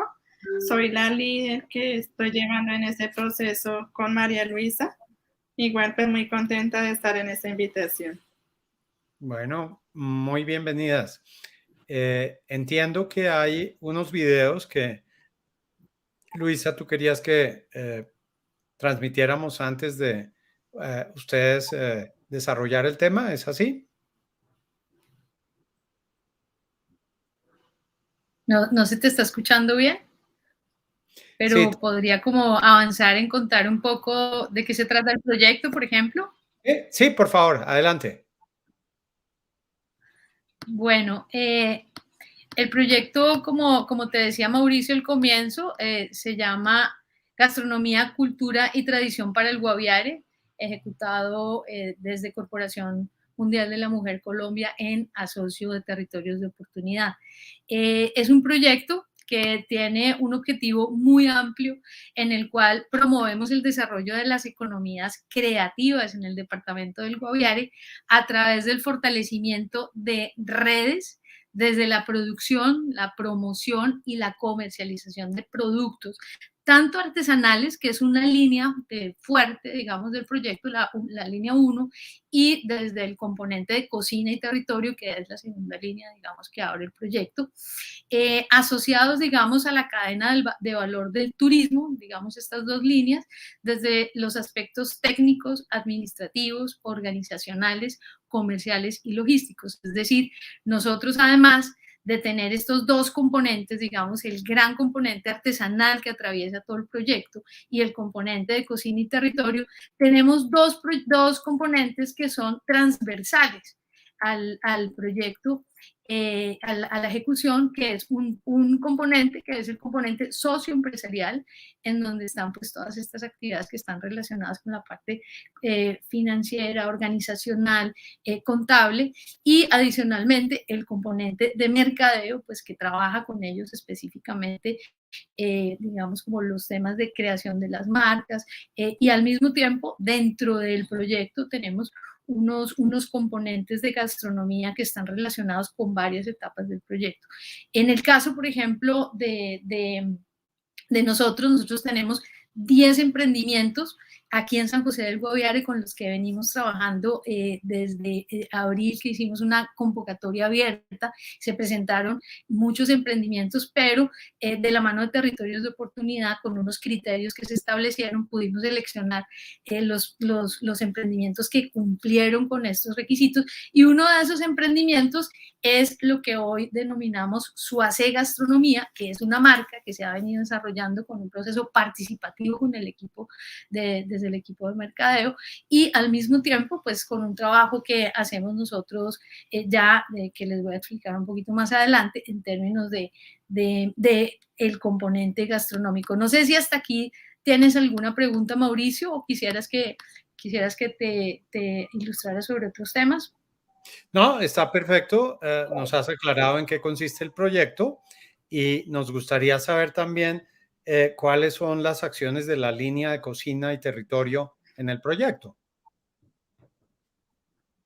Sí, entonces, bueno, nosotros tenemos como un plan de acción que tiene como unas cuatro líneas de acción, y lo que voy a ir haciendo es un poco, bueno, para que nos vaya contando. Tenemos como un plan de acción que tiene como creo que está un micrófono abierto, ya. En esas 4 líneas de acción, entonces vamos a ir contando cómo, por ejemplo, desde Suace Gastronomía, que es la marca que han venido creando en el resguardo de Panuré, como ella, que es Lilia, como ustedes la escucharon, que es la líder del proceso gastronómico, ha venido participando. Entonces, la primera etapa que desarrollamos fue una etapa de levantamiento de inventario en el territorio, inventario de la cultura alimentaria, que nos permite hoy identificar como la oferta local alrededor de la alimentación, teniendo en cuenta que es un territorio en donde ha habido una alta movilidad en términos de humana, ¿cierto? En términos humanos, de distintas regiones del país, incluso de afuera, dependiendo de las dinámicas económicas que ha ocurrido acá. Incluso desde el tema étnico, en donde también ha habido unas movilidades, y como es el caso un poco acá de Lilia. Nosotros con Lilia lo que hemos venido haciendo entonces es rastrear las movilidades de los distintos miembros del resguardo de Panuré, que está aquí en el casco urbano de San José del Guaviare, en donde hay aproximadamente unas 84 familias. Hay un capitán del resguardo, y allí una participación muy activa de la comunidad, en donde Lilia, desde la corporación Miguel Ángel Holguín, está liderando todo el tema de cocina. Entonces, por ejemplo, para el inventario, nosotros hemos hecho varias cosas. Un levantamiento de historia de vida, que es lo que hemos hecho con Lilia, un poco también la cartografía del territorio, la cartografía de la alimentación del territorio, y a partir de la cartografía, unos recorridos del territorio para identificar en los patios de ellos qué cosas se pueden usar de los patios en la producción de la alimentación, tanto para el consumo familiar como también en el caso específico de este emprendimiento de Lilia, para la oferta que hay abierta, digamos, y que se conecta con la cadena de turismo del municipio, que es un poco uno de nuestros objetivos, que a partir de la creación de una red gastronómica podamos conectar, digamos, con las cadenas de turismo de nivel departamental y luego nacional. Entonces, un poco quisiera que Lilia contara cómo ha sido cómo lo ha vivido ella, ¿no? Hacer el levantamiento de su historia de vida, contarnos un poco cómo se comió antes. Bueno, Lilia, cuéntanos un poco como cuál ha sido ese aporte al proceso desde tu historia personal y desde, pues, como lo que has vivido. Bueno, Luisa, yo llegué acá en el Guaviare más o menos 14 años. Ya pues vengo desde un territorio tal vez muy ancestral que es el Baupés. Vengo de donde cuento a muchas personas que en el Baupés pues mi comida no era lo que yo como hoy en día, que es el arroz, la lenteja, era los productos en el pueblito donde yo vengo, es prácticamente de la naturaleza. Nosotros las comunidades indígenas en muchas ocasiones queremos perder lo que nosotros somos, pero ya con ese proceso que yo llevo, quiero recuperar, quiero mantenerlo, quiero que eso no se pierda, porque a veces nosotros ya queremos complementar el estilo de ustedes, sabiendo de que nuestra naturaleza nos aporta muchas cosas a nosotros. Entonces, he ido como contando mi historia de lo que yo vivía con mis abuelos antes. Con mis abuelos, pues lo poco que nosotros comíamos eran gusanos, hormiguitas, pescaditos del caño, era como un rebusque de las cosas, pero ya con mis papás ya cambian muchas cosas porque había el colegio, ya le ofrecían a uno como esos refrigerios, ya las arepas, los chocolates, pero siempre manteniendo esa tradición de las comidas típicas de nosotros.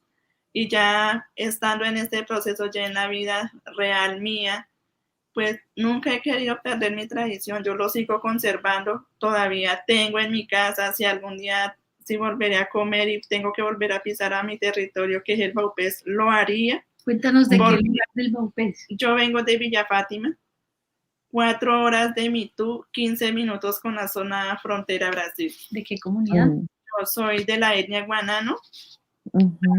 Pues en el Guaviare aprendí a hablar el tucano, hablo 2 lenguas. Entonces, pues mantengo lo que yo soy. Cuando yo sé que en algún momento tengo que hablar en lengua, lo hago, no me da pena. Entonces, es más o menos eso lo que quiero que ustedes me conozcan, quiero que ustedes acá a través de Luisa, a través de este proceso que yo quiero llevar en la parte de gastronomía, quiero mostrarle al mundo entero de que nosotros las comunidades indígenas también existimos. Yo creo que esto es un proceso muy grande para nosotros. Le decía yo a Luisa en algún momento, yo miraba a Luisa, era a través de redes, yo soy empírica. Siempre me ha gustado cocinar, innovarlo, mi casa, no he salido lo que yo soy. Siempre he tratado de llevar esa razón de que mi mamá lo hacía, eran cosas muy especiales con el casabe, o sea, cocinaba para nosotros en cosas especiales, pero nunca salía de la comida típica de nosotros. Entonces, de ahí, pues ya mirando todo este proceso con la Corporación Mundial de la Mujer, innovar nuestras comidas, no solamente para mí con mi hogar, sino ya mirando otros sectores que es el turismo, porque nosotros a pesar de que somos muy cerca al casco urbano, queremos mantenerlo, nuestra danza, nuestra lengua materna, parte de nuestras historias, porque contar historias de dónde somos, a dónde quiero irme yo, con mi historia de vida, con mi historia que yo llegué acá en el Guaviare, con mi historia, prácticamente nosotros las comunidades indígenas, cada grupo étnico tenemos una historia de cómo fue nuestra origen, entonces contar a través de eso, a través de nuestras comidas, es algo muy rico. Claro, y cómo descubrir con ellos, de la mano de ellos en sus jardines, cómo lo que ellos tienen ahí y esas historias aportan valor a los productos y hacen que los turistas no solo coman pescado moqueado, sino que alrededor del pescado que se tejen tantas historias y se teje sobre todo la historia de vida de Lilia, la historia de vida de toda la familia y las otras familias que están en ese territorio, pero además es que si ustedes miran las imágenes ahora, seguramente vamos a tener la oportunidad de ver una de esas imágenes. El pescado moqueado está literalmente tejido para ponerlo en el proceso que ellos desarrollan. Cuéntales un poquito, Lilia, cómo es esa experiencia y cómo has descubierto un poco que eso, que es para ustedes algo tan cotidiano como tejer el pescado, se vuelve como una acción sorprendente en los ojos de los visitantes en el resguardo. Bueno, Luisa, esto es más que hacerlo conocer, creo que es como transmitir esa historia a nuestros hijos, a través de nuestros hijos, ustedes, personas que nos visitan a nosotros en el resguardo indígena Panure. Nosotros con el pescado moqueado para nosotros es muy normal o muy natural de que nosotros a través de ese no lo tejemos por tejer, sino esa es una historia. Porque a veces uno va en una comunidad y uno dicen ellos pintan, o sea, pintan es por pintar, nosotros no pintamos por pintar, sino eso tiene un significado, el pescado tiene un significado para nosotros que en una fiesta muy especial que nosotros tenemos, que es la fiesta del Dabucurí, que nosotros hacemos un ofrecimiento a otras personas, que cuando vamos a visitar a otras personas es el pescado más agradable para uno coger y llevar con el tejido. Eso no necesita una bolsa, no necesita hoy en día para nosotros llevarlo, sino usted con el mismo tejido puede cargar. Entonces, eso ha sido como contar esa historia a través del pescado moqueado. Y también hoy en día la palma del azaí que nosotros tenemos es muy conocida, porque yo tuve una oportunidad de estar con unos caminantes por Colombia hace 3 años y una señora decía, Natura trabaja con estas palmas porque yo caminé con ellos a mi territorio. Ella decía, ella compró jugo de azaí y pintó el cabello. Yo le decía, uy, Dios mío, es que las cremas que trabaja Natura es de esto, sino que ustedes no lo saben manejar. Sí, para nosotros el azaí es para nosotros hacer un chive, tomar. Entonces, a través de estas hojas, a través de nuestra naturaleza, hemos contado las historias también de cada paso que nosotros queremos llevar. Pues es esto que está contando Lilia, para nosotros ha sido maravilloso, sobre todo porque a partir de estos diálogos con ellos hemos puesto un poco digamos, de reflexión sobre cómo valorar esos productos que para ellos, como hacen parte de la vida cotidiana, pues no tienen tanto significado. Por ejemplo, a Lilia le pareció sorprendente que para nosotros fuera tan importante ir a la huerta a ver ella qué tenía, ¿no? Porque yo insistía y yo he insistido en caminar los patios, hacer los recorridos un poco de los alimentos y buscar el origen de esos alimentos, porque muchas veces ellos traen cosas que han sembrado, que traen de sus lugares de origen y que en el proceso de rearraigo, pues ellos resignifican.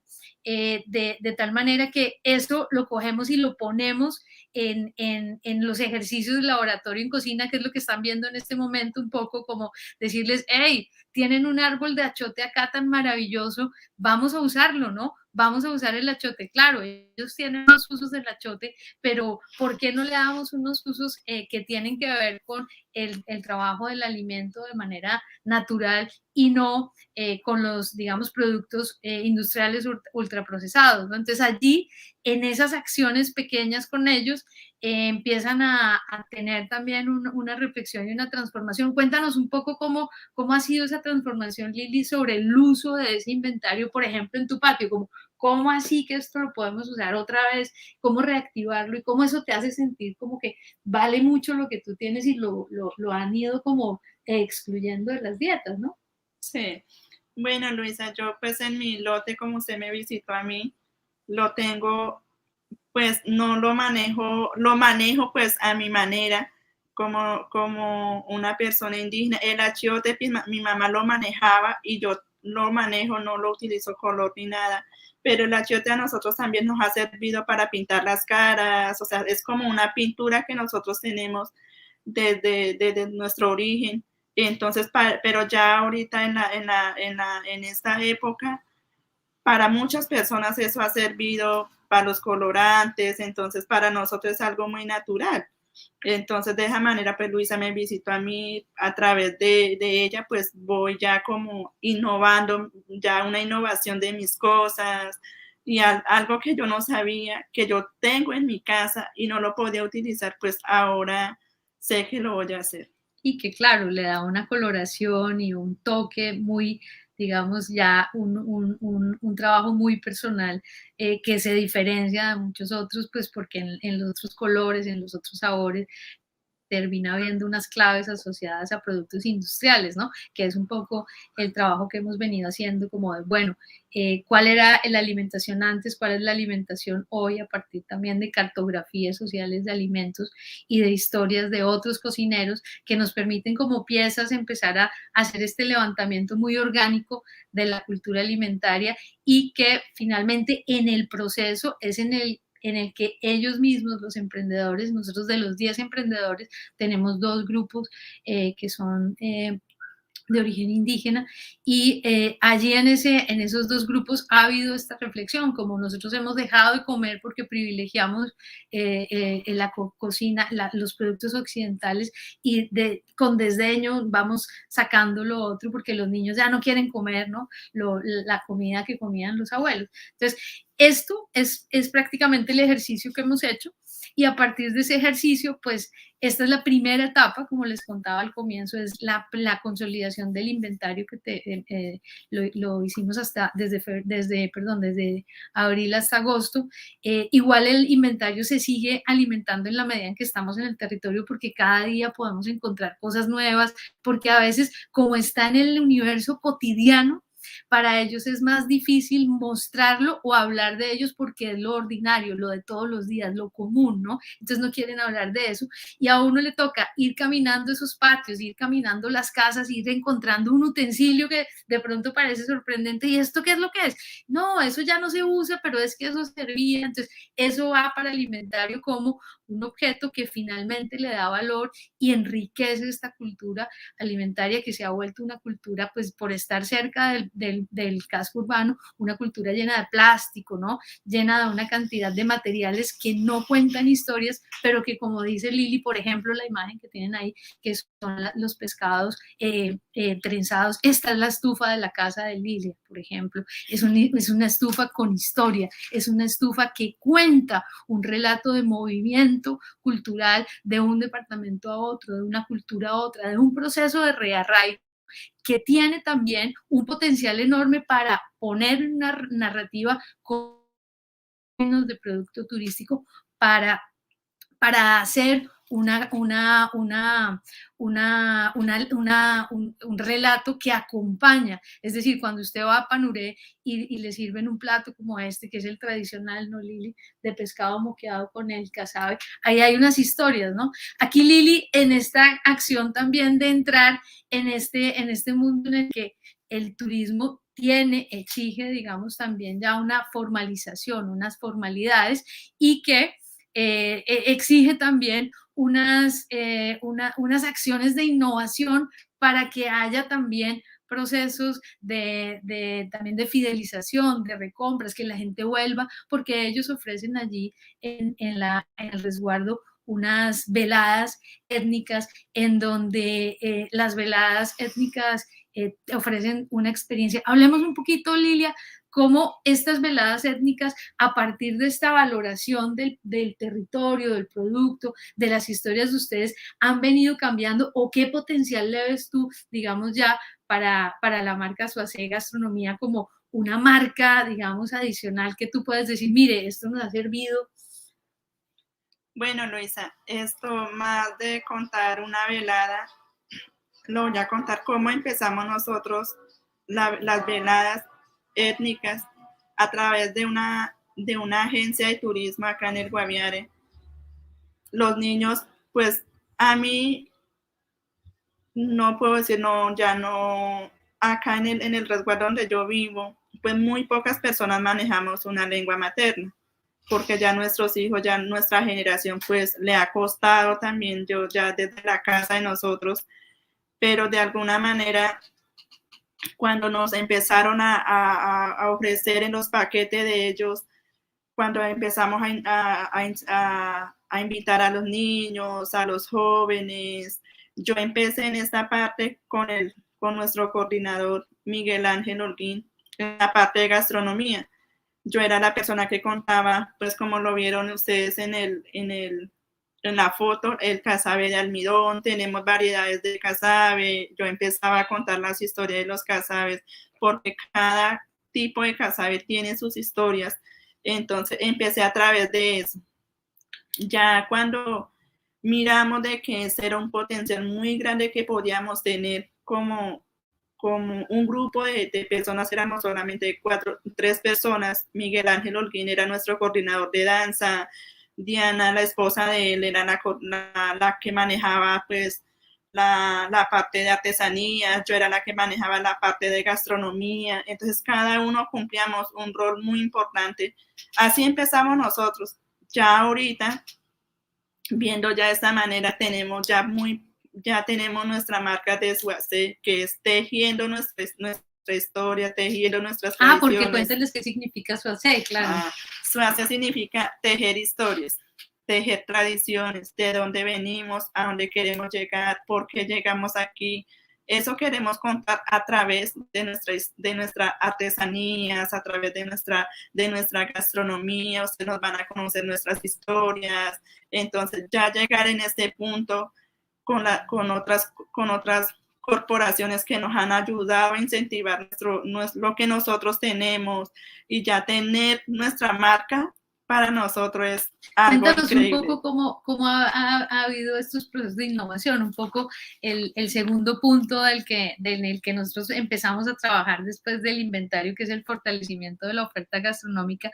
Nos ha obligado un poco a comenzar como primero pues con un tema fuerte de conceptualización, digamos, de la propuesta de valor, pero allí pensando también en cómo mejorar no las técnicas, ¿no?, de cocina, porque eso es intocable en estos casos, sino más bien cómo hacer que ellos puedan hacer unos servicios inocuos, digamos, en términos de buenas prácticas, etcétera, etcétera. Sin embargo, aquí entramos también en algo que es innovar, ¿no? Innovar con lo que ellos tienen, porque son productos que tienen un potencial tremendo en términos de la producción de alimentos, potencial en términos de la técnica en la cocina, de la ejecución. Entonces, por ejemplo, hablemosles del casabe y cómo el casabe hemos ido descubriendo con otros miembros del grupo de la red, cómo el casabe se puede trabajar de otras formas, y esas formas, cómo le han encantado a la gente, ¿no? Cuenta un poco de eso.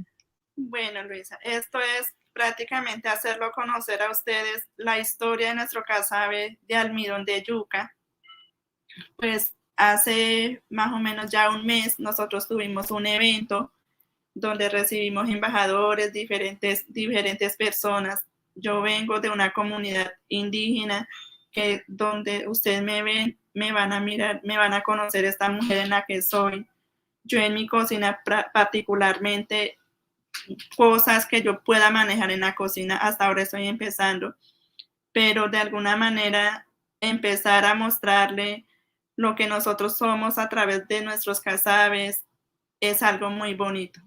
Entonces hicimos una innovación, no saliendo del casabe, sino en esta parte tenemos una red que estamos trabajando, incluyendo saca con el mismo casabe, manejamos el postre, manejamos el casabe vegetariano, los casabes fritos los casabes crocantes de yamile, que también pues juega un papel muy importante con las mermeladas, con el emprendimiento del chocolate, que es algo que se puede manejar no solamente en las casas, sino también mostrarle al turista de que es algo muy importante que tenemos. Claro. Entonces, eso es como un toque que nosotros queremos mostrar, de que las comunidades indígenas tenemos mucho que mostrarle y enseñarle a ustedes de que vivan esa experiencia como nosotros estamos viviendo a través de de la Corporación de la Mujer y que viven todas las personas que nos quieren visitar a este territorio del Guaviare. Claro, entonces, como hemos venido haciendo como este trabajo de explorar los alimentos, de documentarlos y ver las posibilidades en términos técnicos, ¿no? Como llevar los productos a distintas opciones, allí pues hemos visto que los productos tienen una gran versatilidad por un lado, que se pueden hacer, digamos, procesos de innovación que no van digamos, a deteriorar el proceso original del casabe, sino que lo que van a hacer es combinar. Y aquí entonces entro un poquito como en el tema que Lilia acaba de mencionar, y es uno de los temas que tenía para contar, es que nosotros estamos acá promoviendo la creación de una red de gastronomía del Guaviare con estos 10 emprendimientos inicialmente, y que esta acción de la que habla Lilia, que fue hacer un servicio, digamos, para el resguardo grande, ¿cierto? Porque fue un servicio como para 50 comensales, que era algo que ellos nunca habían hecho, que además nos solicitaron expresamente unas características de producto.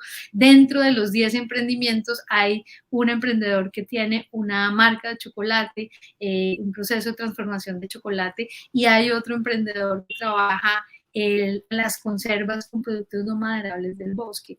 Esto hizo que dentro de ese proceso del evento se activara una acción en red, ¿cierto? Entonces Lilia llamó a Yamile, la señora de la corporación Asomoingua, y ella vino con su menaje, con su estufa, vino con sus ideas de los casabes, que es una mujer extraordinaria también, súper creativa, de los casabes fritos, y aportó como esa idea. Y entonces con Lidia empezamos a trabajar en este postre, por ejemplo. Bueno, vamos a rellenar este casabe de cosas muy ricas, de frutas que hay de temporada, pero además pongámosle el chocolate que tenemos en la red para también promover ese chocolate. Y algo que también nos parece interesante en términos del fortalecimiento de cadenas de valor, que es no solamente trabajar con los productores locales y promover los oficios del territorio, sino también trabajar hacia la conservación de bosques, a partir de que ellos vean cómo trabajar con los productos que tienen allí es mucho más interesante, ¿cierto? Llevarlos a la mesa que trabajar con productos industriales. De hecho, en el proyecto hay un trabajo que se hace para el componente artesanal, que es una investigación de etnobotánica, en donde se hace caracterización de plantas y de productos derivados de allí, de estos frutos del bosque, que pueden servirles para coloraciones, para fibras, pero que de todas maneras nos entrega a nosotros en la línea de cocina y territorio mucha información que nos va a permitir seguir trabajando en innovación. Y miren qué cosa tan linda lo que acaba de decir Lilia. Ella dice, innovamos usando achote. Esto es increíble. Innovamos usando achote, es decir, nosotros en una tarea de, ven, saquemos las papeletas de colores, saquemos los cubos, ¿no? Metamos el sabor nuestro, lo que nosotros podemos hacer con las manos, y a partir de eso creamos unos sabores, que es lo que hemos venido insistiendo en estos casos de las cocinas étnicas, esos sabores que son los sabores originales de ellos, para que no crean que hacer lo que se come en nuestra cultura con los ultraprocesados es la ruta, sino que más bien la ruta es trabajar con estos productos del bosque. Entonces, en esa medida, Lilia, cuéntanos un poco Luisa, hola Cuéntame. Luisa, hola Lilia, ¿cómo están? Hola, Qué Claudia, pena, no pude ingresar. Por fin. Así es la tecnología, nos pasa a veces. Estaba en la sala y ya cuando fui a subir no los escuchaba, y yo decía, ¿cómo así? Porque, oye, maravilloso Luisa y Lilia, muchísimas gracias por contarnos todas estas historias, por darnos a conocer esa cultura y recuperarlo. Lo más importante, o sea, lo que me encanta es cómo a través de contar historias y experiencias dan a conocer esos productos y esa cultura que tienen en el Guaviare. Y lo más importante es como darle ese valor, ¿no? Darle esa importancia a Lilia, a su a su cultura, a todo lo que cocina, y lo más importante, que lo hace con amor. O sea, ¿sí? Cuando ella está hablando de sus productos, de su casa, y Lilia, tú, gracias por ayudarnos a recuperar toda esta historia y todo este patrimonio que tenemos a través de todo tu trabajo y de la corporación, del fondo de la Corporación Mundial de Corporación Mundial de la Mujer, y Territorios Corporación de Mundial Oportunidad. exacto. Entonces, muchísimas gracias. Te quería agradecer y presentar. Viene ahora Carolina, nos va a acompañar. Ella es directora global de sostenibilidad de la corporación dueña de Bavaria, que viene de Nueva York. Vamos a darle paso para que nos acompañe, y muchísimas gracias por habernos ayudado y a conocer y a vivir esta experiencia maravillosa. Muchas gracias, Claudia. Los esperamos aquí en el Guaviare. Vamos a hacer un encuentro de cocinas y saberes en febrero del próximo año para mostrar los resultados de este trabajo de investigación, de innovación, que ya viste el tipo de innovación que hacemos, también como para que los mismos emprendedores muestren, que son 10, como te dije, de distintas naturalezas, pero es importante que la gente sepa que algo importante está pasando en el Guaviare, que es un gran territorio de oportunidad, y que aquí, de la mano de la Corporación Mundial de la Mujer Colombia y de toda esta gente maravillosa, le estamos dando un nivel distinto, una dignidad importante y un gran lugar al bosque amazónico, a la Amazonía colombiana, que es una gran despensa de la cual nosotros no podemos perder la memoria. Muchas gracias a ustedes por habernos invitado. Despídete. No, a ti, a Lilia. Gracias a usted por esta invitación que hizo. Gracias por acompañarme. Quiero que maravilloso. Quiero que vivan maravilloso. Experiencia conmigo. Como dice Luisa, pues la invitamos que conozcan el Guaviare. Es un territorio maravilloso, no solamente las comunidades indígenas, sino todo lo que nosotros tenemos acá en el Guaviare. No, y además esa unión que hicieron con la agencia de turismo, eso ayuda, porque hay que promocionarlo, hay que llevarlo y hay que darlo a conocer. Entonces, eso hace que sea más potente y se logre. Claro, muchísimas gracias. Tenemos aliados como ProColombia, con quien también hemos hecho articulaciones en términos de dar un nivel distinto a la formación en términos de turismo para la exportación. Entonces, nuestra ruta es apuntar muy lejos para que cuando el proyecto consolide, digamos, la red sea sostenible ella misma, formando líderes como Lilia y como muchos otros que seguramente van a seguir saliendo como liderazgos muy positivos, muy propositivos aquí en el territorio. De nuevo, muchísimas gracias por habernos invitado, por habernos abierto este espacio. Un saludo muy especial a toda la gente que estuvo conectada durante nuestra presentación y que pueden escribirnos a las redes sociales de Suacé Gastronomía en Instagram, a las redes de la Corporación Mundial de la Mujer Colombia, para que se comuniquen con nosotros y puedan tener más información sobre el proceso que estamos desarrollando. Muchas gracias. Bueno, muchas gracias por todo el trabajo, muchas gracias a la Corporación Mundial de la Mujer, porque sin ese apoyo no sería posible. O sea, hay que unir esfuerzos para seguir promoviendo este tipo de productos. Muchísimas gracias. Un abrazo, bueno. Que estén muy bien.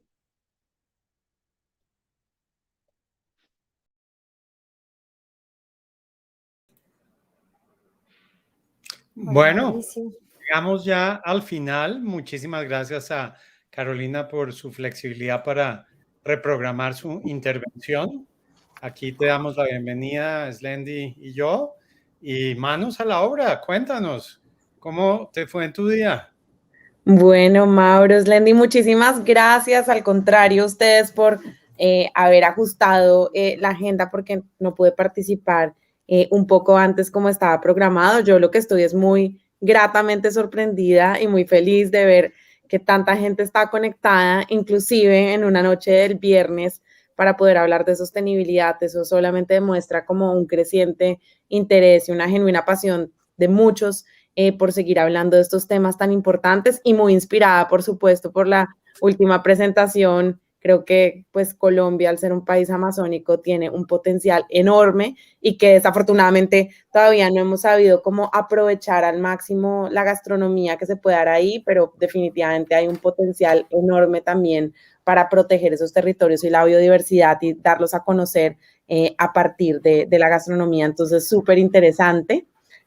Muchas gracias por invitarme y feliz de poder conversar con ustedes dos. Bueno, en este momento estamos ajustando más de 40 horas de transmisión.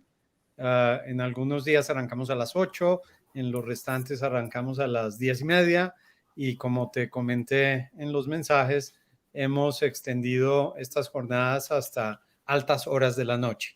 Hoy terminamos con tu presentación, entonces, como dije antes, manos a la obra. Cuéntanos, ¿de qué nos vas a hablar, Carolina? Carolina, bueno, perdón, hago como un breve resumen. Inicialmente, lo que queríamos era, pues, en un panel tener a dos grandes representantes de la industria circular. Entonces, estaba Bavaria en compañía con Corona, que muchas veces les toca juntos, pero bueno, no fue posible por temas de logística, pero quisiéramos, Carolina, que tú nos cuentes cómo han hecho ustedes esa integración de economía circular e innovación.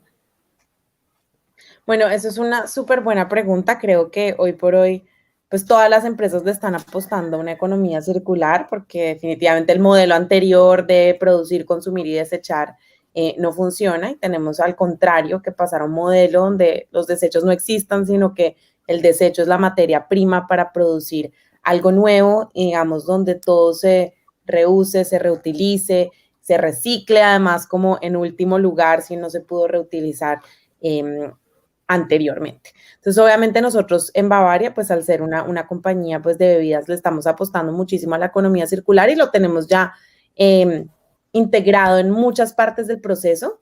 Digamos, a nivel de nuestras cervecerías, por ejemplo, casi que el 100% de los desechos que se generan dejaron de ser desechos, los reutilizamos para muchísimas cosas. Por ejemplo, digamos, afrecho, que es el subproducto de la cebada, lo vendemos para consumo animal, es altamente rico en proteínas, pero ahora digamos que el reto que estamos teniendo como compañía ya no es simplemente como aprovecharlo, sino adicionalmente ver qué tipo de valor agregado le podemos generar a estos desechos. Y, por ejemplo, a nivel global lanzamos una nueva compañía de ingredientes que se llama Evergreen, que precisamente está tratando de, con el afrecho, crear, digamos, un alimento de alto contenido en proteína para consumo humano, y también sacar ingredientes específicos de ese afrecho como la fibra y demás. Entonces creo que ahí vamos súper bien, pero por supuesto no es la única línea en la que trabajamos, toda esta parte de valor agregado que es muy importante en la economía circular, sino un punto pues clave que creo que seguramente lo abordaron con Corona y con muchas de las empresas que han participado en este foro, es qué vamos a hacer con nuestros envases y empaques, ¿cierto? Donde hay un gran reto en economía circular, y nosotros, pues, por supuesto, abogamos por empaques circulares.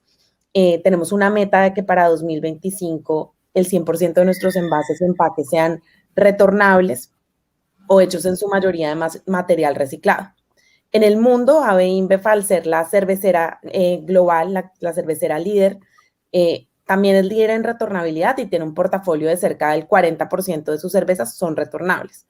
Pero en Colombia, y esto es muy importante porque tenemos que sentirnos muy orgullosos, pero más que eso tenemos que proteger la retornabilidad, cerca del 70% del portafolio de cervezas de Bavaria son retornables. Es la cerveza que, por ejemplo, uno se toma en la tienda de barrio, y está la canasta, uno se la toma, la deja, y luego hay un sistema de logística reversa que la recoge, la lava y se vuelven a reutilizar. Eso es muy importante porque una cerveza retornable tiene 8 veces menos emisiones que una cerveza de un único uso, por más de que se recicle esa de un único uso, que uno compra, por ejemplo, en el supermercado, se toma en la casa y luego echa a la bolsa del reciclaje. Entonces, la retornabilidad para nosotros es una gran apuesta. De hecho, hay en muchos mercados en el mundo donde estamos tratando de introducir esquemas retornables porque se perdió culturalmente. Ahorita en la aceleradora, que ya les puedo contar un poquito más sobre eso, estamos haciendo un piloto para ver cómo podemos volver a llevar las retornables al Reino Unido, por ejemplo. Entonces es algo que en Colombia tenemos que aprovechar y cuidar, porque ya tenemos un portafolio que en su mayoría es retornable. Obviamente queremos aumentar eso y garantizar que los empaques que no puedan ser retornables estén hechos en su mayoría de material reciclado y que trabajemos muy fuertemente para fortalecer todas esas cadenas de suministro que, pues digamos que en el caso de Colombia además podemos obtener esta materia gracias al trabajo enorme de los recicladores y por eso tenemos que trabajar en alianza con ellos. Y todo esto, y voy a cerrar acá para seguir la discusión, pues tiene mucho que ver con la innovación, por supuesto, porque hay muchas respuestas que no tenemos y que es a través de la innovación y de la alianza con otros actores que vamos a poder cerrar estas brechas para poder tener un mayor impacto en sostenibilidad y seguir, digamos, fortaleciendo esos esquemas de economía circular. Excelente. Sí, esa iba a ser la pregunta número 2, sin duda, envases y empaques. La pregunta número 3, hablaste de logística. Tengo entendido que ustedes también están incorporando movilidad eléctrica de carga. ¿Les puedes contar un poco sobre esta iniciativa? Por supuesto. Nosotros pues tenemos una apuesta de sostenibilidad que es pues muy holística y obviamente una apuesta muy grande por enfrentar la crisis climática que estamos viviendo. En ese sentido tenemos dos, digamos, metas muy visibles. Una, ser abastecidos de energía eléctrica 100% renovable. Ya a nivel global vamos casi que en un 70%. En Colombia también recientemente firmamos nuestros acuerdos para poder ser abastecidos de energía renovable. Sin embargo, digamos, la electricidad no es lo único, ¿no? Tenemos que ir más allá y tenemos una meta basada en la ciencia, un objetivo basado en la ciencia para reducir el 25% de nuestras emisiones a lo largo de la cadena de valor. Y esto implica, digamos, que tenemos que trabajar en nuestras operaciones, que es lo que técnicamente se llama alcance 1. Tenemos que trabajar obviamente por obtener una electricidad que provenga de fuentes renovables, ojalá no convencionales, que eso es lo que estamos haciendo con la apuesta con energía solar y eólica, pero adicionalmente tenemos que trabajar con toda nuestra cadena de valor. Y en verdad, les voy a decir algo, ese es el reto más grande, es ahí donde está la mayor parte de las emisiones, en esa cadena de valor que técnicamente se le llama el alcance 3. ¿Cuáles son, digamos, ahí 3 puntos importantes para nosotros? Por un lado, los empaques, ya hablamos de eso anteriormente, cerca del 30% de nuestras emisiones. Las neveras, para enfriar cervezas, como cerca del 20% de nuestras emisiones, y luego tenemos un poco más del 10% que proviene de la logística. Entonces nosotros también estamos haciendo una apuesta muy fuerte a nivel global por poder modernizar nuestra flota para que sea sostenible, no solamente que reduzca emisiones, sino que tenga otros cobeneficios como no contaminar las ciudades con material particulado. Y en Colombia pues ya iniciamos esto, entonces Bavaria se comprometió a tener 200 camiones eléctricos y eso se ha venido avanzando junto con nuestro aliado que en este caso para Colombia es Renting y ya tenemos pues más de 20 camiones rodando por el país y pues la idea es escalarlo para llegar a los 200 camiones. La meta era este año, pero pues tuvimos también algunos retrasos importantes por COVID en temas de importaciones y demás, porque esta pues tecnología en su mayoría de casos es importada, pero hay un compromiso muy fuerte y unas alianzas ya muy establecidas para poder hacer una transición de un porcentaje importante de nuestra flota a tecnologías más sostenibles como lo es los camiones eléctricos. Excelente, entonces mira, ahí vamos puntualizando de cara a la economía circular, extender la vida útil de los envases, procesos de logística inversa, uso de energías renovables y empezar a hacer esa transición hacia el transporte eléctrico de carga, que son procesos de reconversión tecnológica. Y vamos viendo poco a poco cómo ustedes van integrando todas estas estrategias. Y puedes compartirnos algo de pronto que te hayan realizado en materia de agua. Ah, claro, pues ese es quizá, pues es difícil en sostenibilidad decir que es lo más importante, pero sin duda el agua, pues no solamente es la base de la vida, sino para una compañía cervecera es la base del negocio, ¿no? Sin agua no hay cerveza, más del 90% de la cerveza. Yo siempre digo que uno puede tener el mejor equipo de ventas, el mejor equipo financiero, los marqueteros más creativos, sin agua no hay cerveza, punto, y es que nadie te puede discutir eso.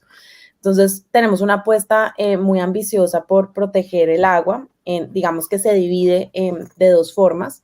En un primer lugar, a nivel interno, pues ser cada vez más eficientes en nuestros procesos. Ahí también cumple el rol de la innovación un factor muy importante, porque tenemos que buscar nuevas tecnologías que nos permitan ser cada vez más eficientes y utilizar menos agua para producir una cerveza.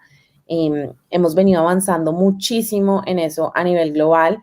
Hoy por hoy todas nuestras cervecerías en el mundo están por debajo de 3 hectolitros de agua por hectolitro de cerveza. Esto suena muchísimo, pero es un referente en eficiencia.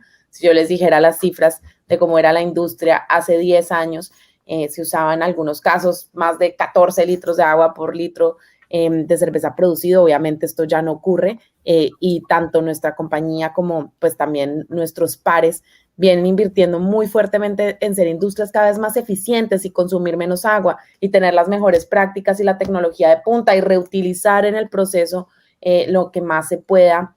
Por ejemplo, nosotros reutilizamos una parte del efluente que se vuelve a tratar en un tratamiento terciario para luego hacer limpieza, ¿cierto? Entonces, cada vez somos más eficientes y eso está súper bien, tenemos unas metas muy ambiciosas. Sin embargo, si uno se queda trabajando solamente en la cervecería y no mira más allá de la cervecería, pues vas a tener un riesgo gigante, porque al final, cuando se trata de agua, uno depende de una cuenca hidrológica que utilizan muchísimos actores, que tiene toda una suerte de presiones, que adicionalmente hay que sumarle escenarios de cambio climático y demás. Y eso implica que nosotros, uno, no podemos trabajar solos, no podemos quedarnos encerrados en nuestras operaciones, sino que tenemos que salir a la cuenca y trabajar por su protección y trabajar en alianza y hacer proyectos muy ambiciosos. Entonces, tenemos una meta que para 2025 vamos a lograr una mejora verificable en la calidad y disponibilidad de agua de nuestras cuencas que se encuentran en alto nivel de estrés hídrico.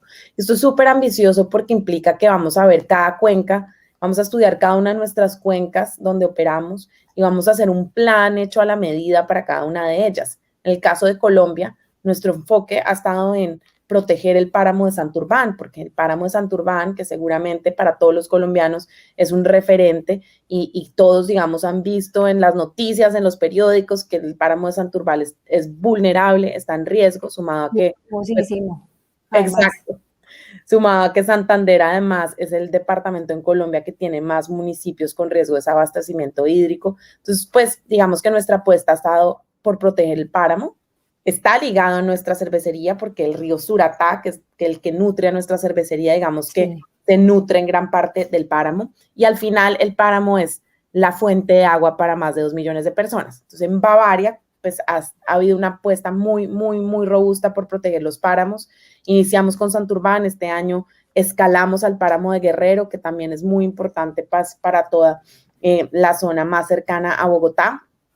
Y la apuesta a largo plazo es seguir trabajando por los páramos porque pues al final es un ecosistema muy importante para los colombianos, siendo el 70% de la fuente de agua para la población. Entonces, pues ahí vamos. Inclusive desarrollamos una marca de agua, que es Agua Salva, que dona la mayor parte de sus ingresos para este tipo de iniciativas y ahorita está enfocada pues en el proyecto Mi Páramo en Santurbán y Guerrero. Me encanta y te felicito porque yo no conocía esa estrategia que ustedes tienen para la protección de los páramos. Yo soy santanderiana, entonces yo soy una defensora del páramo de Santurbán por los santanderianos, por eso han salido a la defensa incluso hasta el mismo alcalde. Y pues no solo por lo que representa por el agua, sino también los ecosistemas. Hay una conexión emocional, así como uno ama el cañón del Chicamocha, los santandereanos amamos el páramo de Santurbán. Entonces, excelente saber esto, porque ahí estás tocando otro pilar de la economía circular, que es la regeneración de los naturales. El entendimiento de esto pues lleva a que también Bavaria sea consciente del riesgo de desabastecimiento de agua al cual estamos todos expuestos por los fenómenos de cambio climático, de deforestación, de degradación de los ecosistemas y además pues de uso ineficiente. También desperdiciamos muchísimo el agua que se saca de las cuencas y sale luego a transformarse en aguas residuales. Entonces, qué importante que todos conozcan cómo pues una empresa como Bavaria tiene esto en su estrategia, esta política de proteger estos ecosistemas, que lo cual no solo pues beneficia en la recuperación de las cuencas, sino también pues en los ecosistemas, proteger biodiversidad y a mitigar cambio climático, porque pues ahí estamos capturando CO2. Entonces, excelente, Carolina. Yo te quisiera leer algunos comentarios. Claro que sí. Y una pregunta. Saludos afectuosos desde Chile. ¿Cuál es la estrategia a seguir que permitan darla a conocer y lograr un nivel alto de sectores por 3 distintos sectores, gubernamentales y empresariales? Pero ahí la vuelvo a leer porque te cortaste un poquito cuando la estabas leyendo. ¿Cuál es la estrategia a seguir que permita dar a conocer? No sé si entendí como el fondo de la pregunta. Que si la estrategia de ustedes ha tenido buena aceptación en el sector empresarial y gubernamental, más o menos. Bueno, yo quisiera responder esa pregunta primero diciendo que hoy por hoy nadie puede trabajar de forma aislada, ni podemos estar en silos porque tenemos un problema sistémico en el mundo que tenemos que abordar y transformar, y eso no lo puede hacer una sola empresa, no lo puede hacer un solo gobierno, no lo puede hacer una sola ONG, no lo puede hacer solo la academia, y eso implica, digamos, que hoy por hoy, digamos, todo lo que hagamos lo tenemos que hacer en alianza, lo tenemos que hacer en colaboración, y por eso es tan importante siempre traer a la mesa a los diferentes actores.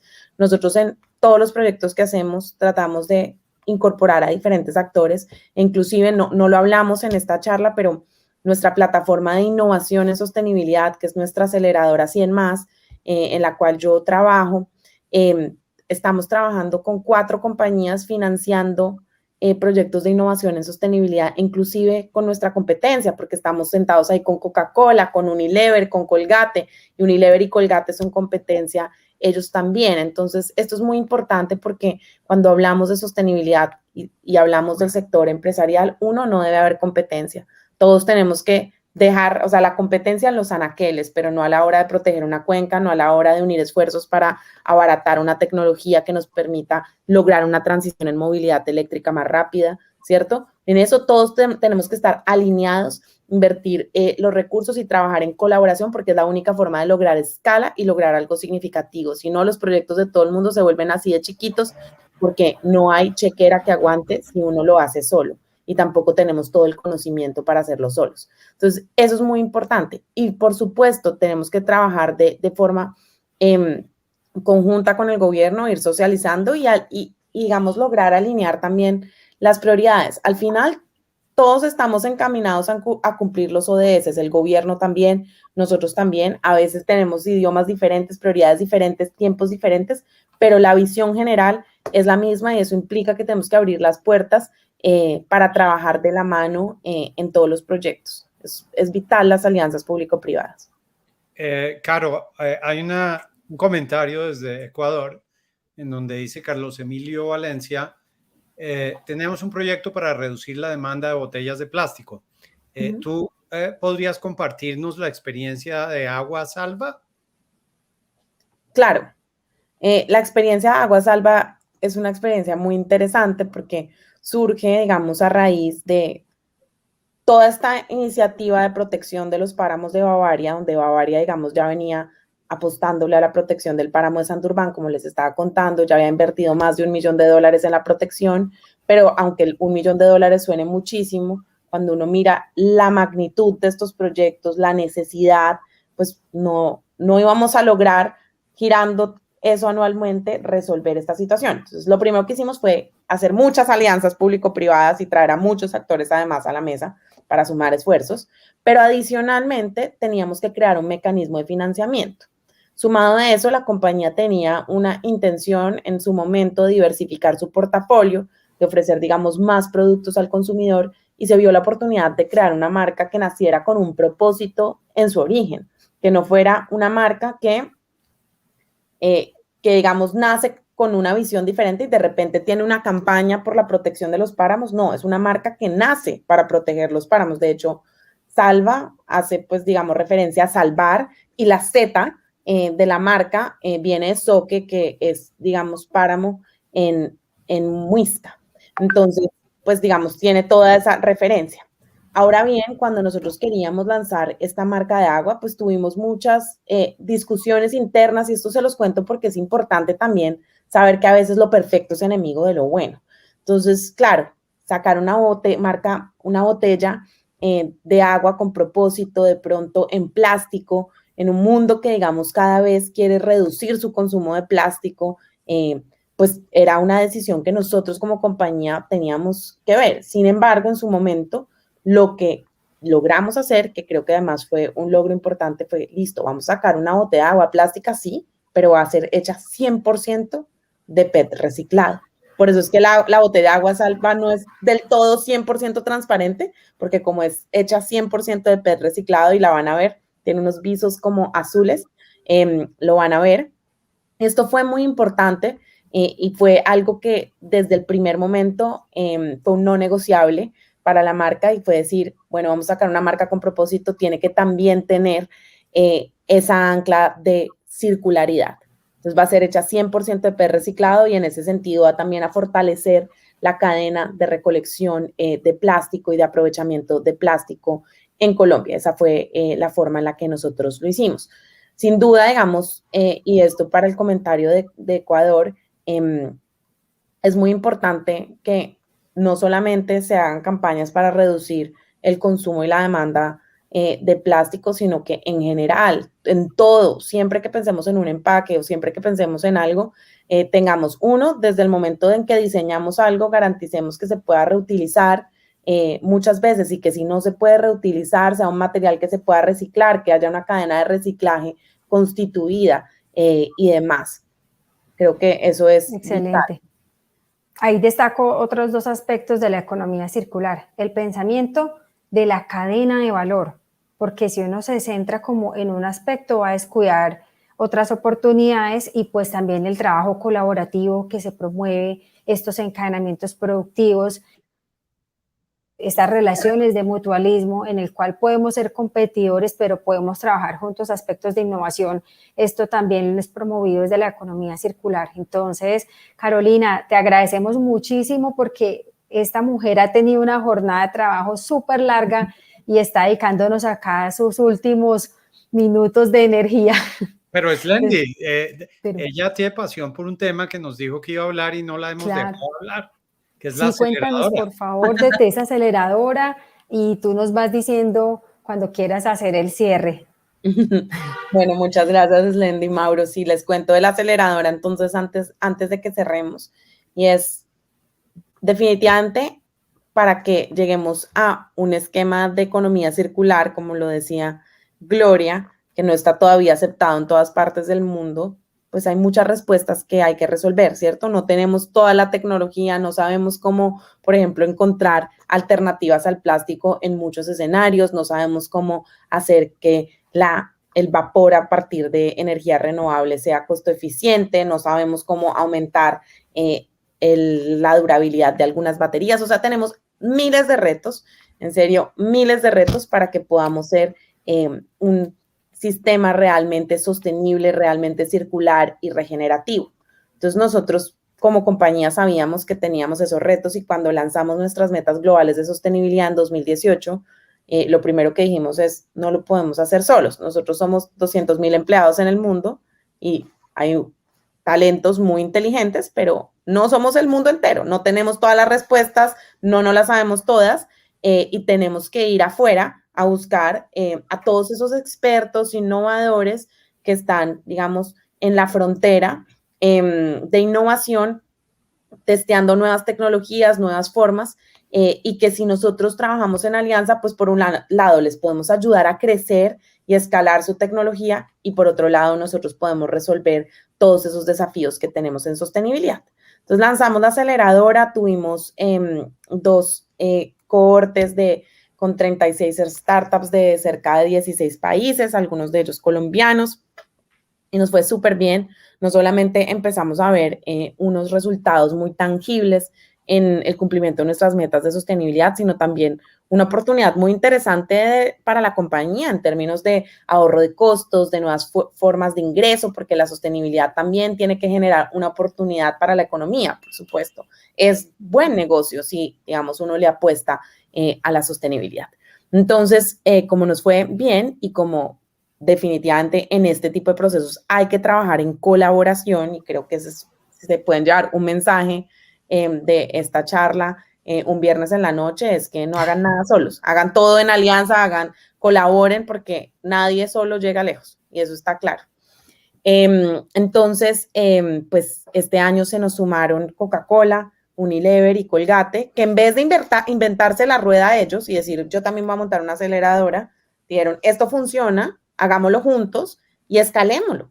Y pues imagínense el poder que pueden tener 4 de las compañías más grandes del mundo, que están en prácticamente todos los países del mundo, están en prácticamente los productos de estas 4 compañías en la mayoría de las casas del mundo. Seguro muchos de ustedes se lavan los dientes con la crema Colgate, se echan shampoo producido por Unilever, se toman una Coca-Cola, una cerveza.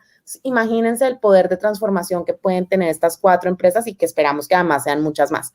Entonces, este año lanzamos aplicaciones.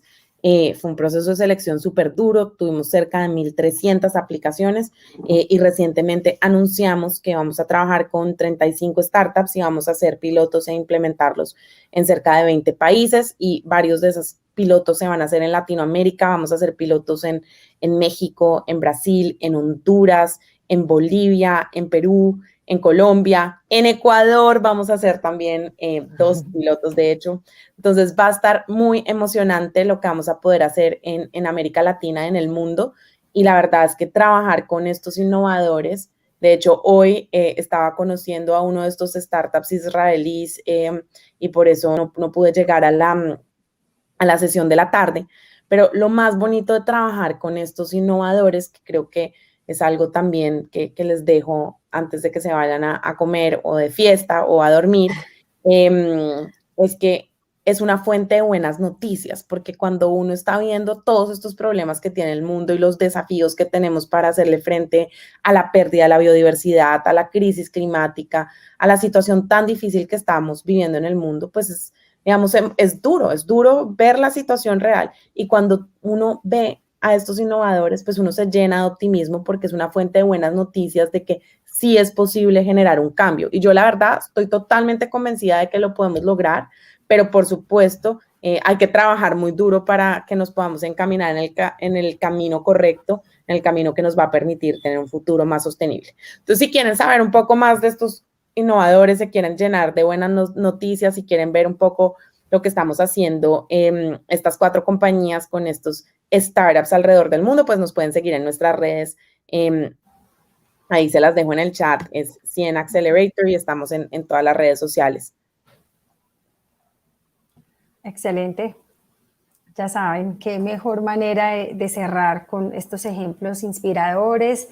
Tenemos una aceleradora, quienes estén incluso interesados en postular sus iniciativas, ahí van a tener la información para postularse.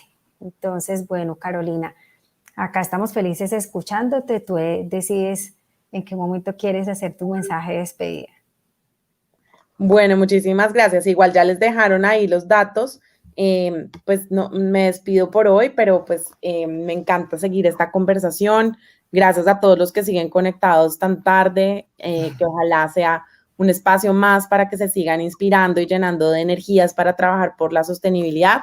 Y pues obviamente felicitaciones a Mauro y Slendy, que yo sé que ustedes pues han trabajado de forma incansable. Mauricio, me consta, trabaja 24/7 de forma incansable para seguir llevándole este mensaje a todos y incluir a cada vez más voces en la conversación. Entonces, pues lo admiro mucho, le tengo mucho cariño y pues muchísimas gracias de verdad por invitarme a este espacio, que me encantó conversar con ustedes. Y también por aceptar esta invitación y dedicarnos este tiempo a pesar de tu cansancio. Exacto, y ya sabes que esta es tu casa, ¿no? Bueno, muchísimas gracias, les mando un abrazo, feliz fin de semana. Gracias. Vale, chao. Estés bien, chao.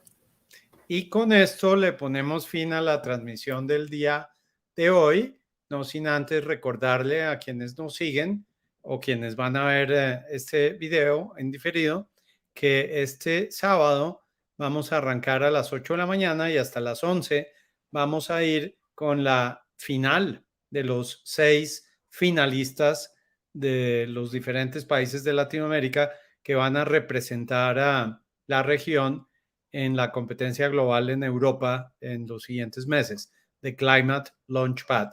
A partir de las 11 tendremos un networking, el último de Climate Week, y entre 12 y 2 de la tarde vamos a repetir, pero desde otra región, la experiencia gastronómica sostenible que hoy tuvimos desde San José del Guaviare. Voy a compartirles de nuevo las redes que nos dejaron aquí en el chat, específicamente el Instagram de la cocina de Luisa, que es la persona asesora de la Corporación Mundial de la Mujer que trabaja con Lilia y con sus colegas en San José del Guaviare para rescatar la gastronomía local y, por supuesto, propiciar la sostenibilidad de esos productos amazónicos.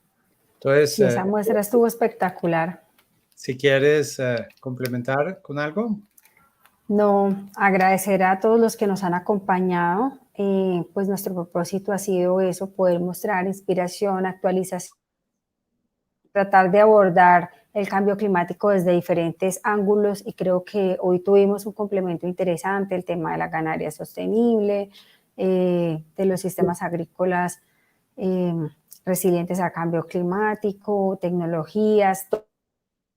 Nos acompañó, que es muy apasionada por estos temas, el ejemplo de Organización Corona, la final, hoy lo de Climate Launchpad. Entonces, agradecerles que de aquí cojan ideas, aprendizajes y se animen a tomar iniciativas en economía circular y cambio climático. Bueno, y Claudia, esta fue tu primera experiencia en pantalla en Climate Week, de lo que has visto y de lo que viviste. ¿Qué quieres compartirle de tus aprendizajes al público? Lo que acaba de decir Carolina, la unión. Ese abrir espacios que se ha logrado a través de Cámara Verde y que las empresas están uniéndose para lograr esa sostenibilidad y trabajar en medio ambiente, en la parte social, en la parte económica, es lo único que nos ayuda. O sea, si seguimos unidos trabajando en pro de mejorar el tema climático, yo sé que lo vamos a lograr, pero cada uno haciendo su granito, lo decía Carolina, no se puede, porque son demasiados factores y demasiadas variables, y lo que más me gusta es que hoy en día las grandes organizaciones lo están volviendo sistémico y están trabajando con todos sus stakeholders, con todas las partes que forman esa cadena productiva y esa cadena de comercio. Entonces es súper importante empezar. Las grandes organizaciones están formando a sus proveedores, los están trayendo para que sean también parte de esa sostenibilidad. Entonces, eso de Carolina me pareció maravilloso. Qué pesar, no pude iniciar la transmisión. Suele pasar. Estaba conectada, estaba subida, estaba ahí. Yo, sí, ahí está Fernando, no sé qué, y me decían, pero tú estás, y yo, sí, ahí estoy. Y cuando empecé a hablar, pero bueno, me encantó. Ojalá podamos todos compartir me encantó el trabajo de Luisa, porque es recuperar esa historia nuestra, esa historia de cultura, eso, a través de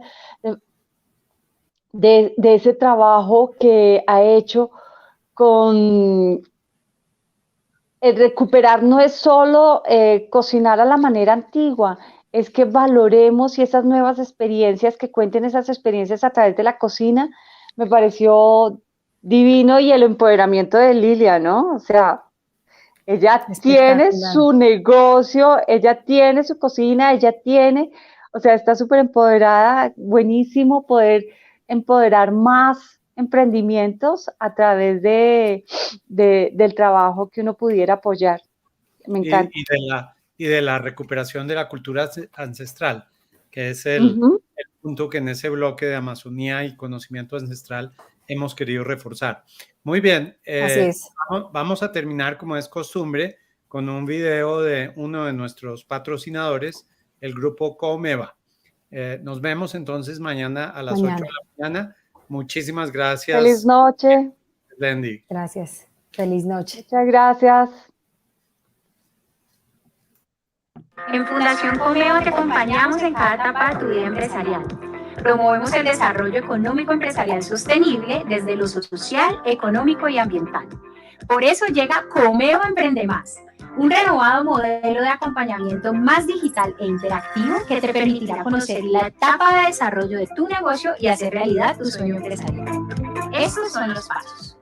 Primero, diagnostiquemos juntos la etapa de desarrollo de tu idea de negocio o empresa.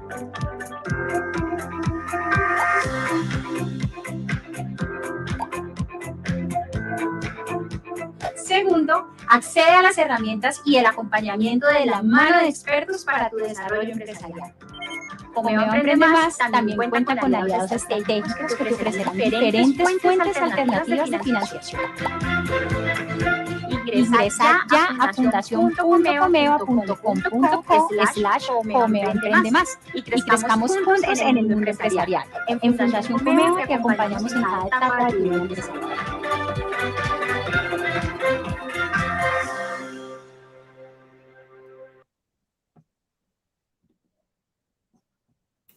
Bueno, ahora sí nos podemos ir a tomarnos un vinito. A rumbear, como dijiste esta mañana. Tiene que ser vino orgánico, Lendi, para hacerle justicia a nuestros temas de Climate Week. No, o una cerveza de ave InBev, que tiene menor huella hídrica. Feliz fin de semana. Chao, Nos hablamos feliz mañana. fin de semana. Bueno, chao, que estén bien.